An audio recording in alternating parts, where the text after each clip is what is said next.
Boys!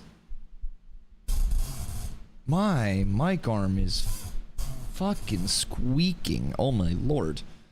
I gotta get that guy looked at. Hello, good day! And welcome. Leon. Who would have thought? First in chat. Sniped it. Z, Jenks, what up guys? How you guys doing today? Kiefer, good morning. Are we in the process of updating our PTR? Because I most definitely am. Wubby, good morning, my friend. Hope you're doing well, dude. I am at 60% file ops right now. We are spinning the ops as we speak. The ops are being exterminated. So, 61. Another op has fallen at my hand. All of the ops will soon be completed. Their blocks will be spun, cleaned out, aired out like a window down in a vehicle on a highway. So, we'll be in soon. Downloading right now. Yeah, this is a big one. This is a large, a whole lot of operations.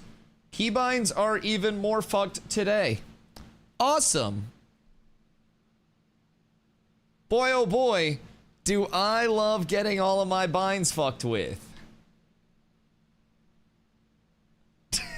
So, there is a workaround, I will say. We should probably go through and do that as a community once we collectively get our binds set. But you can't change control modifier. Ick fucking excuse me?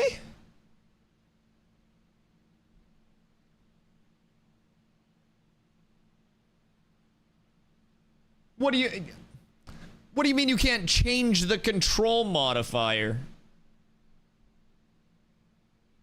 What the fuck do you mean? What do I use left control for?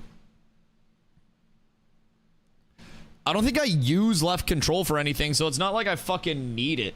But like, what? What in tarnation? Huh. Well, my pinky's getting some precision work today, boys. I mean, I play vertical keyboard, so shift mod versus control mod is just like a little bit to the left. Cause like, my keyboard sits like this. So, shift mod versus control mod, it's fine. But it's like a little test of precision for this little pinky winky. It's like, what is actually going to, you know, be required to change that muscle memory? Do I just move my entire keyboard to the left and then get used to it with every other finger? Because I think that's more work than just trying to teach pinky go slightly left. But if I teach pinky go slightly left, and then it goes back to shift, then I'm cooked. Also, I feel the arthritis in my pinky already trying to like control mod instead of shift mod. That is quite uncomfortable. Can you add a secondary bind, per se? That's like shift 1, shift 2, etc., or no? Because, like, secondary binds are a thing, but maybe they fucking hate us. Notes say the anvils are open. Hold on, I'm gonna pull up the notes on my phone like I'm a rapper hitting a freestyle in the booth in a second. So that way there's no chance of me like leaking anything. I'm actually about to be like spitting this shit. Yo, Zachariah, welcome in. What happened to New World? I know you used to stream it a lot. Yeah, so hold on, let me get these patch notes pulled up. One sec. I want to be able to give my full attention to this question without going too ranty, because it's a good question. Basically, with New World. Okay, we got the notes up. With New World, I hit a point where I stopped seeing like a real future in it over there. Like long term, I just didn't see the game in a spot where it could grow. And I kind of saw it in this always stressful spot of devs versus community, even down to the latest drama they had where AGS was going to shut down entire regions' accessibility to servers and the community had to beg them not to, and then they're like, nah, you guys are right. We're not gonna shut it down. We're just joshing you. We're just playing with you. Right. And it's like, I really stopped seeing a lot of long-term enjoyment and growth in New World, despite enjoying the combat, despite being in a spot where I could war as many times as I wanted to every single day. This is when I found Pock and caught him slipping. Anyways, like I literally had everything that I wanted in New World, right? I had a community that, you know, I started streaming New World and had 5 to 10 average viewers when I went over there, and I went full-time in New World. I grew my community in New World, got partnered in New World, learned pretty much everything I know about growing a community in New World, right? But over time, it became harder and harder to actually grow that community. And my final kind of like turning point was the Eternum launch in October, when we brought back Cats with Abs with the intent to bring in new players to war content, which was the most gated content in the entire game. It was incredibly hard to get new players in, near impossible. And like, if you were a new player, you could sit on the sidelines and you could study day and night, but a lot of it was, hey, you want to play in my warring guild or my warring company, you need to have a VOD. And if they haven't warred before, they can't get VODs, therefore they can't get in, therefore they, you know, just don't get slotted. I had 8 characters on 8 different servers. I leveled 2 of them. Every single other character was power leveled and geared for me, so I didn't have to do a single thing other than log in, talk to my chat, and be given everything. People would recruit very good players and just fly them in and have them make alts, and then anytime there wasn't, like, you know, a priority war in like a higher tier guild, we would go down and play the lower tier wars and basically smurf those wars. Now that essentially ended up in every lower tier guild reaching out to higher tier players and just going, hey, we need you to come in, take these slots. And it got to the point where lower tier guilds even had fly-in accounts that were specifically leveled empty accounts, where they would bring players in for wars on these shared accounts. And we tried to stay very true to getting new players involved with the competitive side of it. We had very good mentors over there. Some of my best friends that I made in New World took a chance and came over there on start and prioed us. And a lot of them, myself included, had pretty much every company in the game just being like, yo, come over, we'll roll this server, blah, blah, blah, blah, blah, blah, blah, right? And we really wanted to commit to making the server fun, including a lot of new players and kind of like bringing up the server. So we specifically waited like 4 hours on launch day in October for every guild to have decided where they were going. And I sat there on stream, keeping a list of where everyone was going, where guilds were dispersing and shit like that, right? And we pick our server, and none of the like big guilds were over there, none of the big companies. It was beautiful because we didn't have conflicts with people having to play in multiple. Like, our mentors were able to fully commit to Cats, and it was nice because even though we were a very strong community comparatively to the new communities that were over there, we weren't like farming them. We were slotting out of a 50-person roster about 40 to 45 new players every single war. And because we had those leadership positions and a good caller, we were able to teach those new players what to do, and we were winning a lot, and new players were having a blast. Now, with that being said, the entire server, for the most part, was also having a blast. There were some people that didn't really vibe with us because we had very established players, and they were like, these players are just coming down for their ego. Blah, blah, blah, blah, blah. Shut up and get farmed, bozo. Anyways. So for a while, the server was great.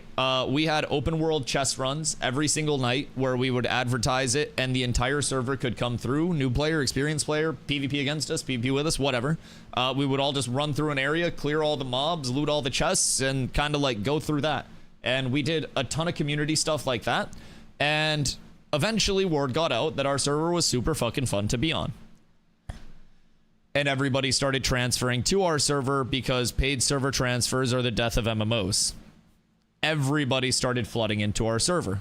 Lo and behold, we now have multiple competitive communities, one of which is a community that has... Kenzie, thank you for the 100 biddies. Probably like A+ to low S tier players, just across the board. And like, our high end was that tier of player, but our low end was people who didn't PvP. Right? The 1K biddy badge. Oh my god, what a huge accomplishment. Kenzie, thank you so much for the 100 biddies. I appreciate you. I hope you're doing well today, by the way. We're telling the story of like why I came over from New World and why I switched to Ashes while we're getting PTR up. So basically, everyone started flooding into our server, and it wasn't just the people who had the intent to like build up the game and build up the community. It was actually the people who had intent to just feed their own egos and run the server and like be the cool guy. So we end up transferring to another server after everybody flooded into our server to get away from that. And then word gets around to that other server that we transferred to, and the guilds on that server then start flying people in to fill the war slots, established players. Over time, it just goes to more and more people just having established players that had, you know, hundreds of wars. I personally had thousands of wars. I was fighting against some people that had as many wars as me. And it became very discouraging to see the state of that community, the state of the gameplay loop, and where development was headed. So personally, I just kind of like stopped seeing a future with it, right? I know Sequisha's back streaming it right now. Personally, I'll be completely honest. I DM'd him on Twitter and was like, "Hey, buddy, I see you back in New World. Any chance you've heard of Ashes?" Because he really likes crafting. He likes running around. He likes chilling. He likes crafting. He ain't seen my message, but I'm confident maybe someday he'll be bored checking Twitter and he'll be like, "Hey, what's Ashes?" So you know, thoughts and prayers. Thoughts and prayers. But yeah, so basically, you said New World has crazy potential, and I felt like they just threw it all away. New World had crazy potential. Potential is when people are excited about your future and believe that you have more to offer than you're currently showing. In terms of like, you know, sports drafts, I was a big basketball player growing up and stuff. New World is what we would call a bust going from college to the NBA. It's like you were the #1 player in college. You were Cooper Flag this year, like you were, you know, LeBron coming out of high school. But instead, you turn into like, I don't even fucking know. Kwame Brown would probably be like the New World equivalent of a player. But it's just like they fumbled bag after bag after bag after bag, ignored their community so many times. They've had so many important people leave the team, so many new people come in, and it's changing direction everywhere. They don't know what they want to add. They don't know what they want to add. They don't know what servers they want to kill. They don't know what servers they want to have up. So it's just over there 3+ years into live service, there's a certain point where you're like, okay, well, this guy's just going to keep smoking crack behind the dumpster. I'm not going to save him. I'm going to go enjoy my life. And like, I took a chance coming over here. Keep in mind, like, you can see my sub count. This is something that I'm hoping works out long term. I'm very much aware that short term it's gonna be rough over here because it's an alpha, right? Everybody that's sticking out in New World will have all the pity points and stuff like that. I just, you know, I believe in Ashes very much. So the follow-up question: why Ashes? Ashes is in an alpha. Development is development. It's playable all through development for me, and for me, I'm someone who most of the time when I'm doing something, as long as I'm doing it to build the community or, you know, play with the community, I enjoy it a lot.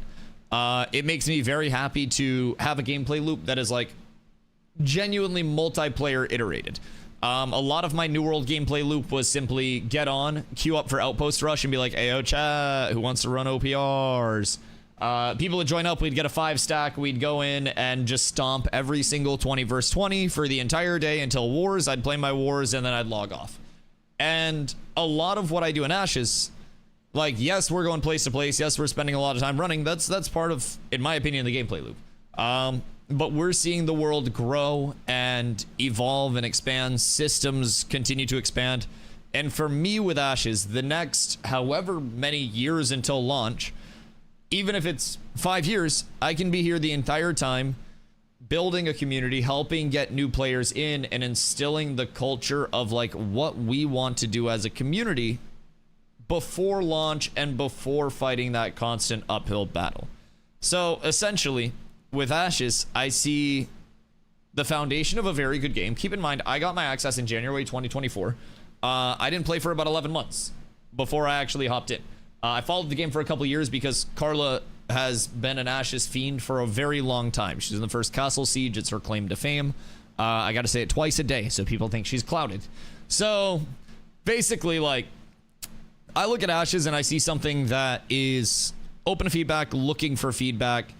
And in a world where a lot of live services and MMOs are just rushed and coming out, you know, poorly, my parents, specifically my dad, always tell me that, you know, anything that's worth doing is worth taking your time and doing right. You know, the whole like slow is smooth and smooth is fast type shit. And with New World, they're just like throwing shit in. With Ashes, they're very, very, very cautiously approaching development. And sometimes in the community's eyes too cautiously. But I think we are getting very, very, very rapid content deployments over here, much more than people give credit for. Now, of course, on live, they haven't dropped a patch since the 26th of June because that's when they said that their last patch would be for live. They're saving for phase 3 and working towards that phase 3 launch. So I get that. Yo, Michael, what's up, brother?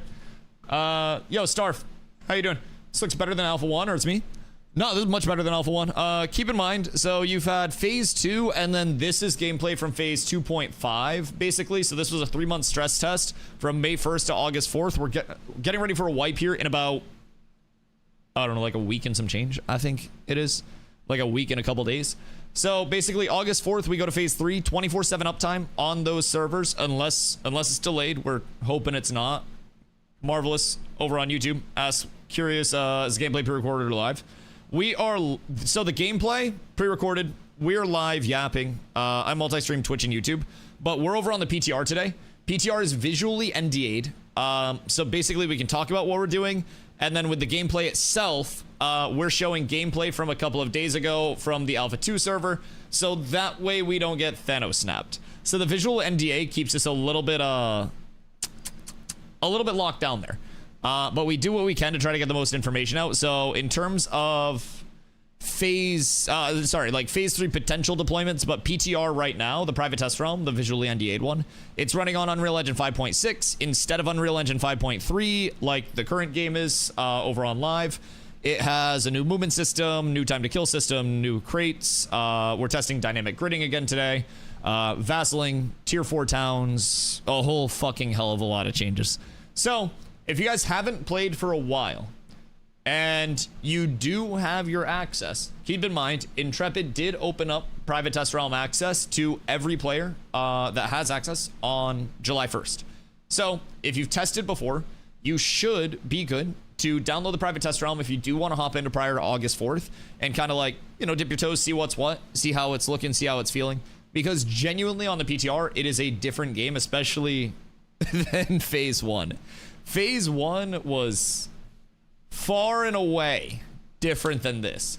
Can't wait to also see tier 6 cities. You're going to keep waiting, bucko, because they nuked them. Basically, they reworked the node tier system, and that's live on the PTR as well. So tier 3 nodes are still your village, tier 4 town, tier 5 city, right? Tier 6 was going to be your metropolis. So they took out metropolis, but instead of just taking it out, they took all of the like power scaling of metropolis and all of the like building of it, the size, everything, right? The plots. And they just made each tier 3, 4, and 5 more meaningful. So at level 3 village, you used to have 4 plots. Now you have 6 plots. At level 4, we don't know what the old plan was, but on the PTR now you have 12 plots. So we don't know if level 5 is going to plus 6 to 18 or if it's going to double to 24 plots.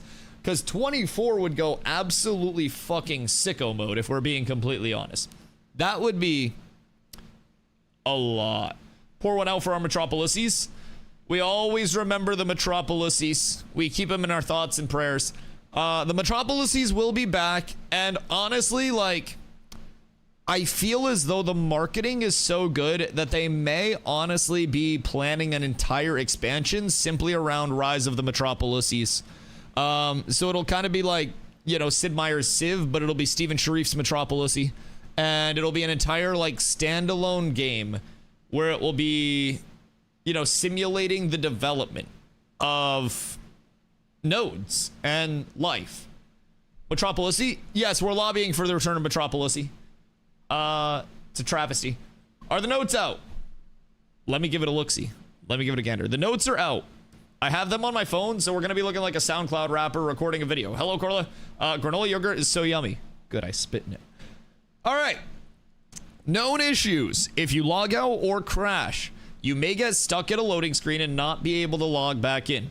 If you get a character in this state, you will need to make a new character. Once you're in, boys. You're staying in for the day. If you log out of a character, you will crash to desktop. All right. Do not log out. Like, no AFKs, no anything, boys. While new characters now have a choice of starting region, regardless of what you choose, characters will start in Ayla. So the Riverlands portal. New zone, the Anvils. The Anvils are open for testing. Teleporters are set up and the walls are down so that testers can get to the homeland of the Dunezin. Mount Dune and some of the immediate area is still walled off in the meantime. Intrepid, all called to Lionhold. God dang it, I gotta make my freaking character. I'm a coming. Hold on. Hold on. DustyWhy. Next. Tank. I got some mutton chops on this booba dwarf. Randomize. Oh, fuck yeah. That's perfect. I'm coming. Make sure for your background, you guys choose Nakuan Beach Volleyballer if you are a Nakua. So for those that don't know, in the character creator over on PTR, they have added the second starting area choice of the Anvils for the Divine Gate. And then once you're creating your character, depending on your race and your starting area, you also have background choices that will give you more lore. So I am a Nakuan Beach Volleyballer, but you have like the Nakua Yacht Club. You've got like the Dunezin Kel Miners. No Diddy, no Drake, no Dr. Disrespect. You've got a lot. Oh, the lights are off. What did Planendorf do? God fucking dang it. Oh, nope, never mind. We're good. We're up. Okay, nope, that's too much light. Oh, fuck. Oh, shit. Oh my god, Planendorf turned the lights up very much. Oh my lord. Oh, holy shit. All right, it's fixed. I think a light bulb just had to like blow. Jesus Christ.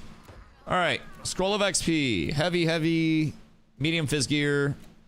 Pray for better medium fizz gear soon, boys. Free money, we'll grab a few of these bad boys. We've got to grab our Steel Bloom. Whoa, they updated some item icons. And Steel Bloom gear has no stats on it? Hello? Pardonnez-moi? Wait, what am I? Am I on crack? Or does... Stats are broken, still applies. Oh no. Alright, Chads, I'm sorry I'm locked in! I'm locked the fuck in! I'm not even halfway through the patch notes! I just had to get over for dynamic gridding testing. I got so much going on, I'm overwhelmed! Okay. I should not gear my character yet. I'm just gonna sit here and wait for the testing. Because we're just supposed to be chilling here. Somebody made the guild Jacob Fan Club. Jesus Christ.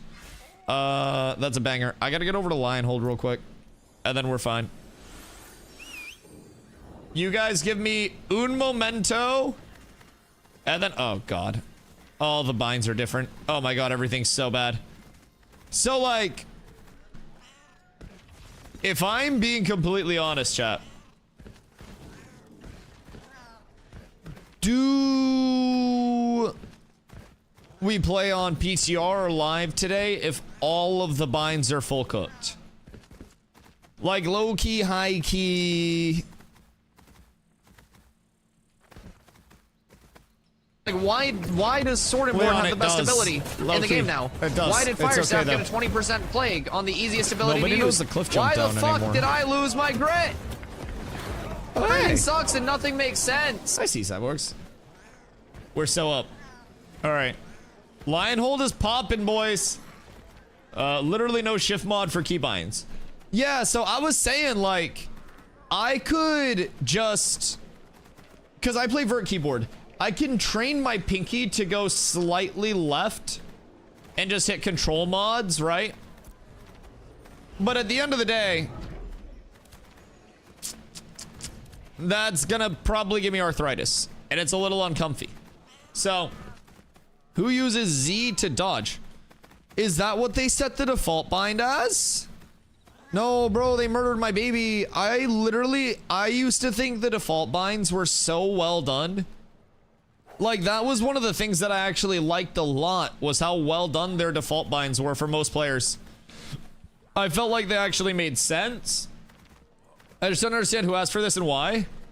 It's, if I had to guess, it's probably the same person that had the idea of exclamation marks on crits. I'm just throwing that one out there. If it's the same person, that's strike 2. But yeah, these are 2 changes why I'm like, why? 85 degrees Fahrenheit equals heat warning. It's probably the feels like with humidity. Feels like 88.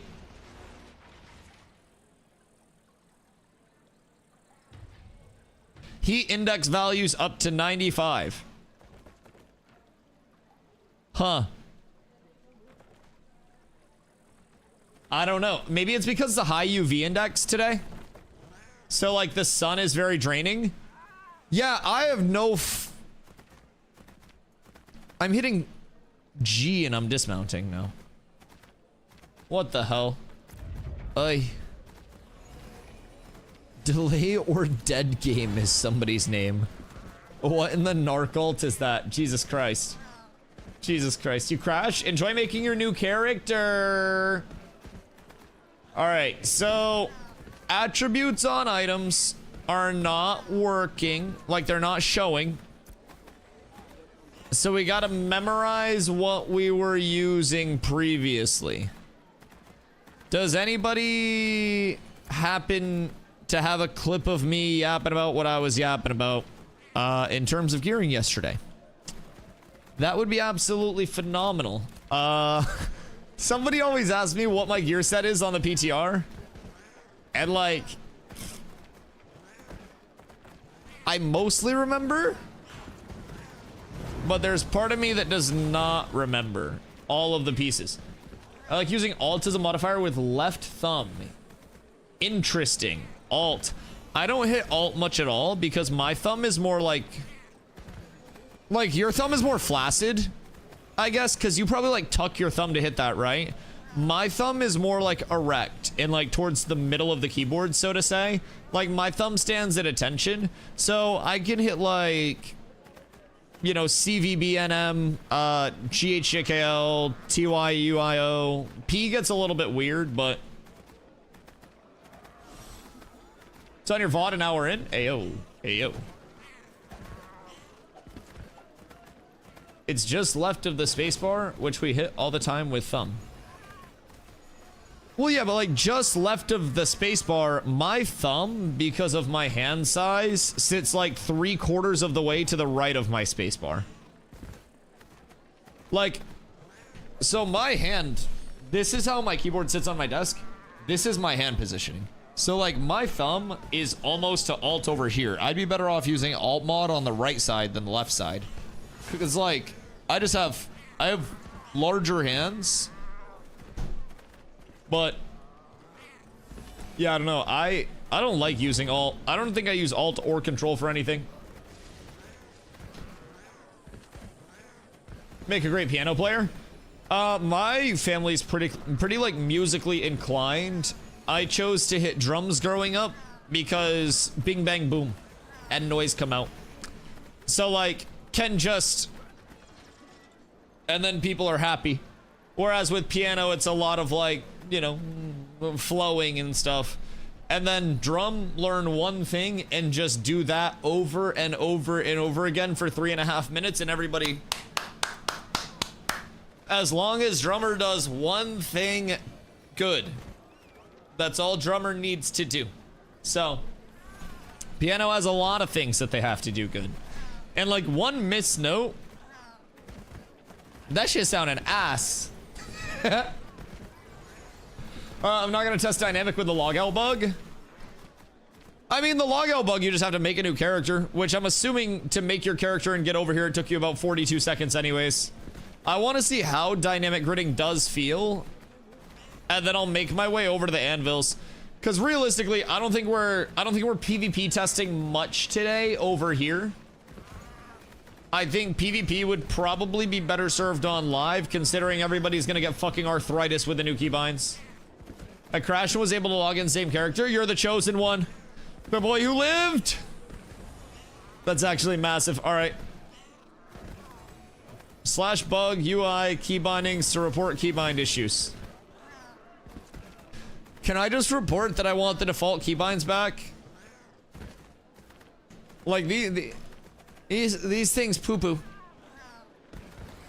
Also, petition to utilize caps lock in keybind sets more frequently. Caps lock is the greatest auto run in the game, and I won't accept anything different. A nice little caps lock pinky and you're up tremendous. They're goat men. Okay, goat men, mountain lions, a lot of high and low verticals. What else are we looking at? Really can't wait for this game to come out. What game can we play while in the waiting room? So tired of WoW, Diablo, Guild Wars, and New World. I mean, I came from New World over to Ashes. I think that Ashes has definitive, like, exponential growth in its future. Development, in my opinion, they continue to increase their capabilities, and, like, content that does hit the live server is coming out in a much better state than it was, you know, earlier on in the development process. Even in the time that I've been here, it seems like they're able to work on more things simultaneously. These keybinds are fucking killing me. It seems like they're able to work on more things simultaneously, and things that are coming in are in a much better spot than when they were, like, initially deploying previously. It's development, so there are always going to be things that fuck up, right? But I've been having a lot of fun over here seeing everything grow. It won't necessarily be smooth all the time. There will be some turbulence along the way, but with that, I also think that seeing the world grow, seeing the systems expand, being able to parse some information as it comes out as well, and not just having to catch up on all of it at launch, is going to be very, very, very advantageous for anybody that wants to, you know, play on a competitive level or a serious level, whatever your goals may be, right? But I always say, if you are looking for more of an MMO-like experience, staying in the waiting room, definitely massive. Just waiting until you are feeling excited to enter, in my opinion, is a huge thing that a lot of people just don't do right now, and they try to force their way in too early, and then they're like, oh no, why am I not enjoying it? I'm gonna click my abilities with the key. Yeah, that's a 10-minute. Yep. No, keybinds are bad, but that's a 10-minute. We don't support that shit here. Anybody else want to click their fucking abilities today, chat? Anyone else feeling froggy? Anyone want to try to promote that dog shit in my fucking chat? We use fucking keybinds here like normal human beings. Honestly, just download Rewazda and then switch your control and your shift. Zine does all the time. Yeah, and I was kicking the shit out of Zine with my mace yesterday. Fucking blasphemy, Merc. Welcome back, but Jesus Christ. Maybe you don't get so lucky the second time. Yeah, just download Rewazda or like an auto hotkey, and then just rebind your shift and your control for the day. Because Intrepid doesn't give a shit if you use a macro as long as it's one input to one output. So as long as you are... Why is my stamina just draining while I run? Oh, weird. Wait, what? The fuck? I'm not sprinting. I don't think. Oh, maybe I am. Oh, they made it left shift. What the fuck? Oh, that's so gross. Oh my Jesus Christ. Oh, I hate it here. But yeah, Intrepid doesn't care about, like, rebinding key. I just teleported. Is Planet Earth about to kick the shit out of me? Why did I just get teleported? The fuck? What in the goddamn hell? I just got, like, pulled into a building around a corner and I'm so scared. You just crashed? I just got teleported into the stables around the corner, and I thought Planendorf was about to, like, pop in and just kick the shit out of me real quick. I was just terrified. See if you can log into the same character. Hopefully you can. 2 new trees? Oh, shit. Oh, shit. Wait, can we parse stuff through the crafting menu, perchance? I'll check carpentry. We have braidwood, willow, dragon tree, acacia, date palm, coconut tree, Joshua tree, plumeria, dragon tree, oak crates, hemlock crates, ash crates, blah blah blah crates, blah blah blah blah blah blah blah blah blah blah. Weaving construction crates. What are the new trees? I'm not seeing anything in the carpentry menu yet. Maybe no, lumberjacking wouldn't have anything to it. Let's see. Processing? Lumber milling perchance? Maybe.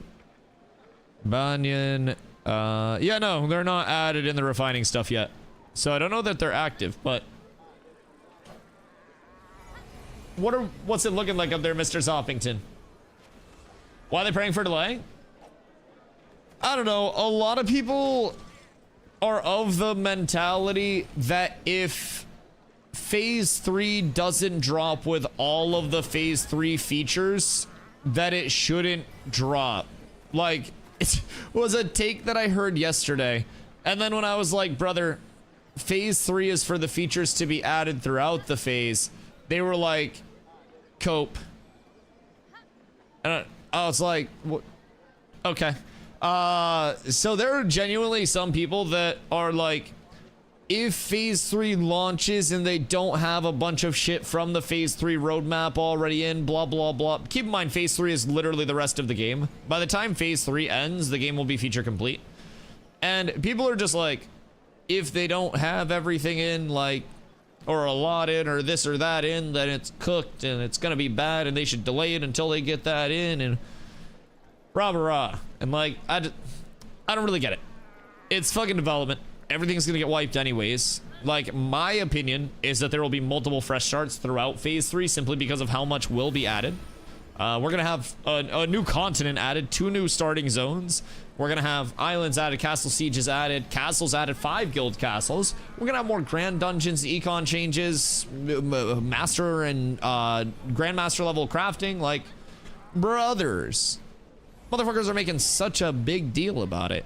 And like, I guess I get it to a certain extent. I'm not good at math, but I'm not very smart. And you're 5'6". What up, Stumps? Like, I get it to a certain extent, but I'm also like, what is the benefit of a delay? Dungeon teleporter and Anvil's teleporter in Divine Portal area. Dungeon teleporter? Wait, what do you mean dungeon teleporter? What in the hell? I don't care either way, delay or not. I just don't want people to hate on the game. I mean, people are gonna hate on everything in this day and age.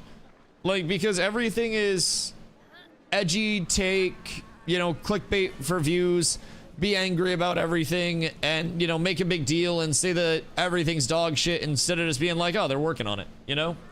It's just kind of the meta right now, right?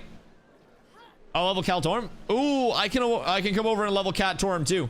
Maybe that's what we do. We just have everybody go out and do shit in Cat Torm and see what's what. Hope you're ready for the combo. So random, even I don't know what I'm casting next. Bro, these binds are poop. Like, whoever made these, I just want to talk, dog. Like, I just want to have a little discussion with whoever did the default binds, because they were so fucking good previously. I used to talk about how much I actually liked the default binds for a lot of things because they seemed very well done.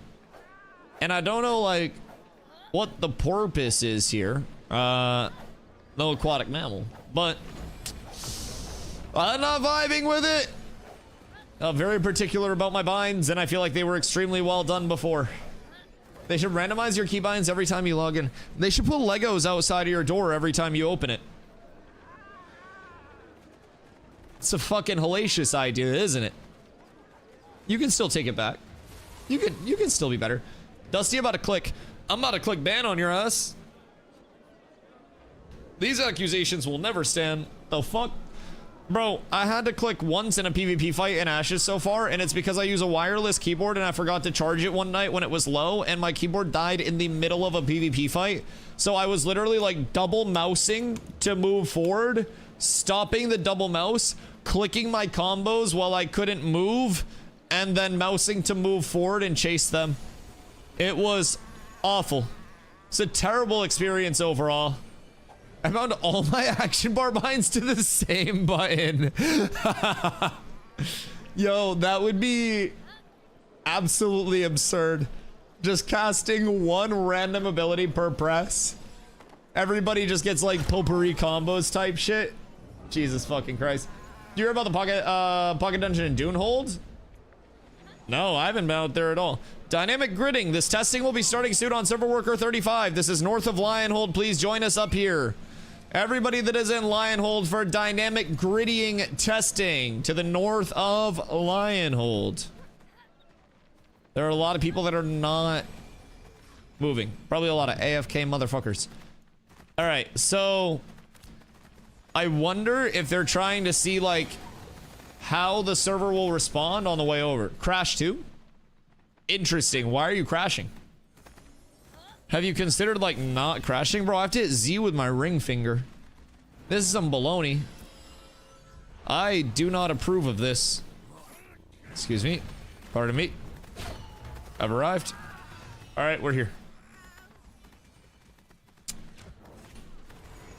All right. I've done my job. The testing is going swimmingly. Legos on their bathroom floor on random days throughout the week. Jesus fucking Christ. Yo, that would actually be horrendous.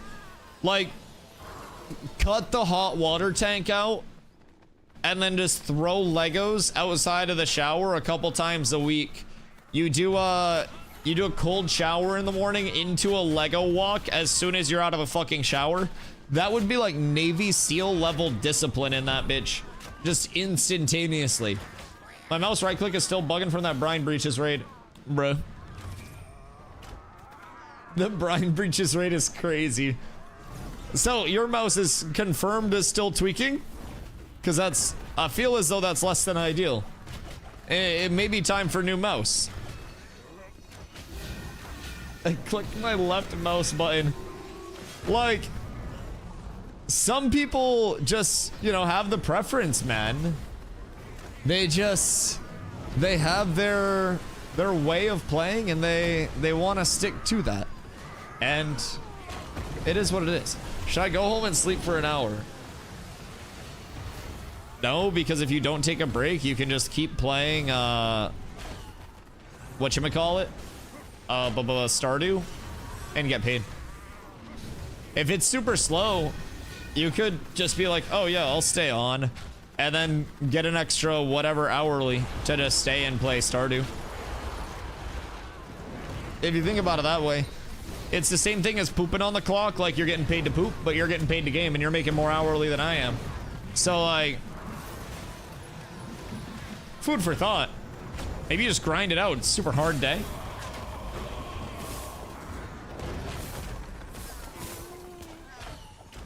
Is the hourly worth the Stardew hour? Bro, what do you mean? If I made 18 an hour as a streamer, I'd be up tremendous. We'd be balling. I'd take that shit in a heartbeat. Boss makes $1, I make a dime. That's why I put my company time. Yeah, exactly. Exactly. It's literally in the benefits package. Proximity to bathroom and quality of bathroom are two things that should not be overlooked, I think, when potentially starting in a new company, evaluating an employer, or just anything. So it's a large thing that people sleep on. And if there's not good ventilation in there, like if it's not too private of a bathroom, then you're gonna have warm seats and like, it's just, I don't know, man. I don't know.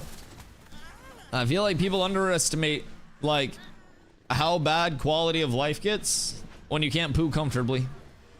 And I guess like some people are like, oh, shit outside, I don't care. You do you, caveman. You do you. Some of us are men of culture. Men of class. Some of us. So are we actually gonna try to PvP over here today? With Keybind Hell? Cause like, this is gonna be rough. I think it might actually be live testing day. And not even testing, but just PvPing. The binds are absolutely cooked. When I was a poor youngling, I would steal those big cheese wheels of toilet paper in public bathrooms and put them in my backpack. I may or may not have had multiple comeuppances of toilet paper while we were in Iceland, because we'd stop in places and they would just have extra TP stocked and I would just grab it for us. So yeah, it's like you know, you gotta do what you gotta do. We paid for the campsite and all the amenities. Toilet paper is listed in the amenities. Kirito, ni hao, good morning. Doing it the old way, mouse and click. Excuse me. Excuse me. Excuse me, you were doing what the old way? Carla? Did you just... Carla, are you in the walls? Are you on my Spotify? Why did Espa just start playing? Carla, you're in my Spotify.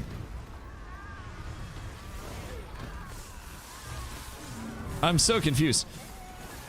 Oh, wait. Is it from when? I think it's from when I was streaming on your laptop. Yep. Yep. Wait, so how long have I not had music for? Have I just been yapping without music this entire time? Huh. I was like, I don't remember putting Espa in the Bardcore playlist. Huh. Well. Anyways. Bardcore's back on the menu. I just turned on my Spotify. Yeah, that scared the shit out of me. That scared the hell out of me. I literally just heard it. Yeah, I just started hearing it. I don't know, like, how long I haven't had music for, but I put my music on. Was my music playing on your laptop? Did you randomly hear Bardcore earlier today by chance? During your grind? What in tarnation? Oh god, where are we going? Uh-oh. Fuck, bro, I don't have my auto run bind set up. Oh wait. We have a screenshot in Discord about where the dynamic gridding test will split the server worker. I'm just following other people. I have no idea what I'm supposed to do, where I'm supposed to go. I'm just following a clump right now, and I'm helping the playtesting environment simply by existing. Also, chat, what is our default auto run bind? If I do have the privilege of asking. Cause this shit's shift for auto run? No, that's sprint. Numlock? I don't have a numlock. What the fuck do you mean numlock? I don't own a numlock. Yeah, I don't have a numlock. Maybe it's like function U? Huh. Any other 60% keyboard enjoyers, perchance, that share my pain sometimes? Because I don't even know what my page up bind is. We're feeling great. Everything is absolutely wonderful. It's an amazing day.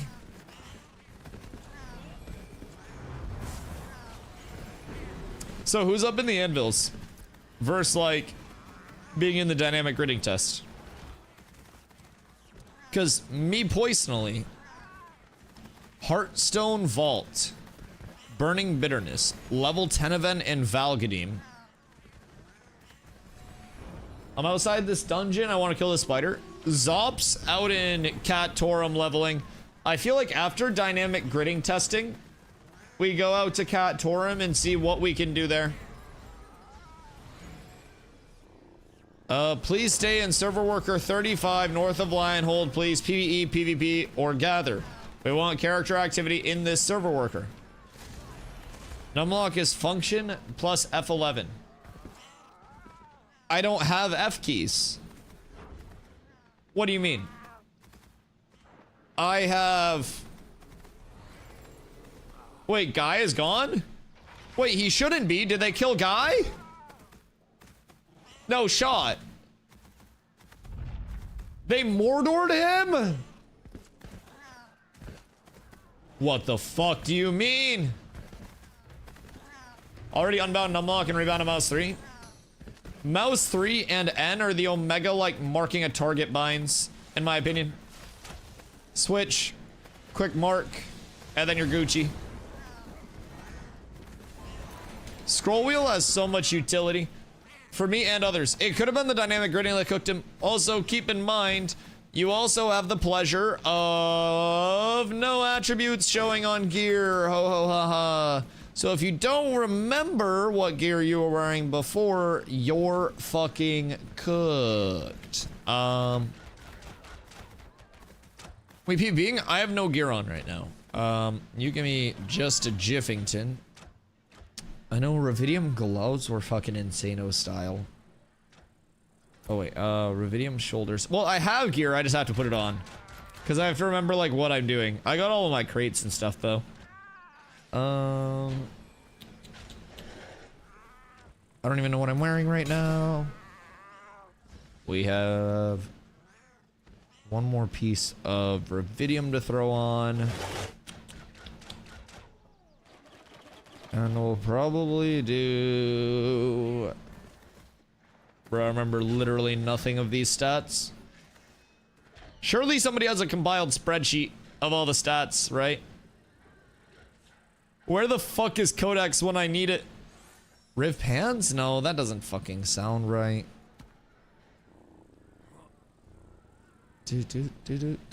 Riv belt. Okay, I think that might be it. And then we can go... Griffin bracers. I feel like we're good.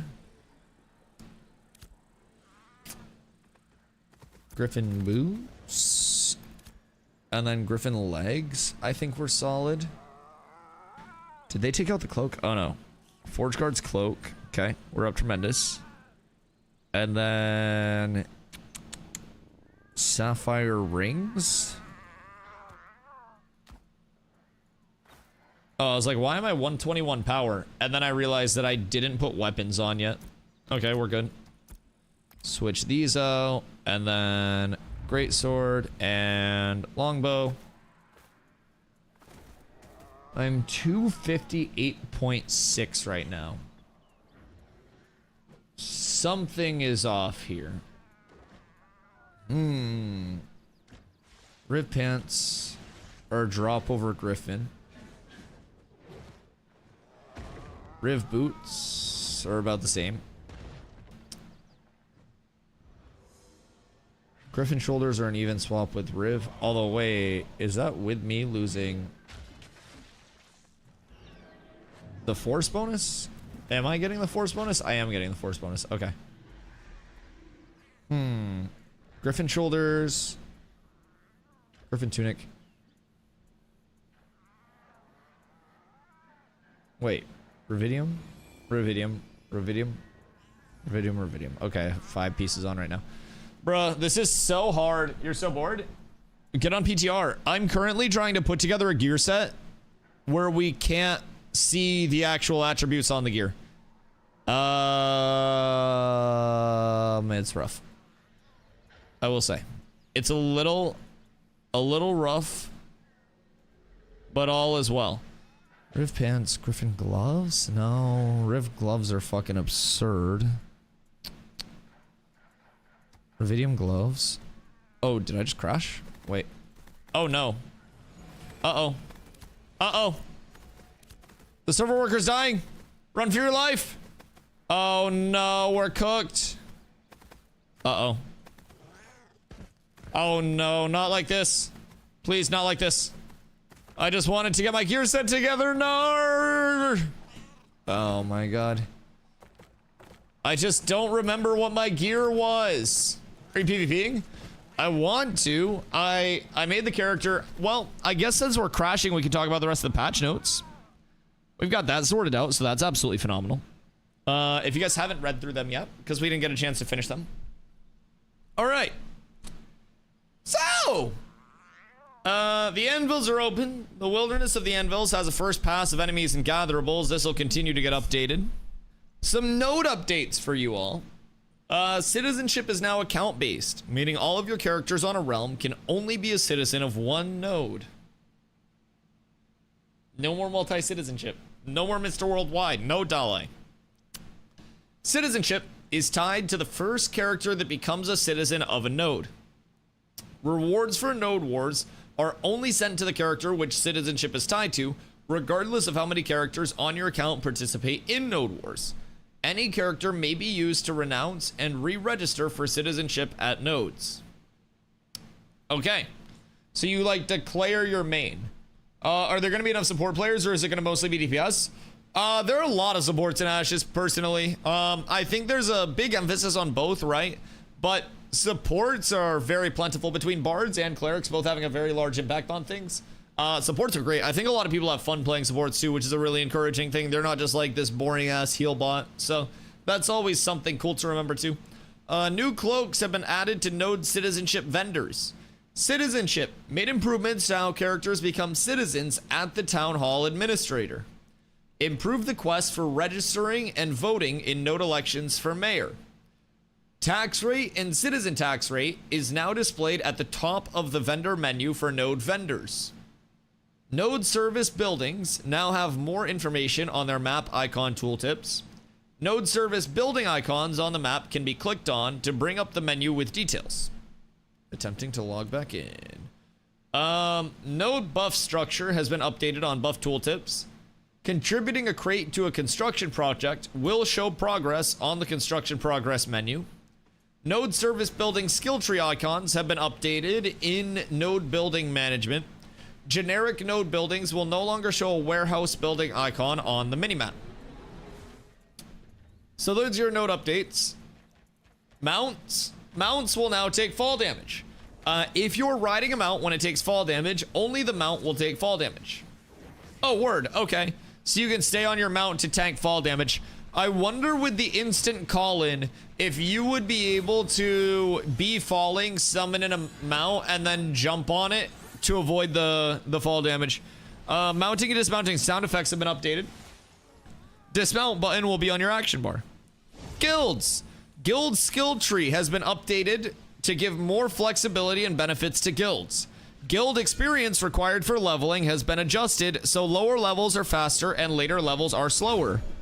Well. Did anybody grab a guild creation scroll by chance? So we can check that out. Because that would be quite nice. We got to get our hands on one of those bad boys.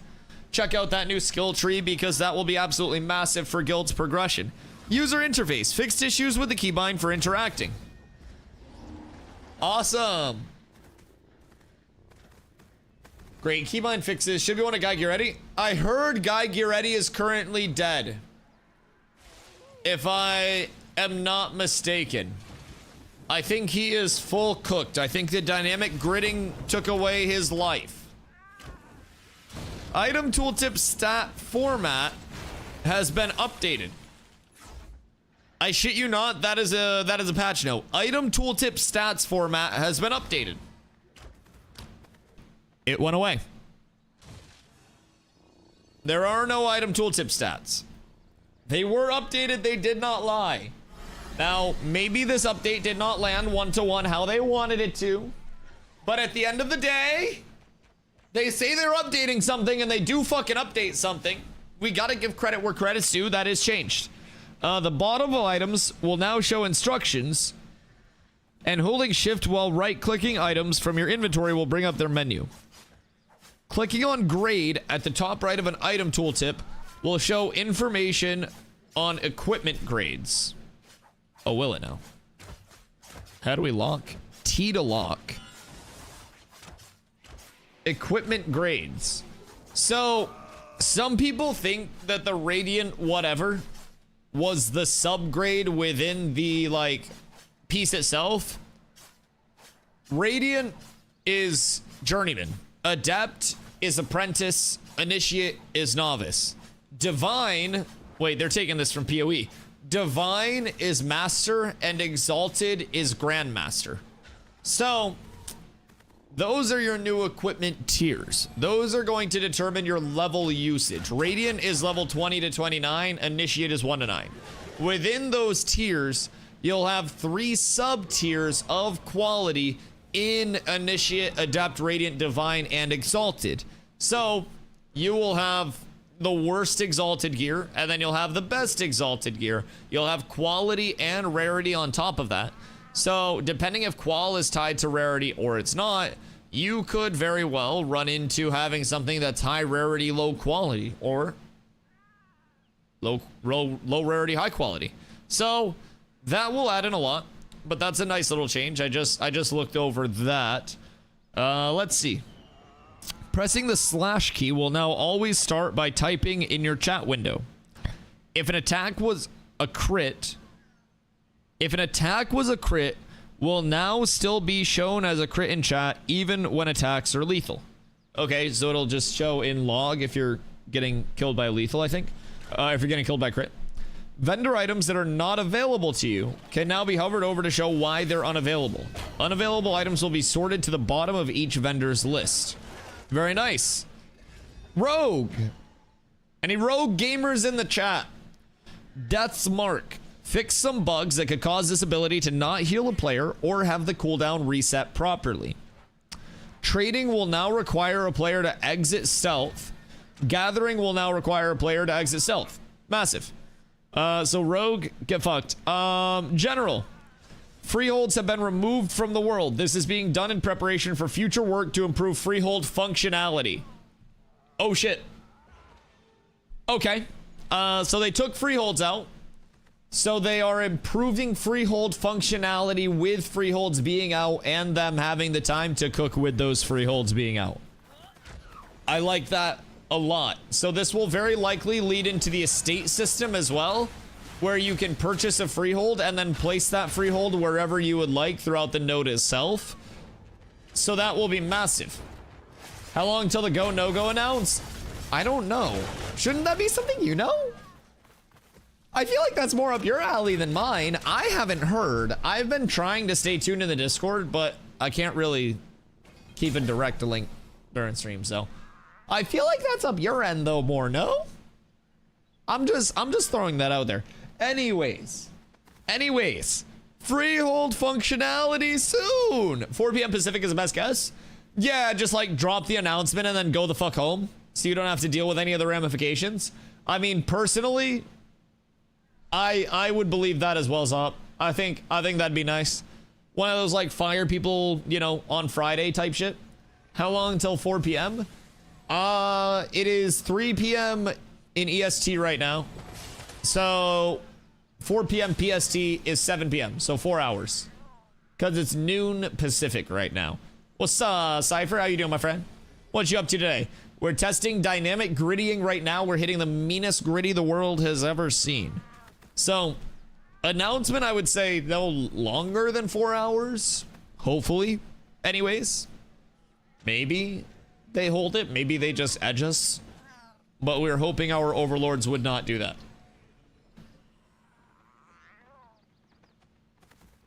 The people are fiending for clarification. Quite literally leaning in the streets, man. Winstead has turned into Skid Row. It's depressing. It's depressing.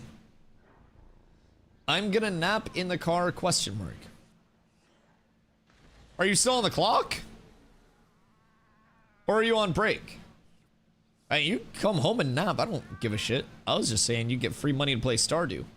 You should have popped the Celsius and got active. Or jumping jacks. Jumping jacks are a whole body exercise that can help build lean muscle and can work on how limber you are. Flexibility, targets everything all at once. Very efficient, in my personal opinion. I do also have jump ropes. So I got a weighted jump rope. I got a normal jump rope. Jump roping can be a fucking banger. Okay. So, more patch notes. I've never seen you do a jumping jack.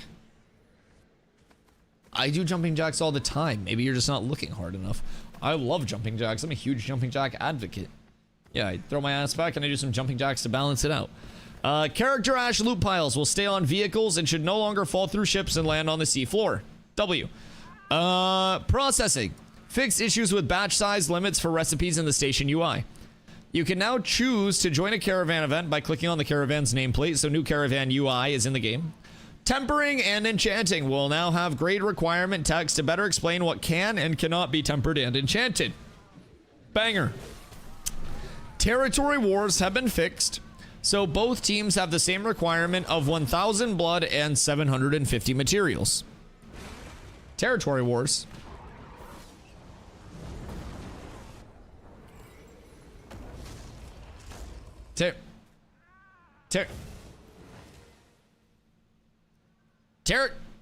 Territory wars? What in the new world is this bullshit? What in the fucking new world is that? I want to speak to whoever posted these. It was Roshan. What has Roshan been doing in his spare time? Who typed these? I just want to know. Territory wars are new world's war mode. Node wars are ours.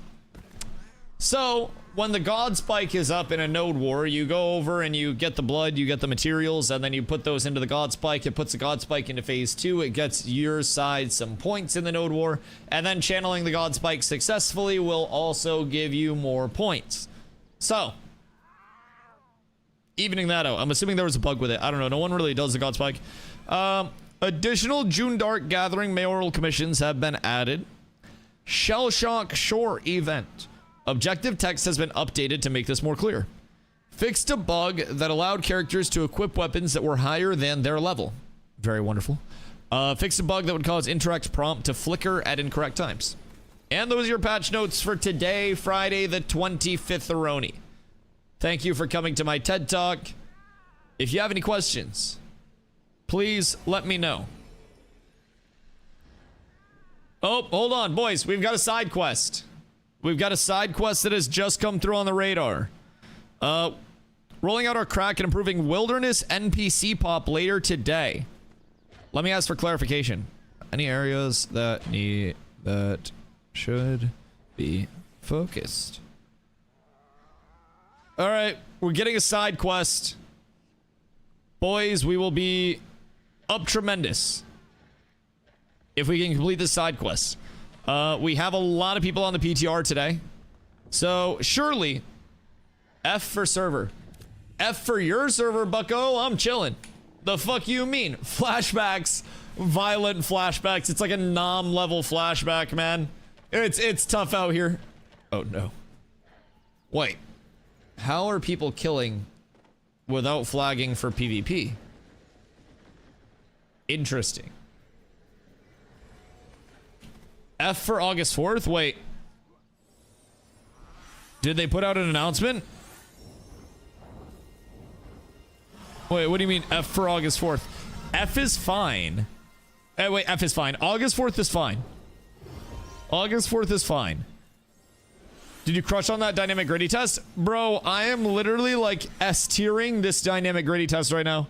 I am cooking. Yeah, no, there's nothing in the Discord. I don't believe they've made an announcement or anything like that yet. It would be up in arms. Slow mode's enabled though, so I can see it coming soon. But we think, I'm just speculating. Well, you're just stupid. No, I'm kidding. I personally don't think it'll be delayed. Just if I had to like wager a gander.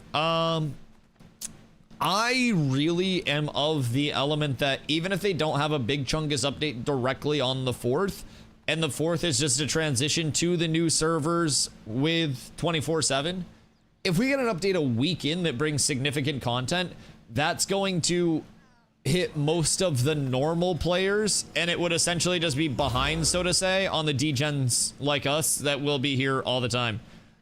What up, Crows? How you doing, my boy? U is for you and me. N is for anywhere and anytime and all down here in the deep blue sea. That shit's a banger. Carla was very concerned because I knew the Bikini Bottom national anthem by heart. And we saw a SpongeBob clip and I just started like banging along to the Bikini Bottom national anthem. So, yeah, it's a whole thing. I have SpongeBob season 1 box that I got like when SpongeBob season 1 was a thing. So yeah, I'm an OG dog. I was raised on the shit. I was literally raised on the shit. Where's Thogliad? I'm about to world first clear Dunehold pocket dungeons. Brother, pillage it. If he's not here to defend his land, then the cats will defend it for him. We must push back the enemy front. Also, we've been dispatched on a side quest. I'm trying to get some more info. But apparently today they also, something that wasn't mentioned in the patch notes, they're taking another pass at like, how was it described? I want to get the wording right so I don't flub it up. It is wilderness NPC pop. So outside of points of interest and stuff like that, like just kind of place to place, Intrepid is trying to take a crack at improving that wilderness population. So kind of like what we'll just see out naturally and organically. So we got some insider info on that. There's nothing at Winstead, no NPCs or anything in the town. Have you ever thought that they packed up and left because you were going over there? Like maybe it's not like a Winstead thing, you know, maybe it's a you thing, you know, maybe they knew you're a rogue player and they're just like, I'm a dip. And like, would you really blame them at that point? They heard I was coming, they shuttered the windows, they locked the doors, everyone's inside, it's a fucking ghost town. We're playing Bard now. Oh my god, you're abusing something even dumber. I will say, Rogue was cooking. I was fighting against a Rogue in some duels yesterday, and like, Rogue can cook. Clerics are also fucking OP right now. Like, clerics are absolute sicko mode on the mic. They go hard as shit. It's kind of concerning. Stop. Cleric is giga nerfed. Brother, I don't know what you've been playing, and most clerics that I fight, I cook. But I was fighting one cleric yesterday in PTR that was unkillable and was hitting wand finishers for about 1.6k. Either something is broken in wand itself, or a lot of people are just playing cleric wrong. Because he also used 0 mana. Yes, with the amount of healing that they were able to do, I had full plague stacks up on them at all times. I would go in with a full combo, put every single ability into them. They would live through it, be just tanky enough to live with 25% HP with like a perfect combo, full reflect on high damage ability. And there were a couple duels where I 100-0'd them, and like those were the only duels I won. If they got out of my CC and were able to get a single cast off without me 100-0ing them instantly, they full healed through full wound, 50% anti-heal instantly. It was disgusting. I wasn't standing in silences. I wasn't even tanking like judgment casts or anything. It was legitimately just like wand finishers and then cleric not fucking dying. Unless they changed something again from the last time I played, the healing felt horrible. I don't know, man. They were tanky enough to live through my combos. They were full healing instantly. It was something to behold, to say the very least.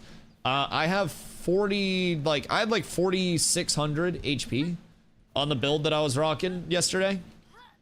And I was getting like 3 combos down.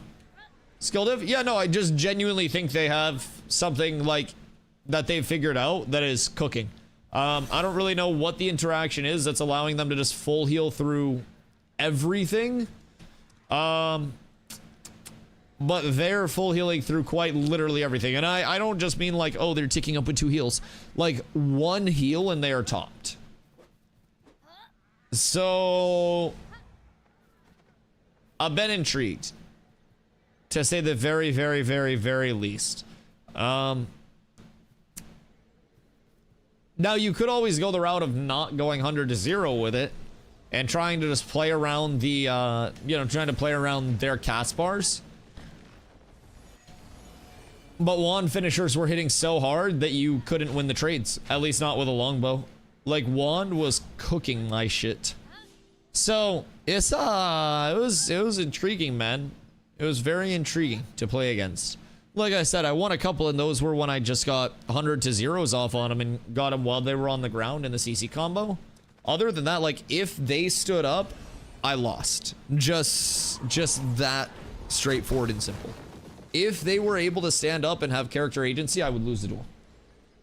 So I don't know. Maybe some more fucking around is necessary. I did ask them, like, if they've been liking Cleric since the change, and said it seems like they do a bit more damage now than they used to. And they were like, yeah, we do.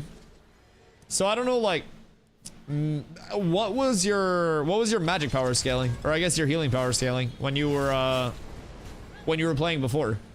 Because I think people are hitting 300 magic power over here now. With just, like, easily source gear from Guy Get Ready. I think it's just playing off a shitload of set combos. So I don't know, that could be food for thought as well, but yeah, I genuinely, like, the only time the Rogue won was when the Rogue got 100 to 0 off. Other than that, Cleric would full heal and then just, like, nuke the Rogue. It was a lot of damage. They're restarting the PTR right now. Okay, word. Maybe bringing back, you know, the good keybinds? Mayhaps?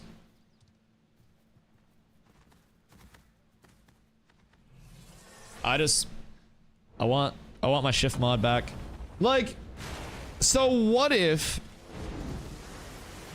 I am trying to use a control mod instead of a shift mod, and then I get arthritis because their default binds, like, I know I can't visually share anything, but what happens if this is my full-time job and I suffer a hand-related injury because of their suboptimal default binds now that I can't change? Could I get workers' compensation for that? I feel like that's reasonable. Any workers' comp lawyers in the chat? Sounds like you should file a workers' comp claim. I think we have one. Yes. Yes. Now, first step, get hurt. Second step, delete the VOD. Because then they'd know it was set up. All right. Wait, maybe first step, delete the VOD. Second step, get hurt. We'll figure it out in a second. I want to go get a Celsius. Celsius is good. What if my pinky's too short? Against your employer, not Intrepid. My employer is Hussy.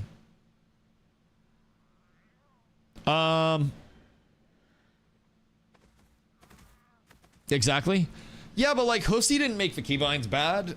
Like unless like what if he fucking did? On server worker split, you should be trading gold with someone on the border to obtain twice the gold. They would like people to try to dupe as much as possible. If you find dupes, they will hook you up with like cool shit for finding like very, very, very important bugs. I believe we've received an update. Okay. All of the anvils should have population. Things that don't will be valid bugs for us. So, we have been asked by Intrepid to check out the anvils, like, wilderness pop. So, like, out in the actual wilderness, outside the points of interest themselves, I mean, even within the points of interest, keep note of how population feels. If there are areas that feel very underpopulated, make note of them, and we'll discuss throughout the day things that are feeling good, things that are feeling bad. I'm gonna work my way out there, and I think with the keybinds being wacky, we just farm up some pocket dungeons for a little bit, and then catalog some of these drops. I think that'll be hard. If anybody is able to maybe spreadsheet some of the drops we're getting, that could be massive, because like they'll be on Codex at some point. But if we can beat Codex to it, we're up. Miki Venariads just cleared the Dunhold Dungos. How did those feel? And did you get any drops from them? I'm getting a Celsius. Be right back.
Good day.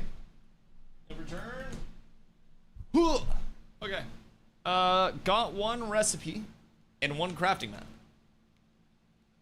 Excuse me, what's this recipe, sir? Gridding test going perfect. I wonder how it actually is going. I'm literally just standing here doing nothing. Like not doing nothing, I'm helping test. But I wonder how it actually is going on their end, like if they're getting good data, you know, whatever they need from it. I personally just hope that I hope these keybinds get unfucked. To say the very least. Scepter of the Hollow Claim. Does it show attributes on it or not? I would assume probably not. I still need to go dig up that keybind file so I can back it up. Yeah, it's pretty easy. It's quite simple. I really don't know. Yeah, I mean, I've had a pretty smooth experience. I've just been standing here chilling. We have received a request to work our way out to the anvils and give our feedback on wilderness population of mobs and shit throughout the world. So, boys, now that dynamic gridding testing has finished, if everybody would like to start making their way out, we'll be up tremendous. The first thing that I'm doing is rebinding my auto run. Cause like, I'm not gonna get too far into it. Like you guys said, not having shift is rough for a modifier. Teleporter there? Oh, fuck my nuts. You're so right. Gosh, heckin' darn it. Nah, good looks, good looks. Nobody else was gonna run me, was gonna tell me and I was gonna run. It's in line hold running back and forth, watching NPC spawn in and out. Oh no. Hopefully they get it working. Like, there are gonna be bugs, but if it works, it works. Now, the next step very well may be the NPCs don't despawn, but then when the server worker merges back together, who takes over the NPCs, whose lives and whose dies? Right? So will it double up the NPCs? Your shift modifier doesn't work now. It worked yesterday. They released a super awesome new set of keybinds that somebody worked very hard on. And I don't like them. And they also made it so control is your default mod for your second row and you cannot change it right now. So I'm sure it'll be fixed soon, but I don't necessarily foresee much PvP coming the way of the PTR today. Unless some freaks were playing on control mods instead of shift mods anyways, which, you know, there will be somebody out there, right? I'm not ruling that out, but there probably shouldn't be. There probably shouldn't be. So yeah, shift mod is cooked. I used control and shift. The fuck? You have shift and control mods? It's like putting 6 condoms on. What are you doing? You play mage, don't you have like 4 binds? Isn't it literally just like freeze, shatter, brrr? Like, is that?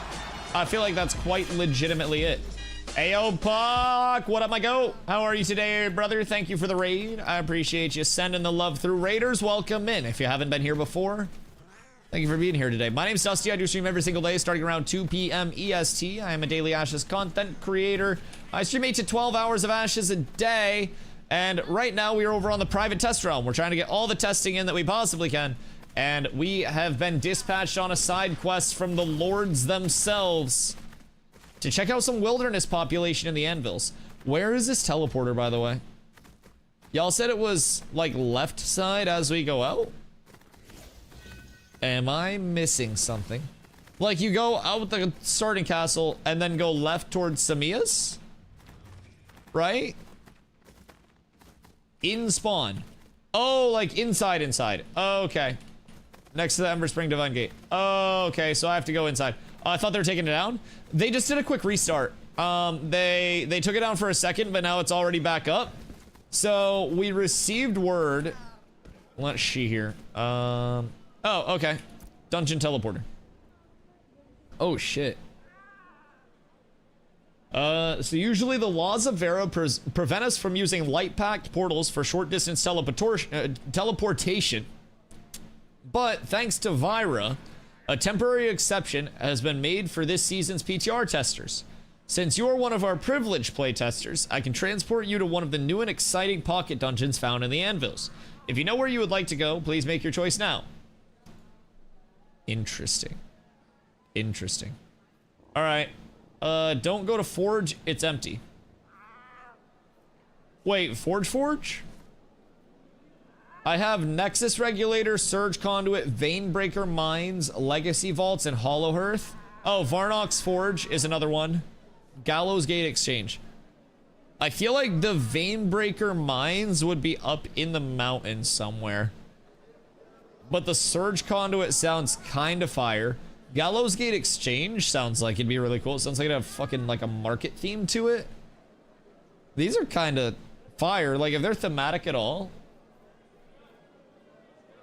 Let's go. Fuck it. Let's go Gallows Gate. Gallows Gate sounds fire. I don't know which one the lad's already cleared, but X for DustyWhy, please. I would greatly appreciate a slot. We'll tank for friends. Oh, I loaded in like it's not Minecraft, but like a RuneScape texture. Oh, okay, so that brought us to Vexhelm. So we're in like the north part of Vexhelm near the shore. This is level 14 2 stars with Vexhelm being a wilderness. Now keep in mind, mobs tend to level as areas level as well. So you run through the kind of like an O-shape entrance, and then there's like a drop down where you actually have to full commit to dropping down. And then there are more 2-star pirates out here. Pirate captains, pirate aerialists. Oh, Shay's out here. Hi, Shay. I don't think the lads have a tank yet. We went to Gallows Gate Exchange. I haven't done any of my fucking binds yet. Like, the binds are so cooked. I haven't even put my ability points in. But we're balling. We're absolutely fine. Wait, this stuff's level 14. We're big chilling. So I wonder, we're probably not going to get drops from this. But, wait, mate, how to teleport? In the castle where you first spawn, go near the, like, the Ember Spring to your left. And then there's a teleport NPC right there that you can talk to. Does a dungeon party need any particular class? I can bring a fighter, or I can call me to Kavil. I mean, whatever you want to bring, honestly. So, some of the stuff out here will be low level. I think we have a healer as well, because Z's out here. So, you can bring the fighter. And then, right now, we're at Gallows Gate Exchange. There's another group out here, so I'm just, like, sprinting through this real quick to see what's up. This is only level 14, but Matron Bruise is a minotaur, like one of the melee minotaurs with the spear and the shield. And loot from Matron Bruise. I don't think we got anything. We might be too high level. Yeah, body instantly disappeared. So Matron Bruise is one of the named mobs out here. And then let us proceed a little further. It's kind of like these O's that are carved. So it's like in a mountain area, right? And it's kind of like these O-shaped rooms that are carved. And then it goes through these like pathways, and you drop down in a lot of areas. So like you're dropping down into the depths of the mine, I guess, or the exchange, further and further. Verdant Oath Book of Spells. Initiate, so that is going to be your level 1 to 9. Jesus, what the fuck? This has 694 magic power on it for a level 1 book. There's an elevator that you have to wait for.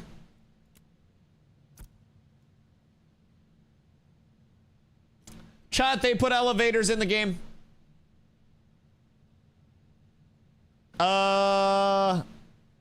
Is there no guy get ready? My characters from last night were wiped. Guy Guretti may be dead due to a, I need res.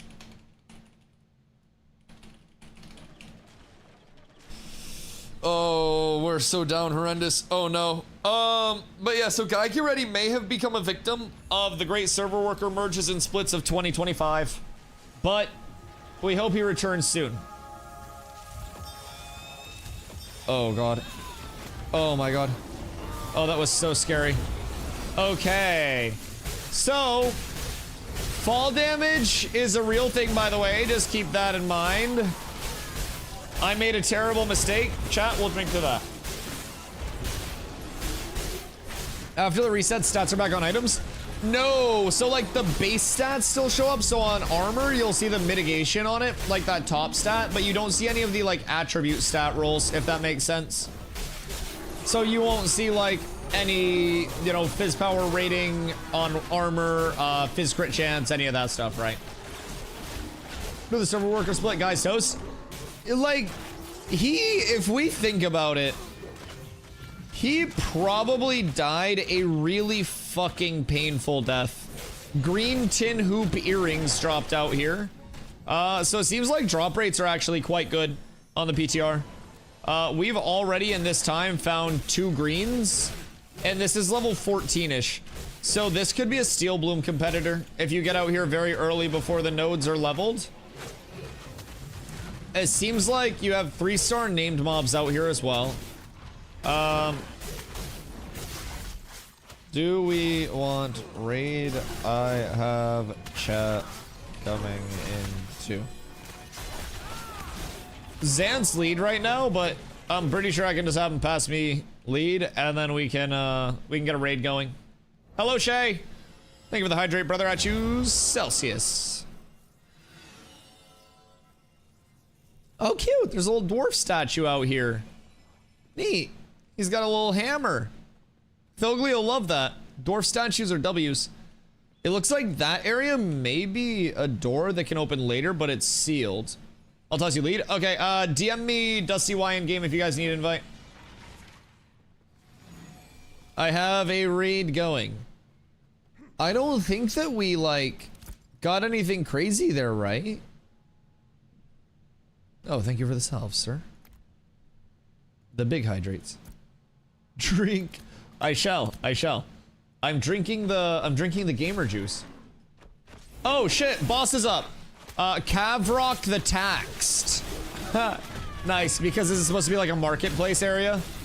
The boss is a Minotaur, 2 one-handed axes, Kavrock the Taxed, 16 3-star, 12,902 HP.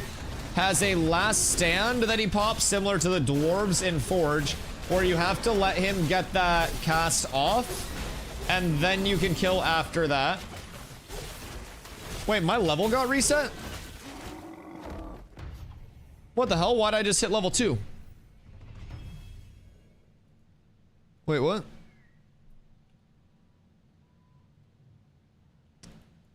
Am I being Planendorfed? I think I might have just got Planendorfed. I'm level 1. Wait a minute. Wait a minute. Uh-oh. Somebody found me. Oh no. No! I don't feel safe here. Uh-oh. What happened? MXV scrolls? I got reset to level 1! Is there a floating boat? No. Is anvils noticeably different from the Riverlands? So I haven't gone out into the actual anvils yet. They put a teleport NPC in the castle area, so we teleported out here to a pocket dungeon, and from there we're clearing the pocket dungeon. How are you claiming to be showing Alpha 2 footage? What do you mean? Alpha 2 is a server that's up. Mark over on YouTube. Alpha 2 is like the live server that's up. Kind of like the phase 2.5 we call it on this end. The PTR is the NDA'd one, so I'm playing PTR, but we're not showing the visuals from that because it's visual NDA. Nothing associated with Alpha 2 in terms of like the live environment, so the actual Alpha environment, not the PTR environment. PTR is NDA, the Alpha is not NDA'd. So we have Alpha 2 gameplay from I just keep getting one-shotted because I'm level 2. We have Alpha 2 gameplay from, this is a few days ago. And then you're getting like basically feedback and info about the live PTR server as we're going through it with the anvils being added, dynamic gridding testing, which, Merp, hello, I see you out there, my friend. Dynamic gridding testing seems to have gone pretty well. At least in my opinion, I didn't really crash or anything. Title says you're showing it.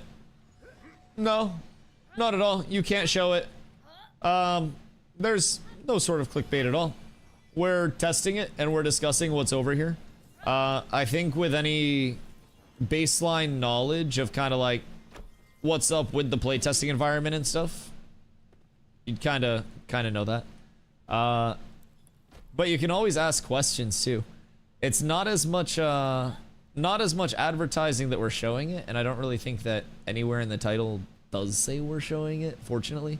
But with that being said, you're entitled to your own opinion. But honestly, we're just yapping about it. We're doing what we can to get information out regarding it and doing everything we can there. So if you have any questions about the anvils, feel free to let me know. We're out here right now testing some pocket dungeons and stuff. So we're up tremendous. Gameplay from Alpha 2? Yeah, the gameplay is from Alpha 2. Yeah. What do you mean? It's like 3-day-old gameplay, and you cannot show the PTR because it's visually NDA'd. So, maybe you have like a misunderstanding of what clickbait is. But I mean, if you find anybody showing PTR footage, then great. But maybe it's like a misunderstanding of like what you think the Alpha 2 is. The Alpha 2 is the one that's not NDA'd. So this was like a few days old from the gameplay, and that's what you're watching. Like that is the Alpha 2 gameplay. The private test realm is like a future build that's more experimental, and then that's NDA'd. So kind of like can't really show that one. So I don't really think you'll run into many people streaming that, and if you do, it's probably not a good thing. But either way, brother, I appreciate you stopping through. If you do have any questions, please feel free to let me know. Beach Dwarfs out for test yet? Yes, I am playing one right now. I am indeed a Booba Nakua. They do have the flip that the male Dunair had as well. So, people try to find things that aren't there all the time. Yeah. I also died to a respawn. Because I'm at the elevator. I have no idea how I got reset to level 2 when we killed that mob. But something put me back to level 2. Well, level 1. And then I leveled 2 off of that. But maybe it was to test if you were getting XP from that, but have scroll on me. Okay, when you get over to the elevator, a res and a scroll would be phenomenal. Everything in here is low level anyways, but I'm gonna run there. I want to run through the anvils and check it out. Yeah, as soon as we're out of this, we're gonna run place to place. This is a pretty cool setup area though, I will say. What the hell? Oh, you got so many ads on you? Yeah, don't worry about rushing it. You can kill the ads first and shit, because I'm level 2. I'm gonna be no help. So kill what you need to, and then I'll get all set up with you. I have a little 25 scroll for you. I think Z has one as well, so we should be fine. I don't know if it was a bug or a Planendorf. I don't know, like, which way it's leaning. Yo, do the mobs cast a smoke bomb? Like, what is this? Oh my god.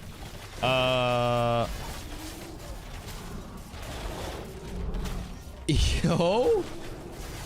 Are the mobs like full rogues? Like, what is going on? The mobs are going insane. Yo, Morgo, over on YouTube. Hope you're having a good day. Huh. This is genuinely something. I think they're going to make level 15s to come check the area out for like early grinding. I think the elevator's glitching. Something is. Alright, maybe I can try to live for a sec. Nope, I got cleaved. Everything sucks. Okay. I'm going to res real quick, and then we can just regroup with everyone, because I'll just teleport back out to the entrance. So if everyone can just get back out to the entrance of the pocket dungeon, then we're good. And then I'll be able to get to 25 as well. I'll grab a couple scrolls. I don't know if that's a full bug or not, though. I'm kind of confused about that. Yo, D&D, what up? Hope you're having a good day. But yeah, in terms of dynamic gridding, like, my experience with it was smooth. I had like one disconnect where the server went down when they initially had everybody testing a bunch of like abilities and shit in the very condensed area. Other than that, it was really good for me. It was really good for me. I wasn't doing anything too crazy. I was just kind of chilling, yapping with chat. What a surprise. But it was nice. It was nice. I am currently off the back of my mount, which is pretty sick. I'm just kind of like parasailing right now, which I think is awesome. I only see level 15 scrolls at vendor.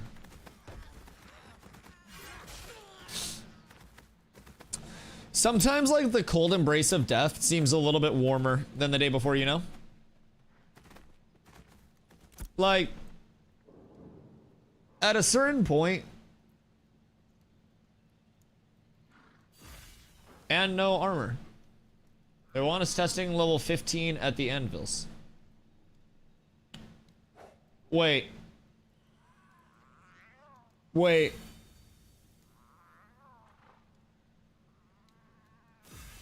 Do you think I bugged, or do you think a motherfucker reset me so I'd have to go back and go to level 15? Conspiracy theories in chat. Because low-key, I think I might have got reset. No! I don't think he would do that. If you don't think Planendorf would reset me for the funsies in PTR, oh, you don't know P-Dorf. He pulled me in live into lava twice because the first time I survived, he told my chat one gifty. And this is in Forge, by the way. You say not well in dungeon. Told my chat one gifty, and he pulls me into the lava. We got the gifty, and shout out P-Dorf for the gifty, basically. He didn't gift it, someone else did, but he facilitated it. The Chris Paul to the Blake Griffin, so to say. And so he pulled me into the lava once. I had the tech to survive the lava, and then he pulled me into the lava again, and I died. I have a 25 scroll, though, 2 of them. God freaking dang it. Gosh heckin' poopin' darn it. I mean, I guess level 15 is lit because, you know, we have few enough abilities that we don't have to use a stupid fucking control modifier that we can't change. Can't believe you died to an environment. I'm the master of the environments. I only died because it was malicious intent multiple times. I don't control that. Bro, I can't see the attributes on anything. What do you mean? Just buy level 10 gear. Oh, fuck my nuts. Oh, finesse is the dex set. Okay, that makes sense. That's on the bear hide set. Interesting. So that's gonna be like your medium bonus? No, because there's light force as well. Fortitude is polished tin. Dude, I don't even know what has what on it. Fuck. This is like doing an I Spy book while you're fucking blind right now. I'll be completely honest. We're buying gear that we don't know the attributes on. Trying to put together a set to do content that we've never seen before. You know what? Fuck it. I'm just gonna get the whole Howling Wolf set. That's fucking fine. Actually, does a cloak count towards a 5-piece? The cloak does not. Stick and tried and true with Howling Wolf. Yeah, I'm a 5-piece Howling Wolf. Helm, shoulders, tunic, bracers, boots. And then that means Forsaken Blade, shoulders, gloves. God, fuck it. Dang it. I still think somebody reset me. I'm just putting that out there. That is my conspiracy theory. Nobody else around me reset. I didn't crash. I didn't log out. At some point, I blipped back down to level 1. And we killed that one named mob and it leveled me. I don't know, man. I don't know. Alright, let's see. Boop, boop, boop, boop, boop, boop, boop, boop. C. I need pants. And I need finesses, dex, and wisdom. It's not bad. I need pants, I need a belt, and I need jewelry. So, anvils is an enlisted TP. Anvils, it's all the pocket dungeons in the anvils. So, they should do a vendor check mark that makes it only usable items that show. Or do they have that already? No, okay, it's by level. That'd be kind of nice. Kind of swag. Let's see. Howling Wolf's level 10, right? Yeah, Howling Wolf's level 10. What else do I need? Does Bronze Hoop seem castery or fizzy for anybody?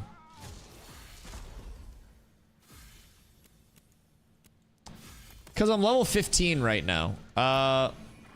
Let's see. Fizz. Brass ring, bronze ring.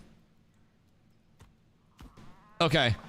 Bronze is caster, brass is fizz for jewelry. So that's cool. Brass hoop earrings. And then I'm gonna try a Dunzantine chain necklace, I guess. Would be the valid option. Cancel, and then we go bow. And if I am correct, this should be fizz. Brass hoop earrings aren't fizz? What the fuck? Oh, Jesus fucking Christ. Brass ring. God fucking damn it. Alright. Brass. Wait. Weren't you also just fizz?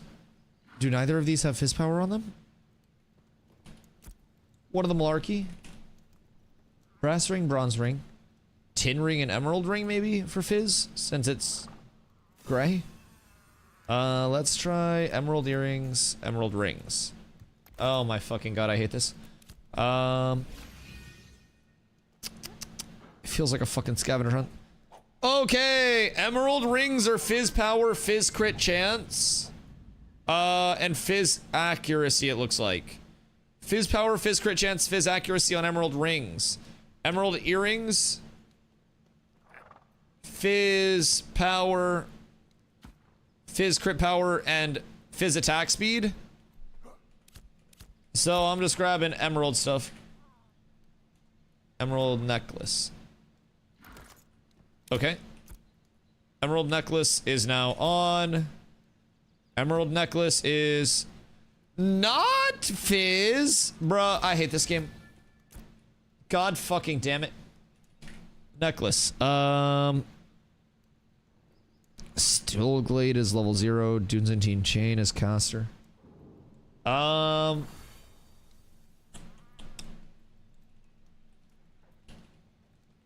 Neck. Like, do we have one? Tin ring, tin medallion? Tin, maybe? I'm gonna check tin medallion. Fizz offense. No. What the fuck is tin medallion? I'm losing my marbles! Tin medallion's not fizz at all. Does fizz have no like, oh god. Oh, I have extra 25 gear. But the anvils is level 15 anyways, so I feel like we should try to test it at 15-ish. Bro, I'm so confused. I just need one of these necklaces to be giving me some form of fizz stats. Oh, Dunzantine chain necklace gives some fizz power. Okay. So my jewelry is 2 emerald earrings, a Dunzantine chain necklace, 2 emerald rings. I need to get legs, belt. I'll probably go... Whoops. Polished tin, maybe? Polished tin belt, polished tin legs. Grab those. Then we need weapons. Weapons. We'll probably be looking at... You know what, fuck it. Let's grab a 2-handed axe just for funsies. Grab one of those chonkers. Purchase. And then... Where's my ranged? I need to find a level 10 bow. That's gonna be tin? Where are the tin weapons at? Right? Do they have them? No? Wait. Iron? Iron's 20, right?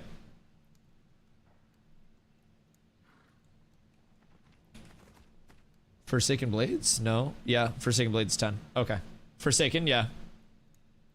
Forsaken and Bronze. Bronze is, I think, like your intro tier, then Forsaken Blades is available as a blue. So that's quite nice. Forsaken Blade is 2k fizz power, and the Thornbound two-hand axe is 1k fizz power. Sorry, Thornbound two-hand axe. But it looks cool.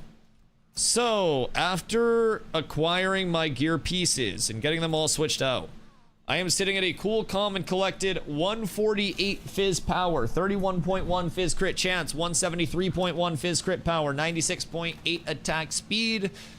A very, very, very respectable, let's see here. 36% fizz mitt, 28% magic mitt. Flesh Ripper? Wait, is Flesh Ripper there? No, they don't have flares. Let's see here. Feeling nice about that overall. Seems good. Let's get some ability points in real quick. Pull. Shake it off. Our goal is to have the PTR up to as close as 24/7 as we can from here on out. PTR will still come down for updates, bug fixes, and any maintenance that we need to do during 24/7 testing. Woo! Boys, it's a good day. P3 delayed for 24/7 PTR now. I swear to fucking God, I am going to put my nuts in your mouth. Brother, I'm having a hard fucking day. I'm putting together a gear set that we can't fucking see the attributes from. I'm goddamn buying everything. I'm putting everything on. I'm watching all my Fizz stats, and they're not goddamn moving. Now Fizz isn't gonna have any gear. Everything is just caster gear. Seed's been trolling you for like 3 days. Seed's been following since April 22nd. Seed's been trolling me for longer than 3 days because Seed's also been subbed for 7 months.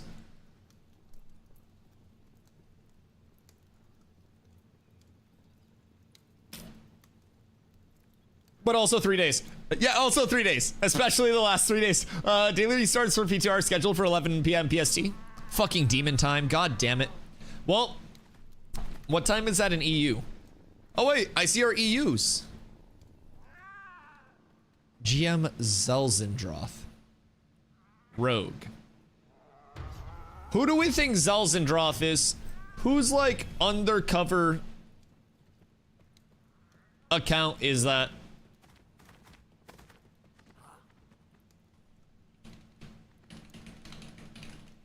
I have a plan. I have a plan. Yo, Gretton, what up, my goat? How you doing today? Are you over on the PTR testing like a normal human being? 7 a.m. for most of EU. Do we just make our EU people wake up for the resets? Is that EU duty? The official world bossers? Bro, I mean, I guess if I just stay up in degen time streams and do like 14-hour streams, no, it'd only be a 12-hour stream. It'd be 12 hours plus however long it took to kill the bosses. Honestly, that's not that bad. Like, if we're just calling it what it is. It's really, really not that terrible. I'd be fine with it. Poop. Let's see. It was in the pocket on a Oh, word. Okay, true. We're getting very, very active. We're gonna get Zergs soon, man. Like, actual, don't mind my voice correct. Like, actual, factual, like, big-ass Zergs, man. I can't fucking wait. Alright, now I need to redo my bars because none of them make sense! God fucking damn it. Like, why control? Why go all the way through 0? Like, what do you think we have? Piano players? Like, what? Who cooked these changes? I just want to talk. But I want to have a very in-depth conversation about, like, why what you've done is a travesty. Because now I gotta, like, line shit back up. And we gotta get everything all organized again. Keyboard-only players, no mouse needed. 2 hands on the keyboard is fucking factual. Wait, that's crazy. I have a theory the person that cooked up these changes also cooked up the exclamation mark on. Well, I think the not allowing shift is probably a bug. I would have to guess that's a bug. But personally, I really liked the Ash's default keybinds throughout phase 2 and phase 2.5. Like the later set, or not the later set, the previous set was like really, really, really nice. I talked a lot about it, how when players were coming in, they had a very well thought out set of binds to actually work with and base their gameplay off of. And I don't necessarily know how I feel about this being the point of accessibility.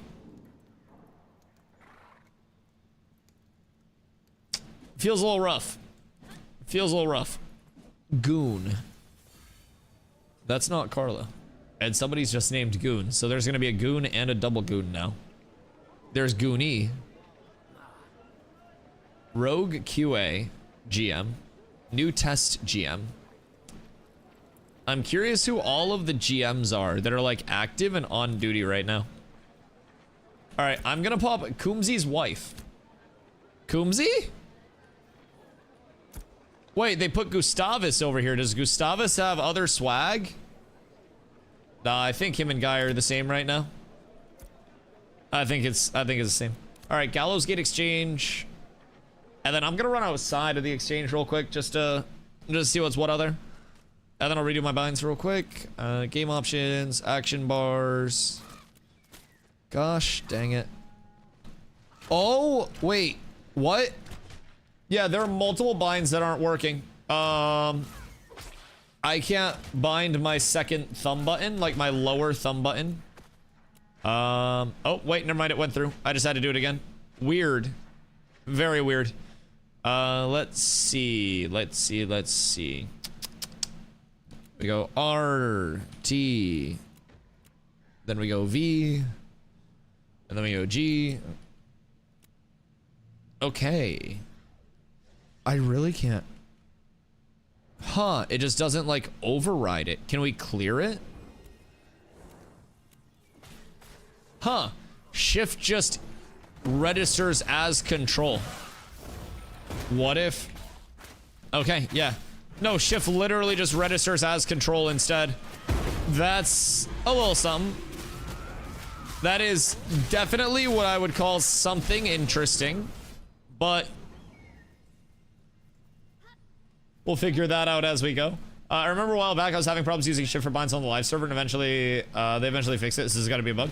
Oh yeah, no, I guarantee this is a bug. They're gonna go through a lot of bugs with the Unreal Engine 5.6 upgrade, and keep in mind that for the naysayers that are like, oh, it's cooked, blah blah blah. Unreal Engine 5.6 is not going to be the build that we start on, right? For phase 3. We're going to be on 5.3 according to what they have told us so far, like through dev streams and everything like that. Swap weapons, cycle targets. Okay, that's all fine. Interface menus. Great. Group manager. Wait, is it just not registering shift inputs at all? Oh, it's literally just not registering shift inputs at all in the binds menu. That's interesting. That's very intriguing. Huh, wait. Why is all damage like orange now? Shift got shifted on. Are you guys seeing all damage as orange? Or is it different for you guys? Wait, oh my god, the lighting looks fucking beautiful. What the hell? Wait, why does the game look so good? What the fuck? Hold the phone. This shit's kinda crazy, what? God damn! You can see like the giant like actual mountain in the distance for the spawn as well. It's like a glacier looking thing. This shit look like Iceland, I swear to god. Huh. It's cool as fuck out here, chat. Are the anvils down? The anvils are out right now. We're running around in the anvils. Also, make sure if you guys are doing the pocket dungeon, there should be an ember spring somewhere near us, no? I'm gonna run up to town and get the MB. Yo, this looks fucking beautiful though. Like 5.6 looks crazy. And I'm running around holding 120 to 144 frames. That's kind of cool. All right, so they have hawks out here. I picked it as a starting location. Yeah, the starting location is still bugged per the patch notes, but hopefully fixed soon. They do have teleporters up though, so you can just go into the starting area like it's right in the castle when you make your character. There's an NPC that will give you an option to teleport out to any of the pocket dungeons, and you can go from there. So I just teleported out to the exchange, and I've been running around just kind of giving things a peek. This is, oh, what the fuck? Wait, outside of Vexhelm in the cliff, there's like a waterfall that's coming out of a dwarf's mouth. Like a giant dwarven statue as a waterfall. And it's like, and then that's where the water's coming from. There are hawks, bears. What's this? Anvil horn rams. So the rams spawn in packs. Oh, that's cool. And then within a pack of rams, you have the highwaymen raiders. Interesting. Wait. So this is cool. The population out here with mobs looks like the highwaymen raiders are like protecting their rams and shit like that. So you'd be like killing the raiders and then killing their rams and like taking their wildlife. That's intriguing. You got some otters. You got some low elite bears. Dude, the lake looks beautiful. There's actual like mirroring in the water. This is insane. I'm not even running on cinematic, but this looks really fucking good. The trees, like all of the leaves on the trees look very defined. They have different heights of trees too, so it gives it a lot of life. New tree called Edeldorn. Did I hear you say something about the rams? Rams. So we're out in the Anvils right now. I'm in Vexhelm. So I'm around a lake that's like a flat body of water, kind of like a circle-shaped lake, and then it narrows out kind of like a potion container, right? And then from there, it goes up into a waterfall. And there's water, like the waterfall is carved into the side of a mountain. And it's like a dwarf's face with a helmet on. And the water is coming out of like the dwarf's mouth area. So around the lake, you've got a lot of wildlife spawns. You've got bears, you've got hawks, you've got rams, you've got otters, mouth or chin. I think it's supposed to be the mouth, but it might be below the mouth, because it looks like it's below the lips. Either way, coming out of the general mouth area, so to say. Mouth adjacent. Oh my god, I can't use any of my vines. Jesus, I hate these. So you've also got some humanoid spawns like among the wildlife. So the bears and shit are kind of like by themselves, like the bears and hawks, right? Around the water, just chilling around the lake and like roaming. And then you have a big pack of anvil horn rams and deer and shit like that, but they're protected by 2 highwaymen raiders. So it looks like the rams won't actually aggro unless you hit them. The raiders are a social aggro, so like the highwaymen are tied to a social aggro with all of them. And then if you start to aggro rams, more will come. Oh my god, control is so unnatural for me to hit in my binds. What the fuck? Oh, the rams have a little knockback. So like mob displacement abilities are a thing now. Rams will kind of charge you and it gives you a little knockback. That's quite cool. Oh yeah, I forget that we're level 15 as well.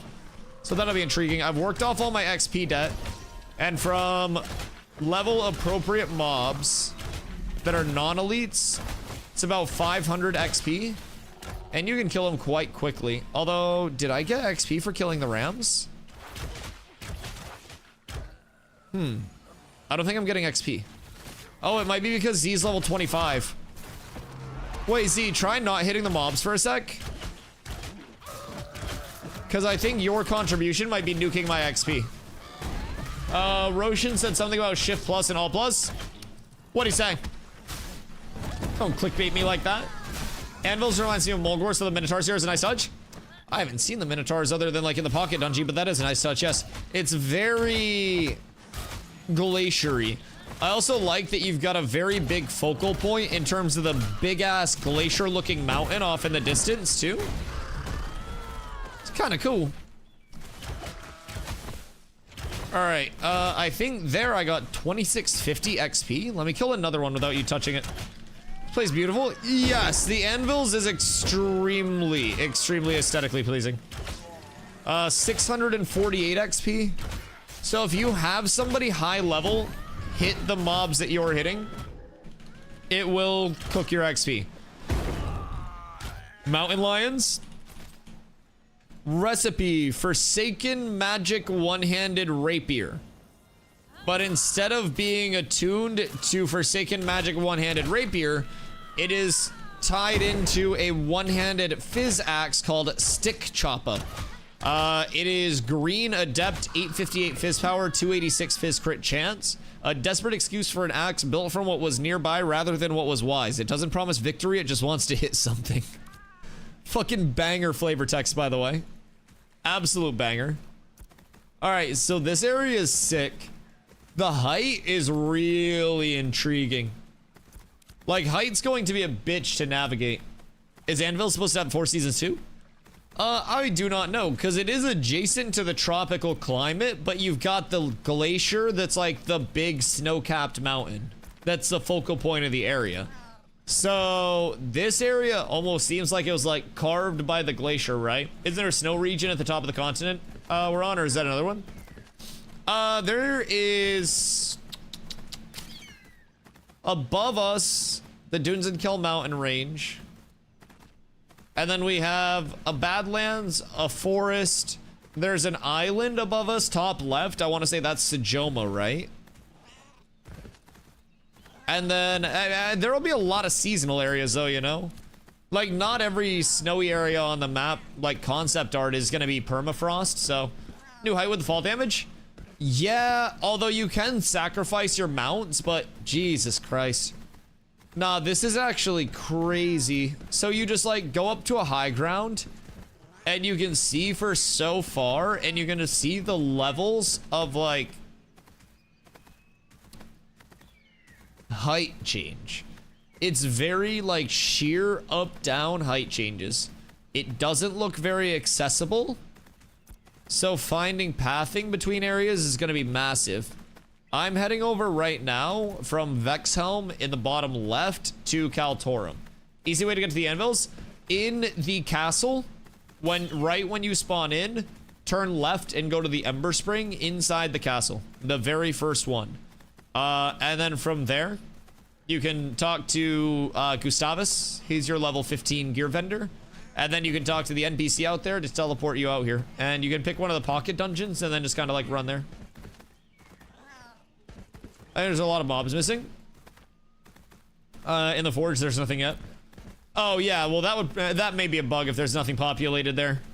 So they did let me know. We heard from a birdie up top that they would like us to keep an eye on exactly that.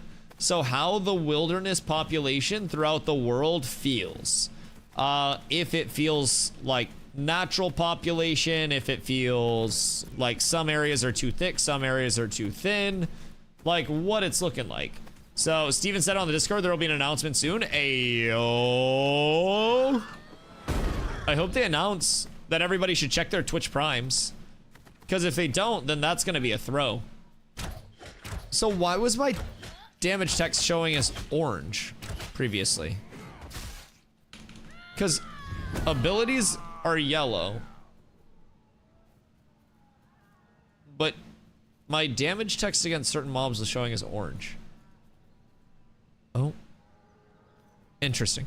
So Kaltorum Wilderness right now has a fuckload of humanoids right around level 10. Like right around it. They added in a new Highwayman Performer mob that seems to be based off of bards, of course. So they've got the archers that are using ranger abilities. They've got, I'm assuming the raiders are going to be fighters. Dunir Bandit Ringleader. appears to be a new mob. So we'll check that out real quick. God, control binds feel so bad. PTR chat. Okay, massive. Just let me know when that comes out, and we will we'll cover that immediately. Because I'm sure pretty much everybody is going to be wondering. Setting new keybinds is not properly allowing people to reset or clear modifiers. Yeah, so it's a known bug. I figured it was a known bug. The announcement is not delayed. It's scheduled for today, and it'll be live momentarily. Yeah, people have to remember their PST. I didn't think we'd see the announcement until closer to like 4 p.m. PST. When they kind of like, you know, ramp down for the day, so to say. But this early, shit, I'm fine with that. Gives us plenty of time to yap about it. So I see no problems there. I mean, the experience is good killing no-star mobs. Like, I am outside of Kaltorum at a Highwayman bandit camp right now. And I'm cooking up like, I'm level 15. This is packs of 0 stars, so non-elites, right? And they are 4 to 5 levels lower than I am. I'm killing them extremely efficiently, and I'm getting in between 300 to 600 XP per, depending on the mob. So, not too bad in the way of non-elites. I do still think elites are going to probably be your best shot at things. But this is pretty solid for a solo farm. Yo, Ill Hours, much love. Thank you for the follow. Appreciate you. Welcome in. Thoughts on fall damage? Percentage base sucks for HP builds, tank/PvP. Feels like anvils, large cliffs, reduces options for traversing, as well as creative PvP. I mean, I don't really mind. I think that fall damage is something that can be negated with various things. They also added in, with today's patch notes, mounts. If you're on a mount, will take your fall damage before you do. So like, you can always get to a spot, call in your mount instantly, jump off what you need to, sacrifice that mount, call in another mount at the bottom, and then kind of like just switch. Oh wait, Steven said they're going live shortly. Wait, going live like a stream? Is that ND8 or what is this? Hold on.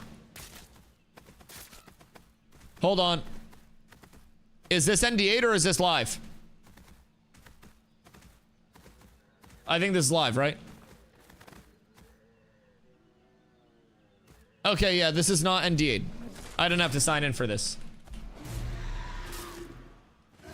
All right, the countdown continues. As we draw closer to the start of Phase 3, we want to take a moment to share some of the progress made during our Alpha 2 journey and what's coming next. Over the last few months, your participation and feedback have helped us dig deep into core systems and performance improvements. Thanks to your efforts, we've made meaningful strides in areas like dynamic gridding and server performance, Unreal Engine 5.6 transition, time to kill analysis. Fun fact, analyze is one of my favorite words because analyze is the exact same word and you never know what you're getting until you actually open the box. Just a small thing. Early game flow. Including how quickly players obtain mounts, tools, and find their first questing hubs. Node progression and player behavior. We've been tracking how players interact with the worlds, level up nodes, and engage in meaningful choices. Guild storage system testing. Introducing and iterating on guilds shared storage solutions for guilds, ensuring functionality, security, and ease of use for organized play. And so much more. Almost had a stroke there talking about the guilds. Maybe I shouldn't create one today because it might quite literally be the death of me. But we're not done yet. To ensure Phase 3 hits the quality bar it deserves, we'll be using the weeks ahead for continued iteration, polish, and testing. With that in mind, Alpha 2 Phase 3 will now begin on August 26th, 2025. 1 month and 1 day from now. Damn, RIP to those that took work off. Well, is it too late to pick up shifts for some people? Just cancel vacation? Yeah, literally just call your work and be like, yo, plane was being brought out to the ramp and fell over. Not gonna be able to take that vacation. Grandmother undied. I know a couple people have bereavement leave. I'll be on vacation, but on the plus side, I'll be on the beach. Yo, that's massive. And honestly, I'm here anyways. I just kind of exist here. So you guys will be able to share in the woe and misery, even if you do want to go outside for your vacations now. All right. Wow. What we're focused on. Hold on. I need to update my title. Wait. This is big. I need to capitalize on this. Stream manager. Nope, not that one. Wrong button. I don't know how to do this. I'm going to go live from my phone in a second. Edit stream info. Gosh, heckin' dang it. All right. Phase 3 delay. August 26th. Boop. All right, we're good to go. All right. P3 delay confirmed. I personally did not think they would. We'll read on because this is a large article. They said they were going live soon. I beat them to it. Thanks to whoever posted this. What we're focused on. The anvils. Development in the anvil zone arrived a little hotter than anticipated. As such, we're taking some additional time refining the new starting area, focusing on interior spaces, content, visual landmarks, and environmental storytelling. While we are not aiming for content parity with the Riverland starting zone, that means being on the same level, we do want to ensure a robust golden path that guides you through the starting villages, artisan POIs, pocket dungeons, and node progression. Okay, level 4 nodes and vassalship. We need some additional time to smooth out the level 4 layout, enhance some environmental set dressing, and improve UI elements related to vassalship. These systems represent a major step forward in shaping the world through player agency and fostering healthy competitions between nodes as they specialize and evolve. That's really valid because as of right now, vassaling is a little bit of a, like, random, we don't quite understand what's happening with it type thing. So I do like that. Hopefully more clarity around how vassling actually happens. P3 is now the week before Labor Day weekend. Wait, so people would have to take the entire week of Labor, like pre-Labor Day and then Labor Day weekend off? Something tells me that's gonna be rough. Well, streamers up. Huge news for the unemployed, boys. Unemployed, rise up.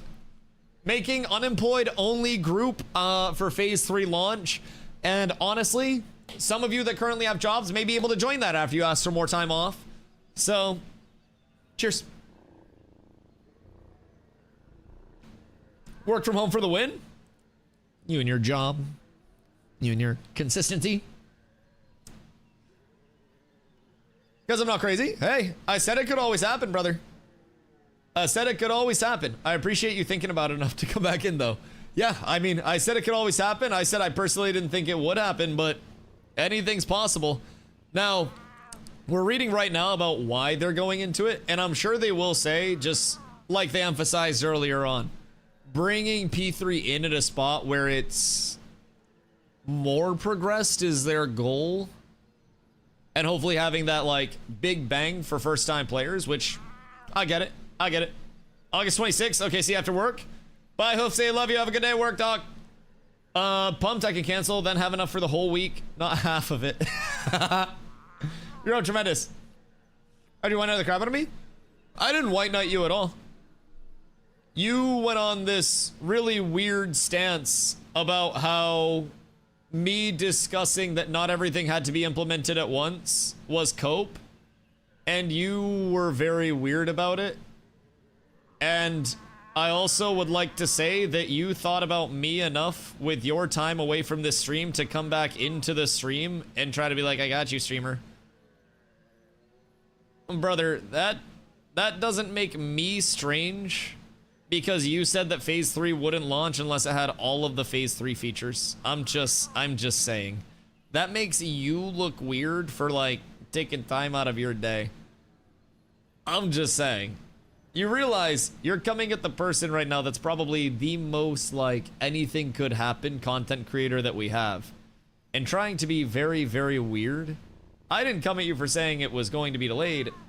I simply corrected you for saying things in a very, very, very weird manner, and saying that unless everything in P3 dropped for P3, it wouldn't launch. That's all. But I hope you're having a beautiful day, Warrior. I'm sure you'll spam the dev stream soon and try to get noticed again there too. So I hope you have a wonderful one, brother. Enjoy the stream today. Remember, they're also doing the drawing for the keys today too. I believe they've emailed a lot of people. So they said that they selected the winners last night, a few minutes after 8, like when the drawing closed. And then from there, they said they'd be reaching out via email. So if you guys did enter, make sure you're checking your email. I'm sure at this point, we have at least someone from the community that won, right? Like we sent a lot of fucking people over there. We spent a lot of time plugging that. So, casual insults in your staying form. I appreciate you, brother. You get the energy back that you put in with me. And so you tried to come in and be all, I told you so, and then say that I'm a white knight because I corrected your inaccuracies, is opening the door for this type of banter. And it's a big reciprocation. If you come in like a weirdo, then you'll get a weirdo response back. And if you come in chill like 99.9% of the community, then you'll get that back. I'm not good at math.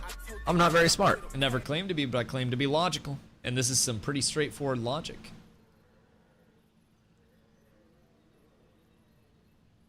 You greatly misunderstand me, but it's okay. Well then, instead of digging yourself deeper, then, like, maybe explain. Like, I don't know. You're, like, trying to convey something apparently much deeper through text. And perhaps if there's a misunderstanding, instead of going deeper and then, like, throwing out white knight this and shit like that, maybe just evaluate the room a little bit. If you are a content creator, you should also very well know that when somebody doesn't really, you know, have a level of familiarity with you and how you interact, and they come in a certain way, it can be very weird energy, right? I think that's a large thing to keep in mind. So anyways, if there's a misunderstanding, just keep in mind, it goes both ways, brother. It goes both ways. Either way, congrats on being right. But it was a weird vibe. Did they release the emails from the giveaway results already? No, I don't think they'll publicly release people's emails for who won. I don't necessarily know if it'll be a full list or anything. I don't know if they can, like, legally do that. I don't know when all of the emails will be out or they'll confirm any of that. But, we'll see. We'll see. I didn't sign up for any of them, but I want my money. I said they'd push it back. I was going to do a Gamba if it wasn't such a fucking impromptu announcement.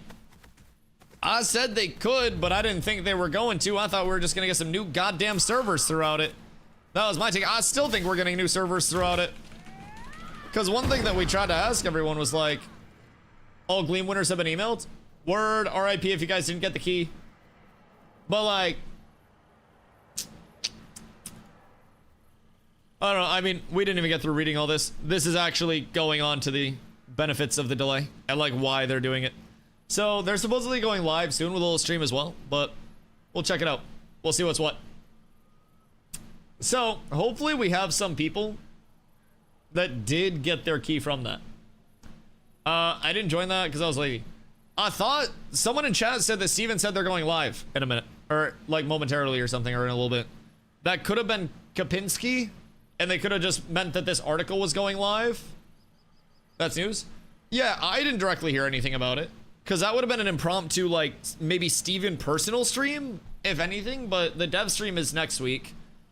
So I think they might have meant this article going forward, or going live, and somebody just kind of, like, misunderstanding it or something. If I'm being honest.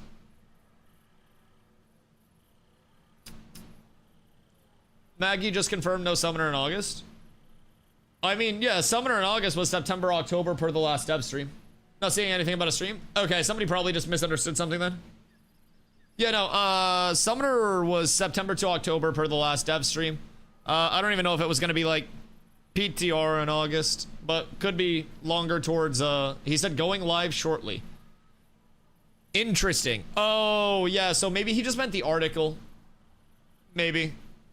And then, like, not going live, like, with a stream. And my streamer brain misinterpreted that. Steven September, Maggie October. I think they kind of, like, collaboratively confirmed that it was September to October, like, deployment. Either way. Either way. Semantics at that point. But, yeah, both of them collectively had said, September, October. Let's see. My boy. Thank you for the gifty. Rory. Welcome. Hopefully we can learn to be friends, not foes. I love you. You're always welcome here. Is the thing down? Is what thing down? The PTR? No, PTR's up. I'm in the anvils right now. I'm sitting in Cat Torum. But this article just came out. Lion! That game? Nah, PTR's up. We play in PTR. But this article just came out. So, they're focusing on quality. For the P3 launch itself, I'm getting hit by a Raven. You give me 1 second. Okay. So, with that being said, we had started this, we got through the vassling and went on a little side tangent. First time user experience, FTUE. Streamlining and enriching the early game experience for newcomers in both the Anvils and the Riverlands requires iteration. We'll be spending the coming weeks improving these paths with support from testers on the PTR. Lighting, maps, and interiors. With the hot delivery of the Anvils, downstream teams like lighting, audio, and UI were impacted. This additional time will be used to enhance... Crafter! Coming in with the match. Crafter, thank you, thank you, thank you. I appreciate you guys. We are one sub-Rooney away from a hype train of Rooney! Boys, much love. I appreciate that. You guys are very, very, very kind. I do appreciate all the love and support. Genuinely means the world. Quite literally keeps me here. Thank you, Crafter. Thank you, Hoofsy. You guys are amazing. Economy and stat rebalance.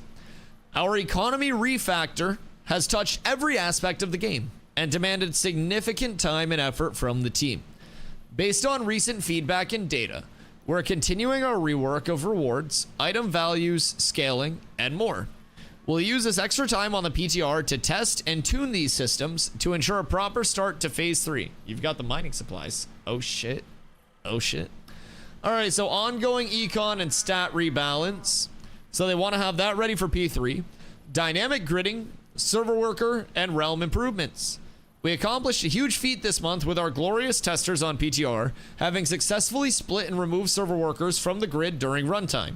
Over the course of the next few weeks, we'll continue back-end optimization efforts to support larger, more stable play environments. Ongoing testing and events. Until Phase 3 officially begins, Alpha 2 Realm Shoal will come online Thursdays at 10 a.m. Pacific Time and close Mondays at 6 p.m. Pacific Time. That's an early close, damn. Okay. Public Test Realm remains available 24/7 with downtime for updates. Intrepid events will continue on both Shoal and the PTR to keep things exciting and help us gather valuable data. Phase 3 on the 26th. Good hecking gravy, boys. In closing, as with any active development, delays happen. We'll stay focused on our outstanding work outlined above and provide updates as we continue with our PTR testing. Your support, passion, and time mean everything to us. I'm getting attacked by a Raven again. We're building Ashes of Creation together, and it's your feedback that shapes each step going forward. Whether you're reporting bugs, submitting feedback, or just showing up for a hide-and-seek event, you're making a real difference. On behalf of the studio, thank you, Steven Sharif. Steven says thank you. He wanted to pass that along to everybody. All right, then they have an FAQ. Stability. Why is this being done? I'm a content creator. How many people are sending them this question? There are like 6 content creators actively covering Ashes right now. This is like the least frequently asked question. What can I do while Alpha 2 isn't being updated? Go fuck yourself. We understand this limits what you can share publicly. While new content will be under visual NDA, you're still welcome to talk about your experiences with the new features on PTR and create visual content on the Alpha 2 Shoal Realm. We appreciate your understanding while we focus on our efforts on PTR to prepare for Phase 3. Valid? I don't know how many people are asking that, but I already got my solution. I just gotta get myself a couple of good VODs. From live, like a couple good VODs a week. Use those bad boys like a clean pair of underwear when you're trying to get dressed in the morning, and I love that. I love that. We're up tremendous. Why is this being done? Stability is our top priority. We aim to deliver a smoother and more polished experience with our next major update, ensuring new content like dynamic gridding. Okay, dynamic gridding confirmed for P3. The anvils, level 4 nodes, and the econ changes are ready for robust testing. Also, centralizing all testing to PTR allows us to focus feedback, fix bugs efficiently, and avoid disrupting the live environment with work-in-progress features and systems. Whale, my lads. It has happened. Who had it on their agenda? Who predicted it? I knew it could happen. I was really fucking hoping it wouldn't. Now, I'm glad I didn't take time off work. That's huge. It was a free space on my bingo card? Yeah, I guess. I was delusional. So, there are a couple of routes that people could have gone. The delusional route, in my opinion, would be saying they were going to launch on August 4th and have everything in place for August 4th. I personally thought that they would launch on August 4th and have a bare bones launch. That was my goal. If you read the FAQ this morning, it said they're not updating Shoal anymore to ensure stable launch, stable environment. They said that on June 26th as well. So the last dev stream, they said that they wouldn't be updating Shoal anymore, so they could focus everything over here. Yeah. So I guess that's just more emphasis. And goodbye, no more patches. Yeah, I mean, we're not getting anything over there anyways. We haven't got shit for a month now. So that's been the same build, which they're just trying to force everybody over onto the BTR, right? As much as I can. So my internet can't take it. Well, you still have to patch. Now you just have to patch the BTR.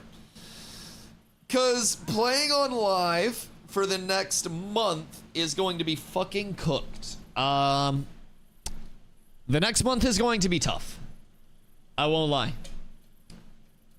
Because now a lot of people are going to be very hesitant that the 26th is even a thing. You think with delaying P3 twice because people have valid expectation for their unrealistic expectations? I mean, I think that there's always valid room for criticism, right?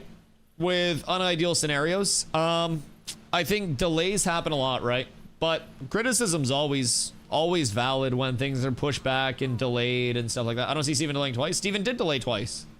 What do you mean? It was supposed to be May 1st. And then it was supposed to be August 4th. So now it's August 26th. So this would be the third delay if August 26th gets delayed. So if we didn't see him delaying twice, do we see him delaying thrice? That's the side of it. They give us 2.5. Yeah, I mean, that is true, but essentially shifting PTR is basically 2.5e. But no, that is true.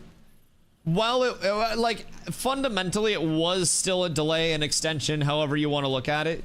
Date shift, you know, however we want to look at it. We're in phase 2.75. Well, yeah, we just don't get a fresh start or anything, or any like form of progression, which is gonna have people floating for a while. So we're gonna be waiting for 2 to 3 years still anyways. Yeah, I'm personally not too worried about it. I would rather them take their time and get things right. I talk a lot about technical debt being... This fucking Raven is, I swear to God, gang stalking my shit. I have no fucking idea why this one Raven is just inside my asshole. But like, I'm being gang stalked by a Raven. It's like it's just spawning on me in particular. Anyways, I think if anything, they launch on August 26th now, then do a fresh start server once Summoner comes out in October. I don't think they do a fresh start 2 months in though. Are you on your mount? Yes. Yeah, I don't think they do a fresh start a month and a half. I think if anything, it would be like the rogue deployment was. So people start, they level as, you know, mage, whatever. They get their gear for their summoner. Summoner drops. There's a summoner wave of levelers, and then they leave that for testing for a little bit in endgame with power scaling with shit like that, and then fresh start. The mob is being aggroed by your mount. I just don't know where it's fucking spawning, but we're balling. Get off the mount. The fuck? Our mount's just cursed? Alright, well I desummoned it. Is mob aggro range like massive? Because I'm only level 15. The mob's level 7. Or the mount's level 7. Mob's level 10, so I mean I guess. Should be fine though. But yeah, like that. So that was kind of my thought anyways. In terms of the like launch on August 26th and leave it. Was that we were going to get a very bare bones launch. And I didn't think that is a bad thing. My personal checklist was August 4th, Anvil's base iteration, 24/7 servers, fresh start servers. I had very like tempered expectations. And I guess that probably is why I was leaning into like this will launch anyways, right? I wasn't necessarily in the delusion of like this will launch and have everything ready. My stance on it was it'll probably launch. It probably won't be that large of an update, and then they'll just update it throughout that, right? But I guess they want a larger update all at once. Selkirk, I know you. Wait, that's circles. Oh shit. I think Anvil's not being ready is the reason why P3 was delayed. Second starting area needs to be tested for P3 launch. The rest of the stuff can be added during the phase. Yeah, like Anvil's functionality is probably a large part of it. I would have to agree. Dynamic gridding, probably another solid pushback too. I think dynamic gridding and Anvils being open for P3 simultaneously is a very good chance for them to have an extremely smooth launch for new players coming in without a lot of crashes. And probably they see the phase 3 launch as their best. Huh. So I was just hitting the Raven, and a Phoenix Sentinel turned to me and nuked my shit.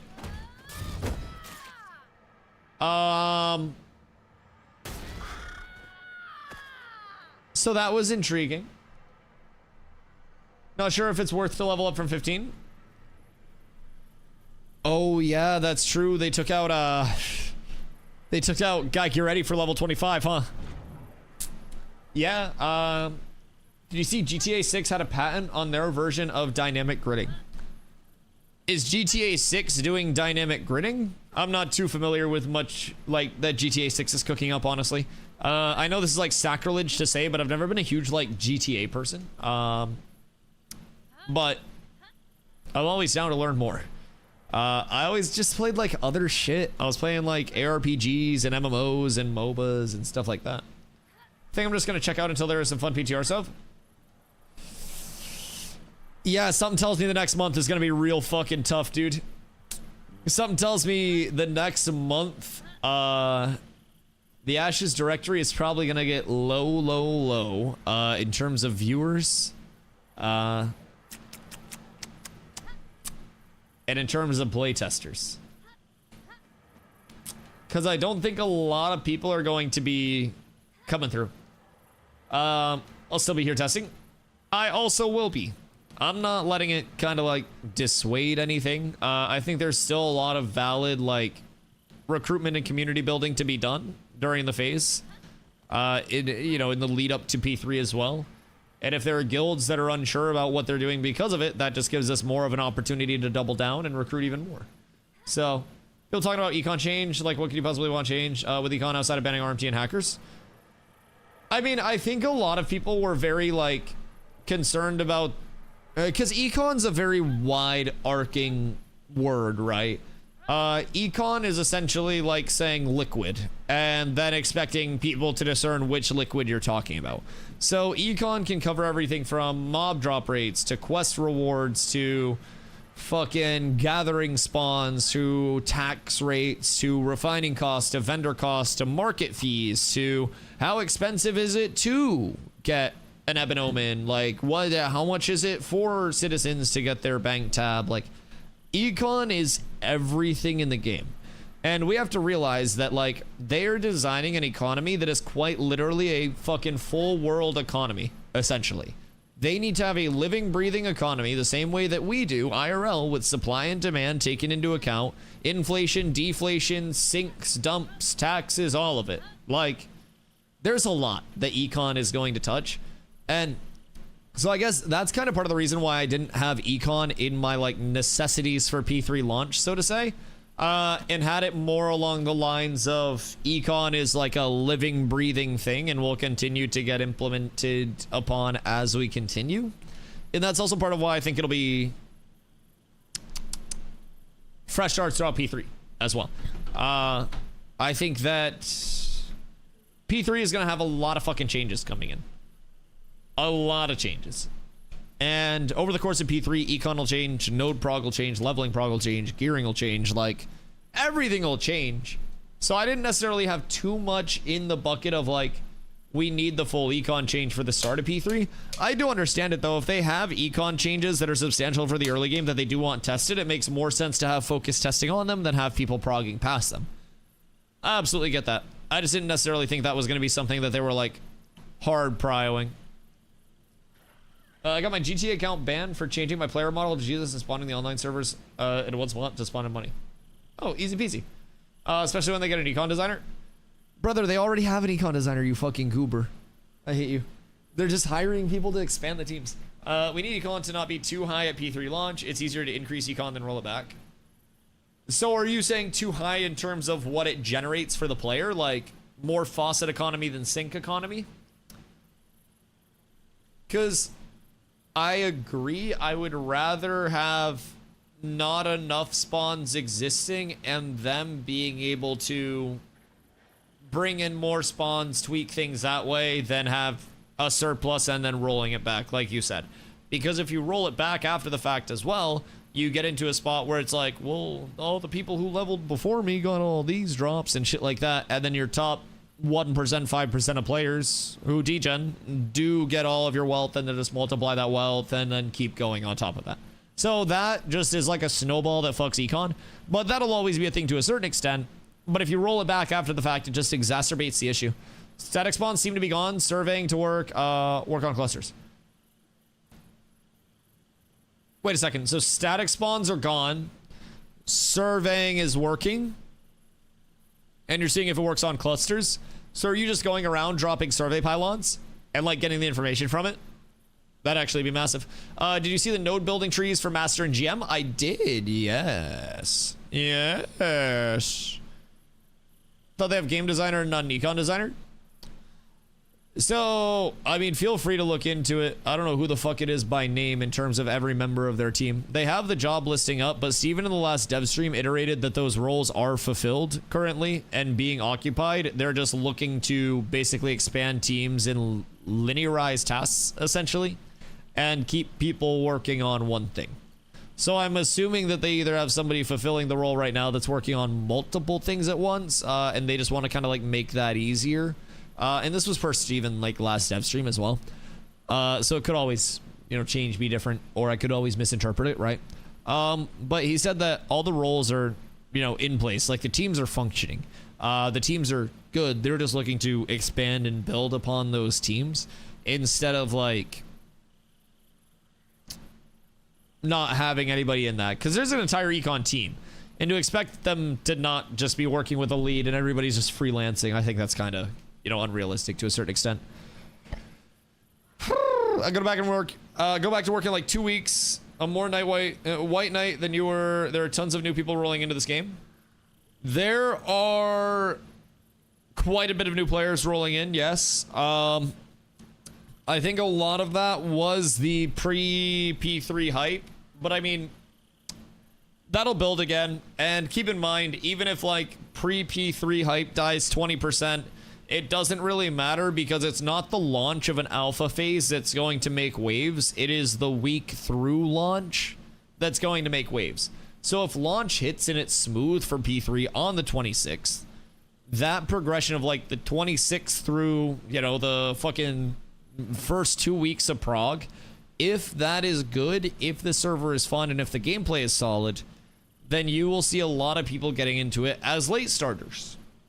And I think it'll be a massive kind of like ripple effect if it's done well. Most of them don't even know things that are happening at all. They don't even know there's PTR they can play. Yeah, no, absolutely. We have a good amount of new players that come in and they're just like, what you doing? Game down today? I just got my access. And I'm like, nah, come over to the PTR, check it out.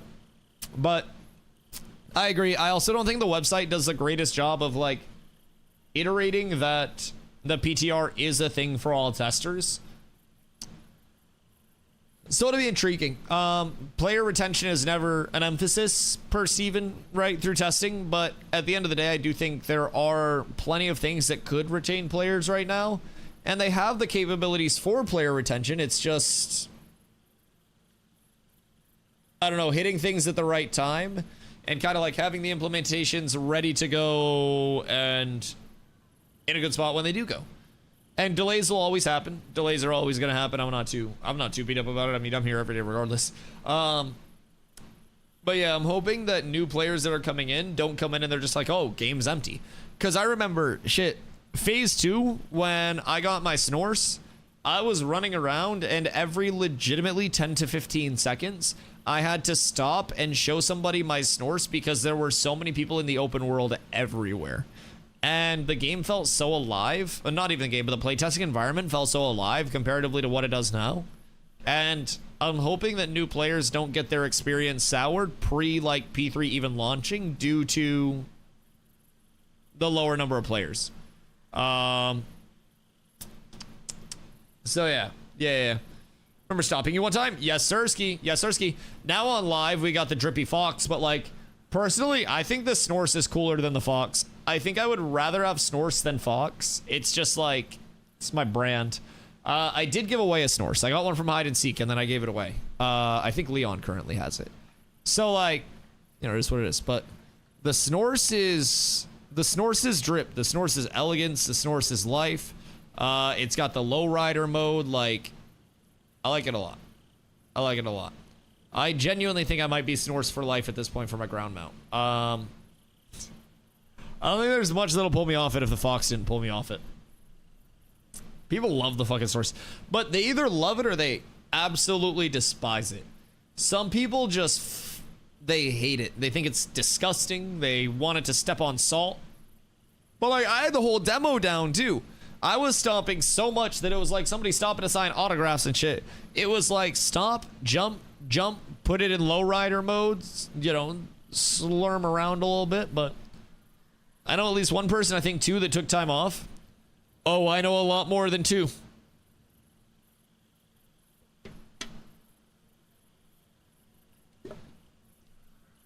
I know a lot more than 2.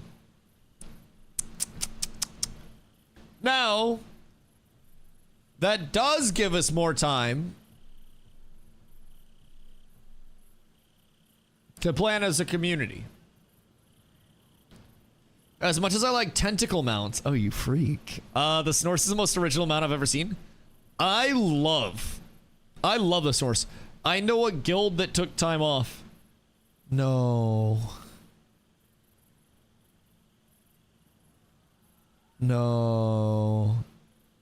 Lots of guilds did that. Like, define lots. I'd say like probably 5 guilds took like dedicated time off. I don't know how many guilds were planning on coming in and entering, but I do know of multiple communities that were planning an entry for August 4th that will now be very confused.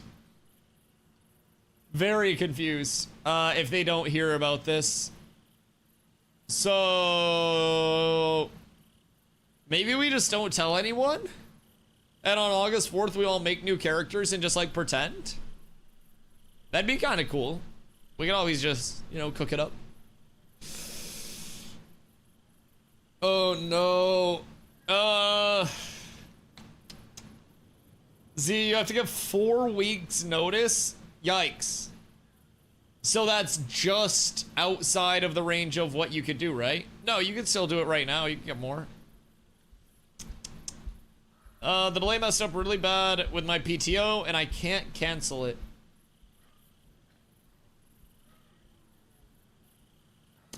That fucking sucks. We did have a good amount of people. We did have a good amount of people that were planning for it. And the timing on the new launch is also the week before Labor Day weekend. So do with that information what you will. But a lot of people are also going to have to convince their families that they're not doing anything for Labor Day this year and that they're doing it a couple weeks early. Like, realistically, if you took time off and you have a family, just tell your family it's Labor Day weekend a week early, and then just take, or like a couple weeks early, and then just take them on a week-long fucking camping trip somewhere. Or just leave them somewhere, so that way you can play on the actual Phase 3 launch. All the people that can't move PTO, let's just meet up in Colorado. Y'all pull up to Maine. Maine's cool. A lot of good food here. Cat with abs is absolutely. Yo, Zinkbet, thank you for the follow. Much love. The family list win this round. Zine, who would have thought that like the long game of being abandoned by everybody you ever loved would just, you know, someday be a benefit for you, and just, you know, the constant cold embrace of loneliness and despair would actually someday turn warm. You know, I'm happy for you, dude. Happy for you. The key is to be honest. Be honest, but don't play yourself. Don't play yourself by depending on your family. Maine does sound good. The heat index is 110. Ours is like 95, and we got a heat warning. I think I might be taking PTO for August 26 now. Oh, does this delay make you more confident? So, question. Did anybody take May 1st time off and then also August 4th time off? Because there's gotta be one person out there that is just throwing shit right now. I'm chilling. I'm fine. I'm showing up anyways. I don't care. But, like, somebody out there saw this article go out and they just go, motherfucker! That's so unfortunate. I might just take mine and schedule more later. Yeah, so, like, hear me out. You guys could just quit. It's always an option. Like, I'm sure that you have very good credentials at this point, a good, well-built portfolio, a resume, so to say. And with that, you also are more likely to receive a higher percentage raise going company to company than you are if you stay year over year at the same company, depending on a cost of living raise. So food for thought. Food for thought. Guys could always just make it the official fall off a ladder at work day. That could be cool. Can't quit, I have a channel support. Woo! All right, yeah, that's true. That's true. All right, everybody other than Hoofsy. Everyone other than Hoofs. Are we here for launch? Yes or no? Hoofsy will level 1 in your honor. I'll multi-box. I'll have you send me your PC, and then I'll put movement binds on like 4 foot pedals, and I'll just move it around as we go. So, honestly, chat, who else works a job that could be like done work from home? Because we could also have Hoofs log in on your work from home account, and that way you also wouldn't have to worry about it. Hoofs, we really appreciate you just, you know, just biting the bullet for all of us, doing the hard work, man. It is, you're truly fucking amazing. Wouldn't be able to do it without you, and, you know, none of us would. So, chat, send work from home info, email info over to Hoofs.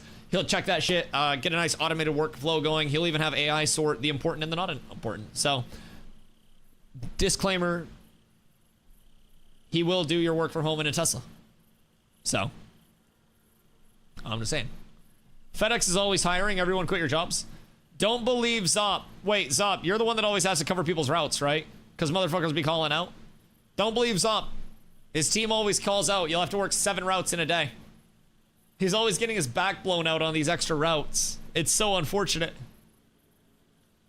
We fall gracefully forward into the unexpected future. Seeing, that's poetic as a motherfucker.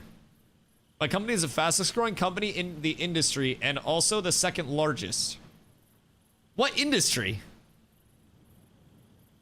And like the company you work for or the company you own? Because cool.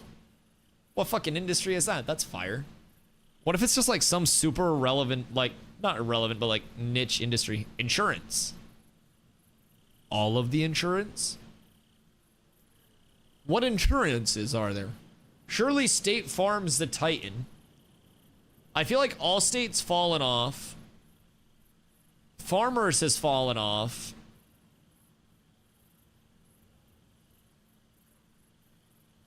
That one health insurance company got cooked.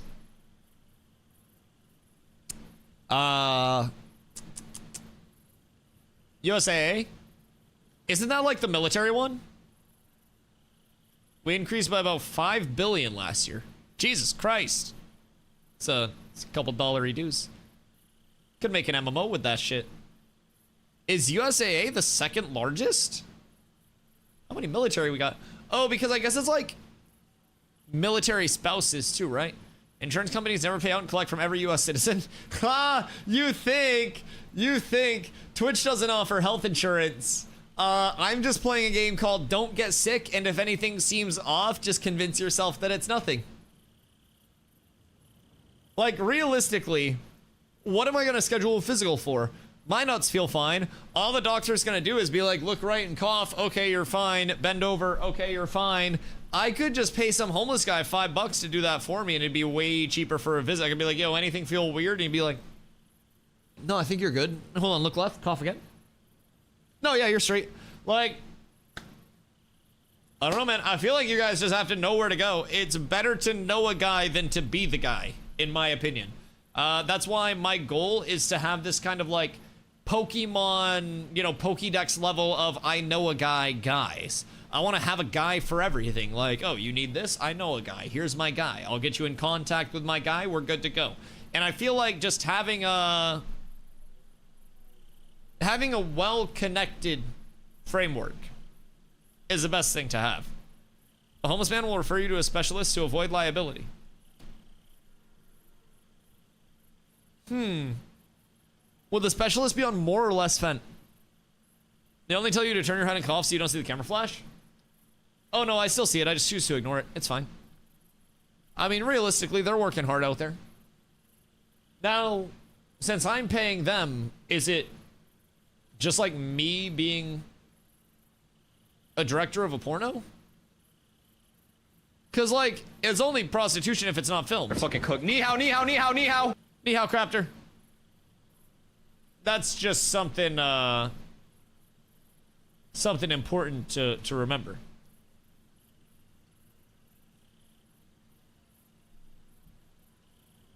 That's basically, I'm pretty sure within the US legal system it's true. Like, if you were prostituting, but you were wearing a body cam, I'm pretty sure you're just producing adult films. I don't think there's too much crazy to that. Like, you're just on Kick. Yeah, essentially. Yeah, like amateur MMA fighter, not able to make it into an actual scheduled event. Just go bully people in the streets on Kick until you find a fight. Instantly an MMA fighter. Kick's a magical place. Someone one day asked me why I don't multi-stream on Kick, and they're like, oh, you'd probably make good money over there. And I'm like, I don't fucking care that much. Like, I've been poor my entire life. I'm not selling that hard to go over to Kick. I'd rather shit in my hands and clap. I'd go down to 100 subs on Twitch before going to Kick. Like, genuinely. It's already been rough out here with the Ashes decline. We've lost like 1,500 subs from peak, but it's okay. It'll be back. but nothing will make me go to kick. Literally nothing. Speaking of which, something will make me go pee. And it's these Celsius strings. So I'll be right back in just 1 second. And then we figure out what to do. What are our next steps? How do we think this changes phase 3 launch? You won't shotgun a Celsius. Maybe tomorrow, this is my second one of the day, and if I have too much, then I'm liable to have a seizure. So I'm trying to maybe not do that. Yeah. Tomorrow, you hit me up tomorrow. I'll save my first Celsius of the day for stream, and then maybe we can figure something out. All right, I'll be right back. I'm taking a winky real quick. Chat, don't look.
So, how we all feeling here?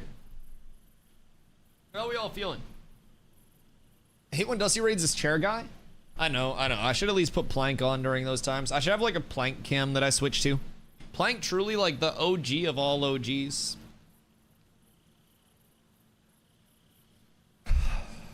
What an update, man. What an update. So, do we think 3 weeks is enough for them to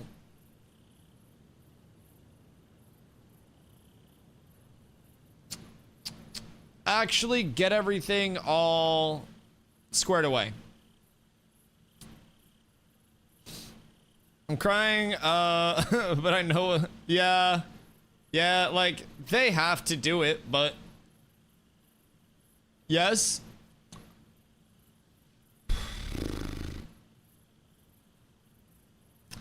Looking at it, Anvil's level 4 nodes and vassalship, I'm hoping we get more transparency in terms of vassaling.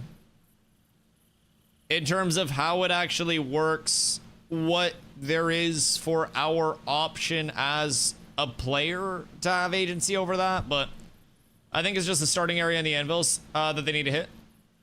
Yes. I agree. My checklist was Anvil's 24/7 uptime and fresh start server. And maybe they just, you know, the anvils isn't in a spot where they want it to be. I actually haven't made my way up to the starting area yet. They did mention that some of it's invis walled still. But I'm gonna work my way over there. We'll give it a good look-see. Fuck. Is this a test of the devs? Hopefully the pressure on devs is a comfortable approach. I mean, I think there's always pressure on the devs, in all fairness, with this project, because everything that they do is going to be so incredibly critiqued all the time. Yo, Blotto. Thank you for the 4 months of Prime, brother. I appreciate you so much. Thank you, thank you. Very neat. With Vassling, I don't think it needs more player controlled, but rather as it is, where it locks at level 1. It incentivizes players, if they want a specific node to level, they'll work fast to get it to that first level.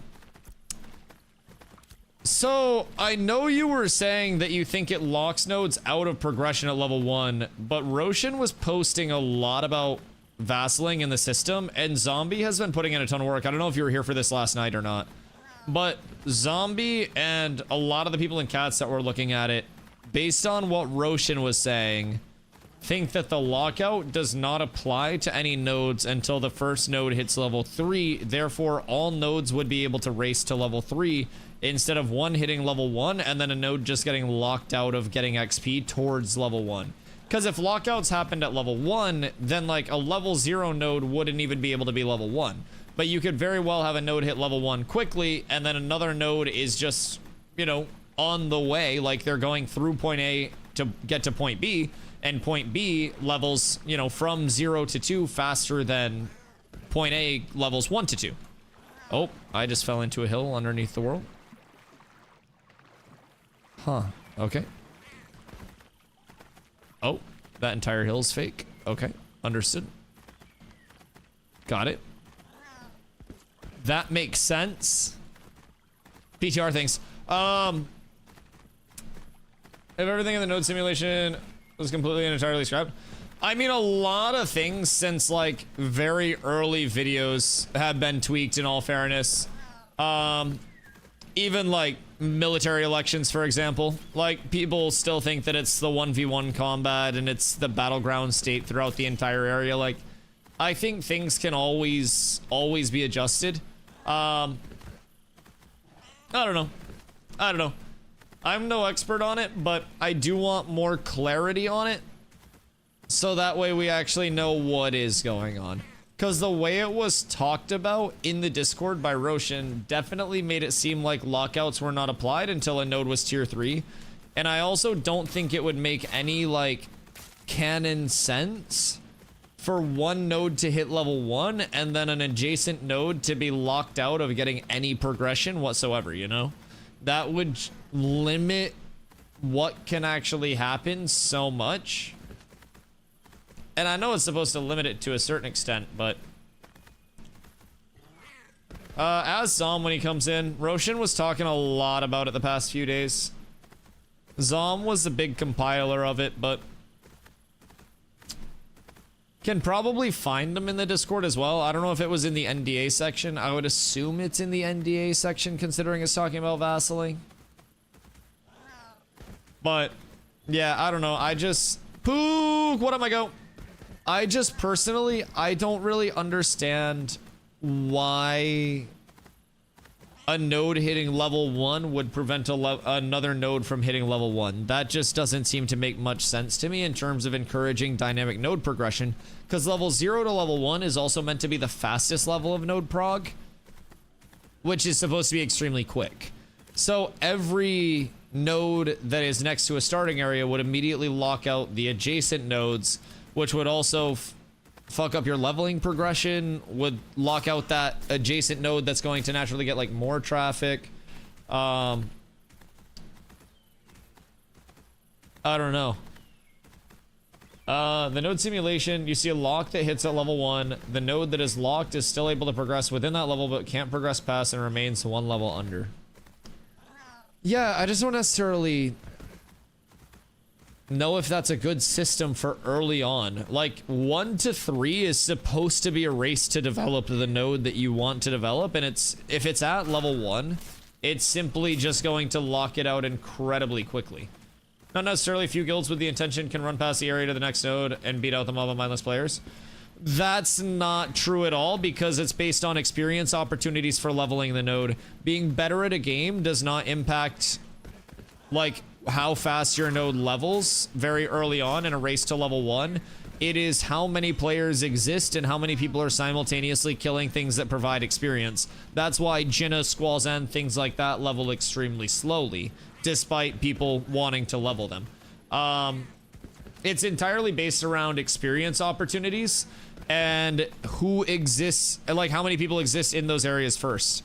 Because if you have an area, like you're taking, say, 20 minutes to travel, and an average node is supposed to go level 0 to level 1 in a few hours. Now, if you have a node that is the starting area, that's going to level exceedingly fast.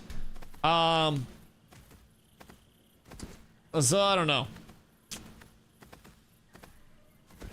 I don't...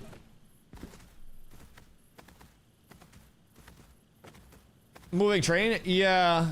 Yeah, Bad Dad, what up, brother? What have I missed? The 26th is now the P3 launch. We've got the article pulled up. We can go again. We can go through it again in a sec. I'm trying to run up to the new starting area real quick. But yeah, I don't know. Like, when a new village, stage 3, node levels, it'll choose the neighboring node that's available and best value to make their vassal. This is not something players or mayors pick. The system does this automatically. If the chosen node is an expedition, it can still level to encampment. If the chosen node is an encampment, it cannot level until its parent does. And that's the comment from Roshan very recently. Thank you, Keith. I appreciate you. So, according to that, it seems like it is when the node hits 3.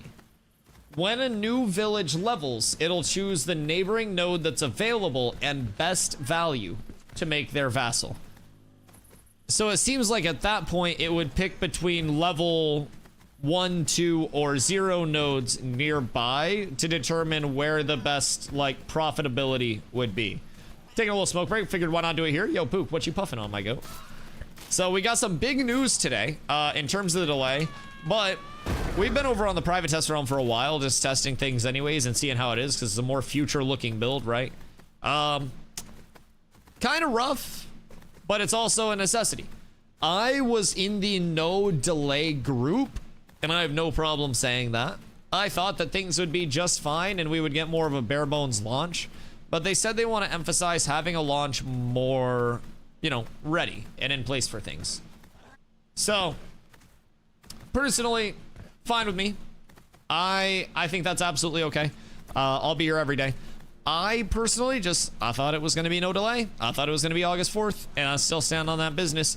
I think if the anvils were ready in their eyes, we probably would have been able to launch August 4th, but they have a few things in here that they want to, you know, get all situated before the launch. I think Econ, like, yes, sure, but that's probably going to get reworked 17,000 more times before launch actually comes through, right? So, I was on Team August 4th too. Yes. And like, I always said it could be delayed. I just didn't really, like, if the anvils was ready, then I think it'd be fine, but...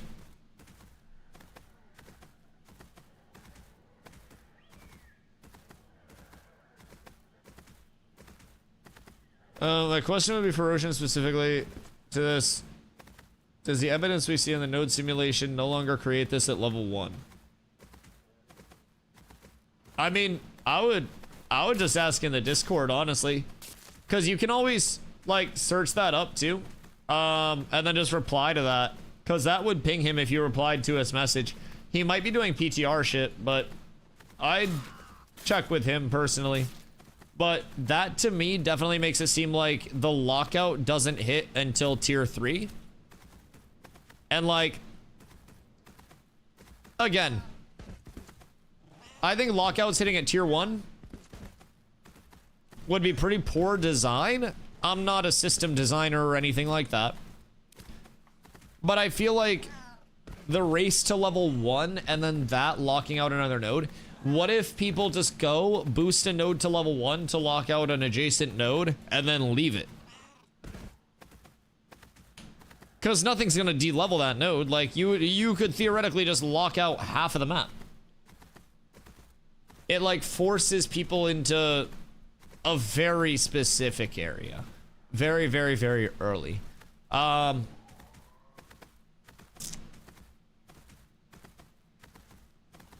don't know if you boost Winstead, if you locked out Halcyon or Mira. Right.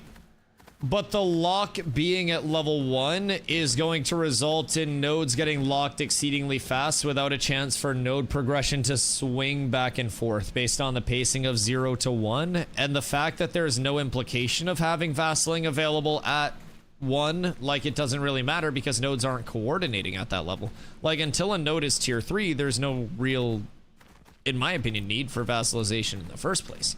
And I think that, again, at level 1, like, hitting level 1 and then locking other ones out to 0. Why are we talking about level 1 node locks? So, Pock watched the, like, node simulation video. And in the node simulation video, there's a lock that appears on the adjacent node at level 1. Stopping, like, when parent node hits level 1, it takes an adjacent node as a vassal and stops that adjacent node from progressing. Which, like, Roshan posted in Discord a couple days ago. And yeah, neighboring. It prios adjacent. If no adjacents are available, then it's neighboring. Either way. Terminology, pedantics, all of that. The concept is still there. Vassalization doesn't happen until node level 3. Well, that's what Roshan also said in Discord. Yesterday, I believe, or a couple days ago. Either way. Zombie has been compiling, and Keith, a lot of people in Cats have been compiling, like, all the info that they're spitting us regarding node systems so we can try to plan that out because we're going to be involved in node ownership and hopefully, like, high-level development of a node, right? So we've been trying to compile as much up-to-date information as we can because things always change a lot, right? And according to what they've said, lockouts and progression, like, lockout doesn't happen until T3.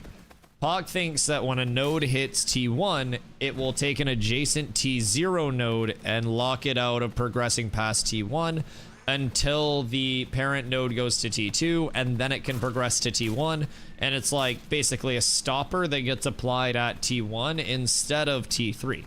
But that seems like it would be very, I don't know, unideal because there are a lot of swings on the path to T3, right? That would just be completely eliminated. The flaw to it is that the vassal lock doesn't apply in the first place until T3. Well, yeah, so that's what Pock is saying, is he thinks the vassal lock applies at T1, and it just doesn't show until T3. And it's, like, applied in the background, basically, at T1. Like, that's basically what Pock thinks, is that it's T1 vassal lock applies, and then T3, it essentially allows the vassal that was determined at T1 and T0 to then level up to, you know, T3 and T2. So that's essentially Pock's theory. Teeps, how you doing, my boy? Happy Friday to you, dude. I hope it is a happy Friday for a lot of players. Tico, how you doing, my boy? Is the giveaway still on? They drew winners last night. It closed yesterday around 8 p.m. and they drew their winners. How to buy game? Exclamation Ashes, my friend. Is he launching it the same day as PoE 2 League start? I know it's a different game, but it's not smart. I mean, I don't necessarily think PoE players will be too heavily into here. When's PoE 2 League start? Also remember that PoE 2 League start is also PoE 2 and not PoE 1. I spent some time in PoE 2. I found one of the first headhunters to exist. I was playing a summoner, clearing very, very juicy maps, like 2 days in. And headhunter drops in one of my maps. I instantly re-roll. Yo, Salvatore, much love. Thank you for the follow.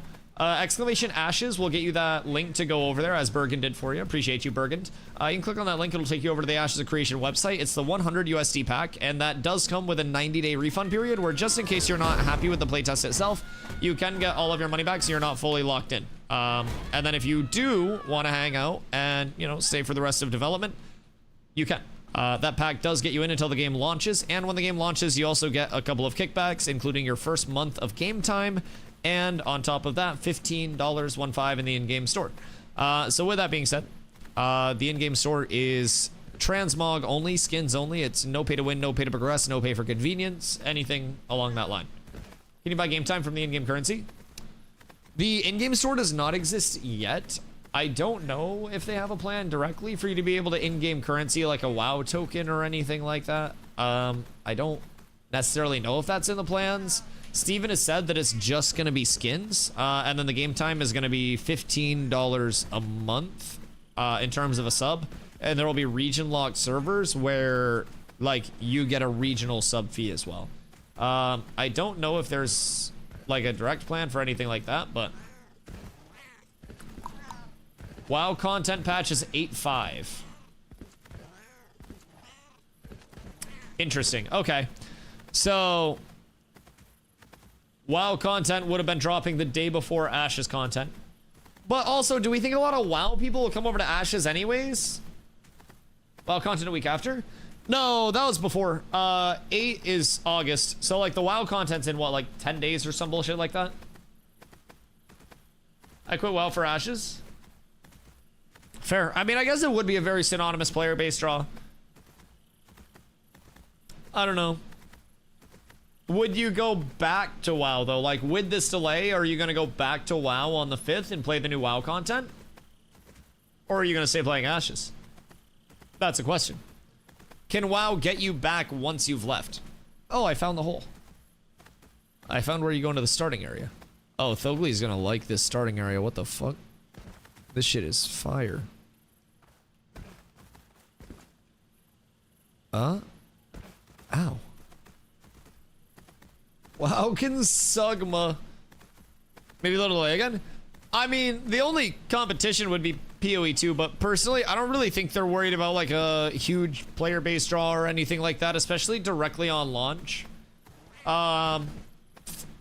Personally, my prediction is that Phase 3 peak population will come much later in Phase 3 than it does on launch anyways. I think that we'll get fresh start servers throughout Phase 3 simply because it is meant to be such like a long-term, you know, it's a long-term server. It's meant to be up until the game is feature complete. And with that being said, I think that player base, if development goes well throughout that phase, will kind of like, you know, ebb and flow, but go up over time as a total net. You'll have your content cycle where people come and people go. But hopefully, they're able to make, you know, each deployment draw in more people and lose fewer people in between each of these deployments. And if they're able to do that, by the time Phase 3 is close, if they are doing resets or anything like that, that would give a lot of entry points for players to come into a more, you know, MMO-like experience on launch, so. Is this game like retail, classic, or vanilla? I want to see Bling. Oh yeah, I can switch back over and put the VOD on. We're covering some news that just dropped today. And basically our Phase 3 launch, which was supposed to be on August 4th, did get a little bit of a pushback, so that way they can get some more changes all squared away. Gives us more time to hit the sub goal. We're good to go. So that's pushed back to the 26th of next month. So about 3 weeks on a pushback, but we're vibing. Should give us a much better launch environment and hopefully, you know, a much better first-time user experience for those new players coming in. And, you know, just make the existence a lot better over there in general. So pretty excited for that. In terms of retail, classic, or vanilla, I would definitely say, like Josie said, classic. It's kind of like, in my opinion, an ADHD-friendly WoW classic is how I used to put it when I first started playing. I came over from New World, and New World was a full-action combat system, right? And that full-action combat system was here. Open on gameplay. That full action combat system was like aiming, dodging, all of that shit, utilizing your stand bar. So you'll notice that you have health, mana, and stamina, the yellow bar with 110 there. And your stamina can be used to block in a frontal cone and get extra mitigation on the damage that you're blocking at a cost of stamina. You can sprint, run faster, and get some disable evasion rating, get CC'd a little less. Or you can dodge and get a half-second 100% evasion buff, help you basically have an iframe unless you somehow get hit through that. Evasion rating can be countered by accuracy rating, but either way, it's very nice. Wait, you want a key?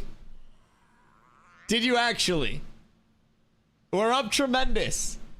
Brother won a key through the giveaway. Cheers. Did you use my giveaway link to go over there? Not that it's like my link or anything, but you went over from the chat, yes? I knew we would have at least one in the community that won it. I think so. Let's go. Let's go. Boys, that's 100 USD saved. That is 100 clams. Free entry. We're up tremendous. So, did they just like send you your key itself? And you're all good to go today?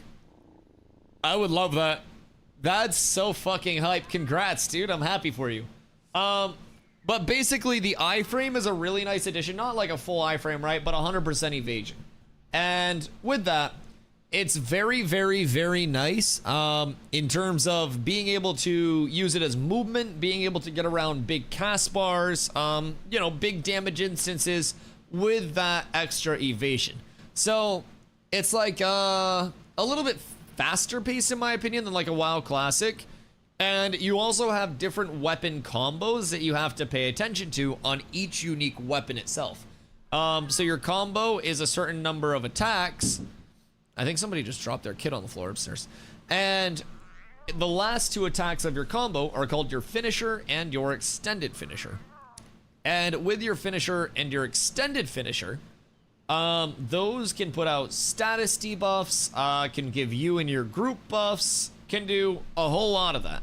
So those are very important to see through on certain classes.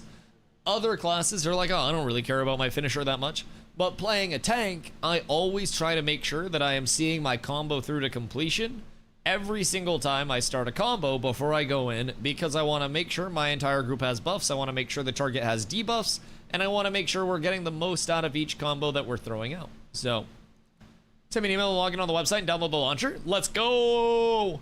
So if you do want to, you can either make your character on the alpha environment, or you can make your character on the private test realm. The private test realm wipes very frequently, but typically they also give you a gear vendor where you can get some starting pieces from, and a little bit of a start off, and then you can level however you'd like. You can buy a book to skip a few levels, or you can just level normally on the private test realm. Now that's visually NDA'd, so that's why I don't show gameplay from that side of things despite playing on it right now.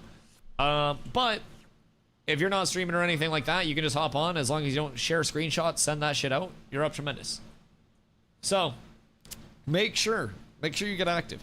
You do now have just about a month to learn as well until phase 3 servers do start, providing they start on the 26th. So that makes it a little bit easier for you to feel ready too. Honestly, even on live, a month is just enough time to really, I think, have a good grasp of everything.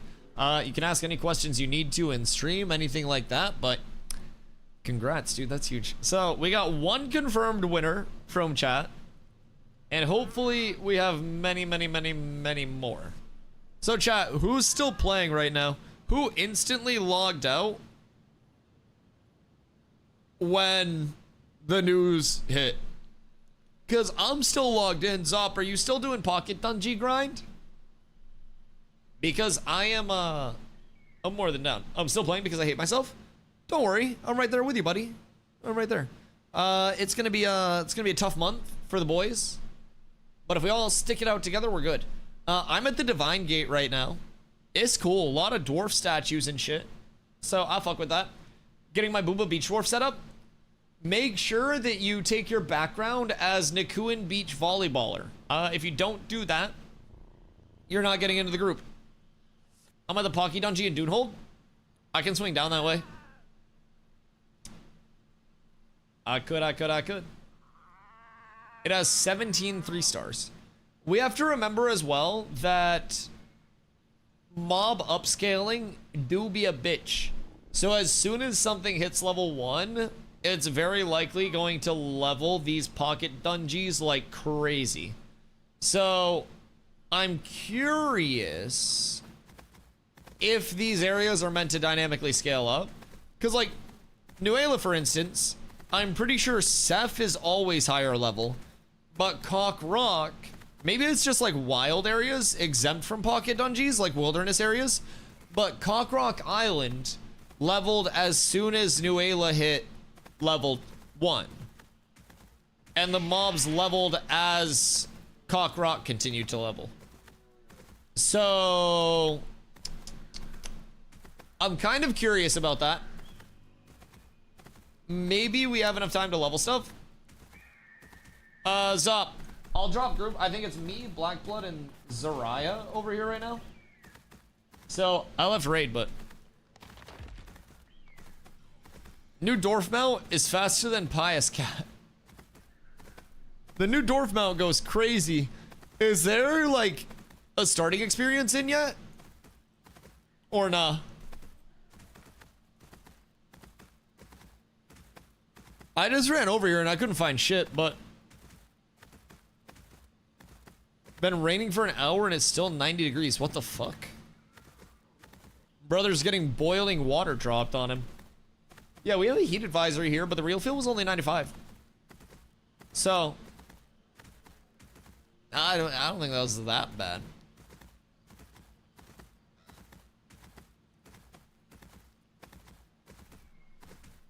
Kind of. Wait, where a new dwarf mount? And what is new dwarf mount? New starting area is blocked? Yeah, you can't get like into the mountain. Yeah, I ran over to where the like the statues and stuff were outside of the mountain. So now I'm gonna make my way down to Dunehold, and we're probably gonna check some pocket dungeons out down that way. So we can maybe find a couple. Oh, you know what's crazy? You know what's absolutely fucking wild? Ram equals dwarf mount. Oh, is that gonna be their starting mount? Like instead of getting a horse? Oh, that makes sense. Yeah, I mean that thing does Thum, but I also feel like the ram's not completed yet. Because we got one during the Dev Hide and Seek event when they did that. And we gave a dwarf, we gave a ram to Thogli. And that thing was Thuman. The last one on the list of mobs. Is that the exchange? Ram hauled ass compared to the horse? I think it's bugged. Because some mobs, when they come in, keep in mind the Firefox is like fucking 195 move speed. Some mounts, when they come in, do have like unassigned movement speed values or borked movement speed values. So I wouldn't hold too much on that. It also had a very nonchalant stroll that I don't necessarily think was entirely conducive to hauling ass that much, because it was just kind of like prancing. Like it didn't strike me as a, you know, a Need for Speed level mount, right? But I guess anything's possible. I guess anything could happen. Zop, invite me if you want help over at Pocket Dungeon. I am level... Oh, wait, I'm level 15. So we'll actually have good loot tables. I keep forgetting I magically got reset from 25 to 1. That was crazy. Absolutely wacky. I wonder how that happened. Trotting, so to speak? Yeah. Yeah, as a ram may do. So fun fact, on the way home while Dusty was talking about me working from out of my car slams on its brakes as a line of 30 turkeys darted across the road. Number 9 instance of the car saving me. Brother, why weren't you watching the fucking road for the turkeys? Also, if you get cooked by a turkey in a vehicle, I don't, like, maybe it saved you from cosmetic damage, but if you get cooked by a turkey in a vehicle, I think I could run into a turkey on a bicycle and come out of it unscathed. That might just be terrible. It saved me from stress. Saved you from a new bumper, but also stopped you from easily acquiring tonight's dinner. So like, what if your Tesla is actually just trying to starve you? That could have been a very good comeuppance. Can you imagine primal hunters seeing a line of 30 turkeys? They would have been foaming at the mouth. How we have evolved to the point where we just see that delicious yum yums running across the road and we're like, eh, I'll pass. There were baby turkeys? Yeah, baby turkeys go in the stew. Yes, because they take up less space. Exactly. Exactly. And they don't run as far or as fast. I'm just saying, consider changing some of the settings on your Tesla. It's like, if food animal, smoke that shit. Insurance claim, new bumper, and free dinner. Yeah. Yeah. Yeah, what's the problem there? That is a huge value. Like, say it's just like a big ass, like 700-pound deer, and then you just get all the deer meat, or like a, you know, an omega chicken roaming. Like, chicken's a few bucks a pound, but like, you know, like a 300-pound chicken, then you're probably up a lot of money in the grand scheme of it all. So it's just, it's food for thought, Hoofs. Mine's set to the most aggressive profile. Bro, the most aggressive thing that I've ever seen in a Tesla was that one Uber driver that I told you about that Carla and I had in Vegas, that I asked about full self-driving for Uber, where she could just basically like AFK and chill, and she didn't know what FSD was, and then she was the one that said she didn't trust the robot's decision-making processes, and like in the city you had to drive super aggressively, and then she missed a turn, and then had to like find a place to pop a Yui because she missed a turn instead of just letting the robot do it. She also had driving gloves, so that was cool, like fingerless ones, kind of fucking drippy. But yeah, she just full like blew the turn, and Carla and I are just sitting in the back like yapping, and we just hear fuck, and I'm like,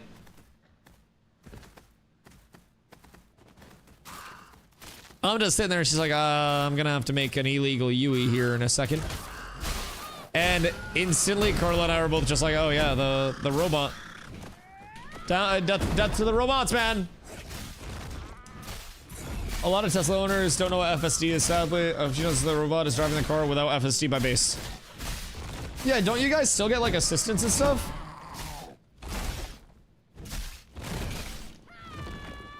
Because like even my fucking civvy has like some form of, you know, lane correction assistance and shit like that.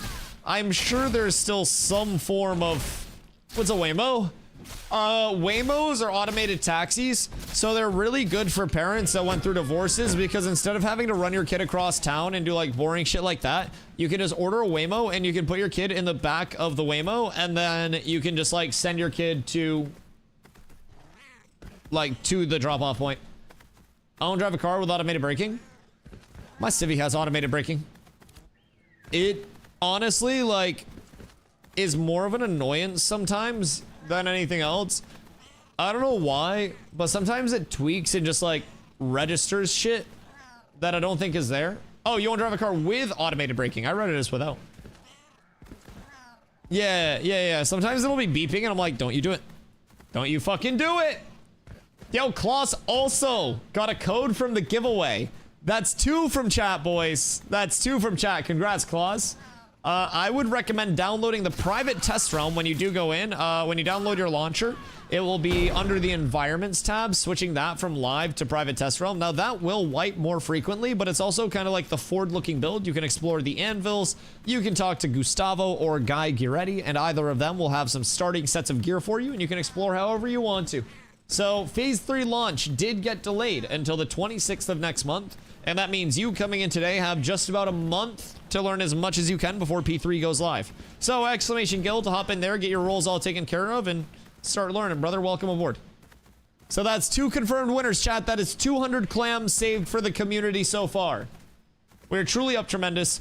Keep in mind that giveaway that Intrepid ran was a 10,000 USD worth giveaway. That's a lot of clams. That's a lot of moolah. That is that's a huge giveaway. I'm just glad we were able to send people over there. First time it breaks when you don't want it, you slide out. Yeah, but then unexpected Tokyo Drift. Where's the teleporter? As you create your character, just turn left, and then you'll see Gustavo. He'll be one of the gear vendors. You'll see the teleporter NPC right next to the Ember Spring. Dungeon is on the hill west of the PvP zone. Okay, I see your mark, actually. The group lead map marker has a little crown on it. It's cute. Looks like royalty. So, Claus, have you thought about what archetype or what class you want to come in and play? Or are you kind of like coming in blind? I know a lot of people just kind of like throw in an entry like, fuck it, if I get it, I get it. So it'll be intriguing to see the mix of people that are like, you know, ready to try something, and then the amount of people that are like, all right, I need a little bit of help over here. Well, feel free to ask anything you might be wondering, dude. More than happy to answer. Probably anything you could be wondering. And if I can't, we have a lot of people in the community that also spend a lot of time compiling all of the information that they can. Wait, how did I just turn my fucking action combat mode on? Jesus, they redid every default bind, didn't they? Holy fucking cannoli. I'm losing my mind. I'm losing my fucking mind. Why? Like, why? I don't understand what was wrong with, like, default binds previously. I didn't think anything was too crazy with them. But, I guess. Ramkin Healer. Oh, cool. Oh, are those new mobs? Oh, those are the goat men. Oh shit, that's cool. So the Ramkin are goat men. That's fire. I really like them and basically went in to change them all back to how they were. And then could not change them. Right? Want another bar to join? Yeah, message Zop, XOP. We're just like doing a little bit of running around and shit, so feel free to get all set up. We're over in the Anvils. I don't know the name of the pocket dungeon that we're pulling up on right now because I'm not there yet. Maybe the map will show it, but we shall see. We shall see. We're in the Dunehold one to the north of Dunehold. The waterfalls are sick, though. They've got, like, carved, like, dwarf head waterfalls throughout the entire biome in a lot of different areas, and it's fucking fire. I like it. I like it a whole lot. The fact you can't unbind the control binds. It's a bug. It's a bug. Don't be a drama queen. They're gonna fix it. They just can't right now. I know. I too use very many different binds and would greatly prefer to not have to fucking completely deviate my pinky from regularly scheduled programming. But we adapt. We overcome. It is what it is. Outwit, outplay, outlast. Jeff Probst, 2024. So, you know, we just gotta lock in. We gotta get used to it for the day. And then next time we play on shift binds, we'll be wondering what the fuck is going on. Just as we get comfy. They should do a data poll of everybody's changes to default binds and change them to be the most popular. So, like, personally, I think the default binds that they had were really fucking good. I've had a lot of time optimizing binds to a very specific preference. And I really do think their default binds, at least for ability layouts, were very good. I changed all of the actual, like, you know, swing, block, dodge, sprint. Like, I changed those. But, actually, I don't know if sprint was default C or not, but either way. I'm very particular about my binds. And I felt like the binds previously were very well optimized and well laid out. But maybe they saw something that we did not. Anything is possible. I just like being able to switch them over. I think that's the biggest thing. The fact that we can't right now is kind of a feels bad, man, but is okay. Is okay. I'm sure they fix it very soon. They got a month to fix it. So that's good. That's huge progress. I'm not sad about that at all. It's absolutely massive progress. Somebody's ashes are outside of here. Are these Zop's ashes? So, are you on the high ground, Zop, or are you on the low ground? Because if you're on the high ground, I might be fucked. I gotta, like, topographically find my way up there. Moving my PTO days at work now? Can you move your PTO days? Because I think that's best case scenario for people. Poor Hoofsy took off May 1st and then took off August 4th. And, now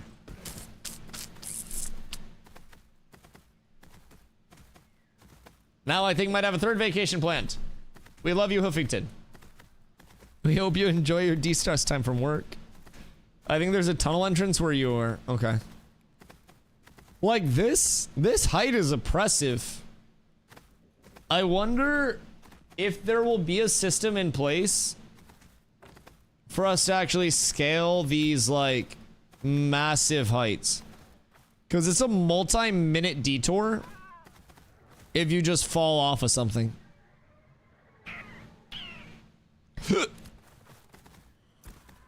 It's intriguing. It's very intriguing. And some mobs. Oh no. The Rams and shit have knockbacks. Bruh.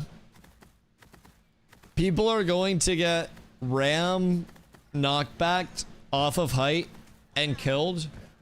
And they are going to be fucking furious about it. I'm calling it now. I changed everything that isn't 1 to 0. You go all the way up to 0? I don't go past 6. I go to 6 and then I do thumb binds. Not just some other mounts as well. Thogly. The fuck is Thogly doing here? What the goddamn hell? Maybe I'll try out the controller settings. Do not. Do fucking not start playing a controller. I swear to Christ. Like, Wall of Shame shouldn't be used for exploiters. It should be used for fucking controller players, dog. That's disgusting. I do not approve of any of that whatsoever. I don't use 6 to 0. Okay, so you stop at 5. Okay, so we're at Legacy Vaults right now, by the way. If anybody needs to teleport. There's a low ground entrance and a high ground entrance. It is the one in Dunehold. So we have Graveright Troop as trash mobs. Gilded Animarcanist, which has Earthen React, Aura of Command. Okay. So this has some buffs. Fire, water, and ice alter the physical properties of the cinder clay.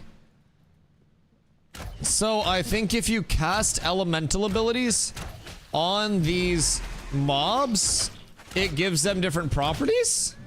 We've got oozes down here as well. So this is intriguing. It got delayed. It did indeed get delayed, yes. But hopefully for the best, I will say. As long as the launch is able to come in a, a better spot and they deem that it's ready, then, that's what matters, is what they say. So, it is what it is. It does suck a little bit for a lot of people that took PTO and shit. Sucks a lot for people that took PTO. But August 26th, we will hopefully have a much better starting area for the anvils. Much better state of econ at that early point in progression. And hopefully we see a lot of good at that point. Wish they would push to September. Why September? What do you mean September? That's a long ass push. I think I want to go to the top entrance. Okay, we can work our way up. Just kind of exploring this shit right now. August 26th is one day before your birthday? Oh, well, that's perfect then. I won't be around that week? Oh, we'll just change up your birthday plans then and it's perfect. Not perfect. Yeah, I mean, slight inconvenience if you were trying to, trying to do other stuff. So what are you doing for the birthday? But yes, 24/7 PTR for now. For now. It's your birthday. Last I checked, you can ashes all day. Yeah, honestly, that is a very valid take. Like, and if you're not ashing all day, then what are you doing on your birthday? Is there something else that's realistically more worth your time spent?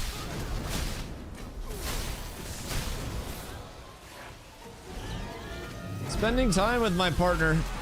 Yeah, but like Ashes, you know? Like, have you thought of that? One of Ashes on my birthday either? Wait, Hoofs. When's your birthday? Is it coming up? Yo, what up, half-baked? It's Ashes or Marvel Rivals. Oh god, Marvel Rivals. The shooter gamer?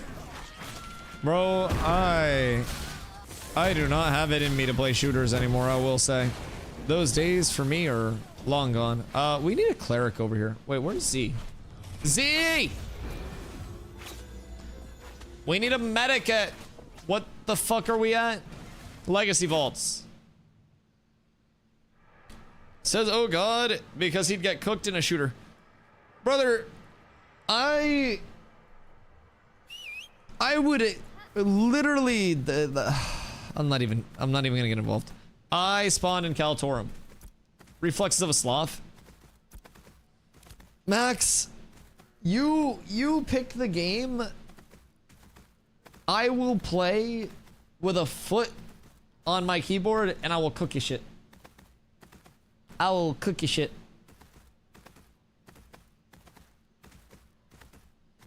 I'm just saying. Let's play Valorant. I'll probably dust you in Valorant too. And I don't even play Valorant. What do you mean? What do you mean? I started Mutiny? No, Max is just on fentanyl. It's his thing lately. He's been going through it and we try to let him like get all of the demons out. Dusty's now a Tarkov streamer? They'd have to pay me a lot of money. Extractions are boring because like extractions, if you're not dog shit, you're just better than everybody else and then you get better gear and you're better than everybody else and then you just never die. And I'm pretty sure Tarkov's like hardest mode is like PvE, right? Isn't that the big clout with Tarkov? If you can do like some super clouded PvP mode or some bullshit. We have to clear like a certain number of like shits back to back to back to back. I don't even know. All I know is Tarkov is filled with cheaters. Dr. Lupo hated cheaters, and then Dr. Lupo was a cheater. So, Tarkov is a breeding ground for hatred and negativity. It's community just built on that, so. Me and Dusty 2v2 versus anyone here in Halo Infinite. Oh my god, the Halo Infinite ranking system was such dog shit. It was so boring. I actually wanted to play Halo Infinite a little bit, but hitting Onyx took no fucking time, which was their max rank, and then you just climbed Onyx. It was so boring, dude. Like, and then I went back for a second season after hitting Onyx and pushing that for a little bit, and then instantly recalibrated directly underneath Onyx and then re-hit Onyx, and then it was just boring again, and then I could stop playing again. I'll bet 20 subs. If I win, you gotta give 20 subs to my stream. If you win, I'll give 20. What, Valorant or Rivals?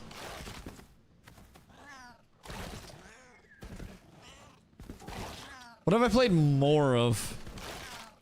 I played some Thor on Rivals, but that was... It's a long time ago. Could probably still figure it out. I mean, it's use hammer, hit people. Pretty simple concept. But yeah, realistically, if it were an actual, like, incentivization financially, I could probably take 7 days, go to your game of choice, and then cook you shit after 7 days of practice. I will send it home. No one plays Thor? It's because nobody has a micro peen of doom. What do you mean? You had 3 years in New World and I cooked you Bruiser vs. Bruiser. Brothers off the fucking Zans today. Goodness gracious. Minesweeper? I'll have you know I used to play Minesweeper on the Office PC. 7 days won't even let you learn a single map in Tarkov. You don't need to learn a map, just click head. Every shooter breaks down to see somebody on your screen before they see you on theirs. Click them before they click you. Just fucking around, sort of. Yeah. You know your shit'd get packed up, fucking briefcased and shipped back. Old fucking man Go renovate one of your many successful properties or something. Put in a beautiful tile backsplash. Tarkov as a comp game is the most degen thing I think I've ever heard of. Tarkov had like the main stage at TwitchCon last year. They had a lot of time on the main stage. That shit was hyped up at TC last year, dog. I don't know. I don't know. Maybe. Although they were also showing their arena thing. And it didn't look too good. It didn't look very good. I was not too compelled, but... Also, what are you getting for dinner, Max? Are you bringing home leftovers? Tarkov Arena's trash.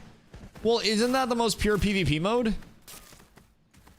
So are you just like... Is Tarkov for PvEers? I'm curious.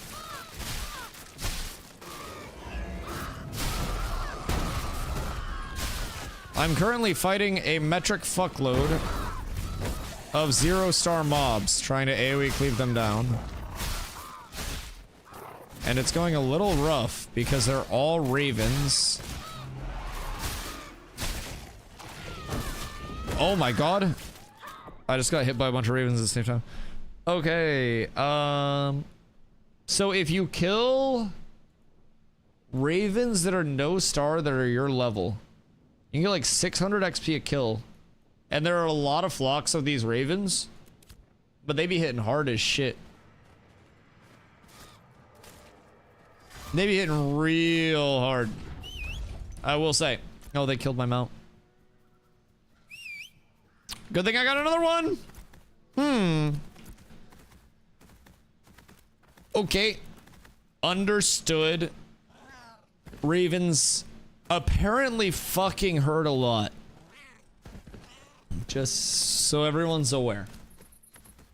Tarkov Arena doesn't have the player base to support it and doesn't really have a ranking matchmaking system, so you get put into lobbies with full-time sweat squads and just get wrecked for no reason. Oh, so you just go like full pub into like full 5-stack basically? Yeah, that can be a little rough. That can be quite rough.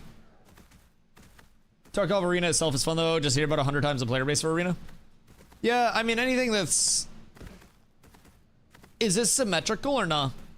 It has a buy system, right? I didn't look too much into it because Tarkov interests me about as much as stepping on a nail. But is it symmetrical or asymmetrical? Because I feel like either way, anything that is skill-based matchmaking, like arena-based, MOBA-based, anything like that, is very player-based dependent. But I mean, really, a lot of live services are at their very baseline of it. Like, imagine a lot of Ashes systems long-term with a player base of like 1,500. I mean, even if the entire game had New World population at like 5K. That's what New World's literally at right now. That would be, I think, very detrimental. Stepping on a nail could be therapeutic if you roll it under your foot on its side. And then you stumble and it just... Oh, that would hurt. That would hurt a lot. Why wouldn't you just get like a foam roller or a massage gun? Like, just take one of those massage guns and put that shit on the bottom of your foot and put that bitch on high. And then you're gonna go. Life is the risk.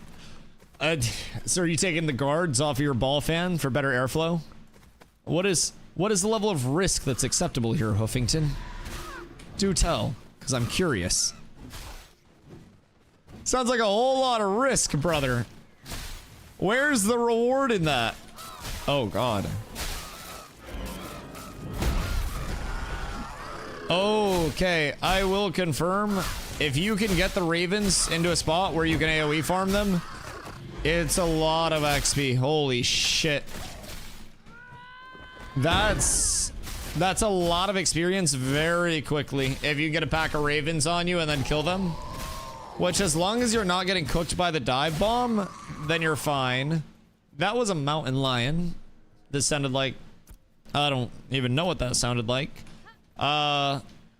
Raven farming might be legit. If you are able to find large packs of ravens that are spawning quickly as a solo player, I mean, or a small group. Level appropriate ravens are giving like 500-600 XP per as a non-elite. And you can group up packs of God, you could do infinite packs if you had something like a tank and then a mage. 2-man tank mage farm actually might be optimal as fuck in the Riverlands. Not the Riverlands, sorry, the Anvils. There are a lot of non-elites and low elites. But like pocket dungeons may also be super valid, I guess. It's gonna be intriguing. Gonna be very intriguing. My level of risk is Dyson. I mean, is it one of the Dyson, like, the bladeless? Because you could dip your balls in a Dyson bladeless fan, right?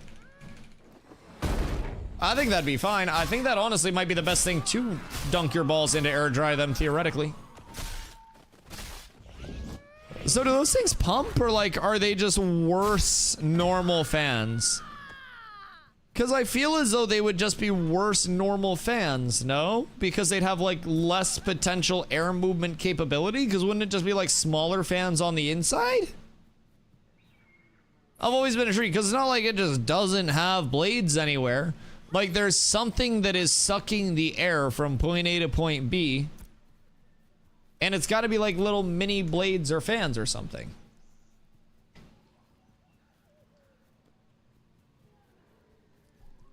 I don't know, it's just a good idea. Well, maybe you should get one. I don't know, maybe that would change your air drying experience for the better. Perchance. The Anvils has a fuckload of just like normal mobs distributed throughout it. This is, it's a lot. I will say, it's a lot of mobs. I don't know if it's too many or not. And I'm also trying to navigate it with my mounts being dead right now, so I'm sure that's not helping. But like, golly. There is most definitely, oh my god.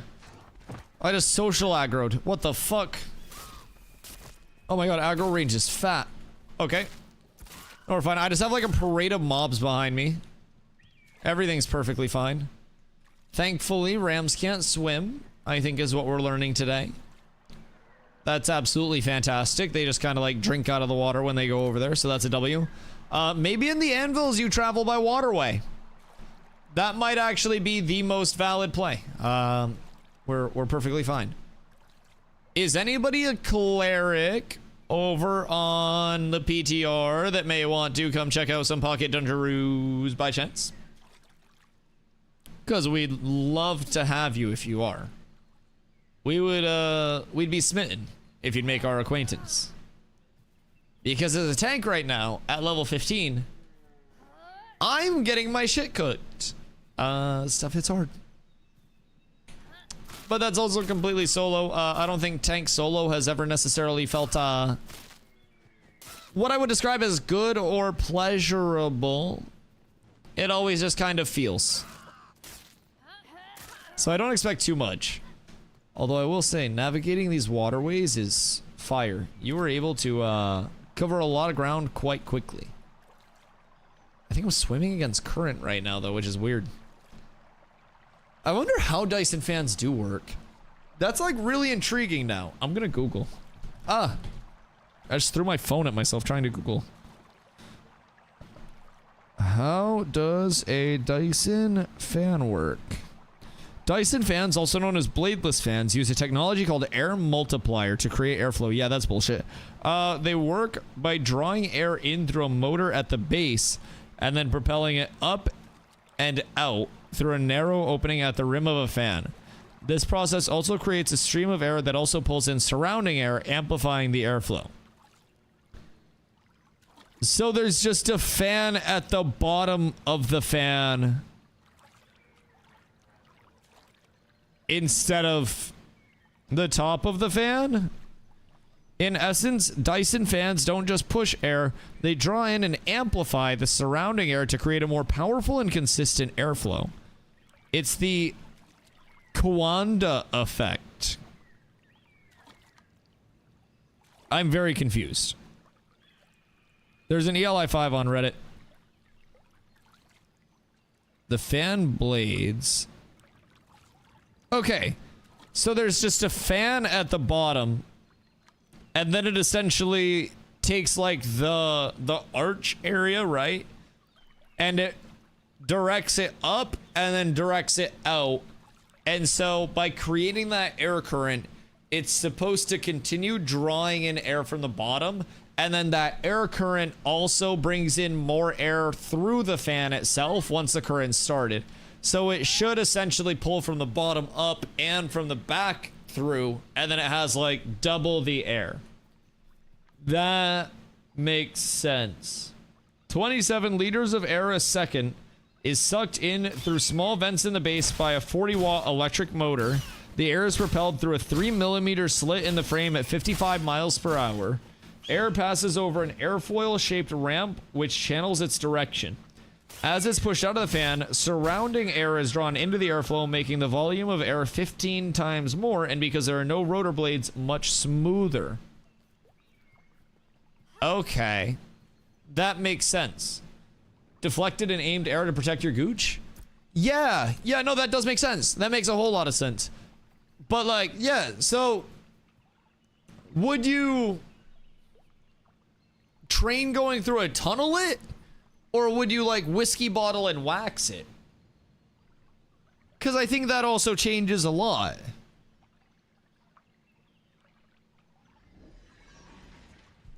Because I almost feel like you'd have to train going through a tunnel it if it's pulling in from the base and multiplying air from behind. No? Got none of that smooth air? Well, so Hoofsy's also on some tech where he doesn't like towel drying after a shower. He likes to air dry and like fan dry specifically. So dude just has different fans set up at like different body heights. So I've always wondered like, is he just cheek spreading? Hobby horse. Don't say those words or my Instagram reels are gonna be fucking filled again.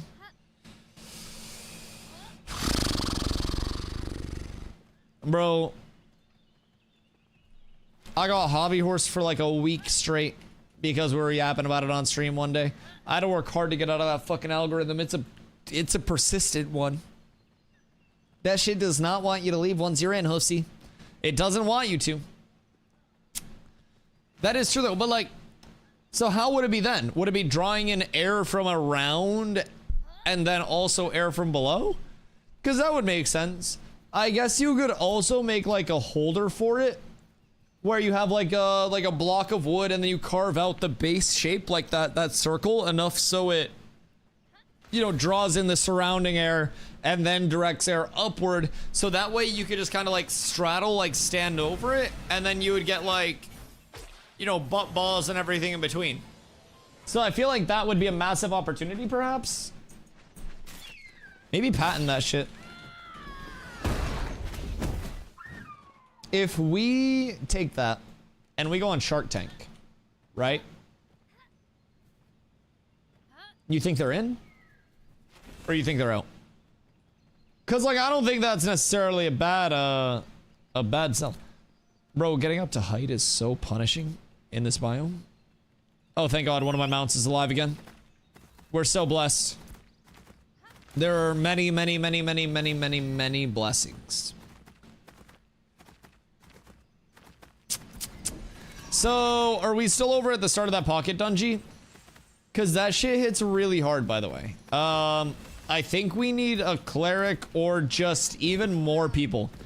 Chat, who is still over on the PTR and who is not? Because we could use a help out here. We're capped, oh, not capped, but like we're level 15 right now, and I have more XP debt than I do XP. Who's lead? Zop. The big Zoppington is lead right now. And we're thankful for him. So shoot him a DM and then we can get y'all squared away. This one is... the fuck is it called? Legacy Vaults in Dunehold. Thog was out here earlier. I don't know if he has a group for it or not, but he was here.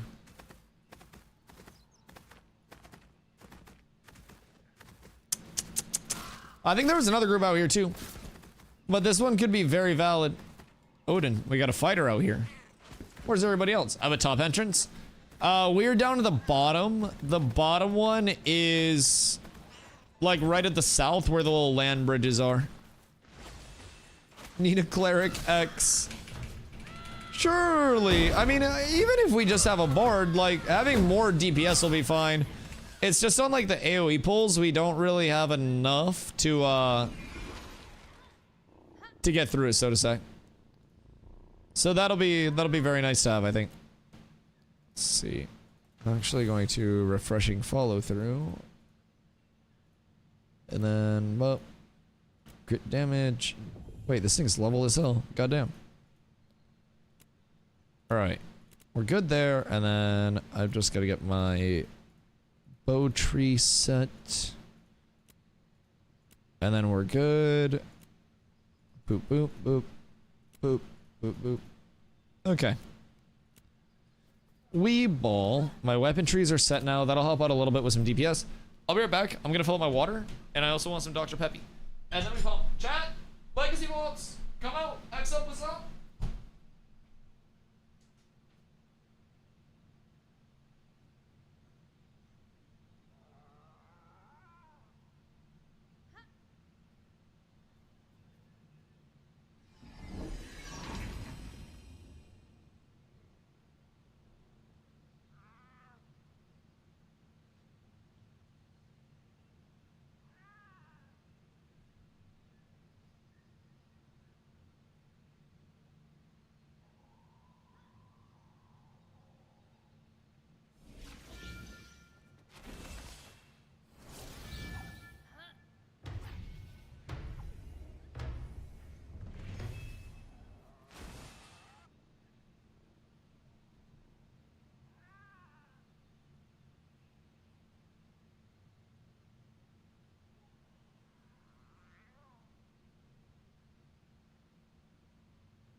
What up, hoes? Yo, Flaker. How you doing, my friend? Did they delay P3 further? Yes. I was team not delaying P3. Unfortunately, I was wrong. I'm a humble man at times.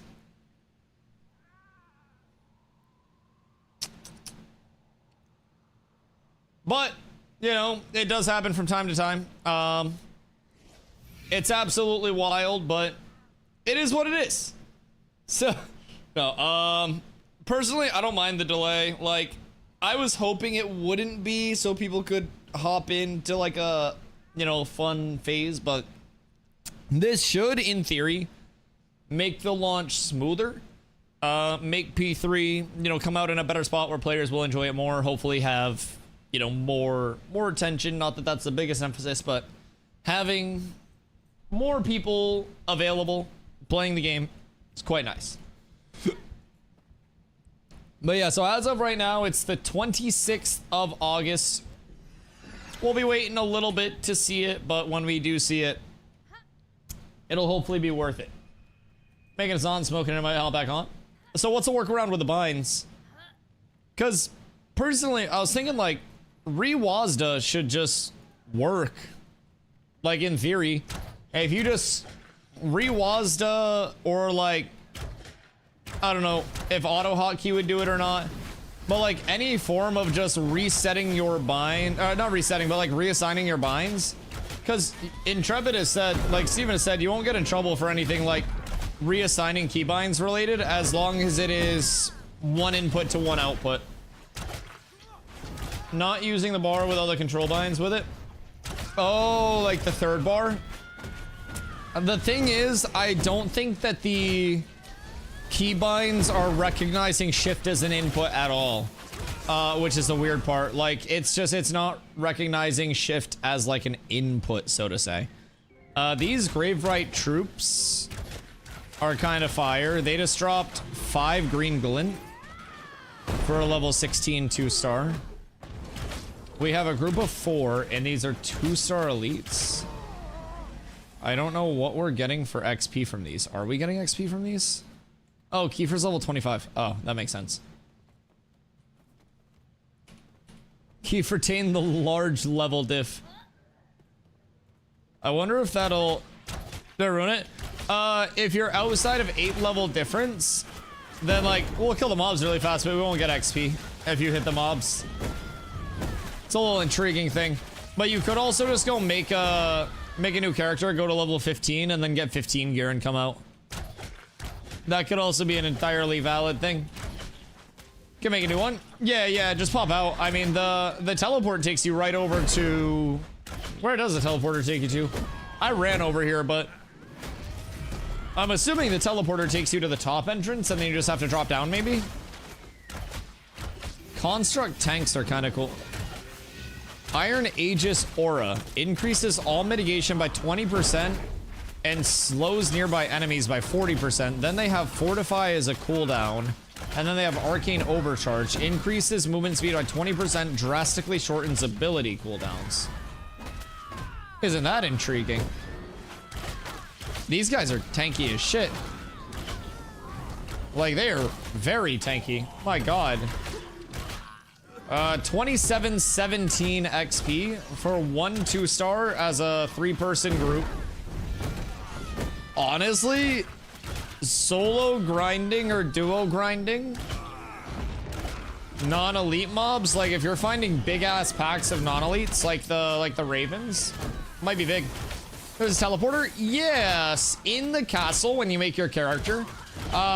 Don't even leave the castle, just turn immediate left and then go to the Ember Spring, and there will be Gustavo there. He's a gear vendor, so you don't even have to run outside. And then they also have the teleport NPC available in the castle as well. So I would definitely recommend going over there. There's a Basilisk boss in here. In where? I would like to see what the loot is. Although they kind of cooked us.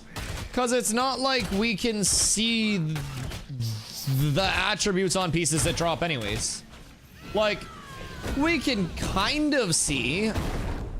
We can put it on and see what's actually impacted. Ash Coil the Stonebound. Alright, I gotta pull on it. You can compare the stats to your current weapon. Yeah. Oh, wait, it'll show them? Does it? If you compare? What's the left control to compare? Oh! So the comparison shows... Interesting. Okay. I like that a lot.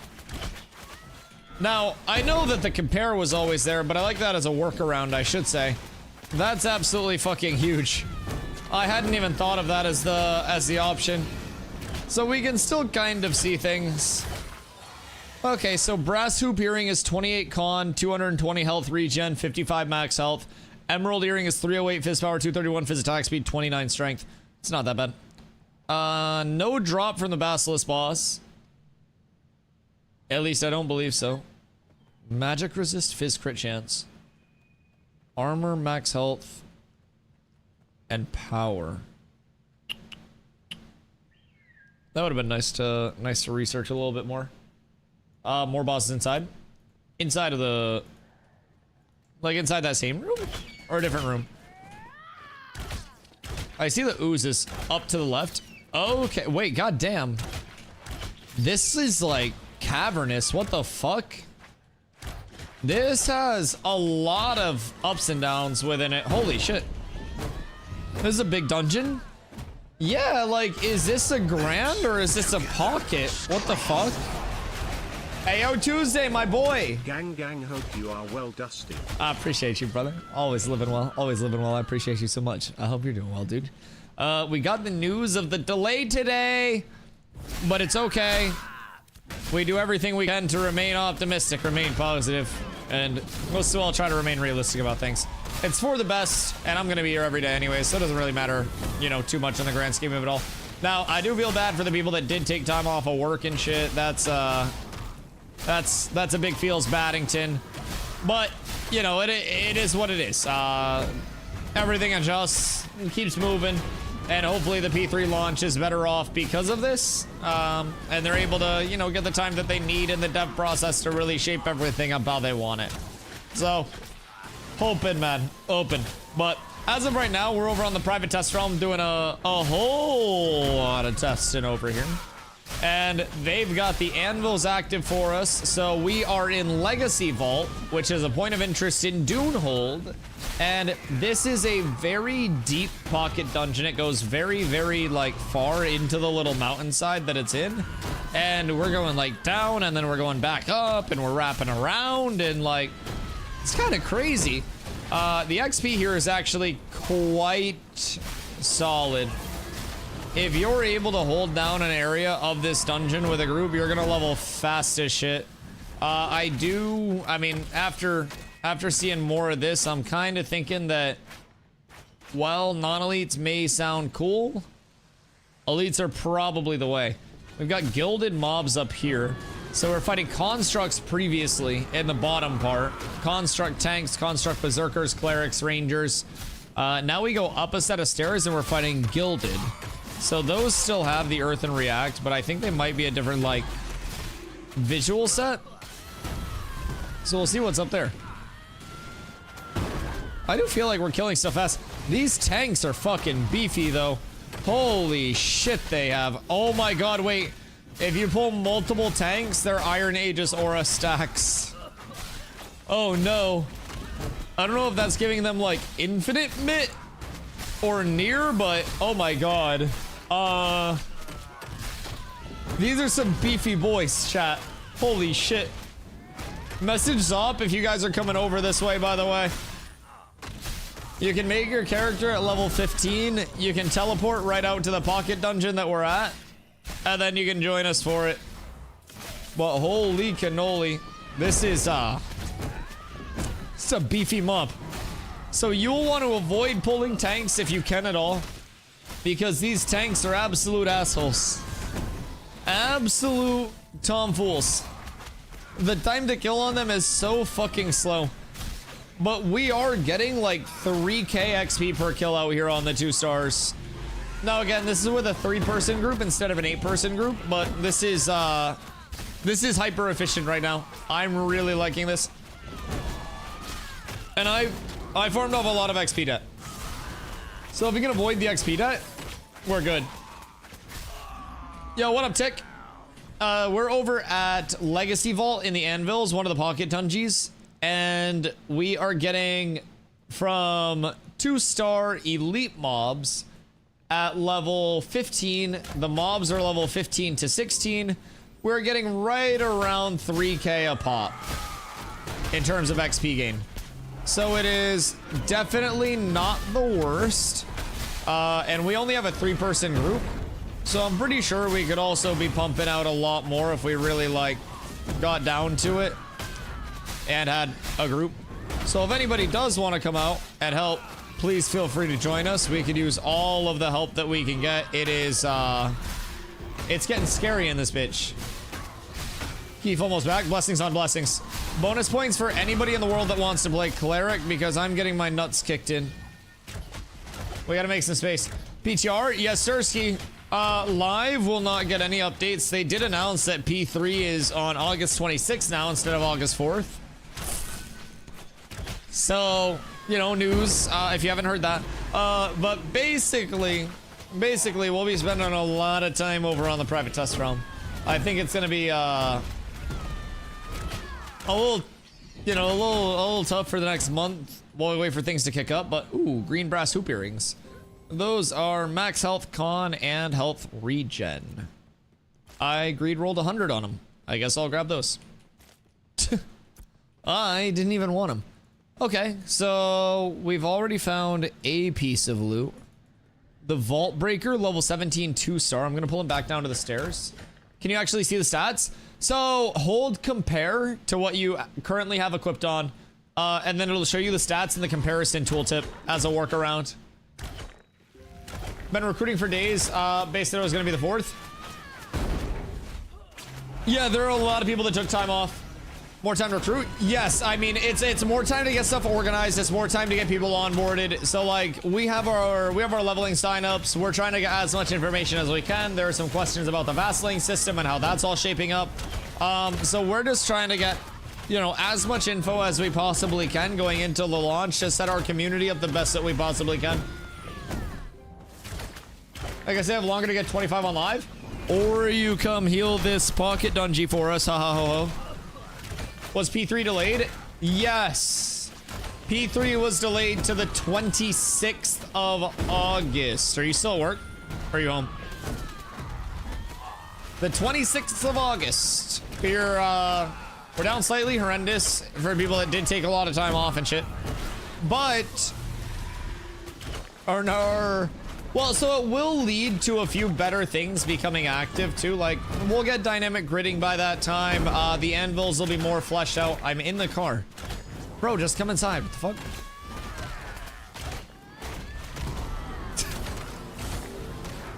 Jesus Christ. We're over in a pocket dungeon in the anvils right now. Low key, you should update your PTR and come heal. Ha ha ho ho. Instead of playing Valorant. Ha ha ho ho. Oh, did we get loot? Auric Bind Steel. An alloy of cursed gold and ancestral iron smelted only beneath vault fires long extinguished. That doesn't give us much of an indicator of what it's used for. But thoughts and prayers. We'll figure it out soon, I'm sure. One more boss up top. I see Gilded Enforcer, Gilded Anvilsmith, Gilded Anvilsmith. I'm gonna pull these guys back real quick and clump them up. But yeah, if you wanted to update your PTR, Carla, that'd be kind of lit. Because you could come heal, come check out the anvils, come run some pocket dungeons. They have us only getting up to level 15 through the gear vendors right now. So we actually have to play the pocket dungeons as like progression, so to say, like level appropriate and gear appropriate content. But we're vibing. It's pretty cool, pretty fun. Right now, we're in one over in Dunehold. It is all dwarves, different types of constructs and shit like that.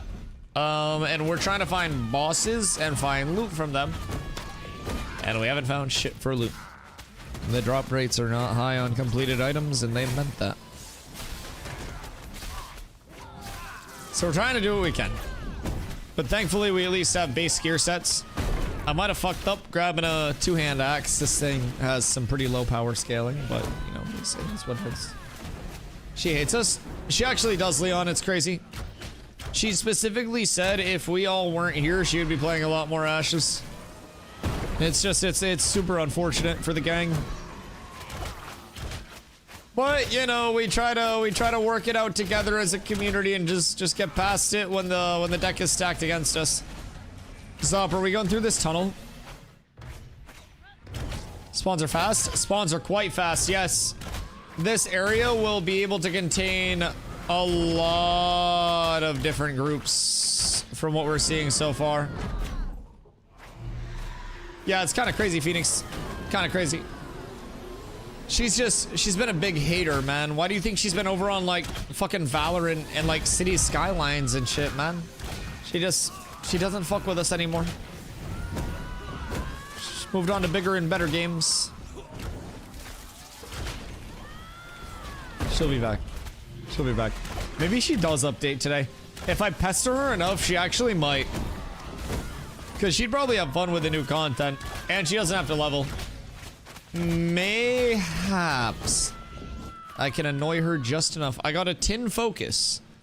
345 magic power, 86 magic crit chance, and I don't have anything to compare it to actually see the stats on it. May I get the link to the delay thing? Yes. I should set up a command. Hold on. Let me get aggro real quick and get established. And then I will actually get an entire, like, command set up. You give me un momento. We're almost set up. Where's my cursor? Bup, bup, bup. Copy. Oh, bup. Bup. Oh no, wait. I'm getting cooked out here. Oh my god, we're down horrendous. I was doing too much. And I almost died. I think we're somewhat stabilizing, but we're seeing a blade focus. Ayo. Oh yeah, I can equip it and then compare it to that. You're smart. You're very smart.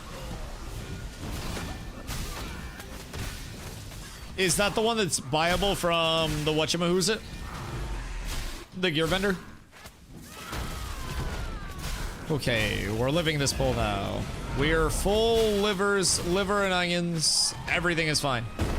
All right. Exclamation, add, exclamation, delay. I think that's the right one. Is it 2Ms or 1M? God damn it, is it 1M? Exclamation, add, exclamation, delay.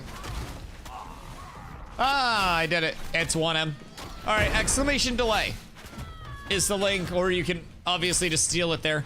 But they updated that article today, and that has the latest info about it. Alien chainmail pauldrons. Those are, I would say, likely max HP, disable reduction, and fizz crit mit. Pretty bad. Pretty bad. Thank you. Yeah, of course, dude. Let me know if you have any questions. I don't know all of the details. Actually, we know most of it. We went through the article, but I'm sure they're going to talk about it like a lot more in depth with the dev stream on the 31st. Merc Vellon. Sorry. Gravewright of Greed. This guy seems kind of final bossy to me. Also, he's got a sniper on the rooftops. I'm pulling down the stairs. Just in case you're curious. Because that ranger is fucking cooking my shit, dog. Like, he is chunking. Gravewright troops hit hard. Alright, so Merc Vellon, Gravewright of Greed, is the current mob that we're fighting. He's kind of like... Is he human? He's a long leg. What the hell? No drop. GG. Drop rates don't exist. We are not allowed to discover anything. Fuck! What's the earliest place you can set up a guild? I didn't see if the gear vendors actually had it. Ooh, what is this?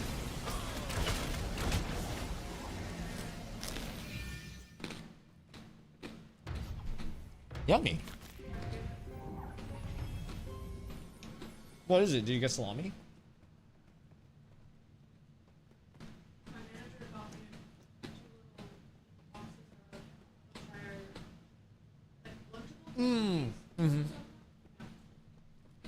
That slaps.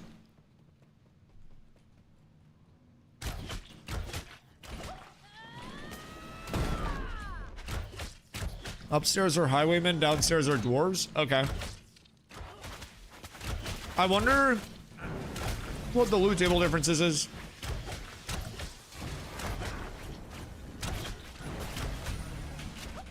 This place is cool though. I personally think this area, like just this one dungeon, is probably the most grand dungeon worthy thing I've seen in a minute. This shit is sprawling. Now, supposedly, we've got all of the bosses.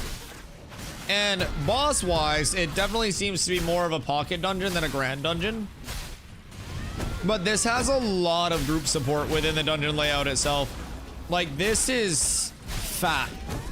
If all of the dungeons in the anvils go this deep in terms of pocket dungeons, like that is that's a lot of support for groups.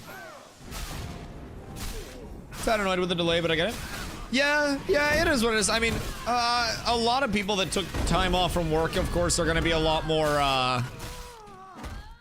you know, invested in that. And I totally get that shit. That would suck.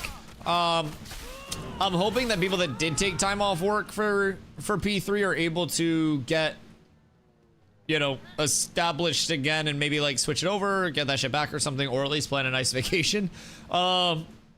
And hopefully people are ready to hop in on the 26th. But nah, I do get both sides of it, right? Because Intrepid wants to make sure that they have a product that's actually going to get them the data that they need. The players want to play the product. Like, it is absolutely a double-sided thing, right? But we're going to be here for, you know, a few more years anyways, and probably past that. So, like, from my perspective, like, what's, you know, 3 weeks when we're going to be here, probably like 3 more years, right? That's a 2% increase, so. Ooh. What are these little cracker thingies? Oh, they're like bagel chips. Oh, that's delicious. Oh, those go so hard. They're so crunchy. This is the upper entrance? Okay.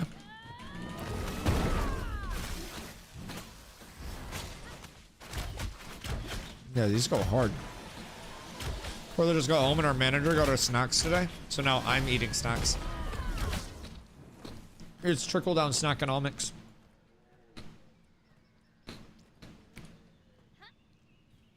You've got to feed the streamer. And if you don't feed the streamer dies. 4 glint from that? Like 4 blue? Or 4 gold?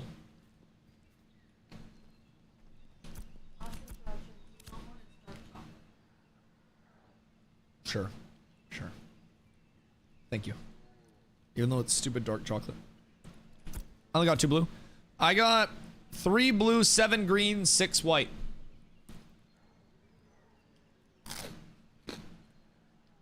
Not bad. Like a run through of that. If we're able to get Masu, could very well be good. My question on these,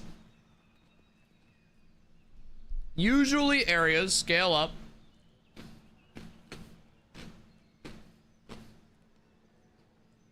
as the node levels, right?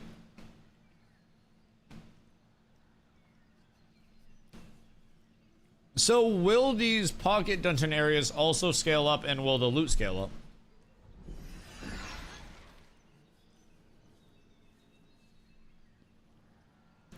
Because if pocket dungeons are scaling up to 25 as these areas scale up, this is already level 17.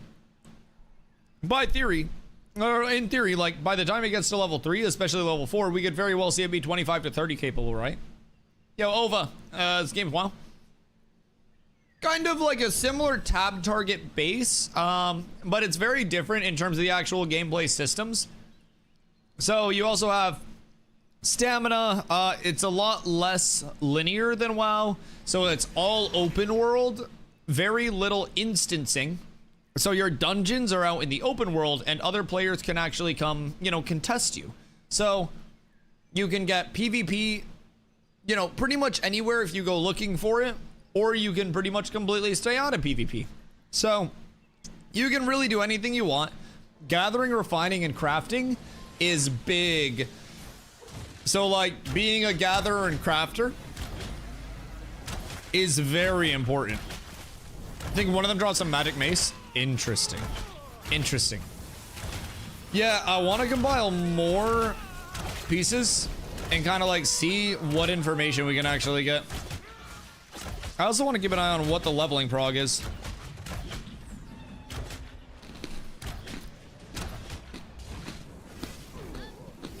%, Kaltorum's 10%. What's in Kaltorum?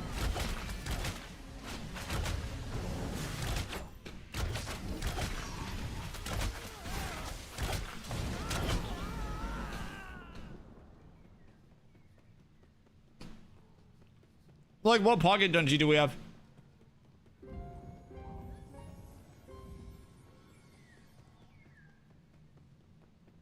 Yo, Aim Strong, how you doing, my friend?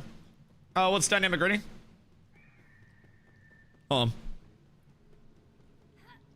Sorry, I'm snacking.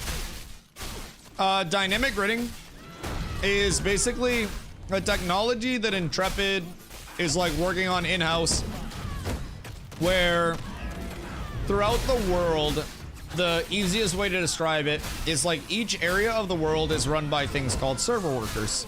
So there are a lot of small server workers, which are just areas that are allocated with resources throughout the world to make it seamless no matter where you go in the world, no load screens or anything like that, right? So right now, if an area of the world or a server worker gets very overwhelmed, it can crash. With dynamic gridding, if a server worker needs more resources, needs assistance, it would be able to reallocate its boundaries and call in more server workers to actually, like, you know, handle that resource demand and keep everything running smooth. So it would essentially, in a way, not ensure, because things can always go wrong, but it would help ensure. Oh, that was when my stream DC'd for a couple minutes. Sorry. It would help ensure that scared the shit out of me. It would help ensure that, especially in like mass areas, the game remains smooth. What's going on with freeholds at the moment? Freeholds are disabled on the PTR so they can get increased capability going on with them. Do I plant a T4 tree and a T3 comes out? What do you mean? No, like at the moment on live, if you plant like a braid, well, you can't plant braidwood, but you can plant like willows and shit like that. I don't think they have braidwood rooting balls. Maybe they do now with the farming. Is farming available yet? Either way. You plant rooting ball, you get tree, and you get multiple wood, which you can then turn into more rooting balls with poop. Are there some rarity stuff going on? If not, it's perfect. I think the rarity stuff was an older thing. I don't have a freehold, but I think the rarity stuff was resolved a while ago. It may be back in some capacity, but I'm not quite certain to what extent. Zop is our craft lead and is familiar with freeholds. I think rarity stuff is fixed. We were using freeholds for like the node leveling loop a good bit through the like mayor process and making some plans around that. Rarity is fixed. Okay, yeah, that's what I thought. Yeah, but right now on the PTR, freeholds are disabled, so that way they can bring them back up with increased functionality, according to the patch notes. So we should be getting some freehold implementations here very, very soon as freeholds do come back up. And I think that is an absolutely massive Dubinsky. Making my character right now. I'm planning to play Rogue. Does it matter what race I choose?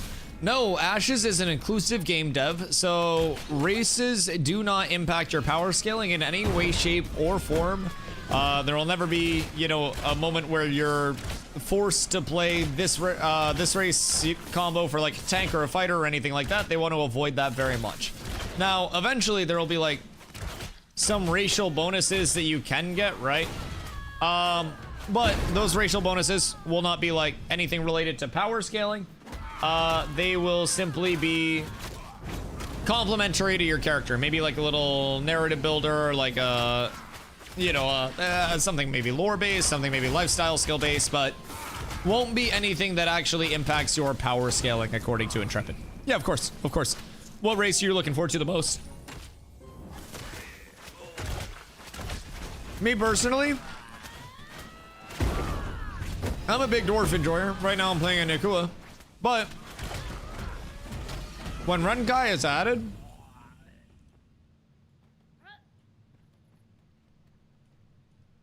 I might be an orc. I might be. Shit sounds cool as fuck. The Valoon? You just want to be in the desert heat all day? Bro, that should be dry as a motherfucker. About to look like my chap lips in Iceland. I respect it though. I respect it though. Maybe not. I think I want to see more about the like architecture too. Why does he have 3 stacks? I don't know why he has 3 stacks of that. You know, now that you do mention that, this construct tank having 3 stacks of Iron Aegis aura is not good. Because it appears to be giving it like 60% mitigation.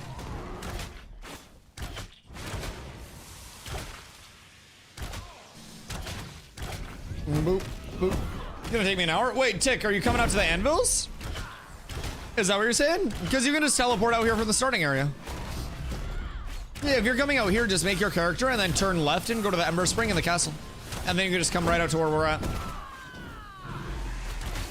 And anybody that does want to come out and test, please feel free to join us. We're just killing shit.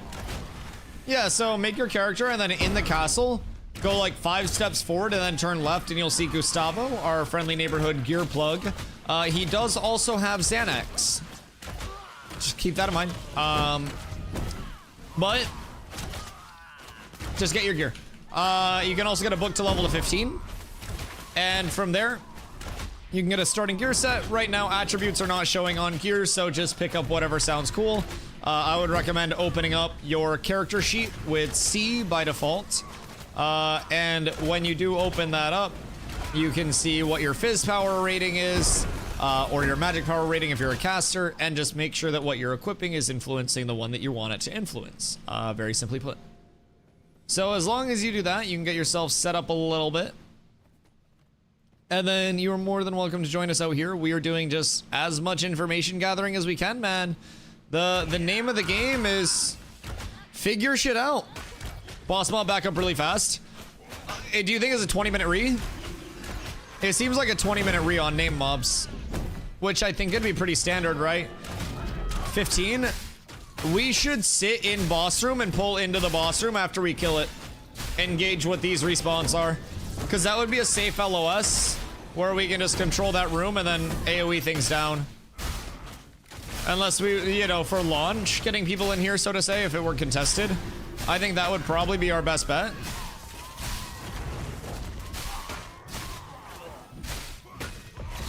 We're so up, though. This is a huge pocket dungeon, and if respawns here are also supportive of multiple groups, then it's gonna be fucking massive.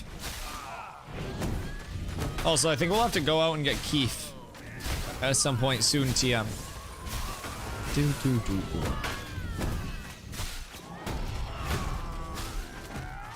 Alright, let's go in the room to the left here. And we're gonna kill Vault Breaker. If you hold control on the item, it'll show the stats. Yeah. You just have to have something on to compare it to, and then you can see what's what. Yep, exactly. Stuck down here? Okay. We'll come out and get you. I have to piss after we kill Vault Breaker. And then we'll come out and get you real quick. Cause I've drank 2 Celsius today and a lot of water.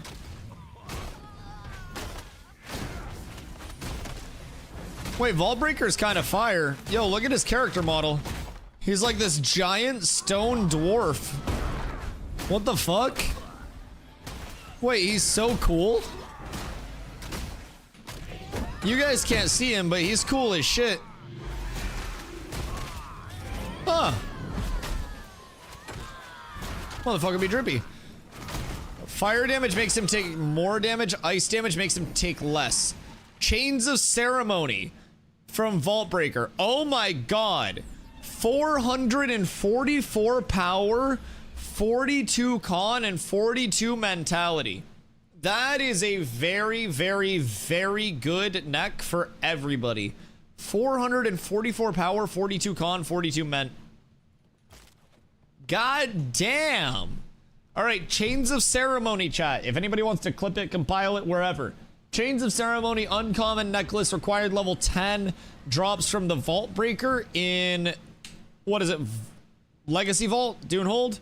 And then it is 444 power, 42 con, and 42 mentality at green. All right, I'll be right back. I gotta pee.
Good day of return. Alright. Clay mobs that absorb magic damage to alter their characteristics. Yeah. So they have... They also have the gilded mobs, right? So... Earthen Reinforcement. Fire alters the physical properties of the Cinder Clay. Each stack increases damage dealt, damage taken, and reduces regeneration. And then they have Fire, Water, and Ice alter the properties. Wait, Fire, Water, and Ice? What? Fire, Water, and Ice. Interesting. Increase movement speed. Huh. Yeah, it's really cool. Tanks are coming in with 3 stacks of their mitigation buff, though, which I don't necessarily think is intended. Because that is, that's 60% mitigation. And that's a one-way trip to Midi City, brother. That is not a fun trip, let me tell you what. Z, to coffee or not to coffee? How fucked are you trying to get your sleep schedule? Like... Because I know you went crazy last night too, right? Are you trying to like full Bonnie Blue that shit? Because there's a certain level where it's like you're not coming back from it. Like there's a certain time point where you just get entirely acclimated to a new time zone. Yeah, I don't even know. I'm convinced you just passed out at the setup last night. One of those Omega late nights. Rust? Gross. I'm so sorry you do that to yourself. I don't really want to kill these tanks, but I guess we kind of have to clear the tanks. With the tanks, I think we just have to pull them one at a time. It's so unfortunate. I actually left my group to get back into Ashes more. Good. Good. I mean, anybody that's getting into Ashes right now, I will say, like... It's a great time to actually message Zop for group invite XOP. Took a break after P1. Oh, bruh. So like P1 to now. How different? Like P1 wasn't even a playable fucking product, right? By most means and measures. I was not playing during P1. I had access starting January of 2024, but like... Yeah, so... Fupo, I think Fupo, because I tried to recruit him one time, because Fupo would be a great cat with abs. You guys literally can't join community-made guilds, right? But I guess in theory you could always just join groups? So... But yeah, someday I'll recruit Fupo. Someday he will become cat. We can group 100%. Bet. Depending on how hard you're gonna degen launch, we can always use +1 cleric in the leveling groups, I'm just saying. Dusty, can I DM you after stream? Exclamation Discord, and I would also DM Carla in the Discord and remind her to remind me, or have her remind me to check it. Because I always tell people Discord, and then I don't get, like, notifications on my Discord because I enjoy living a peaceful life off stream. So yeah. I have a few questions on how you recruit check activity, prefer to do it on stream. Oh, exclamation guild. That would be a good one for zombie then. So, if you're asking, like, in terms of, like, guild infrastructure and stuff, I'm a firm believer in delegating, and I try to bring in a basically leadership group that each has a pretty specialized role within things in an ideal sense. A lot of people are taking on multiple roles right now, just because we're still growing. But a lot of things get handled by other people, so like I'm not the most like present all the time on stream and shit. Or like not on stream, I'm always present on stream. But like I'm not the most present like while I'm streaming in terms of like being able to, you know, Discord shit, right? So essentially I just have a lot of people in leadership that work very hard to do the actual like running of the community, and I get to do the fun part of like recruiting for the community and helping plan events and kind of like just poke my head in and be like, y'all good in here? And everyone in the boardroom's like, yeah. And I'm like, all right, bet. And if I poke my head in and I'm like, y'all good? And they're like, nope, then I step into their office with them. Otherwise, I'm chilling in my own office. But I trust all of them to do, like, their own thing very, very well, and it's a lot of the reason why the community is still here after the atrophy that Ash's, I guess attrition would be the word, the attrition that, like, the player base went through. They're on phase 2.5. So, everyone is definitely, like, cooking up in their respective right. I don't want to know how y'all do it, but I'd like to know. Yeah, are you saying, like, just in terms of, like, seeing if people are active and stuff? Or are you saying, like, what part specifically? Because we're very transparent with everything. So, like, I guess on how you recruit check activity. Yeah, I guess, like, what more so are you trying to check specifically? Because I can always let you know how it's structured. The trash mobs here respawn fast as shit, by the way. Like, this one little area with an 8-person group, you could probably kill all of the mobs pretty efficiently. The sad part is, this is where a couple of tanks spawn. The good thing is, this is where a boss spawns that has an insane amulet for everyone, right? I guess the ultimate question, is this comparable to Steel Bloom in any way, shape, or form in terms of its mass potential or in terms of its, like, XP potential throughout? Or does Steel Bloom just blow it out of the water and this is just cool because it's new? In terms of a completely optimal set of circumstances, because Steel Bloom jewelry also fucks chicks. Merbo's here. Okay, let's go out and get them. I don't know the way out though, I'm bad with directions. Oh, thank you, love. Oh yes, a half-eaten wrap. Delicious. Thank you, I love you. So, what's up? Fair. I love you, thank you. It's a wonderful creation. It's abstract art. I like how you didn't even fold the wrap, you just kind of like crumpled it into a manageable shape. Uh-huh. No, you don't like very light sauce, so I added more sauce. Okay. Okay, I'm sorry. I was presumptuous. I just thought you were going animal style on the wrap. No, it was wrapped up well and then I added more sauce. Well, thank you. You're so kind and generous. She put extra sauce on it because she puts no sauce on stuff. She eats, like, dressings with no salad and shit.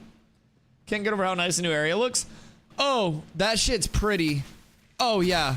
Yeah, no, I mean, for its first iteration as well, we gotta remember, like, it's going to look better as it continues to get iterations. Like, one thing that we were asked to take note of as well, just as a little side quest, is how do the environmental, like the wilderness spawns feel? Does it feel populated? Does it feel lively? Do the locations of mobs and stuff feel accurate? How's the density feel? Personally, I think it feels nice. I like seeing a lot of different pockets of mobs in the places they're at. So near a lot of bodies of water, you'll very frequently see like large packs of the rams. And when you see large packs of rams, they're usually guarded by a couple of humanoids where it's like, you know, these are these humanoids mobs, so to say. It's kind of cool. I don't know. I think it's a little immersive type thing. I think that it's a nice step. It feels like a much better... Keep in mind, when the Goondark went to live, it had a lot more criticisms, especially visually and functionally, than the Anvils has. So with the Anvils being a second starting area, I think this is really encouraging because their process for this is they have a PCG tech. Ooh, the other name mob is up. They have a PCG tech where they basically procedurally generate these zones, these biomes. And then after they're procedurally generated, they go back in and they hand sculpt the rest of the things that need to be done with the biome itself. So this is probably a really solid point in progression for their PCG tech if they use that to incorporate the starting area at all. But as they continue to... Oh, I'm ranting about player retention in the VOD right now. As they continue to improve the capabilities of that, I'm real excited to see like what the first iteration of a node's population looks like and kind of like how lively it feels, how smooth the progression feels out of that area. It's gonna be really cool to see it shape up, and I think we're gonna see it pretty rapidly over here on PTR. I mean, you guys aren't going to see it because unfortunately the visual NDA is a nightmare for us, but it is what it is. We stick it out and we do what we can. Where do I teleport? Legacy Vault. That is the one in Dunehold. And we are working our way. Oh, fuck, I'm so chicken to myself. We are working our way out to the exit right now. Which way are we going? This way? I think we go up. I gave you 4 crackers, 1 Lindor chocolate ball, and a third of a Caesar wrap. A generous queen. Bottom? Oh, fuck. Wait. They're at bottom, I borked them. I was told I was overfeeding you. Wait, did someone DM you and say that you're overfeeding me?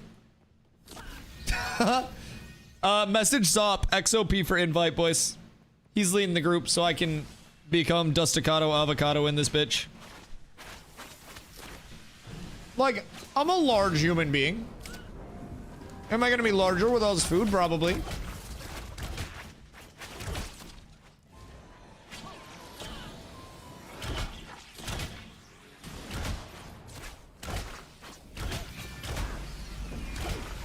Oh, sorry, I was yapping like a motherfucker.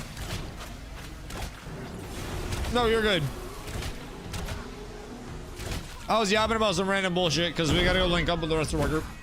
I got you.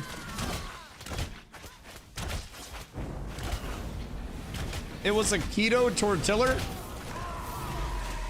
It's not bad. It'd be better if it wasn't keto, but it's alright. No, I actually wouldn't tell. I wouldn't be able to tell if you didn't tell me. Although they are double the price of normal tortillas. And I feel like in terms of a tortilla, you could probably just do like 7 jumping jacks and work off a tortilla. It doesn't seem like a very heavy thing. Anyways, we have a ticket system. We asked for name, preferred archetype, preferred gameplay. I feel like we could do more. But besides that, I don't know what to do. Oh, so we have like a whole onboarding process and everything in the Discord. I guess Carla could also probably give some feedback on this. But we basically have like a request to join through the Discord itself. And then we have an officer reach out in everybody's ticket and essentially do like a little intro to everything, get them all set up. And we have a ticket sorting system where we're able to exclamation Discord as well as exclamation guild for the community Discord, like for the guild Discord. But we have the ticket system all sorted by class as well, where we're able to just keep everything super organized. Long term, we're going to get it, you know, class leads and everything like that as, you know, consistency is more established, ongoing. But we're in the process right now of just, because keep in mind, we came over with like 4 people last phase. So, well, not last, yeah, last phase, phase 2. So, we've grown a lot in that time. And we're trying to now get the whole, like, leadership, everything established. And get it super consistent and organized. And phase 2.5 launch was a really good repetition for us. Because we were able to get a lot of people leveling for the first time, like in groups for the first time, learned a lot from that. Phase 2.5, I should say. Phase 3 is going to be our first time actually having organization and a lot of groups with a lot of knowledge, a lot of leaders with a lot of knowledge, so it's nice. So what I'm doing isn't too bad at all. No, and I mean, it all depends on like how you want to go about it too. Like some guilds, as they try to be more exclusive in terms of their numbers, like if you're recruiting for a PvP guild, then you may want to have like a PvP exclusive guild application that you have people fill out ahead of time to keep it more concise. But basically what we do is our top 2 guilds in terms of the structure right now are very PvP based. Our top guild is going to be, you know, our best, most dedicated players. And then from there, the second guild is people who are like, you know, very into PvP, but don't necessarily have the time to commit right now or whatever it may still be learning. And then from there, the guilds underneath that will be more like, you know, I'm community based, I'm PvE, I'm crafter, gatherer, whatever it may be. And those will be like the accessible guilds. So we're a bit more selective about like, well, long term, we will be more selective, especially in terms of like classes that we're looking for, comp for the guilds, but. So yeah, I would say that's definitely a solid structure to have early on. You can always refine it as you know, as you find your needs. Uh-oh. Is server going down?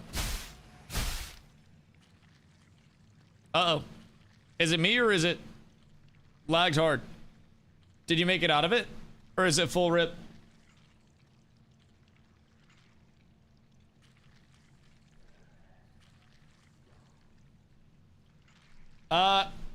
Is it just us? Chat, who's on PTR?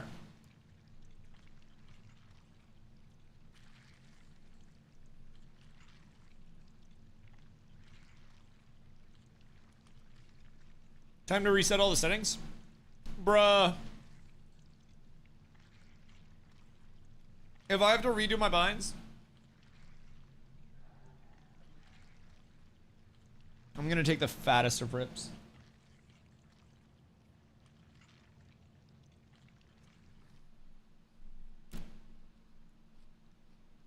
Won't have to redo binds, just settings? Oh, so just like my group settings and shit? This is gonna be a scary relog. I'm relogging right now. Boyle, how are you enjoying Bard, by the way? Uh-oh. Uh-oh. Uh-oh.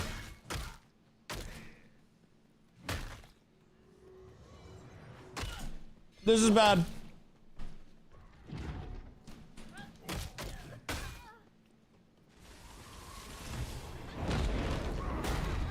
Summoner waiting room? I didn't know you were a summoner waiting room.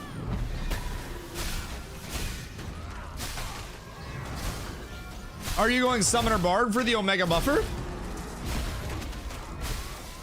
What is your desired outcome, my friend? I hate skim. Or rogue? So, obligatory.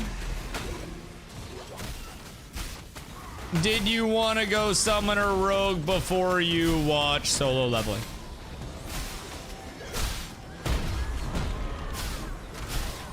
It's okay if it's a no. Yeah, uh-oh. Okay. Okay. Good for you. Understood. I have to ask. It is like it's not an option. I have to verify. It was either Summoner Bard or Bard Rogue. Bard Rogue would be interesting. The sneakiest buffs. So what would you hope for there? Like, what would your ideal outcome if you go Bard Rogue? Also, with Bard Summoner, are you just hoping that you have like micro-manageable like buffers and shit like that? Stealth engages? Like pop slide, get a temp stealth into a big mez in the back? Type shit? Alright, I have to run back from Kaltorum real quick. Slightly unfortunate. A little less than ideal, but we're good. Stealth into a cup. Yep. Yeah. So I think we'll probably get... Yeah. Stealth into Fat Mez would be very nice. Would be very, very, very nice, to say the least. Or you're fighting in the anvils and a stealth in to get off the stage. Low key, high key. Oh my god, wait. Maybe that's also part of why you can't CC gray mobs. Not gray mobs, but like green players. I don't know why I said gray mobs. Players that are not PvP flagged. When you're PvP flagged, you can't CC them. And I just thought about like, what if you catch somebody near a ledge and then you just boop their shit off? Like, that's not gonna corrupt you. That would... They die to the fall damage, right? Don't spoil my plan. Bro, I've also thought, like, you know the jump around to get around the lava area where you hop up on the ledge in Forge and then you do that little jump around area? That shit, if you sat there with a banjo and just Barry Bonds people off of that, brother, you would cook a whole lot of lives. Imagine you sleep a mount. I think a mount's in the same category as a player, though. Can you still diddy dart a mount? I mean, I guess you could sleep a mount, but the player could just hop off the mount, right? And then you wouldn't be able to, like...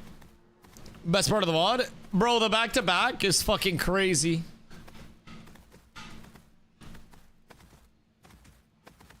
Then it's dead for 10 minutes. Well, you'd corrupt on the mount. Or are you talking about, like, bopping the mount off? I don't know how susceptible mounts are to knockbacks, though, no? Are mounts, like, super knockbackable?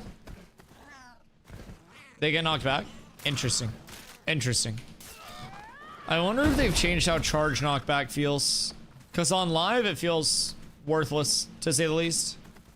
Is it just Grindfest? Ash is most definitely a pretty grindy game, Rhino, over on YouTube. The big thing about it is, like, while the VOD is, you know, a lot of PvE grind, right? And just chill and pull in the same mob. We were trying to target farm a bunch of, a couple of very particular items that only drop from certain mobs in this point of interest. So this was the most dense area for us to farm the items.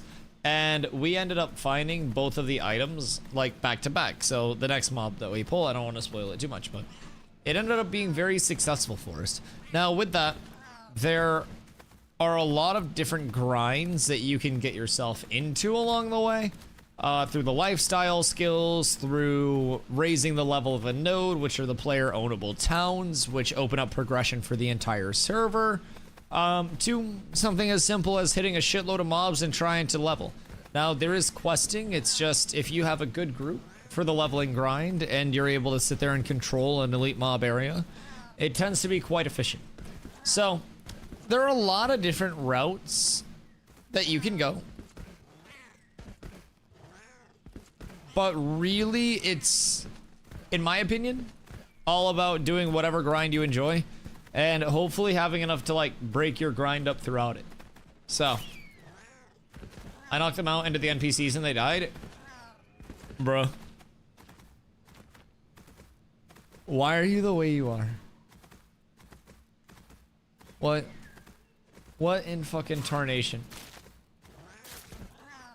What, what? You see the anvils? Yes, I am in the anvils right now. We're exploring pocket dungeons out this way. We already found one amulet from... Oh yeah, I'm on my way from Kaltorum. That was the closest MB that I had, so I should probably grab a closer Ember Spring. But yeah, we found a necklace that's very good from one of the name mobs out there. But... Is your stream for phase 2? Oh. Am I scaring people? Hold on. There you go. There you go. Henry, nope. Henry, this is not a chat room. You go to fucking AOL for that shit. No, do not let the horny demons get you or Carlo will sentence you to horny jail. ASL. Z, we're not entertaining it. We're not entertaining it. Henry doesn't even have a banana in chat. No banana, no harassment of the Dusty. And the shinier the banana is, the more you're able to harass. It's very simple. It's like a flow of things.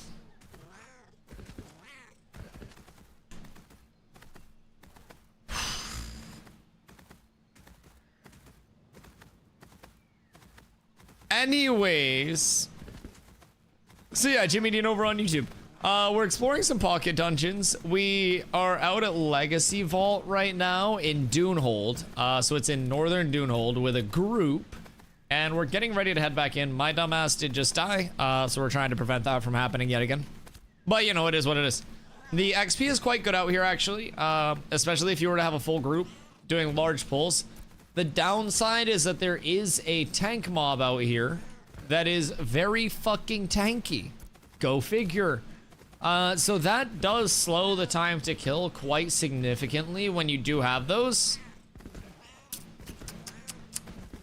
So you just kind of gotta like be aware of it. But I think overall it's quite nice. This is level, what, 15s? I believe, 15-ish. So I guess similar to like intro level Steel Bloom mobs. Early Steel Bloom mobs are 14, I believe, is what they start at. So it'll be intriguing to see how the Anvils is gonna stack up. I mean, in its early iteration, really, it's like better than Highwayman Hills, but worse than Steel Bloom. Yeah, I think Steel Bloom is absolute S+ tier, if I'm being completely honest. Because Steel Bloom also has the juiciest level range. If you are one of the first groups to Steel Bloom, you're going to be able to level effectively 11 or 12 to 20 there. Just by shifting to different parts of Steel Bloom and holding it down. Because people can't skip too far ahead. I mean, I guess you could go like 7 levels ahead and immediately go to the 18s, but your time to kill is going to be extremely slow on those. So I feel like if you're one of the first groups to hit level 12, level 11, level 12, you go directly to Steel Bloom. You hit the 14, 15 mobs there. Then you level to, you know, say 16-ish off of those mobs, maybe 17 at most. You transition over to the level 18 mob grinds, and you're getting 20 gear ahead of the curve. You're getting insane XP. I think Steel Bloom is unbelievably, ungodly good in every way, shape, and form. It is fucking phenomenal. I don't really know if there's anything I'd rather be able to hit first than Steel Bloom.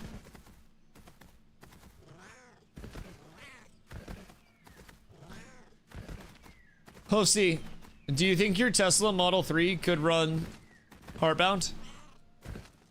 Also, I did a little bit of research, and by a little bit of research, I mean I was taking my poop this morning and I caught up on live stream fails. And I went to figure out what was going on with the whole Pirate Software DM's hype train stuff. And I don't think it's as bad as people are making it out to be. I don't know about the reimbursement stuff, but it seems more like Pirate was essentially like, hey, and keep in mind, I'm not like a Pirate simp by any means or anything. But DMs were leaked between him and Kronos, where him and Kronos were talking about the best ratios to payouts to benefit the hype trains and like coordinating for hype train progress and stuff. Pirate Software talked about how bits were an 82% ratio if you purchase them in bulk in terms of what actually makes it to the streamer. So like bits are the best like monetary way to support a streamer, but you know, subs are great as well.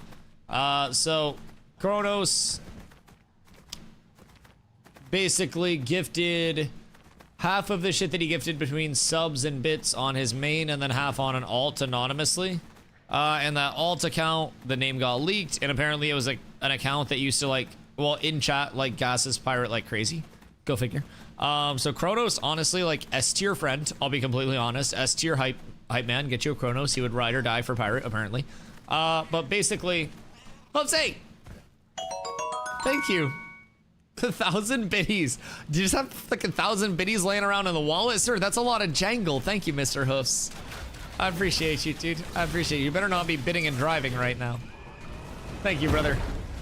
So basically, with hype trains, when a hype train hits a certain level, like when it levels up, it will refresh the timer of the hype train and keep it going like on that new level for a certain amount of time.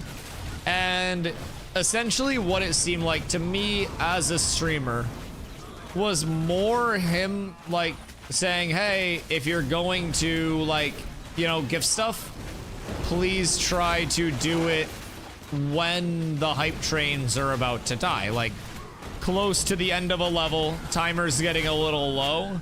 Just make sure it doesn't end, you know, with the budget of what you were gonna support with.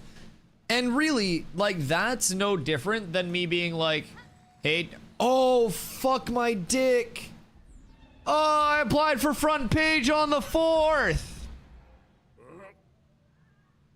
Ah, shit. And I think they closed applications. Ah, fuck. Uh-oh. Front page.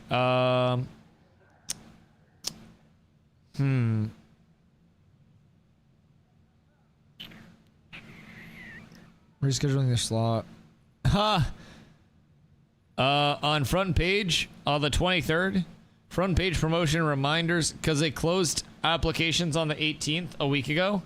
And then on the 23rd, hey everyone, just a quick reminder and notes about front page promotion. We've seen a few partners ask about rescheduling their slot, and unfortunately we're not able to accommodate reschedule requests at this time.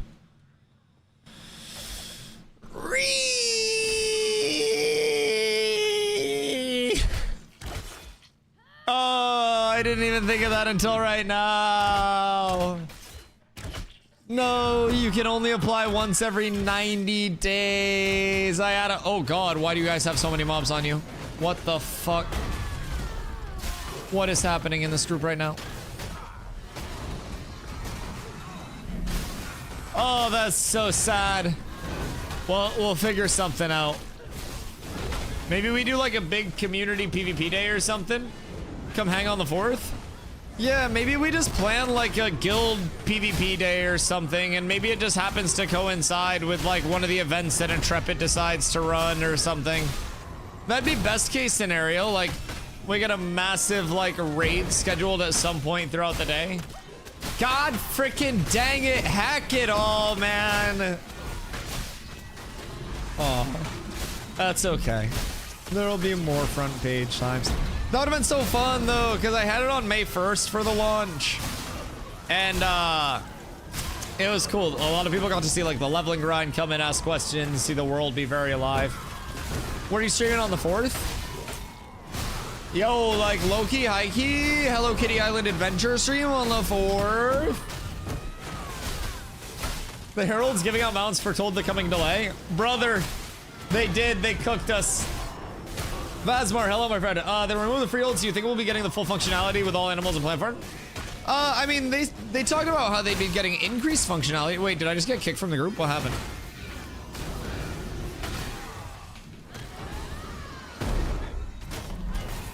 I'm confuzzled.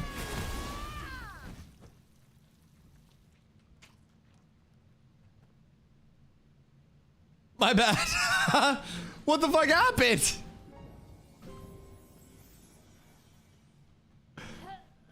I didn't know if I was about to get like reset to level 1 again. Tried to convert party and disbanded.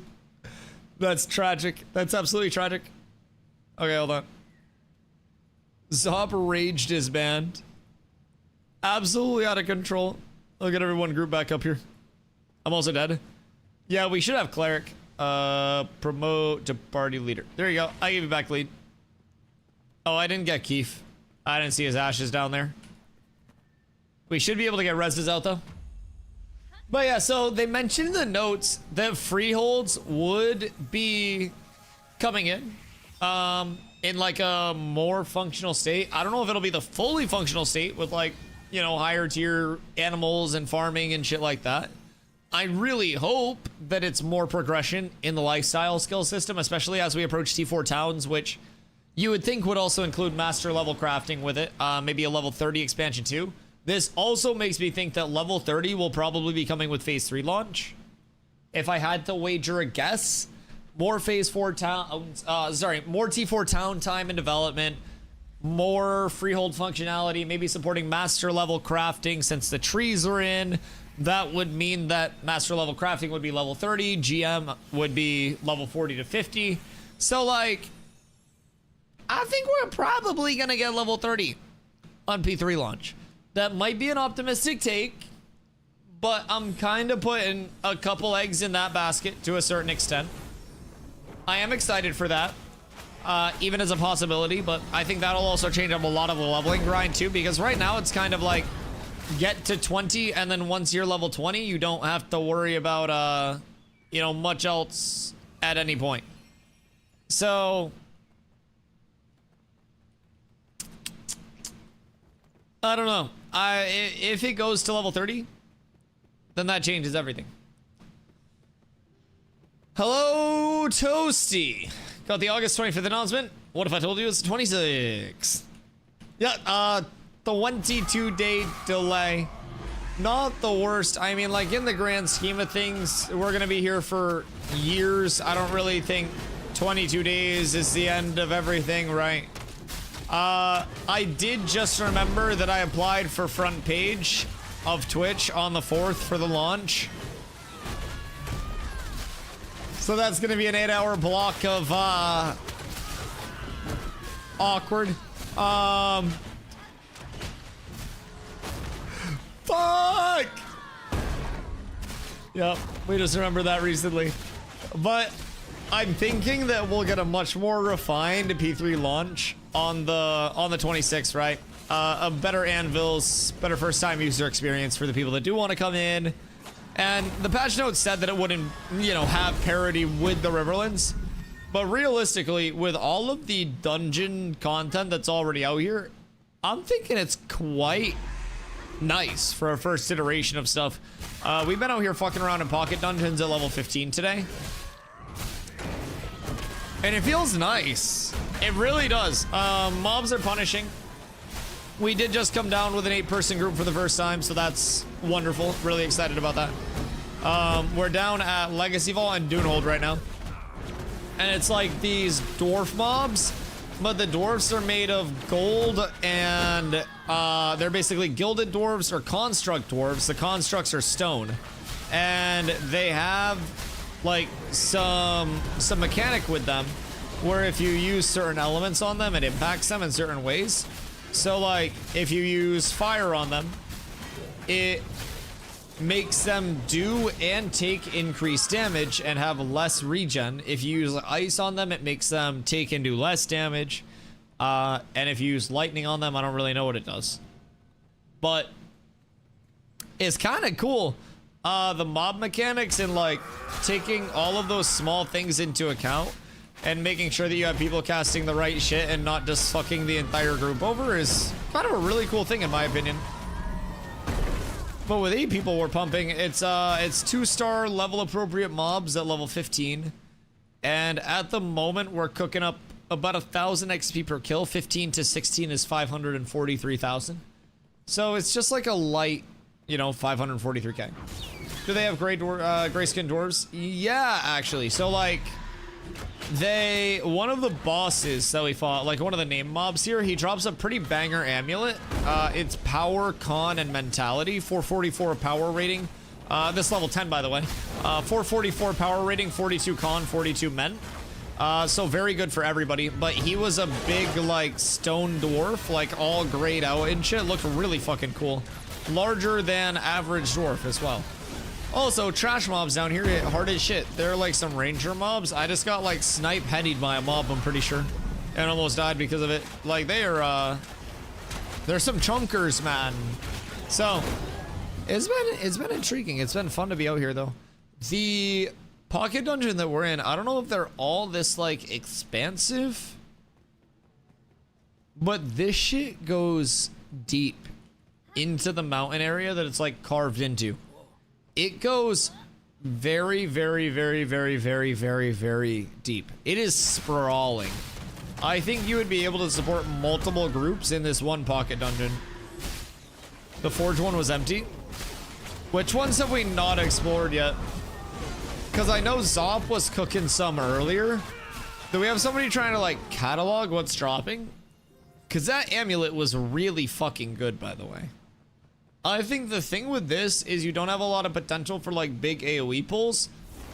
If we had rooms that were populated with 10 mobs, we could pull 10 mobs with like a normal group. Basically the same loot as Highwaymen. Okay, so just similar like generic table there, and then you have named mobs. Just no Forsaken Blade gear that we've seen. Right.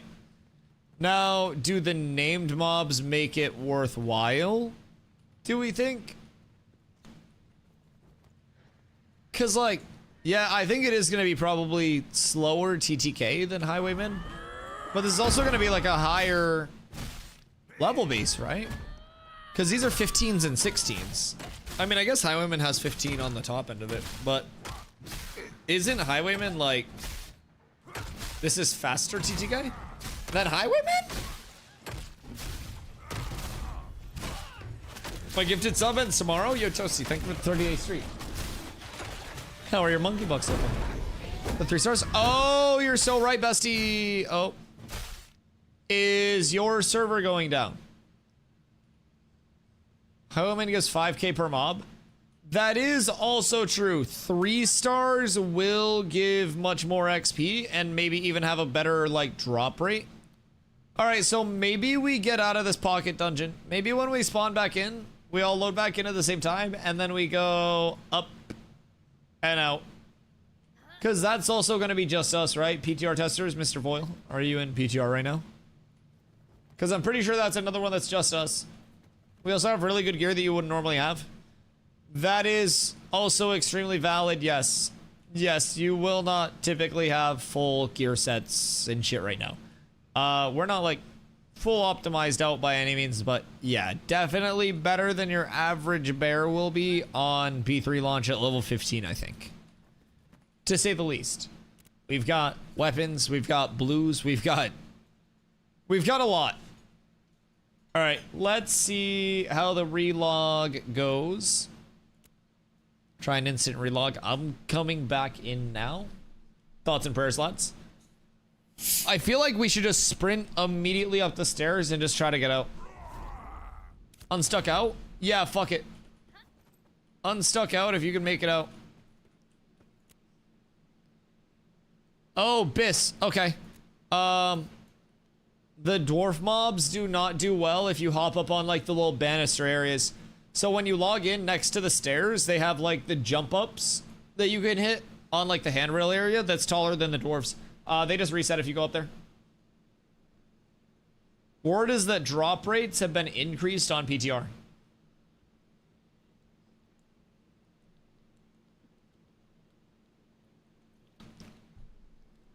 They have been doing a whole lot of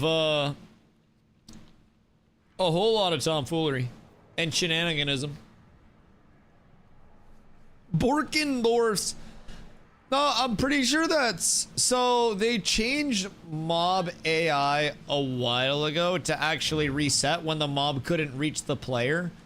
Because people were abusing it whenever the mobs would try to stay engaged with the player to use the height discrepancy to have the mobs not attack or to, like, track back and forth and stuff like that. So they essentially programmed the mobs to have them fuck off and go back when people try to abuse that. So now it can be used as a mob reset, but it can't be used as a way to actually, like, farm mobs for free, so to say. Not confirmed, though. I mean, drop rates have felt solid. Name drop tables have still been, you know, name drop tables, but... HUD editor. Round 7. Gonna make dinner? What's for Dindins? I feel like we should try to find something in Kaltorum. If we can. I don't know where the pocket dungeons are, if they've all been data mined here or not, but...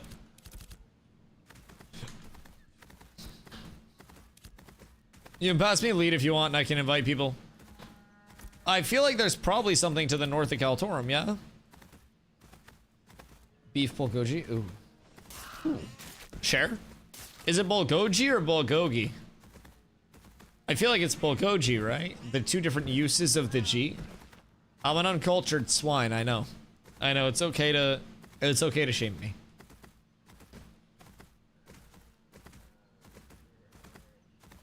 Bulgogi or bulgogi? You say bulgogi? Okay. Like with a J? Like bulgogi?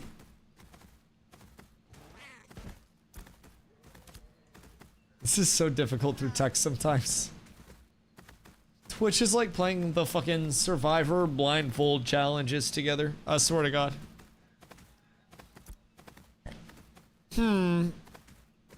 So, are there any confirmed pocket dungeroos?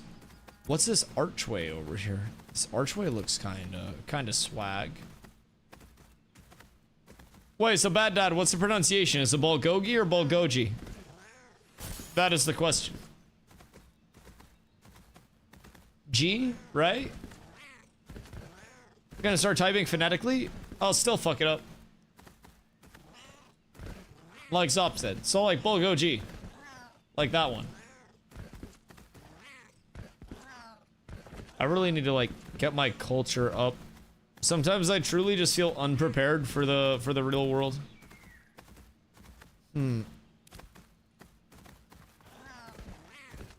Not many hard G's as I recall. I know the days have changed. I'm one of the hardest left.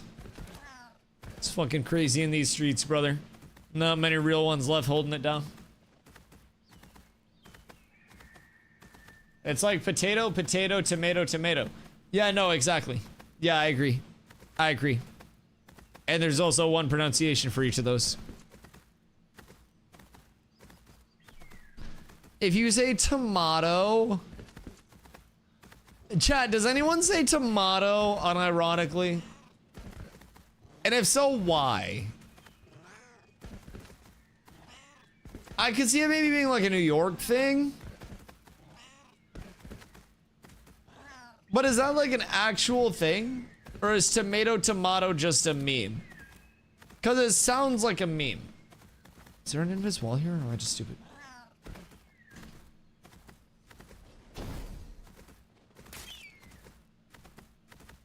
Z, no you don't.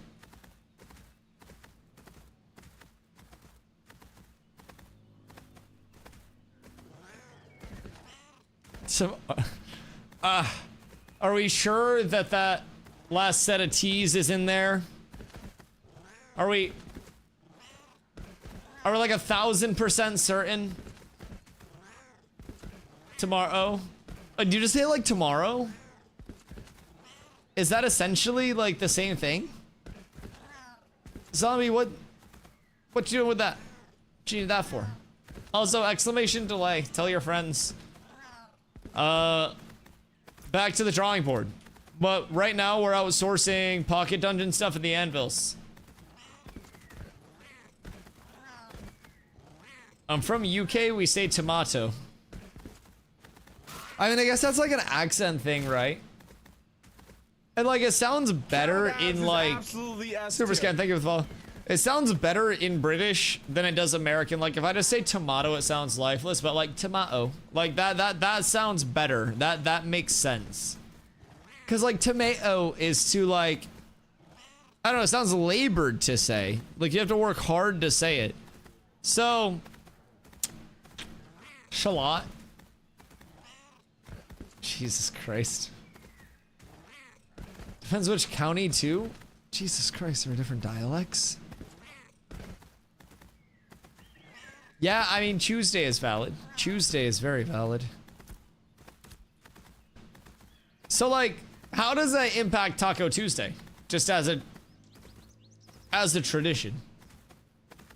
Are you still able to hit that or nah? Is that like disqualified? Dusty, don't run off. Dusty's not running off, Dusty's exploring. Yeah, the group's outside of vaults right now. I respawned in Kaltorum and I'm exploring. I'm trying to find another pocket dungeon or something. And I'm not quite sure I'm having any luck at this moment in time. But I'm getting close to the edge of the map. I think. Go to River Circle. Kodak showed 3 name there. Okay, so River Circle in north. Wish I had him out. Just bug somebody for one. Oh wait, I have an extra one. Did you not talk to the gear vendor? Oh, they don't come in the... Like from the gear vendor. Did you see the waterfall face? Oh yeah, they got a lot of the waterfall faces. I really like how good it looks and how much it shows off the new fidelity of like the tree leaves and shit like that with the new tools that they got through the 5.6 upgrade over here. It looks real nice, man. You can even go up to the bodies of water that are still and look, and there's like mirroring of everything else in the body of water. Like it's, bro, it's pretty. It's very pretty. Animations look fluid. My game is running smooth as shit, personally. Yeah, it's looking, in my opinion, quite nice. I have no big complaints about this. Y'all playing on 15s or 25s? 15s. So, you want to know some crazy weird shit? I had a 25. And I was vibing, minding my own. And we were clearing through pocket dungeons on our 25s. And I was the only person in the group that this happened to. But I got reset to level 1 in the middle of combat. And then I was like, oh, I'll just go get another book. And they had taken out the level 25 books from Guy Get Ready. So I don't know if weird bug that hit only me where randomly I de-leveled for some reason. Or Planet Earth got me. Y'all see all the placeholder rocks and the anvils? Yeah, like the little lines of rocks just ready to go for filler. Yeah, I don't know how that shit works, but I'm assuming it's like Minecraft with extra steps, right? Where they can basically just go over and like grab a rock that would fit the area and then like Godspeed zoom back over to where it needs to go. Like it really just seems like Minecraft with a whole lot more customizability. You select the rock and use a wand? Yeah, and then you just zoom around the map, right? Sounds kind of fucking fun. So, do we think Cock Rock was hand-built in the Riverlands?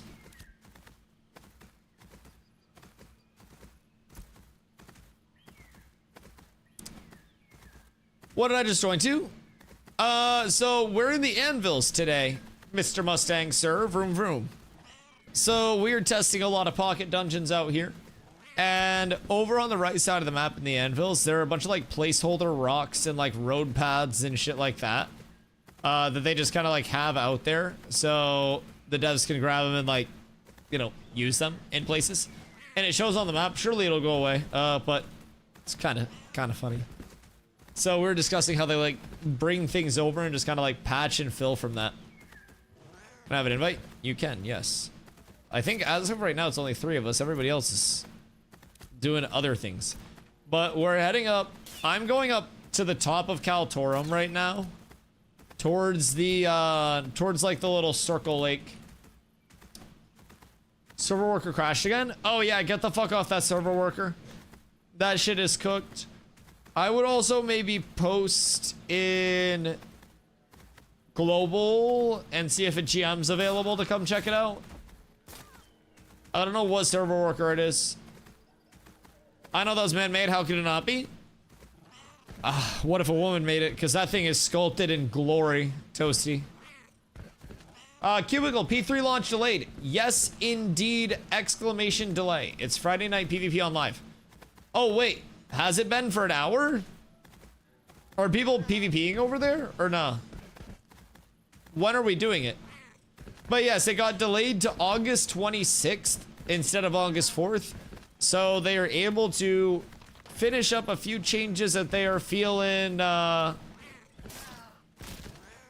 they want to get in before the start of things. So, what? Yep. August 26th instead of August 4th. P3 new start date. Anvils will be in a better spot by then. Instead of their base implementation, dynamic gridding will be in, econ changes, gearing changes, all that shit will be in a much better spot, but just have some 1Vs going right now. Okay, word. Should maybe put like ping and see if people want to come over for 9, because that's when PTR goes down. We have a good group over here. We have 6 over here right now that are just going around like pocket dungeon to pocket dungeon, checking it out. I'm checking out Kaltorum right now to see what the name mob situation is looking like. because I haven't found a pocket dungeon out here yet, but there's an area that has 3 named mobs that I'm heading to check out right now. So we're trying to see what's what. Bring people at 9? All right, bet. I'll keep doing the good work over here, brother. Yeah, feel free to put a bing out in the Discord too. If we want to just like at cats or whatever, see who's around. Humanoid maid. Yeah, that shit is art. That is like a sculpture of the gods themselves. Oh, I see a little like gateway here. Like there's a little archway. Downloading currently? You downloading PTR? Yeah. You got an hour left, buddy. Oh wait, no, it's 24/7, isn't it? Is it 24/7 today? Oh fuck, wait. Oh. There is no PTR downtime.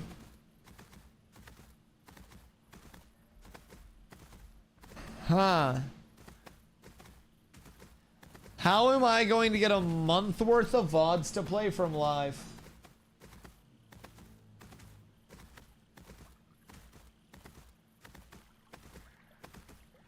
Huh. Wait, so why don't people just come over to the... Oh wait, we're level 15. Why don't we just level 15 PvP on the PTR?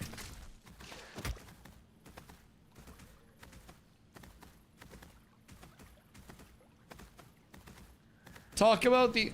Oh no, I mean VODs to play. I'm gonna be on the PTR all month, but I can't show video from the PTR, so I have to show video from live or something else for video. So like, we could always just break it down and go Subway Surfers in this bitch. That'd be fine. Leveling from 0. Well, right, but where am I gonna get that VOD from? That VOD doesn't exist. Like, I'm gonna be on the PTR and I need, like, visuals to show. So, like, what I do is I usually play a bit over on live, and then I just show, like, I'll do a day or 2 over on live, and I'll just show the live VODs. I have 225s on PTR, but I kind of don't want them to get shadow nerfed. Yeah, I don't know if I got Planendorfed or what happened. But I most definitely think that I was discriminated against and got reset to level 1. Like, low-key, high-key, I think I got. Nobody else reset. And it was just me. Ask him. I don't want to bother him. I don't want to poke the bear. Because, like, if I ask him and then I'm like, Aodorf, did you reset me? Haha. And he's like, nope, but I can. Then, like, that wouldn't be ideal. Ember Spring Bonfire. Okay, so I'm at the... Dude, looking at AOC voice. What? Who's there? T-Pain? What's going on there? If it's T-Pain, I will go crazy. Is it not T-Pain? Zone entered bonfire. Oh, this architecture is fucking dope. What? You discovered the bonfire, Ember Spring. Okay. Huh. This is neat. I fuck with this a lot. So there's Hema Laraki. What do you have in mind? What kind of materials do you need? Okay. So gather materials for Hema near bonfire. Snowdrop, Western Larch, and granite. Oh, shit. So it seems like the new, like, sweat of your brow is Harvester's Edge. And instead of having you gather, like, random shit that has no implication, you gather actual mats and you bring those over to Hema. Okay. And that's how you get your initial gathering tools? Quest complete. Okay, I don't think I got anything else from that. Oh, that opened up another quest for me. At Maoria Shan, So I've been all up and down the old waterways hunting minotaur. Those beasts are our ancient enemy. My grandfather told me such fireside stories. Blah, blah, blah, blah. Legend has it they eat babies. Okay. Hi, Fuzum. Investigate the surge conduit. Oh, the surge conduit is one of the pocket dungeons. Where is the surge conduit? Let's see. I'd like you to travel up the ancient dwarven waterways of the anvils towards the great old water wheel and seek proof of this. Fupo! Hello! How are you, friend? I think there's a plan in Dong afoot. You kill a mob, get a key, then you pull these levers and a bunch of mobs spawn? Wait, what? Where? What island? That sounds cool as shit. You have 0 tunes? Yeah, PCR wiped today. So if you still have a 25, you're up tremendous. One has passed. Interesting. I don't know where Surge Conduit is, but outside of the bonfire, which is like the Divine Gate area, that's the north of Kaltorum. So Kaltorum confirmed starter area. So it's going to level fast as fuck. The big round one. Oh, in the middle? Intriguing. So it just has like a world event there all the time. PTR wipe, there's level 15 gear vendor. Yes, there is. Yes, there is. And we're over in the anvils already compiling loot info, mob info, and pretty much everything in between, Mr. Fupo. What's the cat up to today?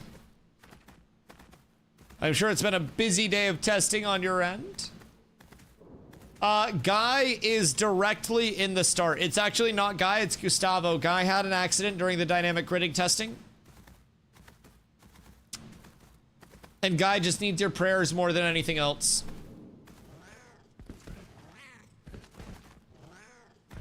So please just try to keep Guy and his family with you throughout the weekend. It's a tough time for him. Every time dynamic gritting is tested, he gets ripped apart, torn to shreds, atom by atom, and then mashed back together multiple times. And everybody just says where Guy and never how Guy. So I just please keep him in your thoughts and prayers, chat. I'm headed to an event for the weekend. Ooh, I hope you have a fun event, Fupo. Is it Big Cat Meetup? All playing with giant ball of yarn, many lasers, cat DJ with even more lasers for you all to chase on the dance floor. Now, you just have to be careful because if that dance floor is hardwood, you don't want to slip and hurt a paw. Not in these busy times. Something tells me Intrepid's gonna need the morale of the office cat, and you need to stop eating the fucking server workers. I'm just putting that out there. Confidential small black Varan cat stuff. Oh, there's definitely a ball of yarn. What the fuck? If there wasn't a ball of yarn, he would tell us, chat. I'm just saying. If I did offer a level 25 scroll, yeah, I mean, I might take you up on that now. If there wasn't a ball of yarn, by the way, Fupa would tell us exactly what was going on so we could hang out, but there's definitely a ball of yarn and he wants it to himself. Don't let him fool you. Small Varan cat. Or small Varan sociopath. Nobody told me about the yarn. Nobody. It wasn't Z. No. Never. Never. Z told me about the laser. Somebody else told me about the yarn. I'll snitch, but I'm keeping the record straight.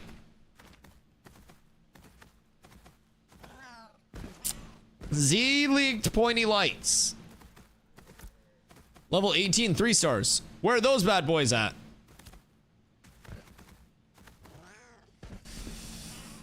I'm no snitch. No. But you are extremely vengeful when Fupo tells you that you aren't allowed to the yarn party. You have a lot of motivation here, Z. A lot of motivation. You were making a coffee earlier, indicating that you're planning to stay in for the night. and enjoy your coffee. You don't have a yarn party tonight, do you? Z had all the motivation in the world to spoil the yarn party. To get us to infiltrate the yarn party and to steal a ball of yarn for ourselves. So that way when all the cats of Vera showed up, they were extremely disappointed and had no choice other than eating the server workers for entertainment. Which would then bring PTR down once again during the 24/7 uptime. And force us all over to live. On Doozy. Do you mean to open the tomato sauce? Like, take the top off of it? Okay, hold on, it's vacuum sealed. I don't want to, like, cut my fucking... This bedtime story sucks? What if you're in on it too, Hoofsy? I have to go pop the top off this, hold on.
Good day, we're back.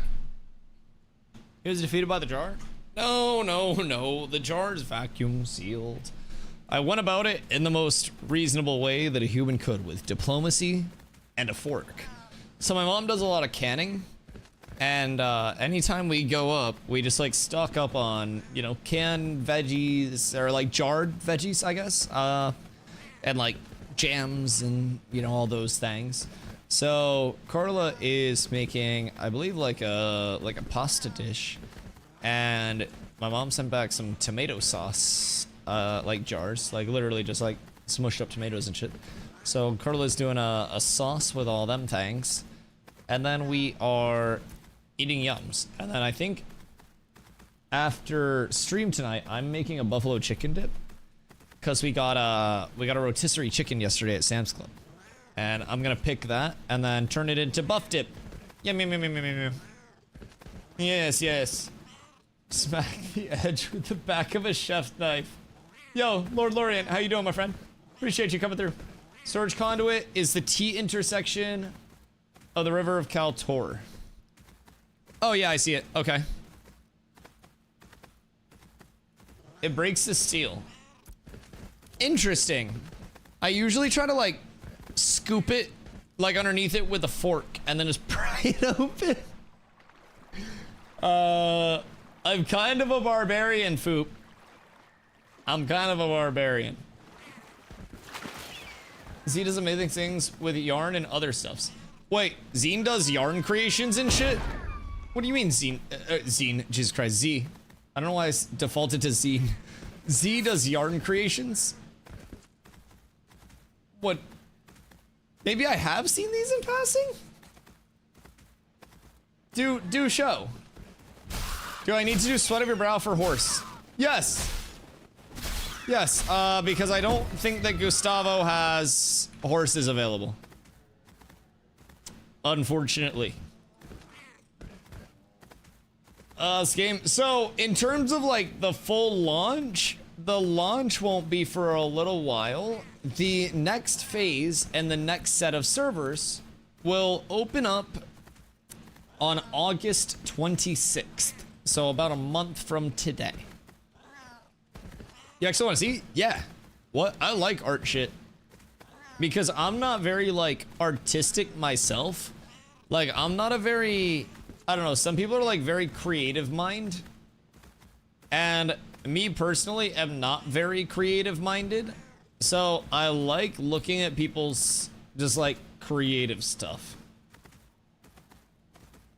August 26th, I believe. Was it the 25th or was it the 26th? I think it's the 26th. But now 2 people have said the 25th, so I'm like second guessing. I'll verify in a second. I have a lot of mobs in my nuts. I think you're very artistic. Yeah, you're right, Max. You're right. 26? Okay. Yeah, that's what I thought. I want to make sure we're good though. Okay, follow the water course. Wait, so where the fuck is Surge Conduit? I'm confused. Follow the water course, defeat Ramkin Surge Pigs. Okay, so I guess I just... What is following the water course? What in the fuck does that mean? Any old-time mariners that understand what follow the water course means? Does that mean swim in the fucking river? Because I'm swimming in the river, and I still haven't completed that shit. Marker near mine on map. I don't see where is this. Follow the flow of the water. Yeah, but like how far? I was supposed to kill 3 Ramkin Surge Pigs and follow the flow of the water, but the marker's behind me. It's like, what's my entry point? Because the marker's on land for following the water course. Maybe I'm supposed to, like, get out here? Hold on, chat. You guys look at it real quick and... kidding. Also, speaking of which, hold on. I need to make sure that I don't bork anything and get in trouble. Alright, we're up. We go... Up. Oh, wait. What the fuck? Wait, this is dope. And this is, like, yarn and shit? What the hell?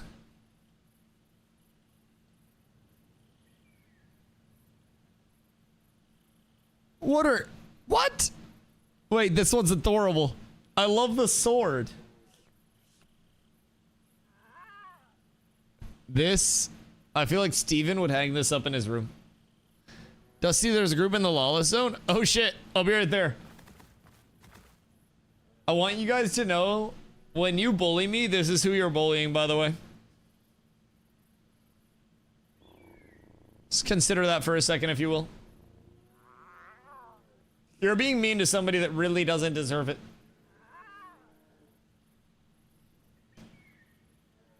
Wait, these are sick.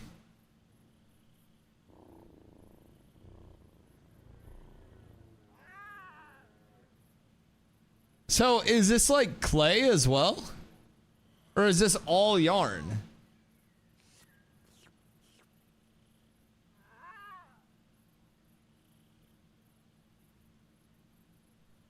They're clay? Okay, that's what I thought. So you're just artistic. Wait, this is adorable.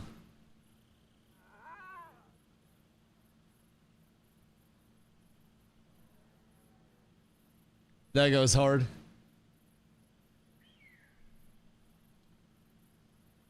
Okay, yeah, so you just do like a whole lot of art shit. That makes sense. Yeah, me personally, not artistic.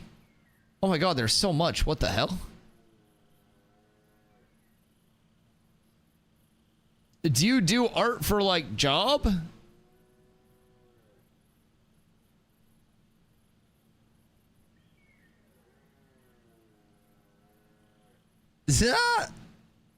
Wait, the Day Strider is so cute.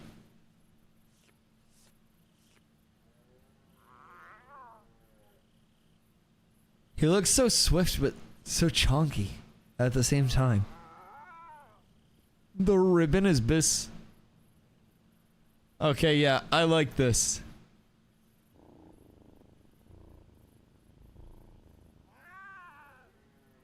Z's freehold. Wait, this is so cute. It's like a little setup area. No, that's insane. It was fun doing the big Minecraft build for Extra Life with Z. She was one of the main architects and builders. I can see why. These are cooks. Oh my fucking god. Those teeth are terrifying. Oh my god, those are gnashers. That is crazy. I hate that bird. It looks... I don't know why. It looks like it's standing all like ooh woo and then just... It's so funny. It's so good. Okay, drippy.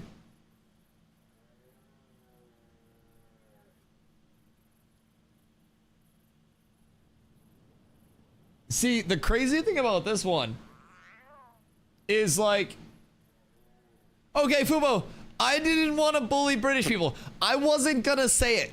I was not gonna say that you could tell that one was made in Britain. I wasn't going there.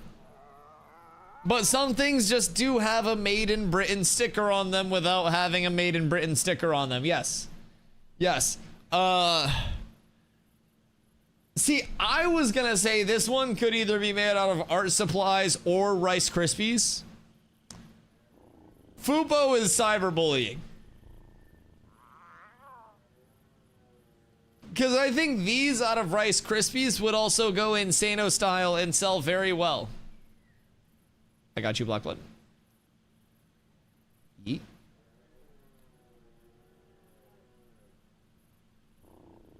You should like a life-size one of these and then just bring it around. Wait, no, this is crazy. I love these.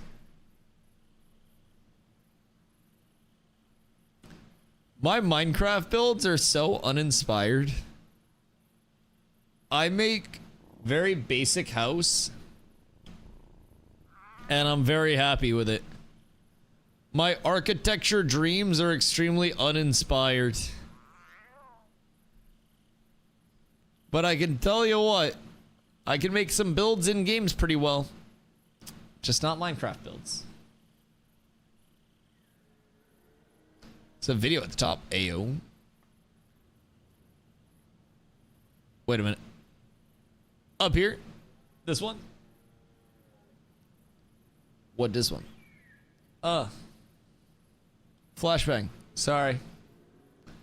God damn. You guys could make that dark mode a little bit. Good frickin' golly. No, I blame Ashes, not you. Oh, wait, what happened? This was 4 years ago.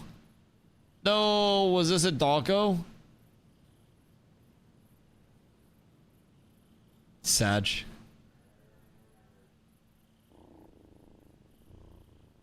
That's the mosaic? Yeah, it's sad. I'm an empathetic animaler, basically. Everyone made some art. That's sad. That's sad.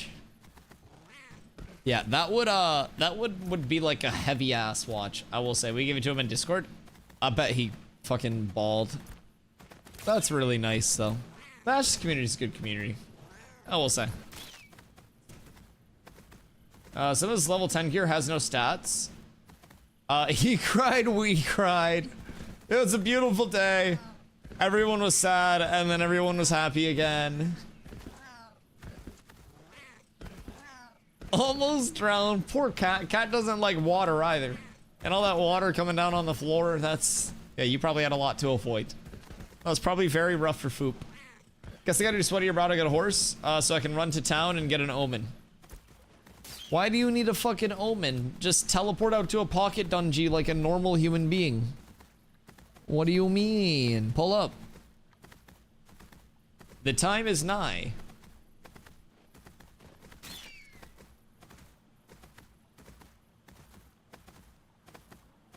Oh yeah, toast. So keep in mind, the no stats is a visual bug.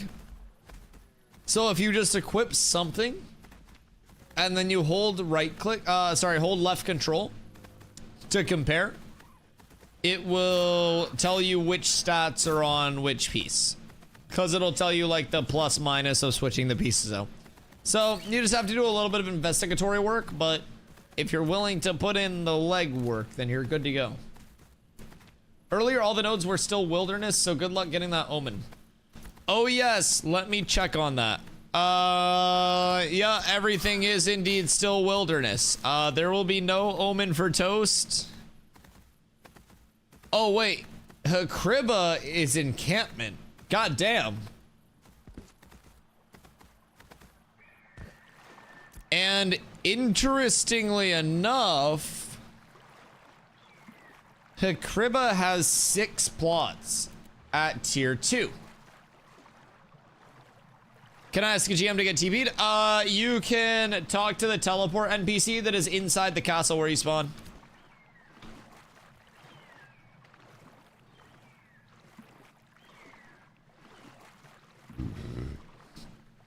T4 was 12? Yeah, Village was supposed to be 12, right? Or not 12, I'm sorry, 6. Because wasn't it Village 6? Oh, never mind. No, they're not empty plots. That's a visual bug. I'm sorry. That's not empty plots. It's just a visual. It's the cart and the storage and the table.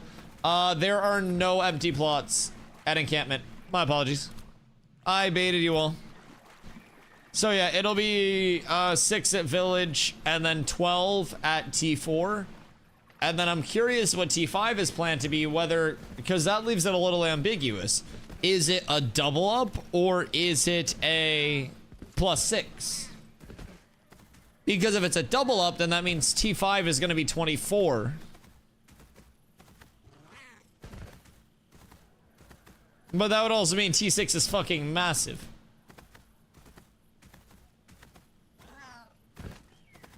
The pod racer mount bug is back in? Yes, indeed, and it's beautiful. It's beautiful. But it's okay. The Unreal Engine 5.6 build is a little wacky. So, do we know with the delay, is there plan to have 5.6 implemented for live? I'm sure they'll elaborate a little bit more. I don't know if Steven like yapped about it or if it was mentioned in the article. I don't remember it being mentioned in the article. But I'm sure they'll talk about it in the dev stream. I just wonder if their plan is to now transition to 5.6 with the extra time. 5.6 is a build it's on. Live will be on it. For P3 launch? Or, like, just, I know we'll transition to it at some point in the future.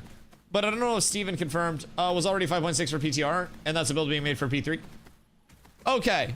So, PTR build is essentially being shaped up to be deployed on P3 launch with the current state of things, is the general trajectory that's confirmed. So they're going to just keep juicing PTR, and in an ideal world, P3 hits, and it's basically copy-paste working PTR to P3 launch. The jewelry legit has 0 stats on it. Which jewelry? Are you comparing it to other pieces of equipped jewelry? Because you have to have something equipped to compare it to. So just equip something and then compare it to the other thing. And then you just need to equip like something else, of course.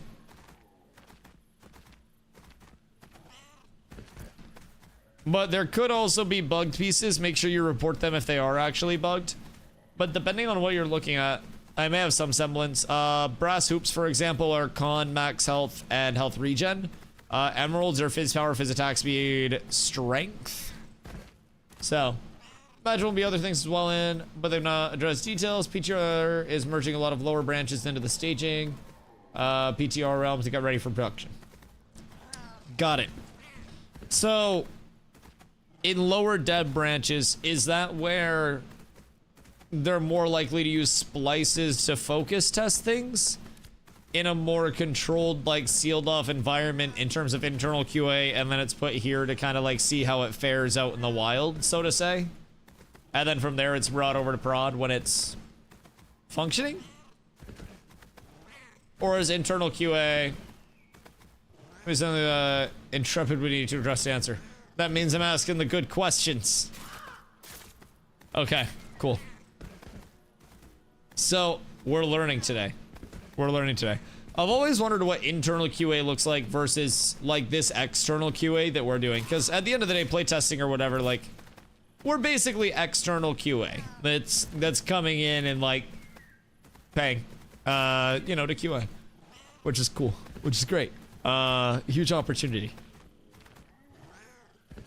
Do you need a guild seal? I do, yes. A guild seal and a level 25 scroll would make me absolutely wet between the loins. Yeah, that would be phenomenal. Because they did also put in new guild tree changes. So like the guild levels have been changed up as well a little bit. So we can peek and see how that is. Some resources and videos on how it works that some studios have done in the past. If you poke around, you can learn a lot about how QA is done.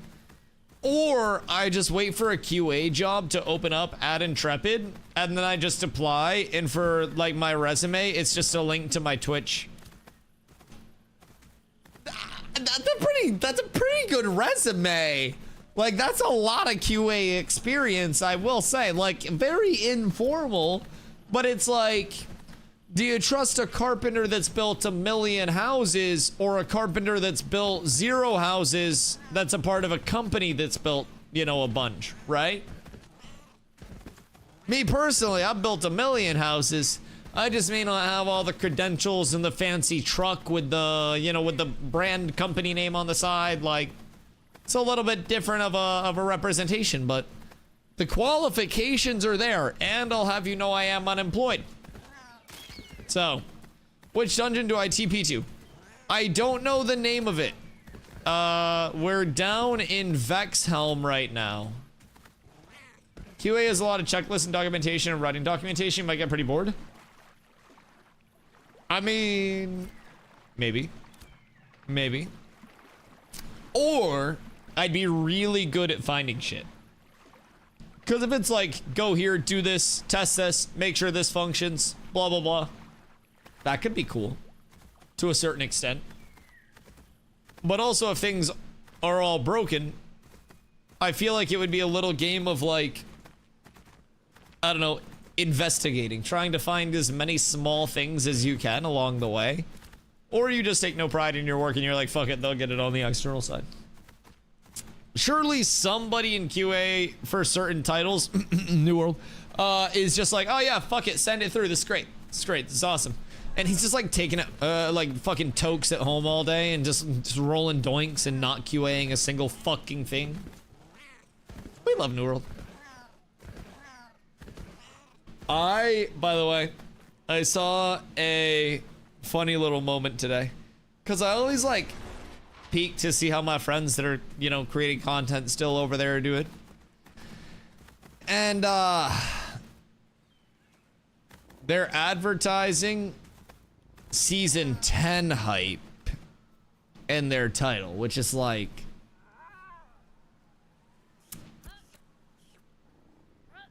a ways away from right now. Like far away. Like season 9 is the one that starts soon. And they're getting hyped up about season 10's key. And oh, good day, lads. What the hell? They got the whole group out here. Okay. How many do they have? 5? 6? How many do we have? You to Gallows Gate? Where did that bring you to? DM me in game and I can get you an invite. Because I think we have more on the way. There's one group out here right now, but the world almost merged all servers into NA. I know. I tweeted about it a few times. So they were going to completely nuke a couple of regions until the community was like, hey, please don't do this. And then they like went back on what they were going to do after deeming that it was like this necessary thing in the first place, right? And when they went back on it, instead of the community being like, why are these decisions being considered in the first place? And like, you know, gone back upon. Everyone's like, oh my God, Amazon Games are heroes, blah, blah, blah, blah, blah, blah, blah. Not looking at the core element of who's making the decisions in the first place that are needing to get brought back and repealed like crazy. And I think that is a big issue. The fact that they're spending so much time on things that are just like such core decisions for the game, and they're still not able to stand on the business of like, no, this is the best thing for the game. And that's unfortunate. It's like lighting your house on fire and putting the fire out. Yes. No, that's the exact analogy that I use. It's the same analogy that I used when they took out Grit and then put it back in the next season after I literally pleaded to not take Grit out for many reasons. DM me. It's just DustyWhy in game. And then they put Grit back in. And then everyone was like, oh my God. Wow, AGS, you're so awesome, so smart, so amazing, right? And I'm like, guys, they just started a fire to put their own fire out and call themselves firefighters, and you're giving them like a key to the city now. It's absurd. And I don't understand like what level of delusion is over there within that community to like get them to stay, but I'm sure some people are saying the same thing about me. Like, I personally, I didn't think there was going to be a delay. There is a delay. I'm perfectly fine with it. Not a scene to get off when you're getting out. Probably a couple hours. Probably stream a little bit tonight because we're over in the anvils right now. And then at 9, I think, Zombie and Stragma are over on live PvP. So we're gonna pull up in PvP. I need your Prime credentials ASAP. Bro, what if I don't know my Prime credentials?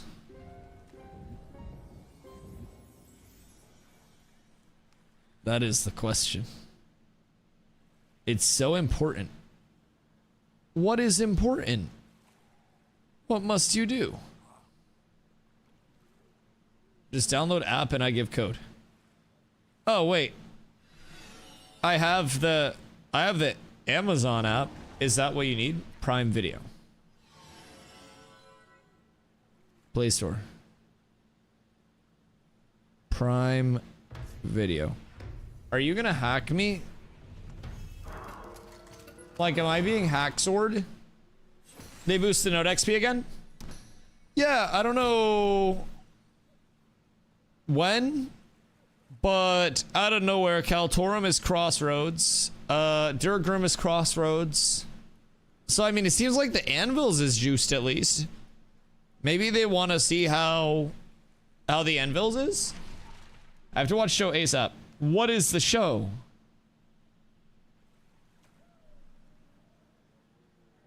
What are you trying to watch? Do I dare ask which show? It's probably something K-pop related. I have the app open. What is this process? What must we do? Let's do what I say.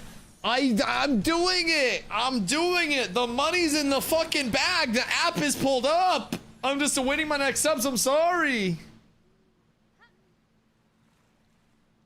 I don't. Oh, what do you want me to do with my hands? That's my bad. That's my bad. I'm stepping away from the phone. I can only go this far because of my headphone cord.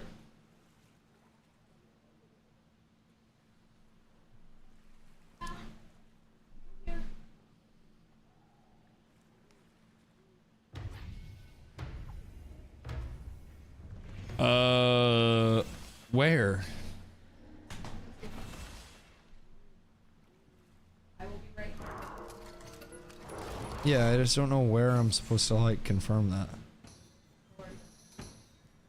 Also, we have to be over for live PvP in 15 minutes or Dad's gonna yell at us. So if we're hopping into this, we're probably good to hop into this if I had to wager a gander. Let's see. Yeet. All right. Is that other group still here or no? I don't know. Bro, control feels so awkward. Like, I hate that I'm getting somewhat used to it at this point, but... Did you say PvP? On live, yes. Yes. We're doing guild PvP night over on live at 9. So, in 15 minutes. Right now, we're over on PTR still. And, PTR, we're checking out a lawless zone in the anvils right now. Did you bring the remote in here? So there's one in Vexhelm that we came through to check out. There was a group over here, but we were waiting for our group to get out here, and we don't know if we took too long to actually catch them out here or not. So we'll give it a look-see and we'll see what's what. But let's see. What do I want to throw points into?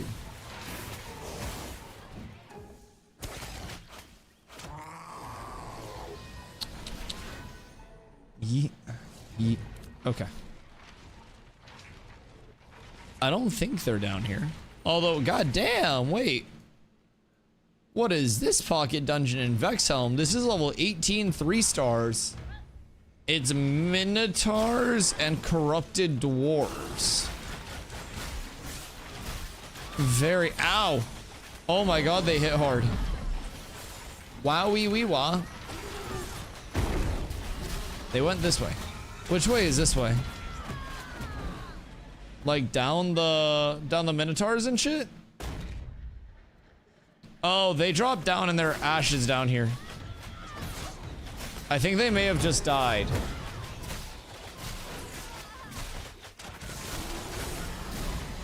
What up, brother? Yes, yes, happy to help. What? Yeah, now you gotta tell chat what you're watching. What is the show? Well, I'm just gonna come out and look. This summer I turned pretty. I didn't say it out loud. That wasn't me. Chat, what is that? Someone do research. Okay, so I think these guys all died. I'm gonna drop down because it seems like we kind of like die if we don't drop down. I fell through the map. I'm gonna be a second. So I'm back at the Vexhelm Ember Spring, and Phoenix Sentinels just killed me. And I'm back at the Vexhelm Ember Spring. That... Oh no, I'm back at the Kaltora Ember Spring. Oh no. That's not good. Well, I guess this would probably be a good time to switch over to live. If I do say so myself. I think we're pretty content with that. It's a good stopping point for the day. I fell through Le Mapinski, and I was punished for my transgressions. Yes, Meta. I like the synopsis. That's very good. Very informational. All right, we log in real quick. And then, are our binds nuked? I think that is the largest question. Actually, they're almost definitely nuked, right? Do we think? You just got on? I was told that I had to be there for 9 p.m. PvP on live. Canadian A. I need 2 levels on live? Well, ask a GM. Yeah. Did you like how the starter jewelry didn't have stats? It just had lore? What do you mean? Like the starter gear? Did some of it legitimately not have any stats on it? All of mine had stats on it. You just have to like compare gear to your equipped pieces. It was just a visual bug that shit didn't have stats on it, but like everything, even weapons, was showing without stats. It was just showing like the fizz power. Yeah, it didn't show the stats, but it had stats. You just had to equip something else and then hold left control to compare the stats. And then it would show you like what was on and what was off. People of Stone, first sentence of runes outside Anvil's starting area deciphered. Oh, wait. The runes are being deciphered by Dunehold? Absolutely massive. Absolutely massive. Now, I believe that some of the runes will just say Intrepid Studios too, right? They just like give themselves shoutouts and like mark areas. But yeah, so Foil, they did say in the patch notes today for the PTR that they changed the format of how like item tooltip attributes were displayed. And if we're being completely honest, they most definitely fucking did. They absolutely did. Oh wait, keybinds aren't borked. Now, HUD is, but I mean that's better than everything being borked, am I right?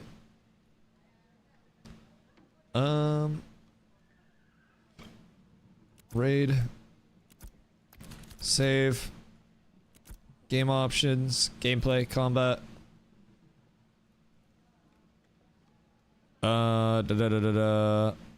Is harmful and beneficial. Okay. Oh, wait. Yeah. Yeah, we do this. Okay, anyways. Then we go party and raid. Show party as raid frames. Targeting. Smart cast.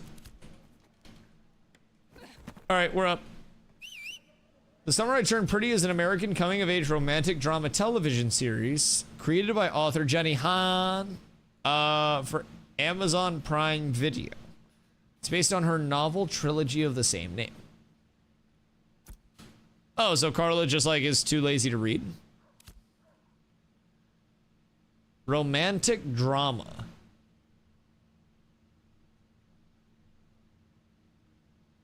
So am I about to be held to some like ridiculous standards? I feel like that's the evolution of it. It's like, why aren't you this, man? Well, because I'm a failure. I'm sorry. Are we doing group stuff or are we doing 1vs? That determines which build Aroni I run. Is Zombler fighting or is Zombler just like squid gaming people out here? What the fuck is going on? Auto attack? I don't auto attack. Nah. I think auto attack is too predictable.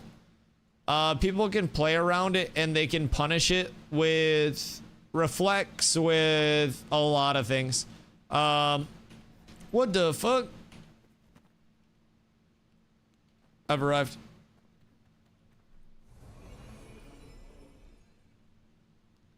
We made it. Hold on, you guys do your thing. I'm sitting this one out. I'll get in when there's a spot. I gotta get my longbow tree right, and then we ball. All right, longbow tree's right. We ball. We got into this starting area and explored under the mountain.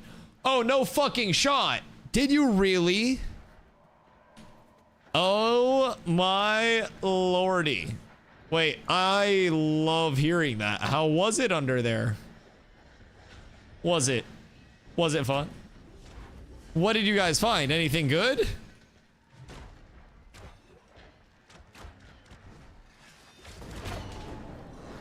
Yeah, they're trading this back line pretty well.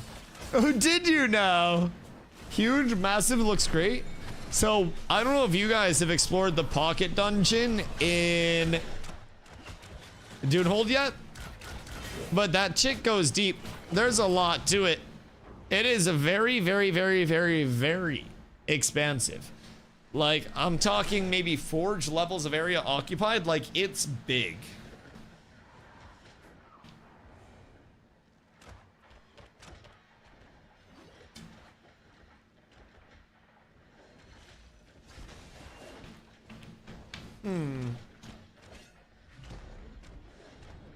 You could send me the coords. I don't know, Voil. I don't know. What have you done for the Dunehold lately? What have you done for my kin? For the High Thane? For all of the dwarves of the Dunes and Kill Mountain range? I'm a dwarf? What's your IRL height? How committed are you to the way of the dwarf? A dwarf bard? What's your instrument of choice? We were able to also see the Yucky Nakua starting area. What, bonfire? Excuse me? You don't need to poop on bonfire. Also, that's in Kaltorum, right? I drink beer and I'm 5'6". Yeah, no, you're essentially Dunir. Yeah, do you like going outside or do you prefer being inside? Because I would assume that's the big differentiator between Dunir and Nakua. X raid group. Nocturnal creature. Albino Dunir. Yep. Very easy. Very easy. Very simple. Very straightforward. Albino Dunir. So how many do they have right now, and how many more do they need? Because I can get some lads to pull up here. Not in Kaltorum. Oh, wait, what? Where Nakua starting area? Like in the Opics? Or elsewhere? Because I thought it like switched over. Because I was up here, and that took me to Bonfire, which was like a Nakua looking area that had like a new player quest there.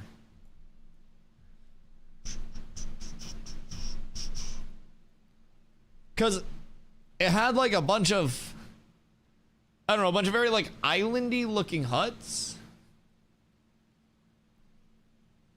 A bit more to the right, closer to the edge of the mountain. Like over here? Did you have to like break in anywhere? Oh, I see there are like some stair type shits that go up here.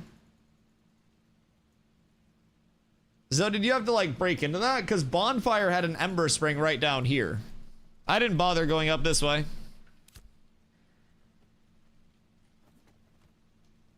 Pardon me. Rogue Shadow Step. Fun fact. Me and a couple other people got Shadow Step completely nerfed. So that's unfortunate. But we did get into a very cool area underneath the Desert Mama statue. Naked 1v1, you trying to get the bonk? Are you trying to get the bonk?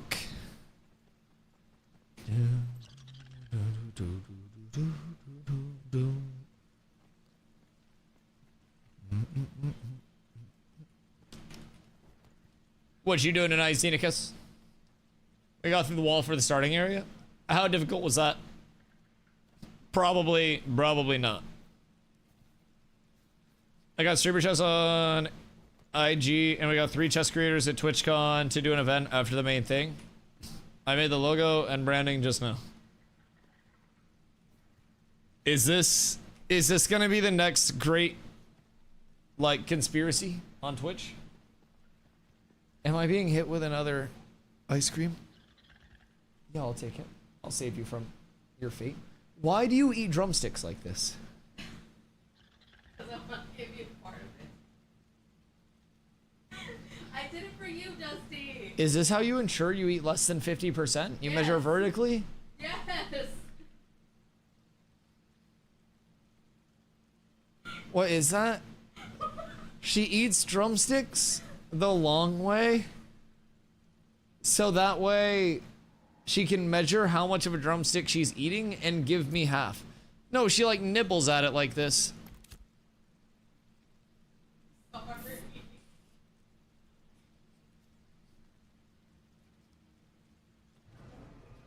It's good, but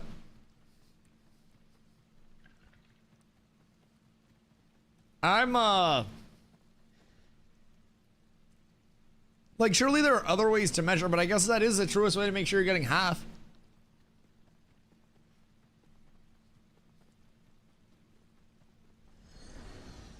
Yeah. How do I get an invite? I think you have to pay zombie. Are they gonna fully wipe or partial? It'll be a full wipe.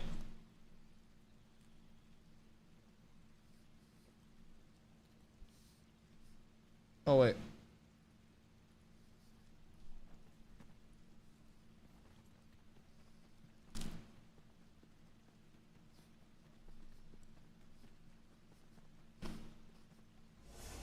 We're in PGR. Now we're back to live. We're on live right now.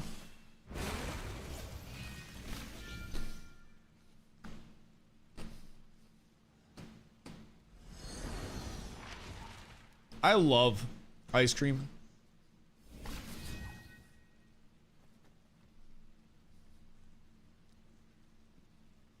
Like, it's kind of unreal.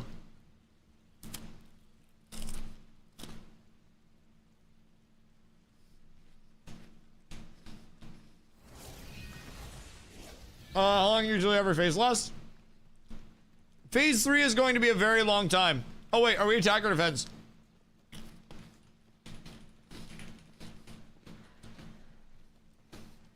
Up for gore. But phase 3 will last for at least a year. My guess is 1.5 to 2 years, very likely. Could be longer, could be less.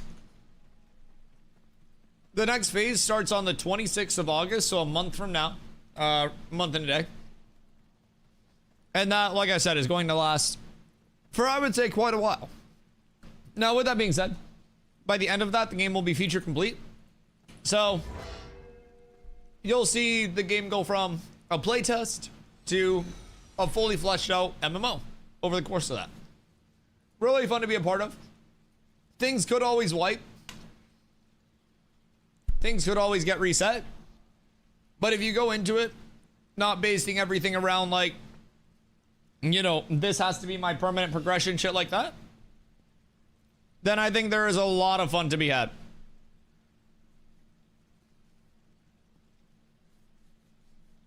PTR download took forever, so I just AFK'd and came back. Yeah, PTR download does take a little bit of time. But once you get it, it's worth it. Plus, they're 24/7 now. Make sure your download isn't limited on the launcher. Yeah, isn't that like the parallel operations or something? Excuse me. Yo, what up, Ven? How you doing, my friend? Yeah, there are some launcher settings. Pretty sure some ways to make it a bit faster if it feels odd.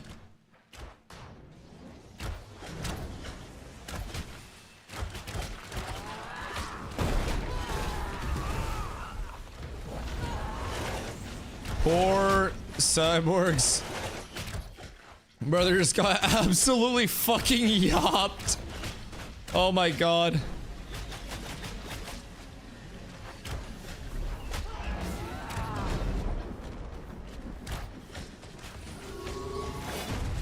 Nice.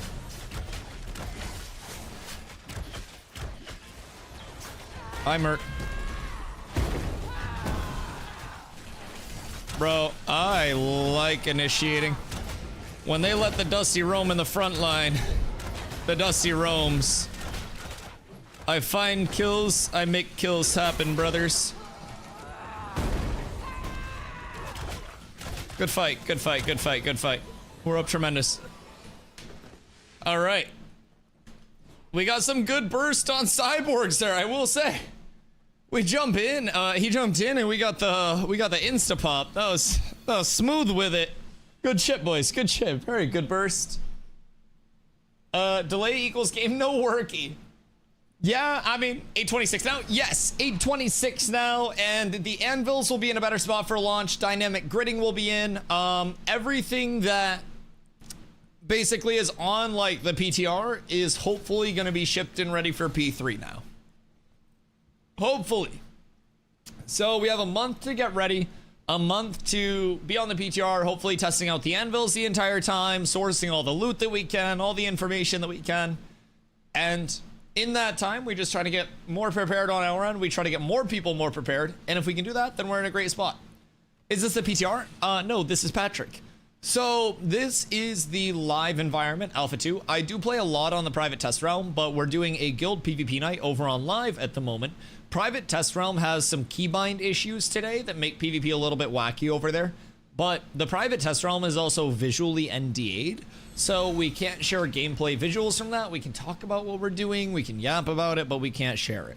So usually when I'm on the PTR, I will have a VOD running in the background, like just, you know, visually, and we'll kind of have to like talk about what we're doing from a, you know, an audio only standpoint.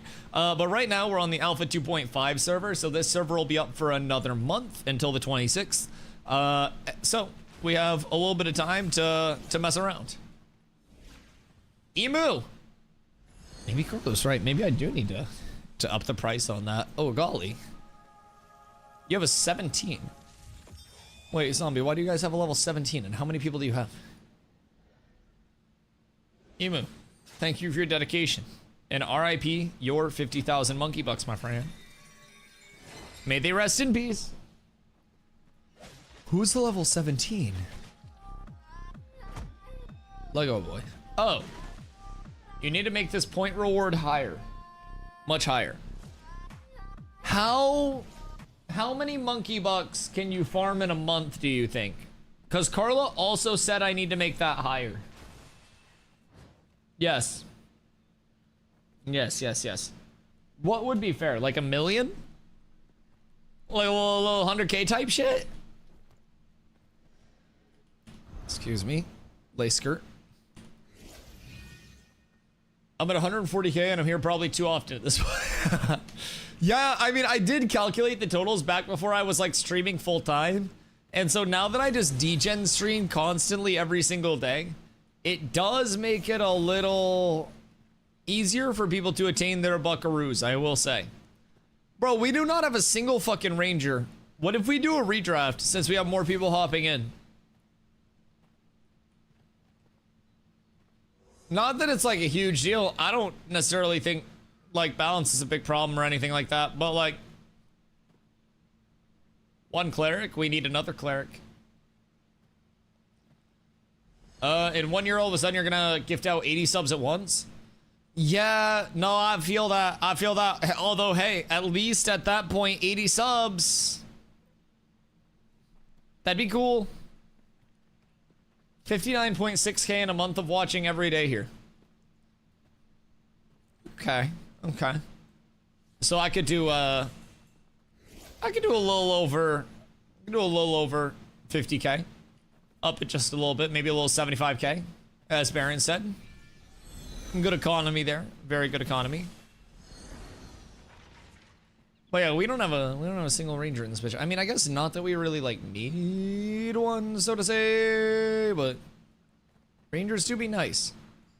Oh. Who's Scorpion's dying? Oh, Giga. I thought we were going when I saw the countdown. I was scared as a motherfucker.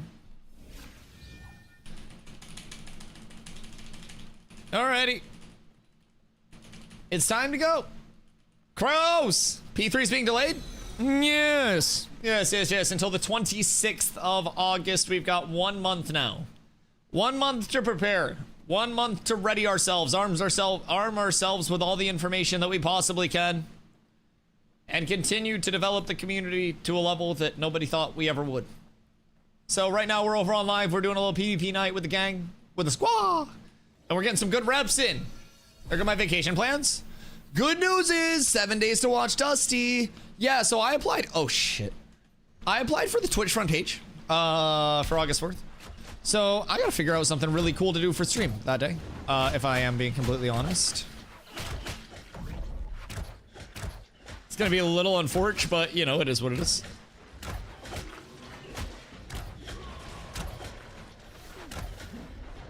Uh-huh.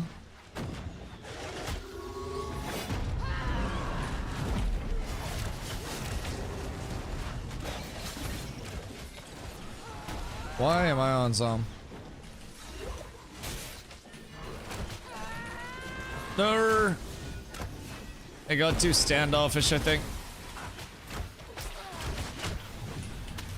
We lost our only cleric. Yeah, that's unfortunate. It got too standoffy, and I think our cleric just like got on the back line. Mighty unfortunate. That'll do it for that one. I don't want to run back. I'll see you guys in a sec. I'll be back here if you need me. Yeah, I think they have double support, right? Like double cleric. Because that's probably... We gotta protect our cleric a lot. You didn't tell me Vathon was there? Oh yeah, Vathon's always here. Yeah, absolutely. Also, my bars are wrong. I don't know my age's up. I have to switch that in when I go group build, and I didn't have Aegis, like, on my bar despite having it on my build, so I couldn't go into my, like, clump and protect, which is unfortunate. Boys, cheers. I'm off August 8th to 18th. Is that like... Did you request that time off, or is that just what you have off, like, naturally? P3 delay incoming? It already happened! What do you mean incoming? It already happened. They announced it. Yeah, I thought they wouldn't. Today? Yeah, exclamation delay. Yep. It happened. It's cooked. I know they would. I was hoping they wouldn't, but my expectations for P3 launch were also very low in terms of what we would actually get on launch day, and I figured we'd get more content throughout. But trust me, this is better. Yeah, no, I agree. Believe you me, I'm not mad. I'm not mad at all. I got the boys meowing in your chat. Oh, are we in guild Discord? It's our normal work week. Plus our days off, which rotate around it. Oh, that makes sense. Yo, logical brain? Oh, yeah. I mean, I wouldn't say logical, but like, somewhat. I just don't overreact to dumb shit like that. Like, I personally think we're going to be here for such a long time anyways. It doesn't really matter if we have to wait slightly longer to get something that is a much higher quality product, in my opinion. But again, that is also just my opinion. So, sky's falling? Yeah, Intrepid has no direction. They don't know what they're doing. Everything's falling apart. The game's never gonna launch. It's scope creep. It's terrible. It's all bad. It sucks. It's cooked. Cancel the project. I'm going to play Roblox. Yeah, like, the fuck people expect us to say. All right, cool.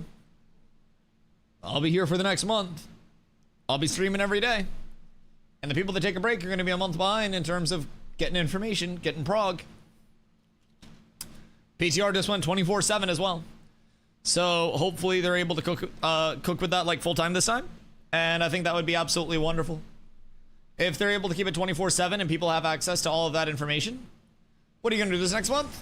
The same thing I've done the last 7. Just play Ashes. Yeah, I'll just be on the PTR. Mix it up with PTR and live stuff if they're doing live events, and we'll stream the live events, take some live days here and there, a lot of PTR days. We just keep recruiting. I mean, we just keep going, keep pumping, do what we can do, control what we can, and all we can do is try to capitalize on the new players that do come in, like during this time.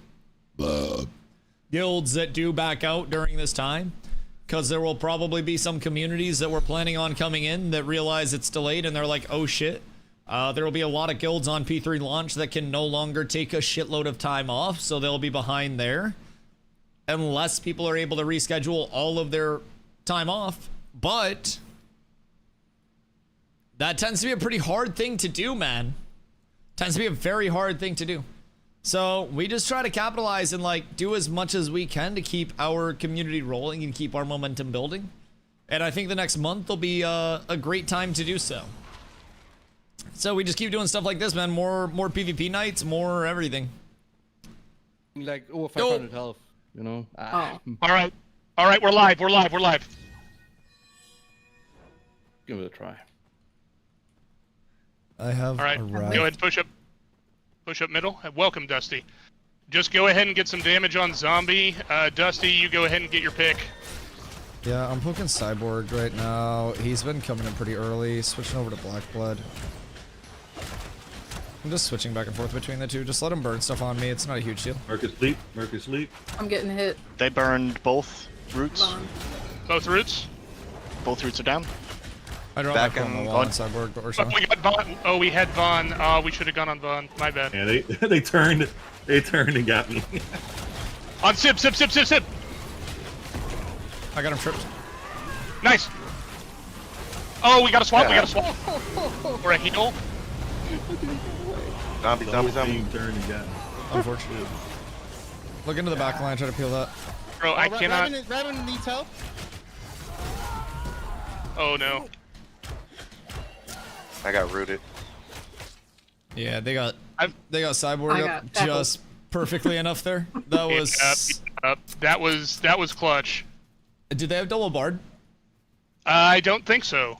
It must have just been No. like cleric full top then. 2 cleric, 1 bard.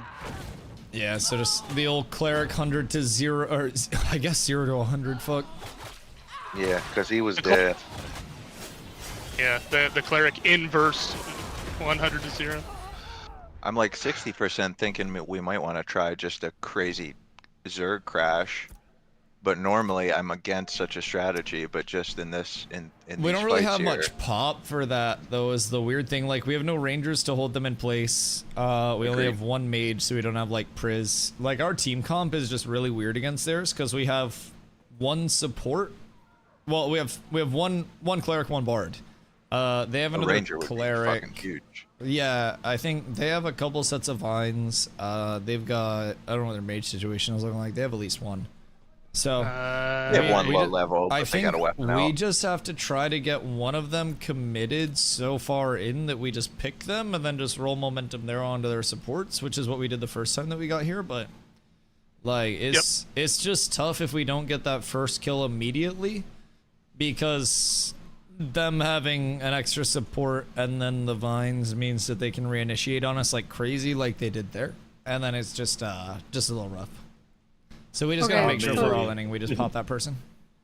With that logic, if we want to try to recreate the thing we did the first time, do you want me to stay farther back so that they have to come into the group to get me?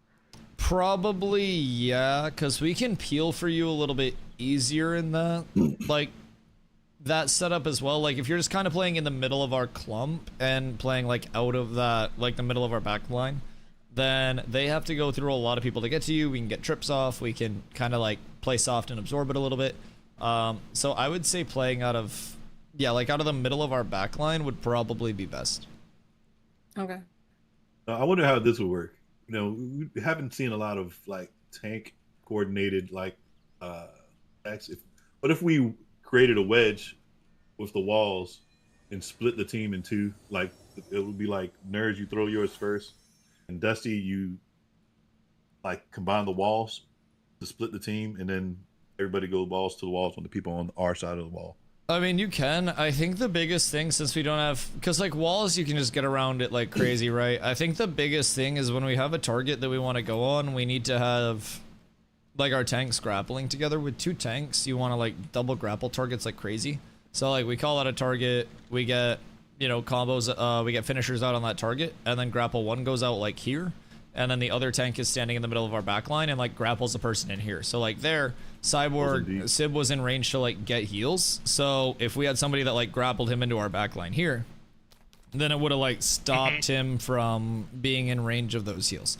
So I think the biggest thing is like, when we have a kill opportunity on someone, we've got to like not just cast on them, but we've also got to push up and take the space while we kill them. Otherwise, they're just going to be able to like walk up. So, Dusty and Nurse, have you guys ever done the like the double tank chain where like the tank one's exclamation guild heal bot of chain in That's front what of the he's. other tank? That's what he's talking about. Yeah. Such a good idea. Just keep an eye out, Genius I idea. guess, then. Yep. So if that's the case, then do we want Nerzel to stop protecting me and just go with the original plan of Whoop being my guy? I mean, we don't even really need to force it too much, like, because, like, pull's unreliable. Just as a general rule of thumb, like, even without a pull forward, like, say Cyborgs comes in, he gets tripped by a tank here, our entire backline would want to move up onto where he's at as we're casting to take the space, so then our front line would push up to here and our back line would be back here. So then we're kind of like cutting them off naturally without just the tank. So it's a lot about like our spacing as a group too, and kind of like we get a kill on someone and it's like, oh, you know, Billy is green, like green cross, and then we all just go up and we take that space immediately. I think they're We're fighting. live. They're We're fighting right now, guys. We're fighting. Kai, let the dog out. Who? I need to reload real quick. Oh my god, we have relogs. We got people taking the dog out. Relogs and dogs. Should we redraft with new joiners? I feel like it might not be the worst idea to do a little rebalance. How many joiners? Toast, are you coming out? Who the fuck?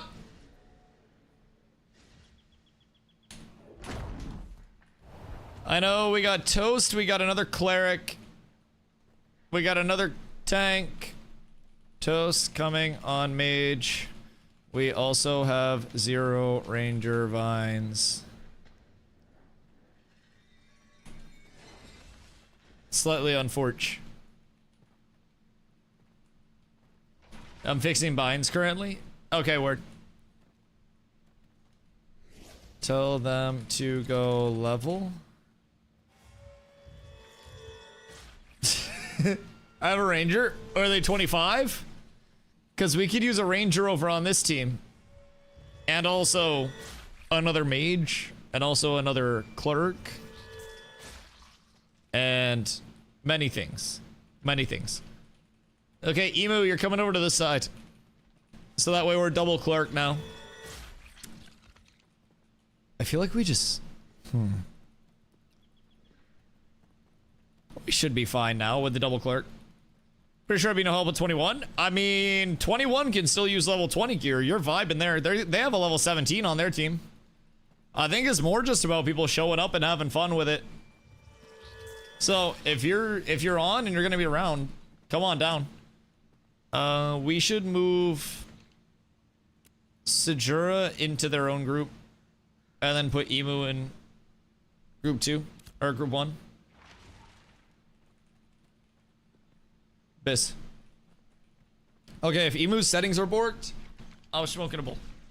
People are still resetting. I'm smoking a bowl. I'll be right back.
cat with abs is absolutely S tier.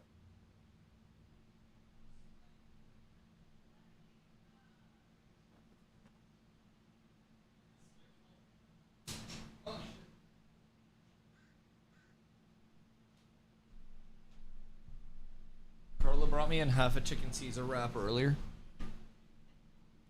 And then she ate my bowl of dinner tonight. Yo, Wasabi, what am I go? Exclamation ashes, brother. Can I buy and jump into the current alpha? Yes, you can. It is 100 USD and you get in until launch. Sorry, I went to go smoke real quick. We're waiting for PvP to get set up for people to get set up for PvP. But basically, 100 USD gets you in from the time you purchase until launch. The phase 3 launch just got delayed until August 26th, so you do have about a month to familiarize yourself with everything, get all good to go, and just kind of like get some knowledge before that P3 launch.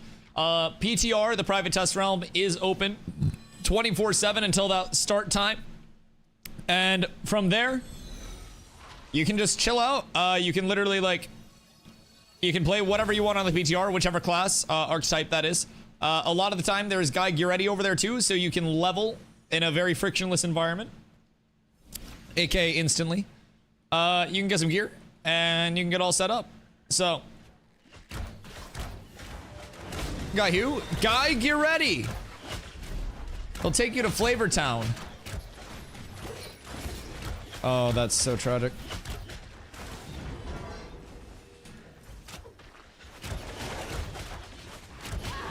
There's no T. No T says you. An expert on T. We're so like staggered on who we're trying to hit, I think. Vithar, I got you. At least I'm trying to. I don't really think we're getting a lot of value out of much. What in the goddamn hell? Was that just the biggest cock push of all time? Did I just get like a giant cock play? What just happened to me? That was a huge cock push.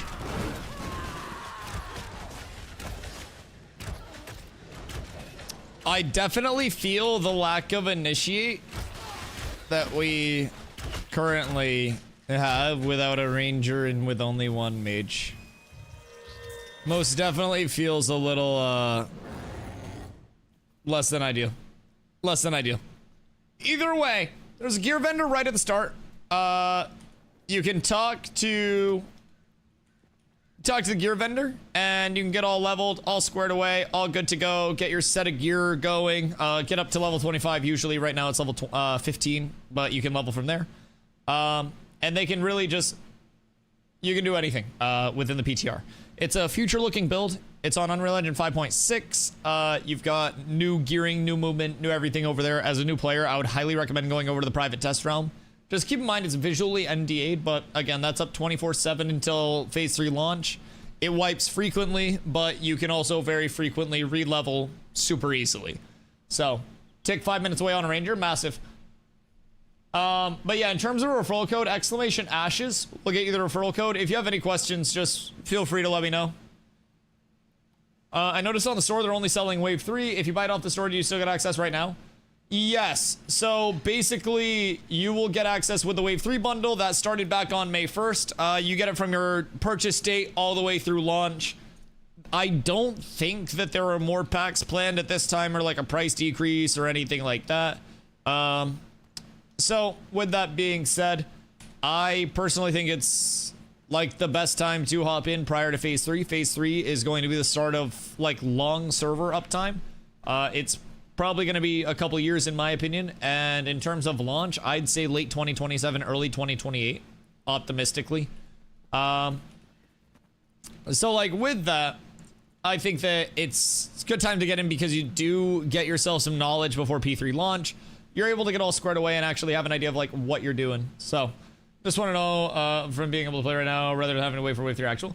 Oh, yeah. So the original phase 3 launch was supposed to be on May 1st, and then some things happened, and they've had to adjust the deployment date of it a little bit. So, okay, redraft. Yeah, we got a lot of people out now. God fucking damn it. What in the goddamn hell is with all these goddamn Diddy darts in this goddamn kit? But yeah, so with the Wave 3 pack, you would get in, like I said, starting now all the way through launch. When Phase 3's up, good to go for that. When betas are up, you're good to go for that. And you can also hop in with that Wave 3 pack, like prior to the actual Phase 3 start on August 26th, you'd be able to hop in immediately. Plus, with any of the pack purchases, keep in mind, you guys do get a 90-day period where you can get a full refund on your pack itself, if you're not happy. So if you like it, you're in until launch. If you don't like it, you just get your money back anytime within 90 days. There's no hours limit or anything like that. Pito, good morning, my friend. How you doing today? But yeah, personally, I think at the very least, you guys are looking at late 2027, early 2028 off of that access. And if you do like it, again, you're probably going to get so many fucking hours out of it. Even in terms of like live to PTR, it is two completely different functioning products. It's quite crazy. So I've been really having a lot of fun with the, with the private test realm. Hopping over there, just seeing how things are falling in. Anvil's looking sick. Anvils are amazing, man. Have you got a chance to like go out to the pocket dungeons and check much out there? Yeah, I was out there all day up until about 30 minutes ago. I switched over 30 minutes ago and came over for a guild PvP night. So we're getting some scrims in here for a little bit and getting some good Rapinskis in, even though, gearing's gonna change, movement's gonna change, everything's gonna change. At least we're hitting buttons. We're doing what we can, man. Cats is here for the ups and downs of Ashes. We're going to be here until launch and way past that. And I always say we got a 3 to 5 year plan, not a 3 to 5 month plan. And this is just another chance for us to show it. We're going to stay incredibly consistent. We're going to stay recruiting. We're going to stay building. And we're going to stay growing, man. That's the whole goal. So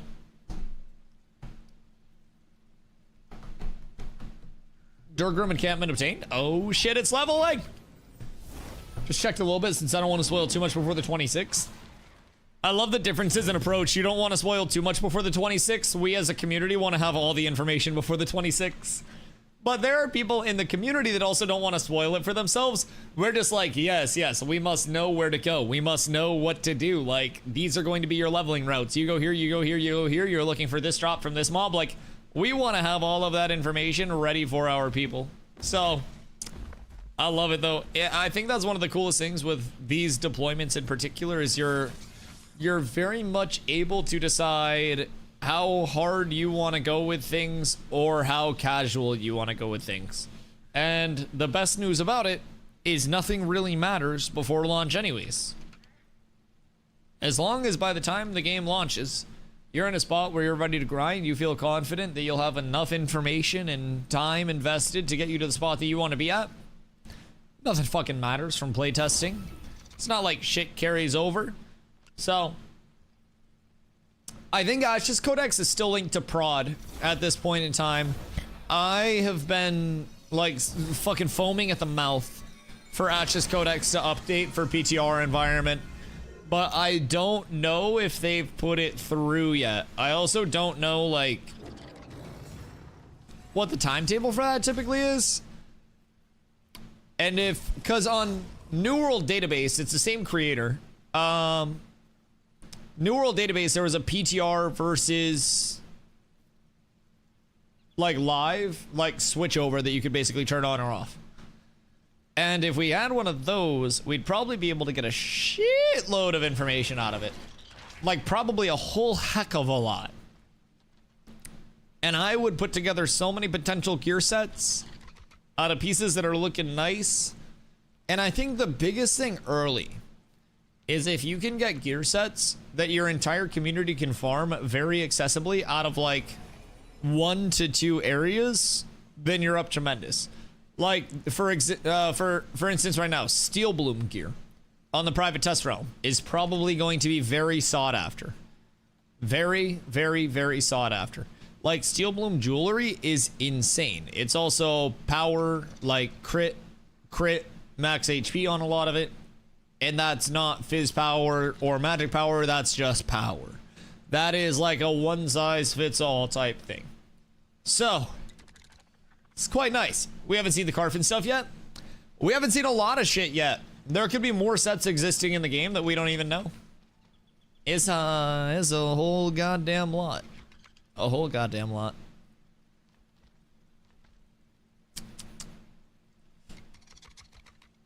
So power is both fizz and magic. Yes, so basically you have a few different types of power modifiers on gear. So you have fizz power, magic power, healing power, and then regular power. So power gives to magic power and fizz power, and then magic power gives to a certain percent conversion healing power on the private test realm, and it's a 1-to-1 on live where it's reflected. So basically power, just raw power, is very applicable to both. So you have your general roles on things. You have your power, like Steel Bloom necklace, basically, is power, crit chance, crit damage, max health, instead of like fizz power, fizz crit chance, fizz crit damage, you know, max health. So it's just applicable to everyone. So sword mages look for, I mean, so it's not necessarily that you're hard targeting only power gear versus magic power, because there are physical and magic variants for every weapon. So I, as a tank, like, even if I wanted to use a wand, I would use an energy wand, which is a physical scaling wand, because all of my abilities are based on physical damage. All of my abilities are scaling off that fizz, and I wouldn't want to use a magic scaling wand, just use a wand. Every class, or sorry, every weapon has like a fizz and a magic version. So there are longbows, and then there are long spell bows, which are magic damage scaling bows. So as a mage, you may want like a, you know, a spell greatsword, which would be like a two-handed greatsword that's going to scale off of spell power and give you spell power, or maybe like, you know, spell daggers or something like that. But essentially, you would still want those spell weapons, and scaling power versus like your spell power or your fizz power, it's more so just like, oh, this gear comes with it, right? So it's kind of like more rare that you'll find just generic rolls like power and crit power and stuff like that. But when you get into the min-maxing of things, and this is a little bit of a deeper level, so just feel free to like let me know if you need anything like doubled back on. But as of recently, attribute stacking like power and crit damage and things like that have been given diminishing return brackets. So with fizz power, if I'm stacking a bunch of fizz power rating on my gear, that fizz power rating gets converted to total physical power, and that physical power after the rating to power conversion is what gives me all of my damage. So at a certain point of power, you start getting a lower rate of return on your rating to your power. That's called diminishing returns. So if you have a shitload of physical power rating or magic power rating to the point where you're in diminishing returns on that specific rating, you can then get normal power rating, and that power rating is in a separate bucket, so it can kind of get around diminishing returns. So say hypothetically your fizz power rating is at 20% diminishing returns, and you've got a piece that gives you 100 fizz power rating. That basically would get nerfed 20% in your total output, so you would actually benefit the equivalent of 80 fizz power rating. So you could get a piece with 90 power rating, and it would still be a net of plus 10 after diminishing return calculations are taken account of, instead of what you would think would be minus 10 before diminishing returns. So when you're making gear sets, it's important to try to keep track of when you start getting a lower rate of return on things, and kind of like, I describe it as filling your buckets, and you fill one bucket and then you move to the next bucket. And you kind of go like bucket to bucket until your build is fully complete. And if you overfill a bucket, then you start getting water spilling out, and those are the stats you're losing. So it's kind of like a way to avoid the less rate of return on things to a certain extent as well once you get geared up. So 6 tables in encampment. Wait, 6 tables in an encampment confirmed? Or is that just the novice tables? So, are there elections at T2 now? Because that would be very weird. Because earlier... No, just novice tables. Okay, yeah, so I think elections are still T3. And then there aren't any, like, plots, right? No building plots? Also, you pee in the third bucket? Well, we try to keep the pee out of the buckets, but sometimes pee just ends up in buckets. You never really know. You gotta be a little cautious about things. Grinding it out to T3 now. Word. Should, in theory, be 6 plots. Start of the election process. Shit like that. We look forward to that. Having a certain level of codependence in nodes without having too much codependence between nodes, I think is massive. A little bit more, I don't know, agency for nodes would be nice. A little bit more decision making, so to say, instead of just completely having to handhold other nodes. We have a good amount of people for these scrims. Who's picking? The fighters! Wait, that's the only way that they don't get picked last. Like, not because of them, but because they're fighters. Poor guys. Poor fighters. I think they're probably drafting based on class as well. I think that's usually what they do. Where did the rest of our mages go?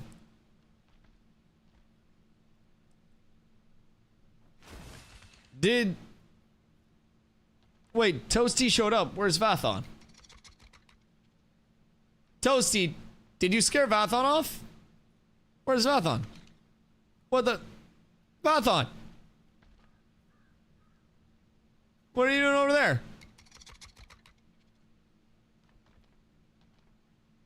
I guess he chilling. Brother scrolled up for these.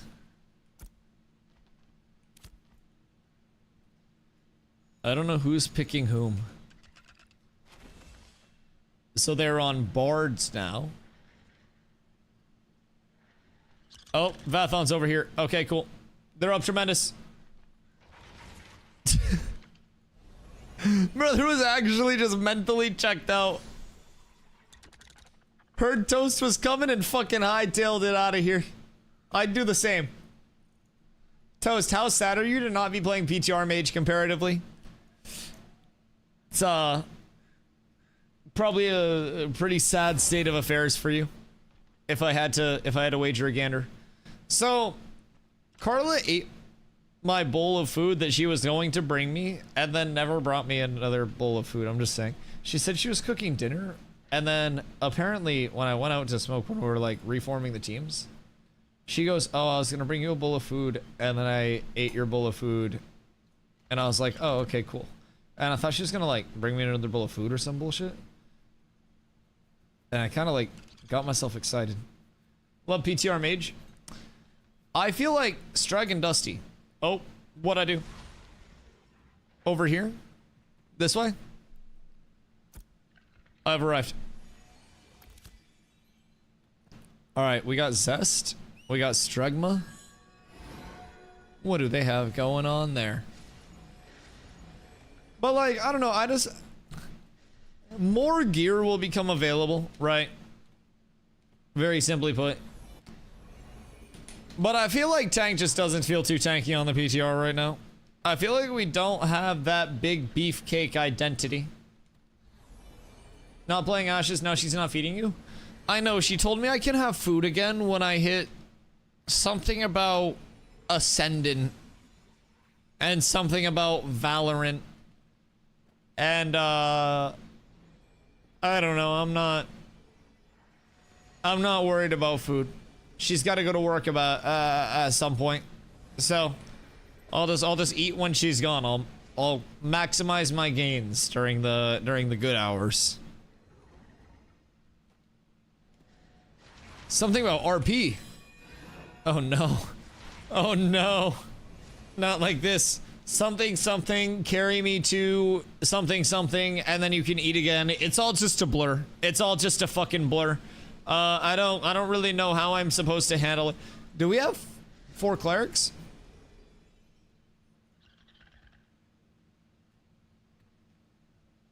Or am I missing something? Do they also have 4 clerics? Huh. What in tarnation? Where'd all the clerics come from? Black market shop just reset. Yo, what if I put up a dono goal to open CS2 crates? I don't play CS2. Like, what if I, as somebody who has never played a game of CS2, started opening CS2 crates? Or, not CS2 crates, CSGO crates. Are CS2 crates even existent right now? I keep forgetting that people don't play CS2. And everyone just went back to normal CSGO, didn't they? Which one's more expensive, CSGO or CS2? Is CS2 still bad? I need to follow that shit more. I'm like so Ashes minded, I don't really fucking venture out. Spent 10 the time man's last week's daily stream stuff. Well, yeah, because fucking... Who was it? Was it Nade Shot that spent a shitload opening crates? And went absolutely sicko mode with viewership opening crates? Why did the thing get delayed? Because you were excited for it, Hank. You fucking ruined it, dog. Unbelievable. They just want to give us a better launch, basically, for Phase 3. They want to have some things that are in progress all finished up. And instead of having a Phase 3 launch that's, like, more bare bones, which is what I was prepared for us to get, they want to have a Phase 3 launch that's a little more put together in a certain extent.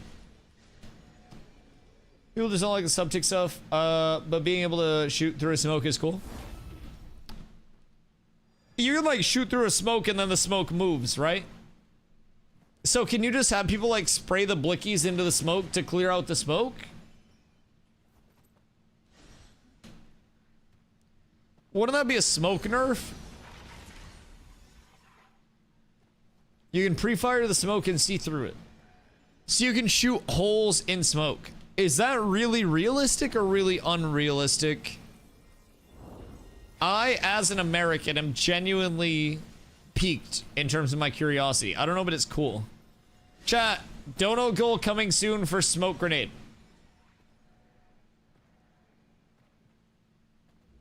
Does anybody have a recommendation for a brand? We must test this. We must mythbuster this shit. See, I actually like this team comp a lot. Because we only have one fighter. That's fucking massive in my opinion.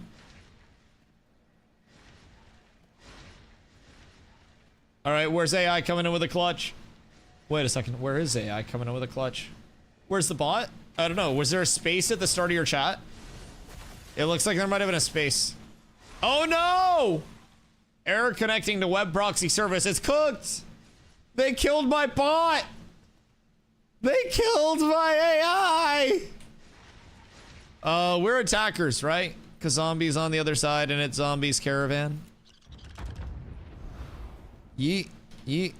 I have Vathon and Toast. I hit ability, people die. I switched to shield assault specifically because I trust them to follow up on my trips. Not the game. Not the game. Where I go out there and play every game like it's my last. Not the game. But practice. Practice, man. Practice? What people don't realize is, I think the question was revolving around, like, him skipping practice because one of his friends was, like, killed or some bullshit. Yeah, I grew up playing a lot of basketball. So the practice speech was a big part of my childhood. It's one of the greatest monologues that I ever learned. I fucking love Allen Iverson, man. I hate this show as much as I remember. You've watched it before and you were that excited to what? No. What?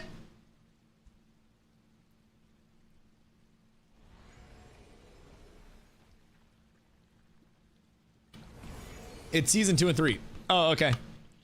Louisville News, so we've been on basketball too. Ooh, I love that. I love that.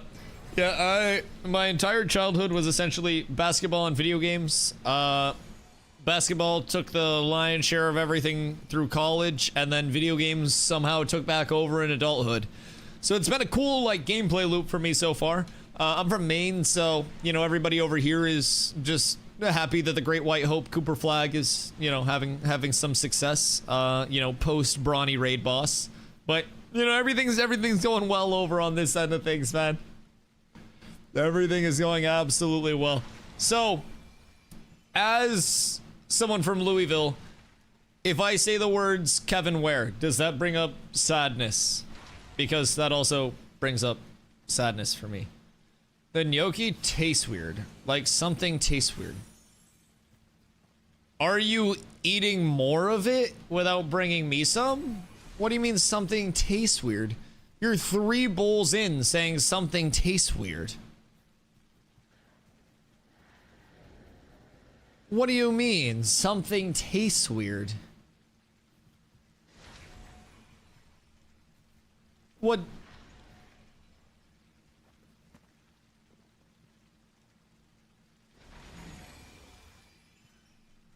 I have great memories of that year. Good.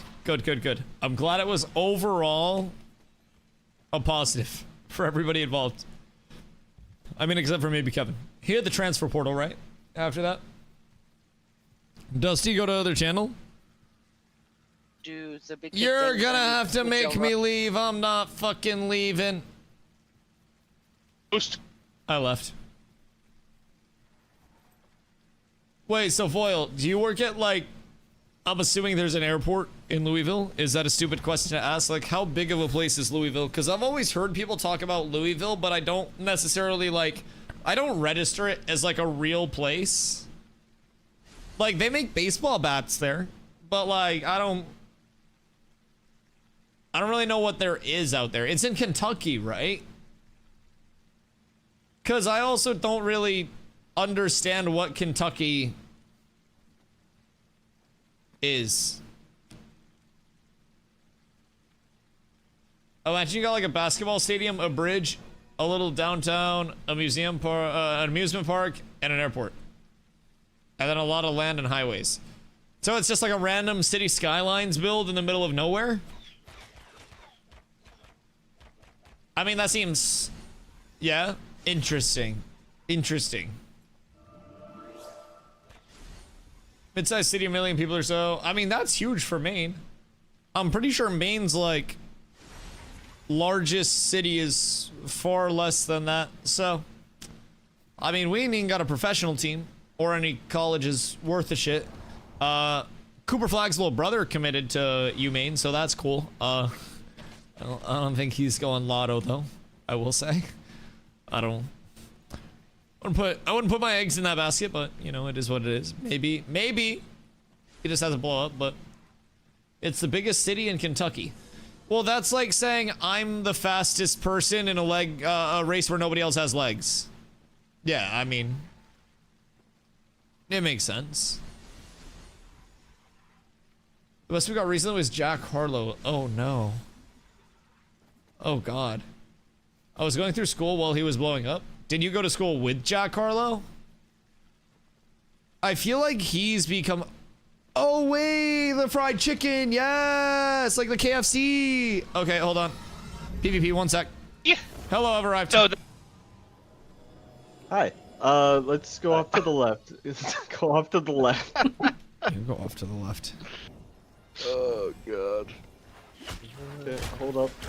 How many Get tanks some do they folks have? in here. Like 3. Too Okay, many. cool. Too many. No, that's fine. That's fine.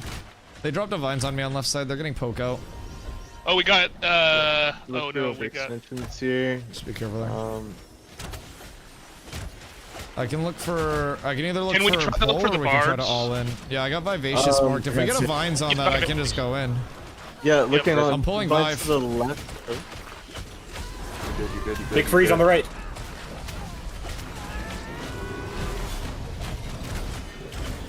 Big heals on Bathon, I'm gonna die. I'm trying to pressure Cyb. Axe.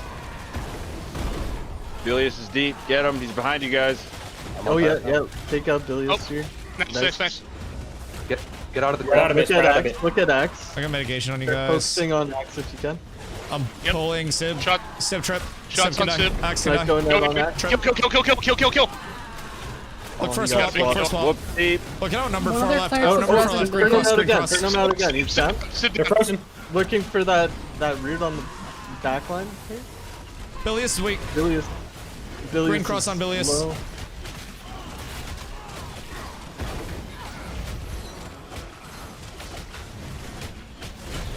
Okay, move Jumping up. out, jumping Everybody out, move jumping up. Look at Emu. Look at Emu back left of that ball. Look for Moon. Nursel can die. Tank in the front line. He's weak. I'm pulling him. Nice. Billy is far up as well. Billy frozen. Nice. Heals on Make sure they're not getting reses up. We should push into the back line. I Take got the space. stomped out. Push. Yeah, push up, guys. Push up. We have numbers Emu on advantage. Moon. Whoop, gonna Get wall up, back get Emu. up.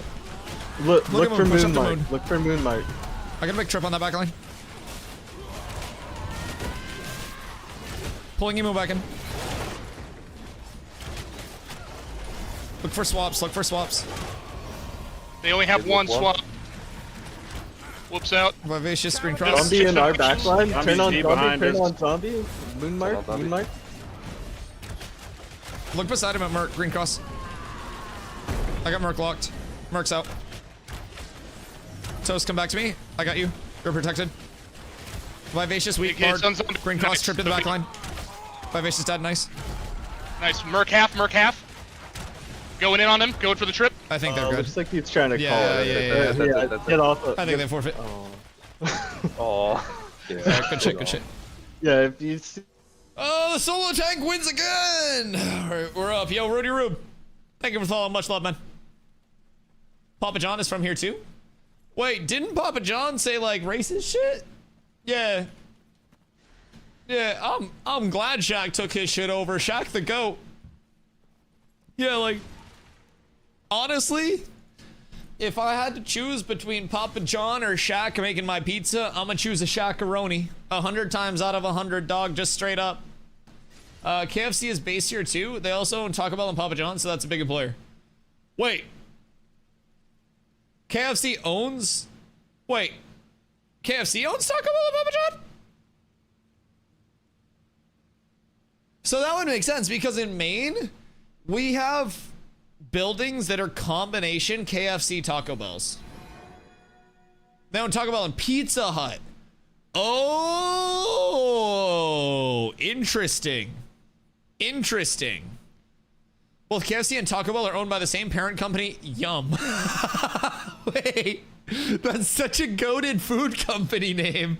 What the fuck? There's a Yum Center where the birds play basketball. Okay. It all makes sense now. My sister works for that corporate. I work for a small tech firm. Lots of tech here, cheap rent, decent population. It sounds like Maine, except instead of a lot of tech, we have a lot of trees and shit. And then if you go down east, there's a lot of fen. But there's still opportunities. You know, there's stuff to do here. Surely tech will get up here. Maine's just like 10 to 15 years behind the meta. So, KFC Yum Center. Yo. The KFC Yum Center is fucking huge. I love that. That's so good. Wait. What if they replace this with gravy? Like it was just everyone would drink out of it. That would be bad because no one would actually go into the Yum Center, huh?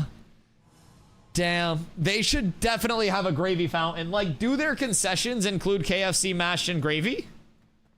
Because you guys get that shit, like, fresh off the vine as well. That's absolutely massive. Like, we have to get the mashed and gravy transported up here. You guys get that shit, like, fresh squeezed gravy. That's insane. I have season tickets and live about a 15-minute walk to the Yum. Yo, walking distance is crazy, too, because you don't have to pay for parking. That's absolutely fucking massive. I bet that's such good entertainment, too. You just get season ticks, and then anytime you're bored, you just pull up.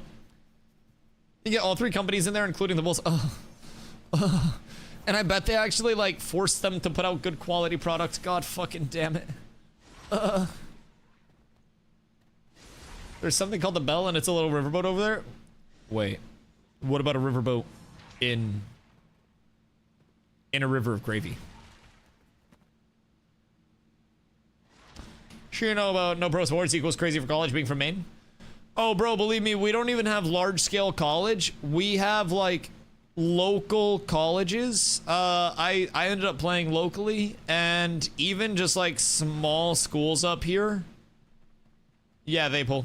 Cult-like followings, brother. Cult-like followings. We would have people drive 6 hours to follow us to road games and shit. And it was just a tiny, tiny, tiny college. Like, it was unreal. People are dedicated, and I love that. Personally, I like that a lot.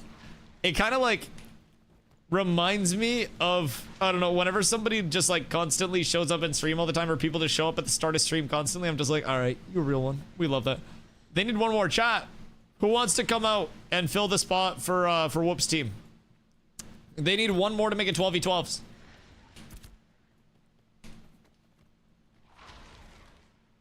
Yo, Curls, what up, go?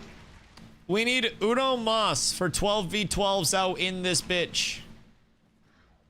All right, I think Vathon's sitting to make it 11v11. Now we need 2 more. But we should be balling. Why graphics look like 2010? Is alpha. Graphics will get better as closer to launch, Mr. Marty over on YouTube. Game already looks better in a future build. The private test realm is on Unreal Engine 5.6. This is 5.3. This looks Unreal Engine 5.6 looks slightly better. So good steps in the right direction, if you do ask me. And I look forward to seeing where it ends up. We did get to see our new area, the Anvils, today on the private test realm, and that shit is looking beautiful, brother. Let me tell you that much. That shit's looking nice. So it was wonderful being able to run around, check that whole shit out. It was an absolute blast. So, hope to be able to see some of those games. Oh, I can only imagine. It's probably like how people feel up here, being like, oh, well, we saw Cooper in high school before he transferred to here or there. Like, PTR is 24/7. Your PTR is 24/7 now. Yes.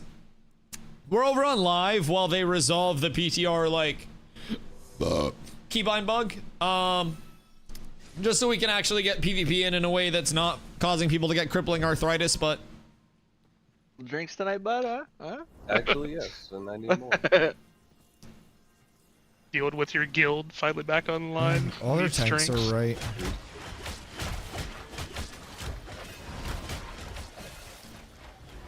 Ignore moon. Where did... They're down one of their 7 walls. You see outnumbered alone on right? I'm gonna pull him. I'm pulling outnumbered. Outnumbered. Yeah. Look for moon now. Look for moon now. Walling. Right side. I don't have another pull. He's gone. He's gone. He's gone. He's gone. Okay. I've got... Look left. Look left. Look left. Vthor might need a bailout. Vthor needs help. I'm gone. I'm Looking for a route on that left ball. Left back ball where the marks are. Rooted. I'm looking at Vivacious in this green cross. I got a trip on them. Feels like focus. Twisting and protect on you. That's all I got. Alright, he's out. Look at Lego on the right side. Lego's in melee range. He's dead. Outnumbered. Outnumbered moon. No. Pull back, regroup for a second. We're gonna kill. Alright, let's start to walk up. Start to walk up here. Look at left side. Roots in 2. You see on Vivacious? Roots in the middle. Go on Vivacious. On Vivacious get back here. Get back here on this. Get back here on this. Everybody all in on this. Just send in. Go far left. We need to push in on this. Everybody get up on green cross. Get up to me. Get up to me. They go of us as well. Yep. Yeah. Ignore that. Push past the Vivacious, tanks. get Push on past the Vivacious. tanks in the back line. I will get you guys through. Get on the cross. Come on. Vivacious half. Heals All right, on keep Toasty. toast up. Keep toast up. Roots in 5. Looking at Moon again. They have 4 tanks just sitting on our front line with a fighter. Roots went out front. I think we need to get into their supports. I'm gonna try to stick on Focus Vivacious a to little whoop. bit. Big whoop. Need some heals, Fighter heals in with the Viper. front. Moon mark. I gotta trip on a lot of them, but there's just so much beef that they have, dog.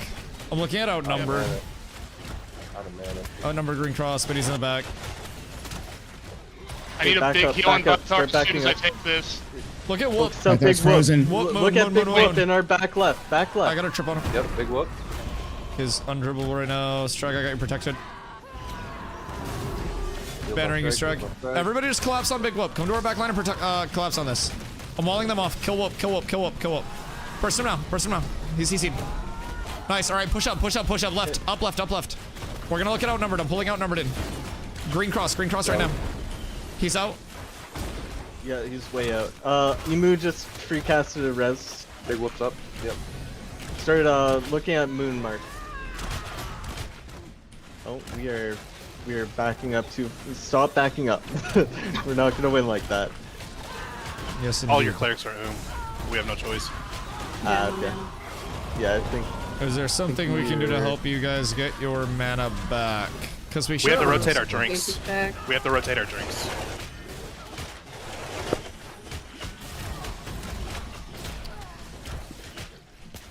I made like Unfortunately. 5 major mistakes there, so.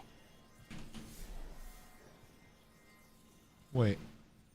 Where is our bard? Diving's not bad if you can capitalize. We have no Oh. Okay, yeah, that's what we could do to get mana. Yep. No, never mind. Never mind. Yep. Yep. No, I was like, why are we running out of mana so fast? And then I. Well, there's and then your I problem. Yep. Nope. That checks out. Boyle. Boyle, you're on.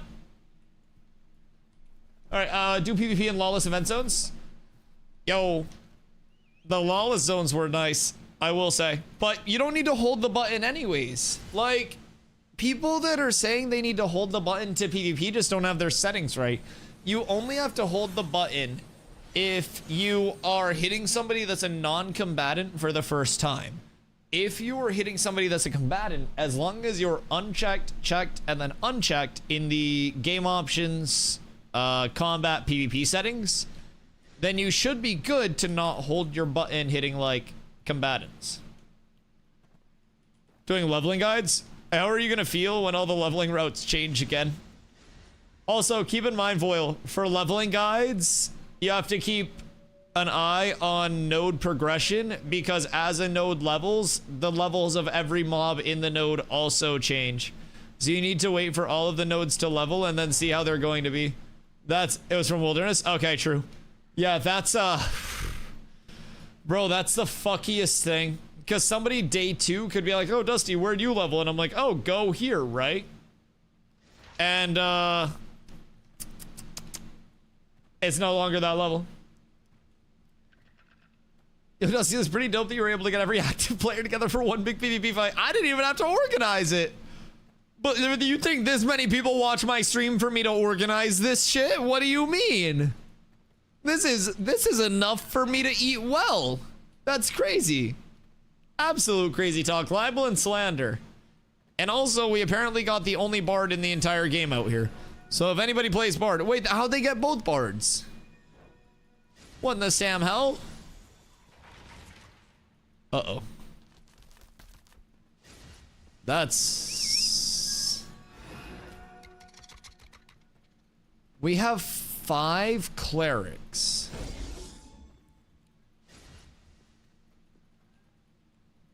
I mean, like...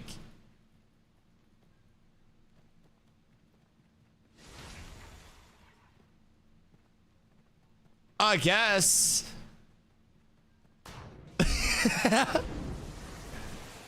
Like, I guess that's fine. Everything's fine. It's no big deal. Who needs mana? What is mana? Like, my mana was surprisingly okay, but I'm also always autoing. Do people have crafted epics by now? Oh, yeah. Yeah, people have crafted Legos by now. Because, I mean, you have to remember, there was no competition for any gatherables as the server, like, winded down. Oh, I'm in greens and shit. Like, it's not even that deep. I'm sitting at 200 fizz power right now. I don't think everybody's going that crazy. Like, not everybody has been gathering like a madman. Some people have, but it's also mostly weapons. Like, Zop, one of our mages, has, I think it's like 230 or 240 fucking magic power or some bullshit like that. Might even be higher. I don't really know what he's at, but he's juiced. So he spent a lot of time gathering and getting like all of his shit crafted in terms of weapons, so he has Lego weapon crafts. So he's legitimately like omega juiced. I wasn't too invested in it this phase just because of the fact that it was 3 months and server progression, like node progression, was cooked anyways. So I'm gonna be much more active in terms of like the gathering loop next phase. I think my role is just lumberjacking, lumber milling, because we have carpenters out the ass. So I just get to play the supply chain and hopefully help out with crafts, and then, you know, play my part, get shit handed to me. That's the goal with everyone in the community. You play your part, you get shit handed to you.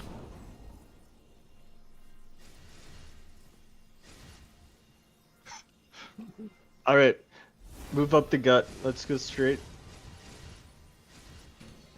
And just get ready to stop here. We're in auto attack range. Dude, it's all tanks. It always has been. If we get an emu pull, that could be good. Careful, dude. Stay away from the walls. I'm gonna try to get an emu pull here. Nope. Yeah, looking at that Chain clump for the root, we got 7 people rooted, get AoEs. I'm omega silence forever, blocking. Look at axe for I can't get out. I can't get out. Okay. Toast, I get protected. Keep on axe, keep on axe. I got Sid pulled, walled. They're focusing Zest. Think he rubber banded over my wall? That's hot. Axe is still a good target to keep auto attacking. I'm caught way far up. They're diving. They're diving. Yeah, looking for counter It's roots. just the 17 tanks on the front line. Yeah, get Nurzel. I might be able to get a mids lowered. Just try to burst him out really quick while we still have mana.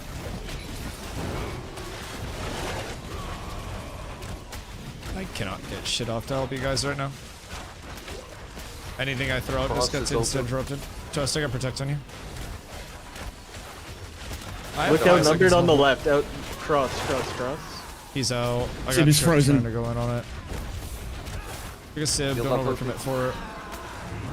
Toasted, they're just on you, bro. I'm trying. Yep. So stay get you protected. Can we just swing really hard I'm on left on Sib. outnumbered? Everyone on Sib. Yep. Stay on outnumbered. If I can get a heal, pump back to full here. Thank you. Look at Scion. Side Sib's is deep as well. into our backline. Root on side. Solo root on side. I have no pull for it. Entering left side for you guys. If Whoop goes in, he's only got like 20% mid. And like 5k HP. Close down. Heals on bomb. We just don't have Yup, they got me. like kill potential. Yeah, it's kind of tough when. I mean, because they can have 4 protects out, 4 Aegises rotating. They got a lot of sustain because they also have the Bard advantage on us. And we do not have a lot of nuke going out. Yeah, there's no catching anybody with how much defensive they have available, but Bro, we're playing against a 4 tank team with a 5 cleric team. These fights are fucking toxic. Like, neither I nor Jesus Christ himself approve of these fucking fights. We need more bards and we need more DPS up in this bitch ASAP. If anybody is still playing over here, man, this is like an SOS. I feel like this is like a War of the Worlds, like post-apocalyptic, you know, ham radio. Are there any survivors out there? Your mom's a bard? I would say my dad's more close to a bard. He's a very musical man. My mom's not very musically inclined, but she's a wonderful woman. Vythar picked this. What is Vythar's obsession with clerics?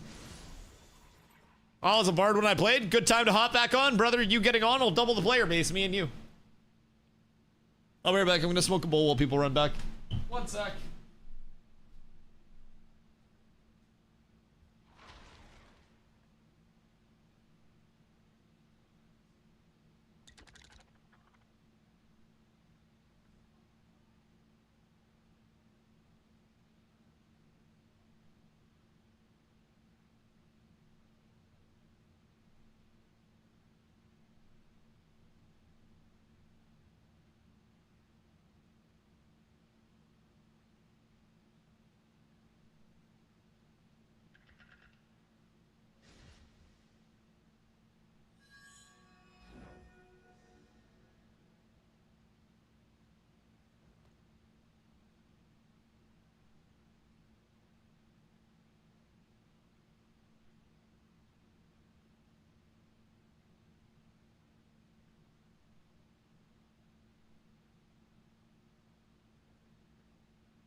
Carla ate another bowl of the dinner and then fell asleep watching her show.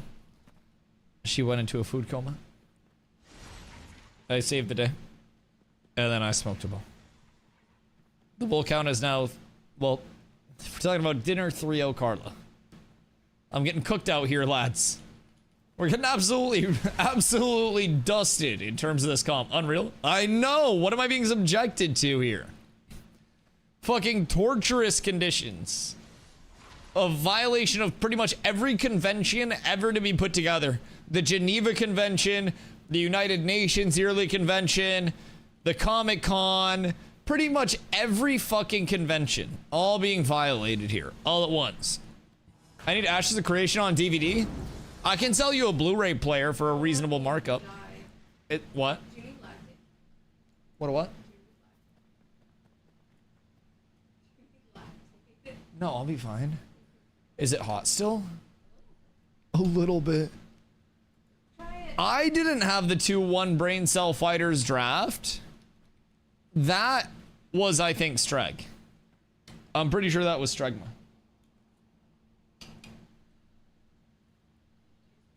Tastes fine. Yeah, it tastes fine. You're 3 bowls in. Why would you say it tastes weird 3 bowls in? Uh-huh. A likely story from someone 3 bowls in.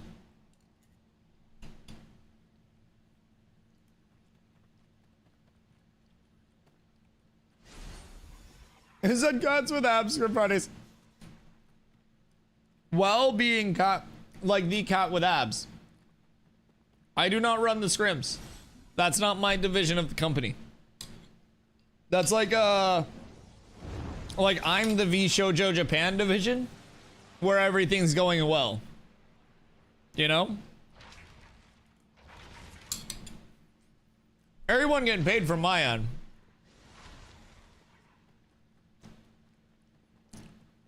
I don't really know what's going on the other end, but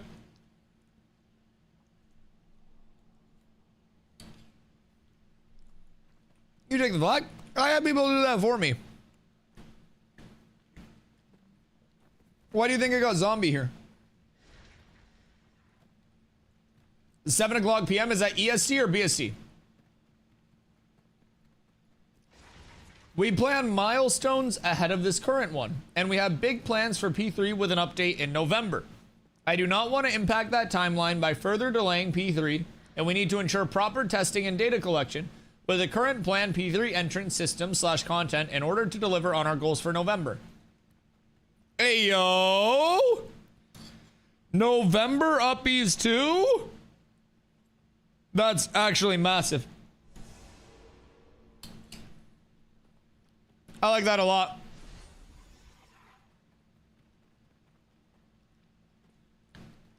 So there's a large November update planned as well. I like that a lot. I like that a whole lot.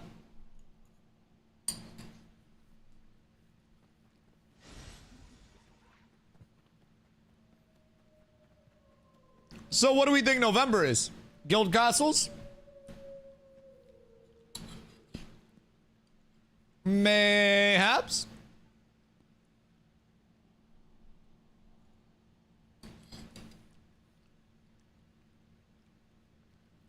Sure, but how many people are still playing this game to even give them the data? Well, the important thing is it's not a live service game. So it's not a matter of how many people are playing the game, it's how many people are participating in playtesting in the alpha. And if you compare this with other alpha projects, Ashes has significantly more playtesters than nearly any other early alpha. So with it being in this, like, the state of development that it is in, you gotta remember that people are going to come to the game as it's complete. It's $100 to get in right now. It's $15 to get in for a month on launch to check it out. So hype will continue to build. People will continue to leave, join, take breaks, everything, right? But it's important to remember, they've said multiple times and they mean it that, like, oh, hold on. The moon mark. They just stealth, but now they're rooted off to the side here. Pulling moon. Never mind, pull sucks. Doesn't work. Stragma, I got you protected. I'm walling that. Need heavy bumps on that. I tripped everyone there, you're good. Thank you.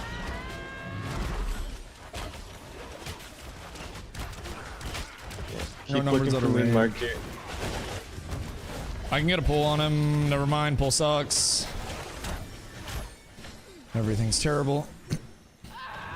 I'm looking for a Black Blood got caught out. He's over to the left. He's over to the left. Yeah. Lego left. Middle. Jump on him. Jump on him. Oh, I got yoink. I got a trip on all that. Lego one. They got a swap. Still looking at outnumbered. Far back, middle. Vithar, I got a banner on you. Protects on you. Thank you. Strike nothing for you.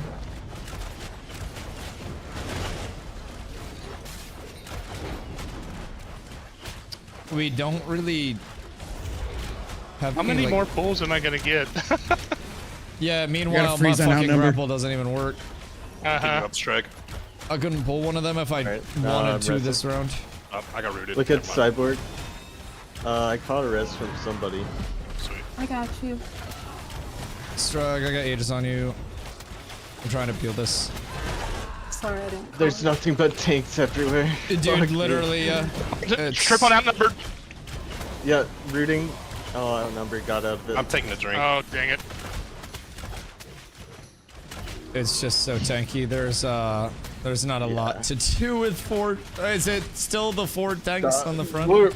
We're gonna Yeah. reform this. There's nothing happening for us. Yeah, somebody else can I draft. think Letting me draft is a terrible idea. Well, No, I think a lot of it is that with the total like number of what we have out here, we have like 10 tanks and 10 clerics between the two teams. Yeah.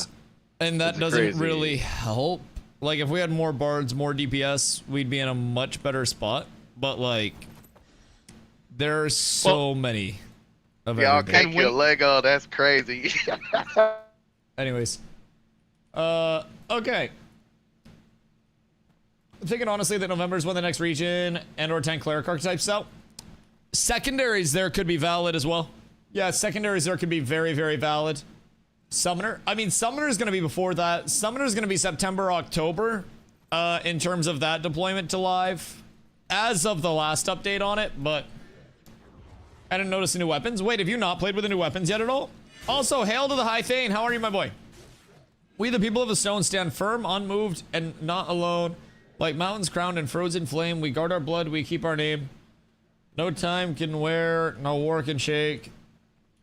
We swore the oath we take. Through shadow deep and thunder's call, we hold the line and do not fall. Our hearts are firm. Our hands are steel. Our forge is truth. Our oath is real. By age, by craft, by kin, by throne, we rise and endure. We are stone. What is this? This is what the runes said? The runes where? Everywhere?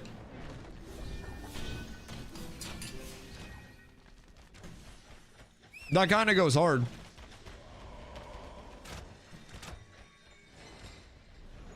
So you guys translated all that? Like went around looking for all the runes? Absolutely massive. How long did that take? Were you doing that all day up until this point? What if you missed like one sentence somewhere?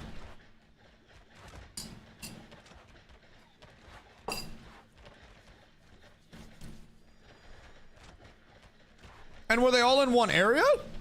Or did you run all through the anvils for that?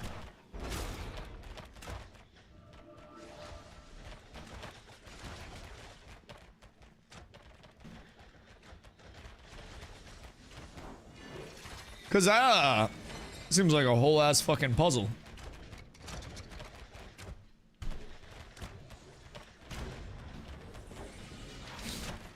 It was near the starting area at Mount Dune? Okay. They're on a tablet on a statue? Okay, massive. What's the statue? Is it one of like the dwarves with the hammer? If you have an enemy targeting, you can just press E and keep that mob targeting and auto all the mobs around it without having to repress it. What do you mean? If you have an enemy targeted, you can just press E and keep that mob targeted and auto all the mobs around it without having to repress it.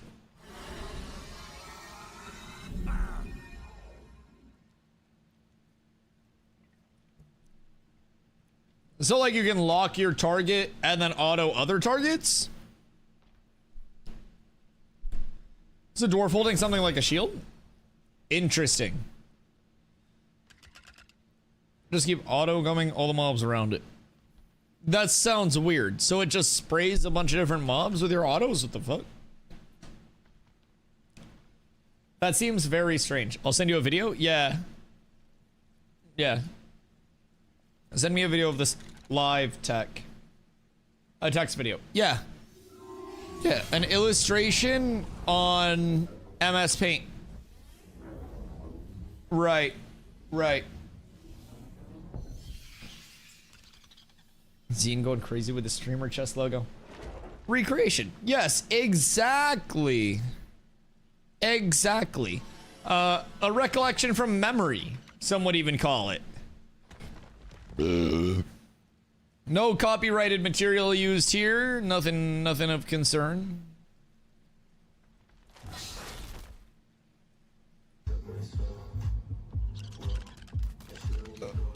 Wait, I just saw Hoopsy's ping. What is this?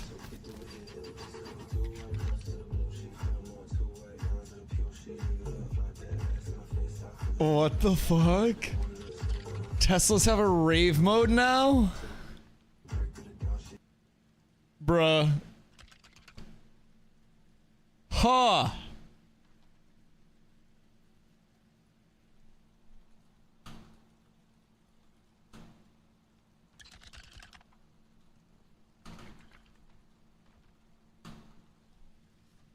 That shit actually goes crazy. What the fuck? He just posted it in Cat's Media like half an hour ago. And I need to get some lights for my Civic. My car is not that cool. I'm being completely honest. I feel as though I'm slightly inferior. What the freaking heck? Bro, I haven't got an update in my car for so fucking long.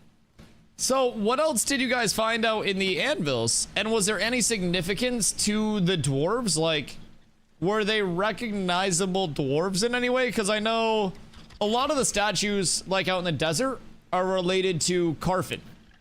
They're like different Carfin deans and stuff like that. Also, random question. What did everyone think of Wilderness NPC pop?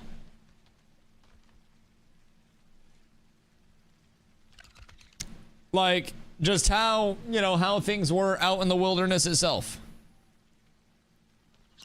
Was good? Out in the anvil specifically?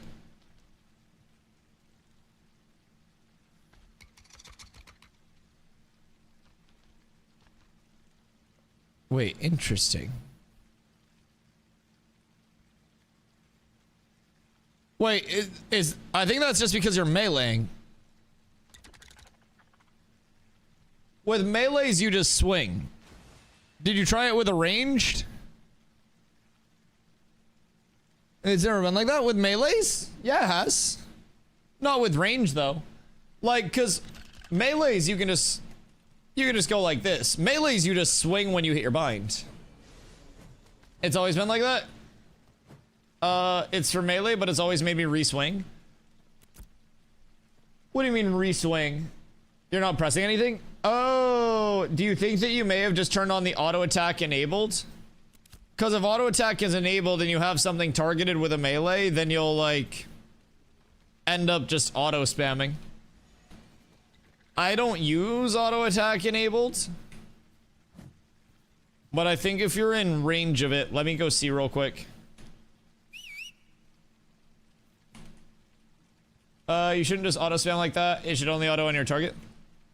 Well, so the thing about it I think that's weird is with melees, maybe you don't necessarily like.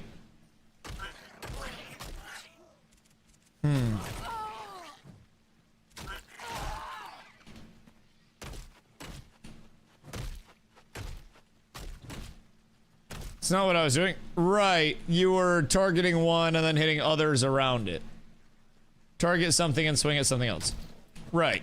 So like target this and then swing at the ground. Yeah.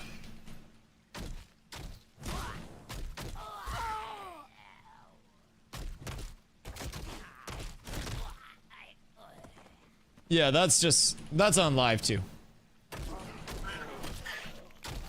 But it's only for melees.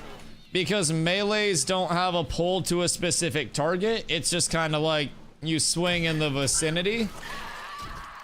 So if you have your auto attack on, then that'll happen. If you don't have auto attack on, then it won't happen and you have to like manually input it. You're not pressing the button? Correct. Yeah. So once your auto attack is started, it'll just kind of like continue. Yeah, continue autoing. Yes. It wouldn't do that with range because range would actually have to have the proximity to the target. But melee is just kind of like, it's a cleave. So it's like, is there anyone near me in the, you know, in the range? And if there is, then it'll just start blasting, so to say. Yeah, that's just the auto attack. I don't like auto attack. I feel like it can get you into some bad scenarios in PvP sometimes. I mean, I guess it's not as bad, but. Oh, he's retabbed? Oh, I mean, I try to, but I also just like manually attack too. So like, I just run around like this, and then if I want to turn, I just do that, right? I just run it on my thumb buttons because I only have 2 thumb. What? A fucking spider was crawling in my hair. Bruh, you just scared the shit out of me. I thought it was actually something. Huh? Did you kill it? No.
Sorry, I'm back.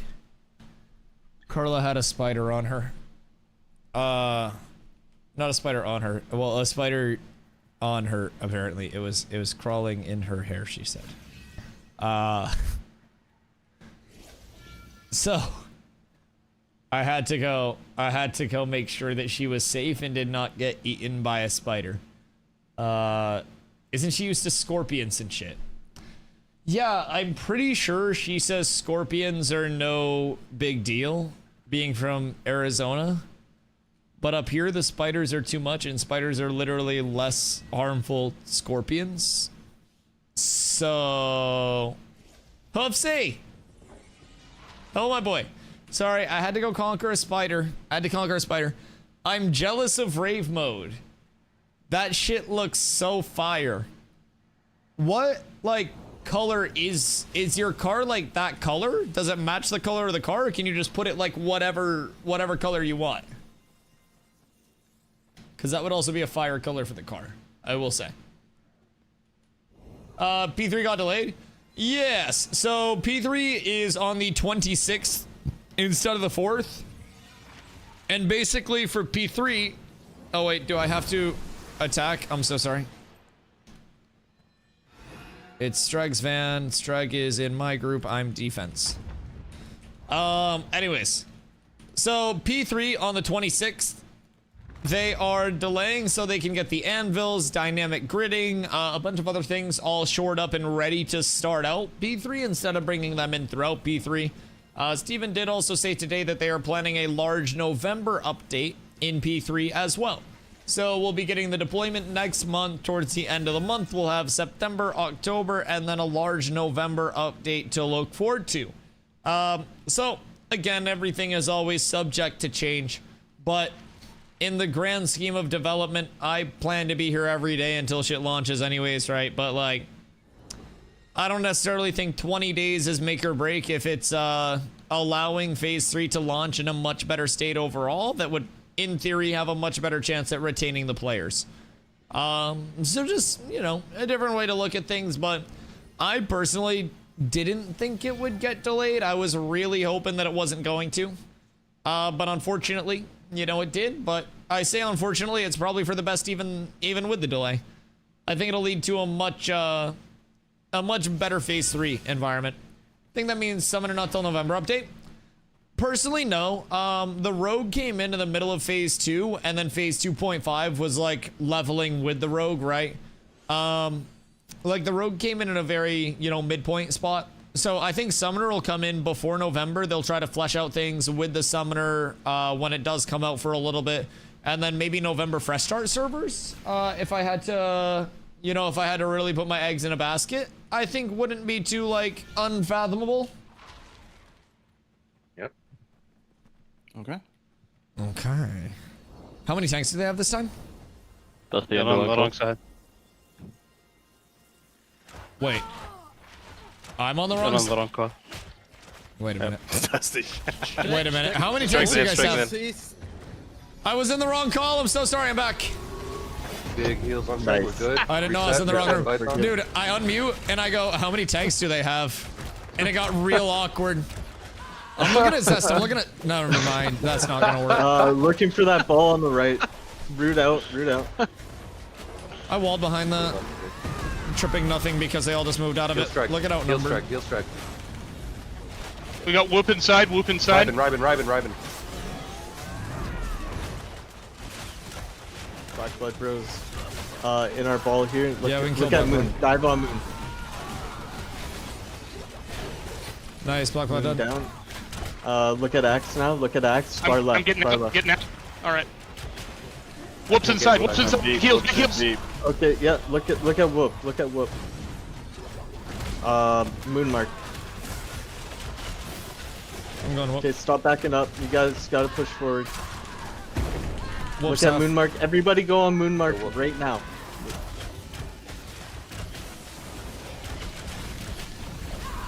Whoops one. Finish him off, They got a res on Black. Yeah, I know. Okay, look I at our am numbers. in a trap step, bro. They focus on me. Moon Mark is the ranger. Okay, gotta get you protected. Better out on you. I think it's just us. Yeah, I don't think we're turning it. Out this one. That's it. Yeah, that's all right. Nice try, guys. So, where do you think we could be hitting these initiates, like, more efficiently? Like, is there something? I mean, my chain is just not fucking connecting at all with the movement being the way it is in this build. Like, grapple just doesn't fucking work consistently. I mean, they jumped into us pretty hard. If we can chew them up as they jump in. I used the wrong ability to try to get out of the pull on me, and I just got sucked so far in.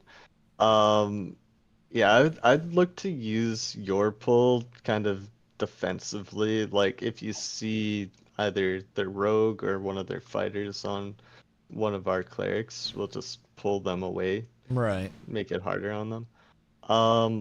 I'll try to be a little more proactive with my call on the route. I'm kind of just sending it. For the case that I'm looking for, I'm not really sure. Like they have pretty good comp overall, but we'll figure it out. It'll make sense once we're in there. Word. Okay, I believe.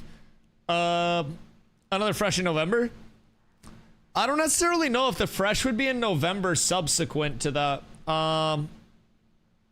Because that'd be a really quick turnaround for a fresh start, you know? Because that would be end of August, September, October, and then November. Even if it's at the end of the month, that's a 3 months. So I guess 3 month wouldn't be the worst for a fresh. It just depends on, I guess, like how major this update is planning to be in November. Because if it's gonna rework core systems, econ shit, then it seems like that'd warrant another round of freshies, right? Some more focus testing. I personally, I'm not someone who's necessarily opposed to freshies, but it's phase 3 in November. Phase 3 is August 26th. So it got delayed 22 days from the 4th to the 26th. So they can shore up a few more systems before they drop it. There will be another update in November, according to Steven in Discord about an hour ago. If they're gonna wipe, just don't give an end date for it, because that's how people lose interest. Yeah, I mean, I definitely agree. Like, an exit point and a re-entry point is always going to lead to players, you know, leaving the, you know, the playtesting environment and then come back when they feel like they have more to do. You'll have the people who sit out a phase just because they don't want to burn out. But, I mean, honestly, I would rather them be communicative and have player base be a little bit lower through playtesting, so that way when the game does launch, player base is in a healthier spot and people are in a more, like, you know, fresh mentality to take it on. I think that, like, long-term success over short-term is the emphasis, and I don't necessarily think it's a bad thing if people, you know, take a break throughout a phase, take a phase off, or, you know, a few months off here and there. I think whatever enables people to come into the playtesting environment in the best, like, and I say this quite literally, mental state, because most gamers are fucking unstable, then that's probably going to be, you know, a large thing, right?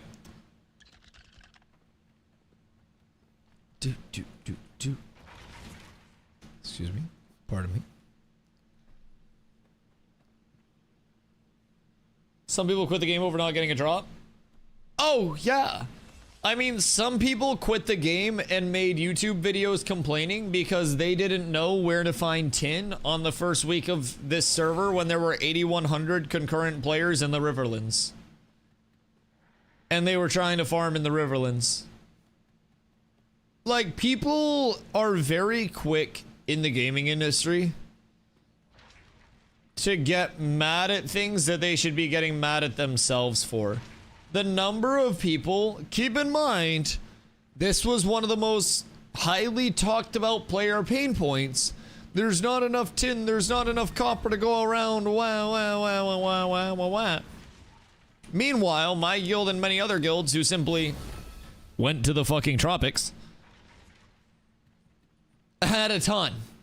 I had so much tin. Yes, but if you asked Reddit and Discord at the start of the server, oh no, it didn't exist. They literally had to put in a patch where they said they increased spawn rates of tin and copper. And I quite literally think they did nothing, by the way. I think they just put it in the patch note to fuck with people because nobody could verify it. I think they just placeboed everybody into shutting the fuck up. Really. And it's crazy to me, like, people were actually, like, dooming as content creators and, like, making angry clickbait videos about not being able to find tin and shit. Hold on. Oh, dude, Ryben's not here. All right, we'll have somebody come in late. That's fine. I have a. They I'm breaking it. Yeah.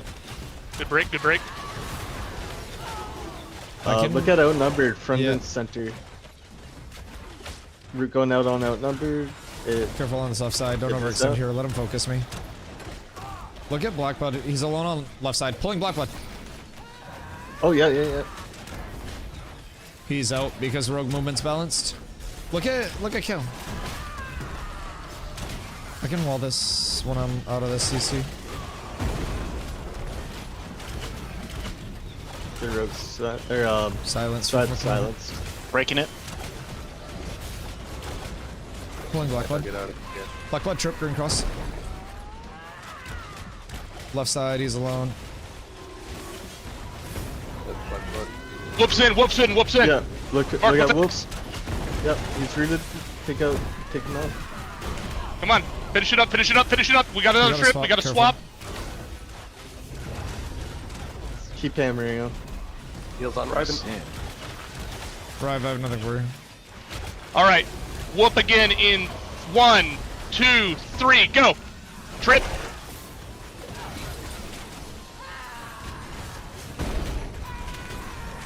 Oh no!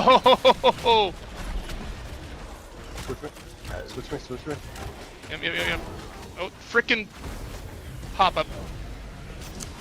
Tails in our back here. It seems like He's slowed.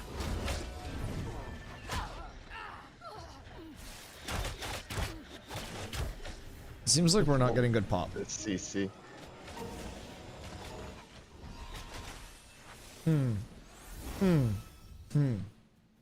How's up? Zoponomics? Zoponomics build countries.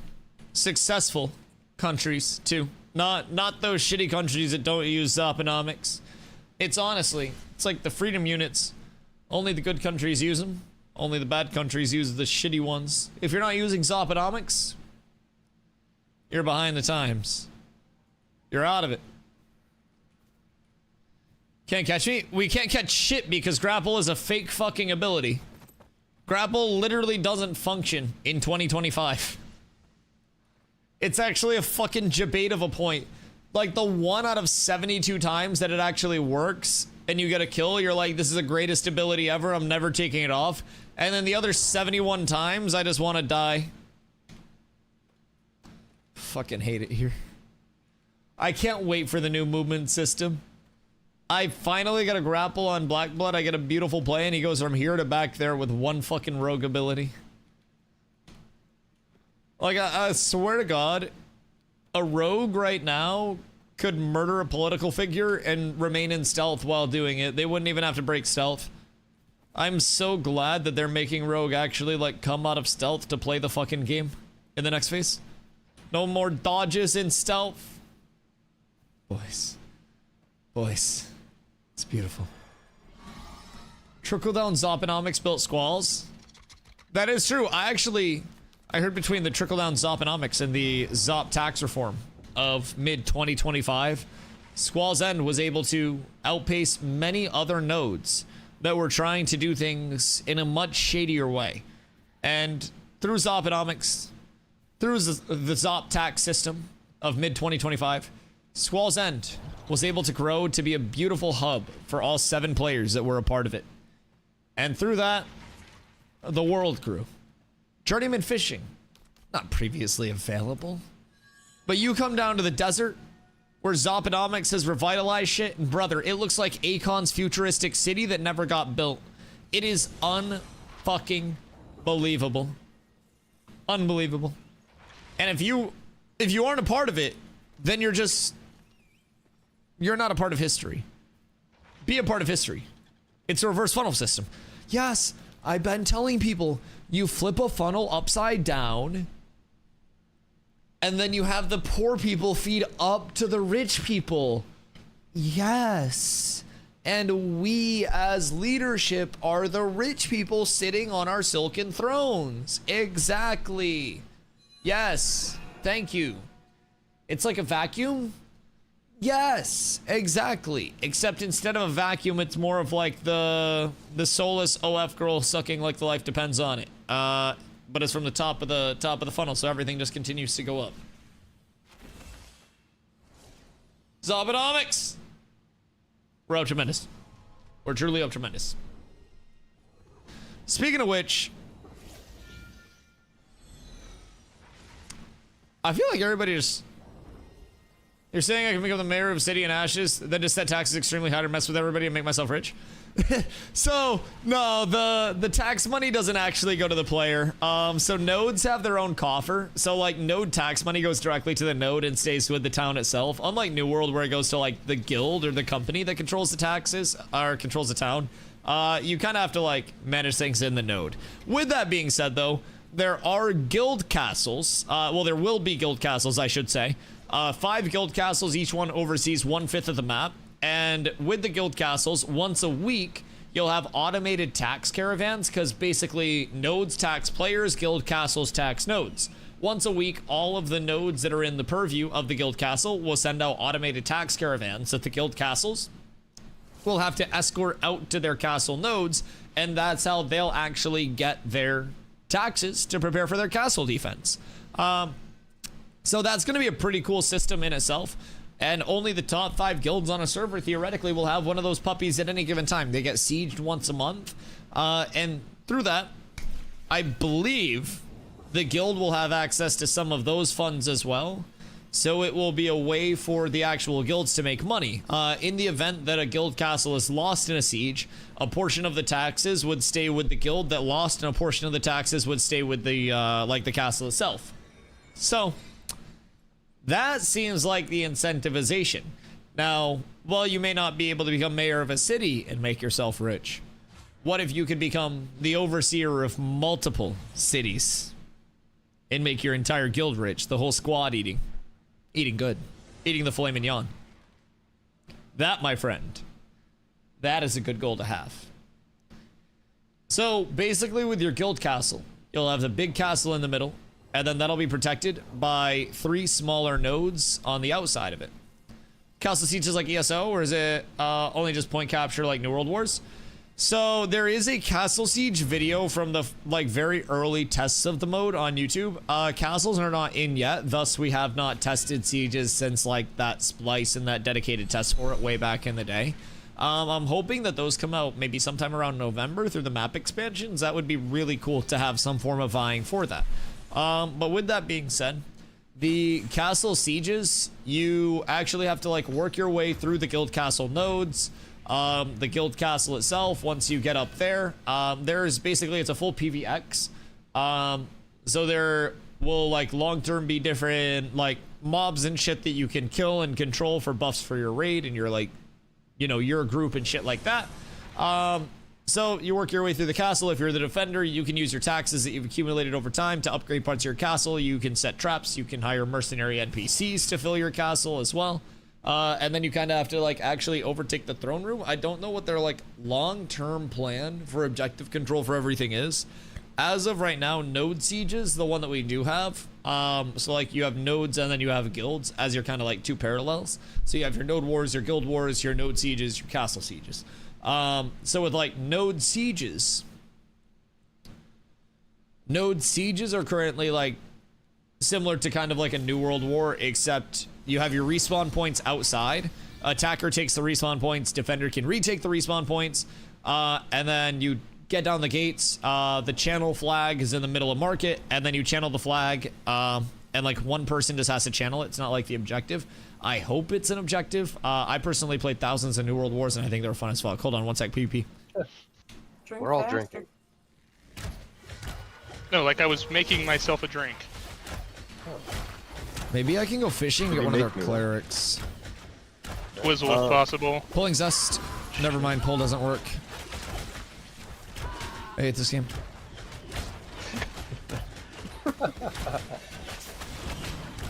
They pulled me and I just walk out too. Everything sucks. What if I just wall off Zest and then I'll go? I'm walling outnumbered. Outnumbered. Yeah. Never mind. Okay. Look at Zest. I'm getting a pull. Oh, whoa. Green cross. Green cross. Tripped. Yeah. Looking at this. Everyone on cross. Yeah, that's not gonna work. We do not have the burst to get through their healers. Move on to Axe. Move on to Axe here. Can I get a fast battle rose? I was trying, but they got me.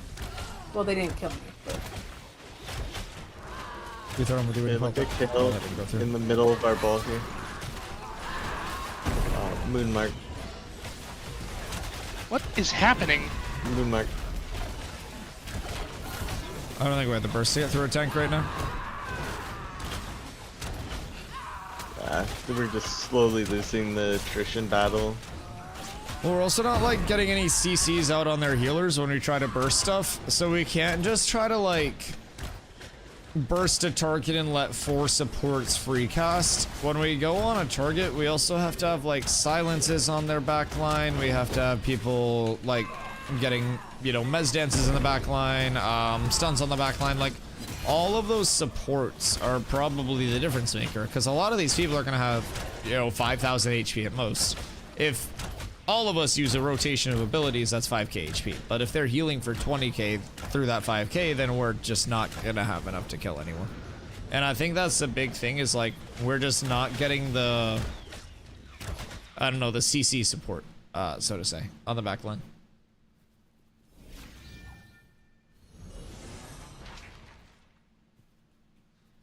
I think that is one of the largest, like, a lot of people sleep on bards and how much they can bring just in that standpoint alone. So like having good bards getting, you know, very like deep and comfortable in the back line and like mez dancing 72,000 people is something that a lot of Zerg groups play around very heavily, and it works more as you go up in numbers too, right? You get a super heavily congested area and you just hit a massive mez in that back line with a ton of supports locked down, and that's free 99. I can also do better to kind of like lock down bards, maybe lock down clerics. Even there, I tried to go in on a cleric. You should never really go on in a cleric. I forced that a little bit because they have wings out. They have so many options. It's like going in on me. I can just, ow, what in the Planendorf is going on? I can wings out. I can roll out. I can not wings out. I can intercept out. I can roll out. I can do just about anything that I need to get out. So it's kind of hard to go on certain archetypes, but we're just not getting a lot of pop out of it, I will say.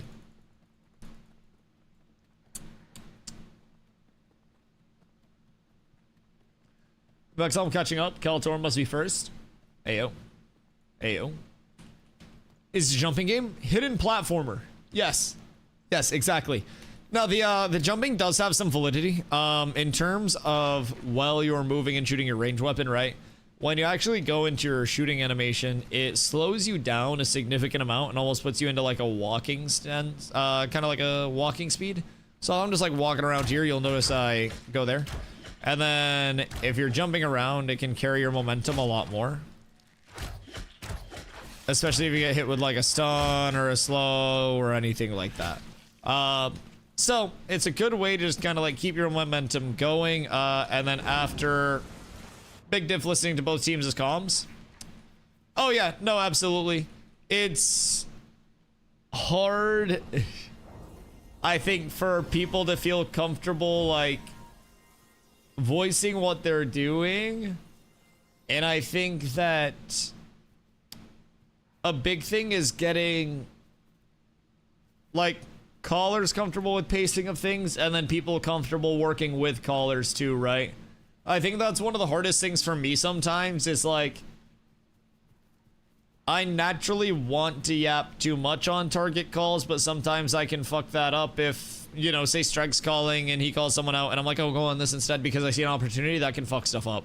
So sometimes like I'm probably under-calming right now and not pointing out enough opportunities. And we could probably be doing a lot better. Patience plus passion. I don't know about the passion, but I definitely agree patience. Like, one thing that I notice we do a lot in scrims is we just kind of like throw vines and expect to kill people off of it and like throw our lives into, you know, into a CC. Instead of getting a ton of chip damage out, getting CCs on their back lines, getting, you know, everything in place and isolating a target. I feel like we, at least in our scrims, tend to play a little heavily around the AoE like all in full send mentality. I definitely think that's it's a big part of it. So I was calling the vines. Yeah, I mean, my intent to actually be a caller is pretty like low, and I know like Strug's working on, you know, his end of things to get a little more comfortable with things too and just feel it out too. So we have like multiple people in place already who do want to call. I think it's just getting reps in, getting comfortable with everything, because there's booted from PTR, nightly reset maybe, or crash. Interesting. But yeah, I think it's just getting like more reps and more synergy underneath everybody's belt, like making sure that people are all in place, identifying targets that are out of position, and like sometimes one of the most beneficial things that you can do is nothing. Genuinely, you just sit back here and you trade and you trade and you trade and you trade and you wait for somebody to be out of position. And then you take advantage of that person that's out of position. And it can be as simple as that. I think that's probably one thing that a lot of people fall into the trap of. The trap of with ashes is like not prepping their targets enough, right? And like you said, not being patient enough. It's a big thing. And if we're trying to force stuff, if we're going on people too soon, we're not getting, we're not getting wounds up, we're not getting everybody's combos ready. I definitely agree. I think it can be quite tough to try to like force through, especially as tanky as people are right now. It'll be a little easier to get away with that next phase, but I don't really think we can force through a lot with the super tanky meta that we have right now. It makes it rough, to say the least. But that's what these are for. Excuse me. People to get reps, people to get, familiarized with everything, and just hopefully try to feel out some of those little bumps along the way. And if we can do that, then we're up. And if we can't do that, then we're cooked. Oh, Lord. Okay. I think that was my last run for the night. It is 11 for me. And I want to get up for some PTR tests tomorrow, because PTR is a whole vibe. We must get very active. We must get extremely active. PTR was great today, though. I wonder what we're specifically going to be focus testing tomorrow with everything. I'm very curious, because if it's an Anvil's day, and golly gee willikers, I'm excited. So bummed I'm not going to see what happens with Node Vaseline. I know. I wish that we could get some more clarification. Now, I think Pac is on like a holy crusade to try to get some clarification around everything. And kind of like see what's what. So we'll see. We'll feel it out, and we'll go from there. I think he was like hunting down Roshan, so I think Pac's thinking about it too hard. So like, I personally,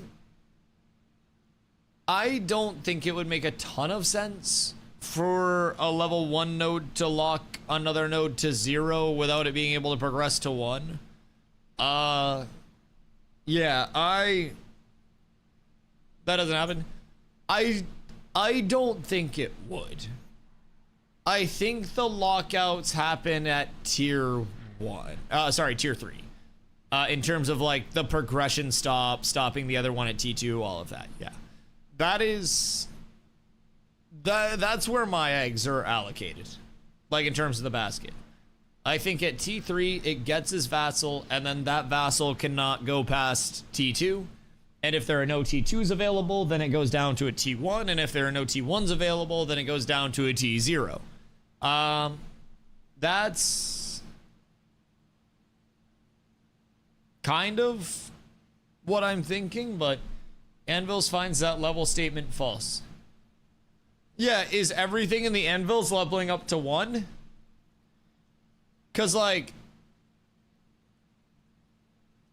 we can test that in real time, too. If multiple things in the Anvils are already level 1 beside themselves,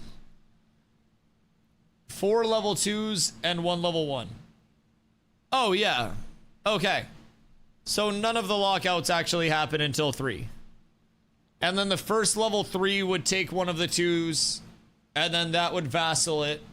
And then it would get locked at 2 once a 3 was in. And then another level 3 would take the other 2. Yeah, that makes sense. That makes sense. So it's a race between those level 2s to get to level 3. And be the parent, not the vassal. That checks out. Yo, Bianco, there's a few pocket dungeons that are cool. They want to know how the dynamic mob camps they have, mob locations and difficulty feel. Yeah, we got all that passed along as well. It was quite nice. It's going to be a wipe in Alpha 3. Yes, there will be a wipe for Alpha 2 Phase 3. That'll be like the day before the new servers launch. And then the fresh servers on the 26th will be just for, that Phase 3 launch and beyond. There will be NA and EU servers. Intrepid does also have a dev stream coming up on the 31st of this month where they'll talk about a lot of that, so. Henry.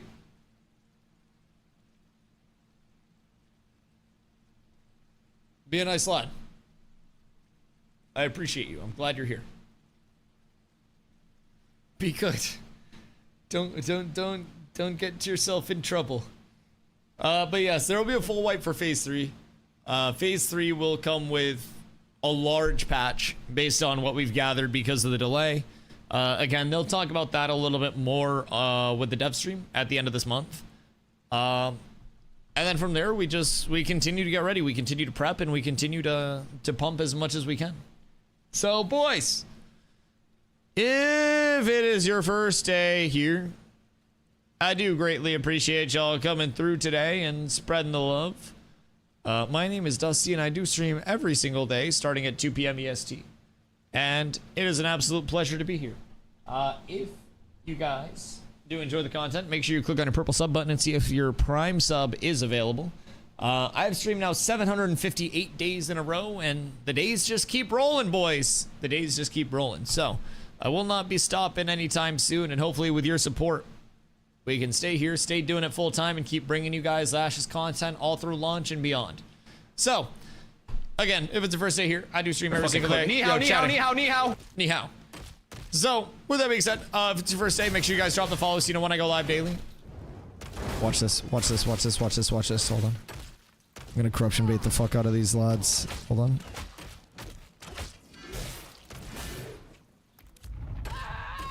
No, I couldn't abandon it while I was in combat. Fuck, they thought of that. I thought about it. I thought about it. I tried. All right, boys. I will be back tomorrow, 2 p.m. EST, maybe a little sooner. We'll be balling. We'll be probably PTR testing, hanging out, hopping over to the anvils and shit, checking out some more. So, we're going to go see Wraith. I hope you guys have an absolutely wonderful night. I greatly appreciate y'all hanging out here, spending the night with me. Genuinely means the world. I love y'all. I appreciate y'all. Catch you tomorrow. Peace. Have a good night, guys. Thank you.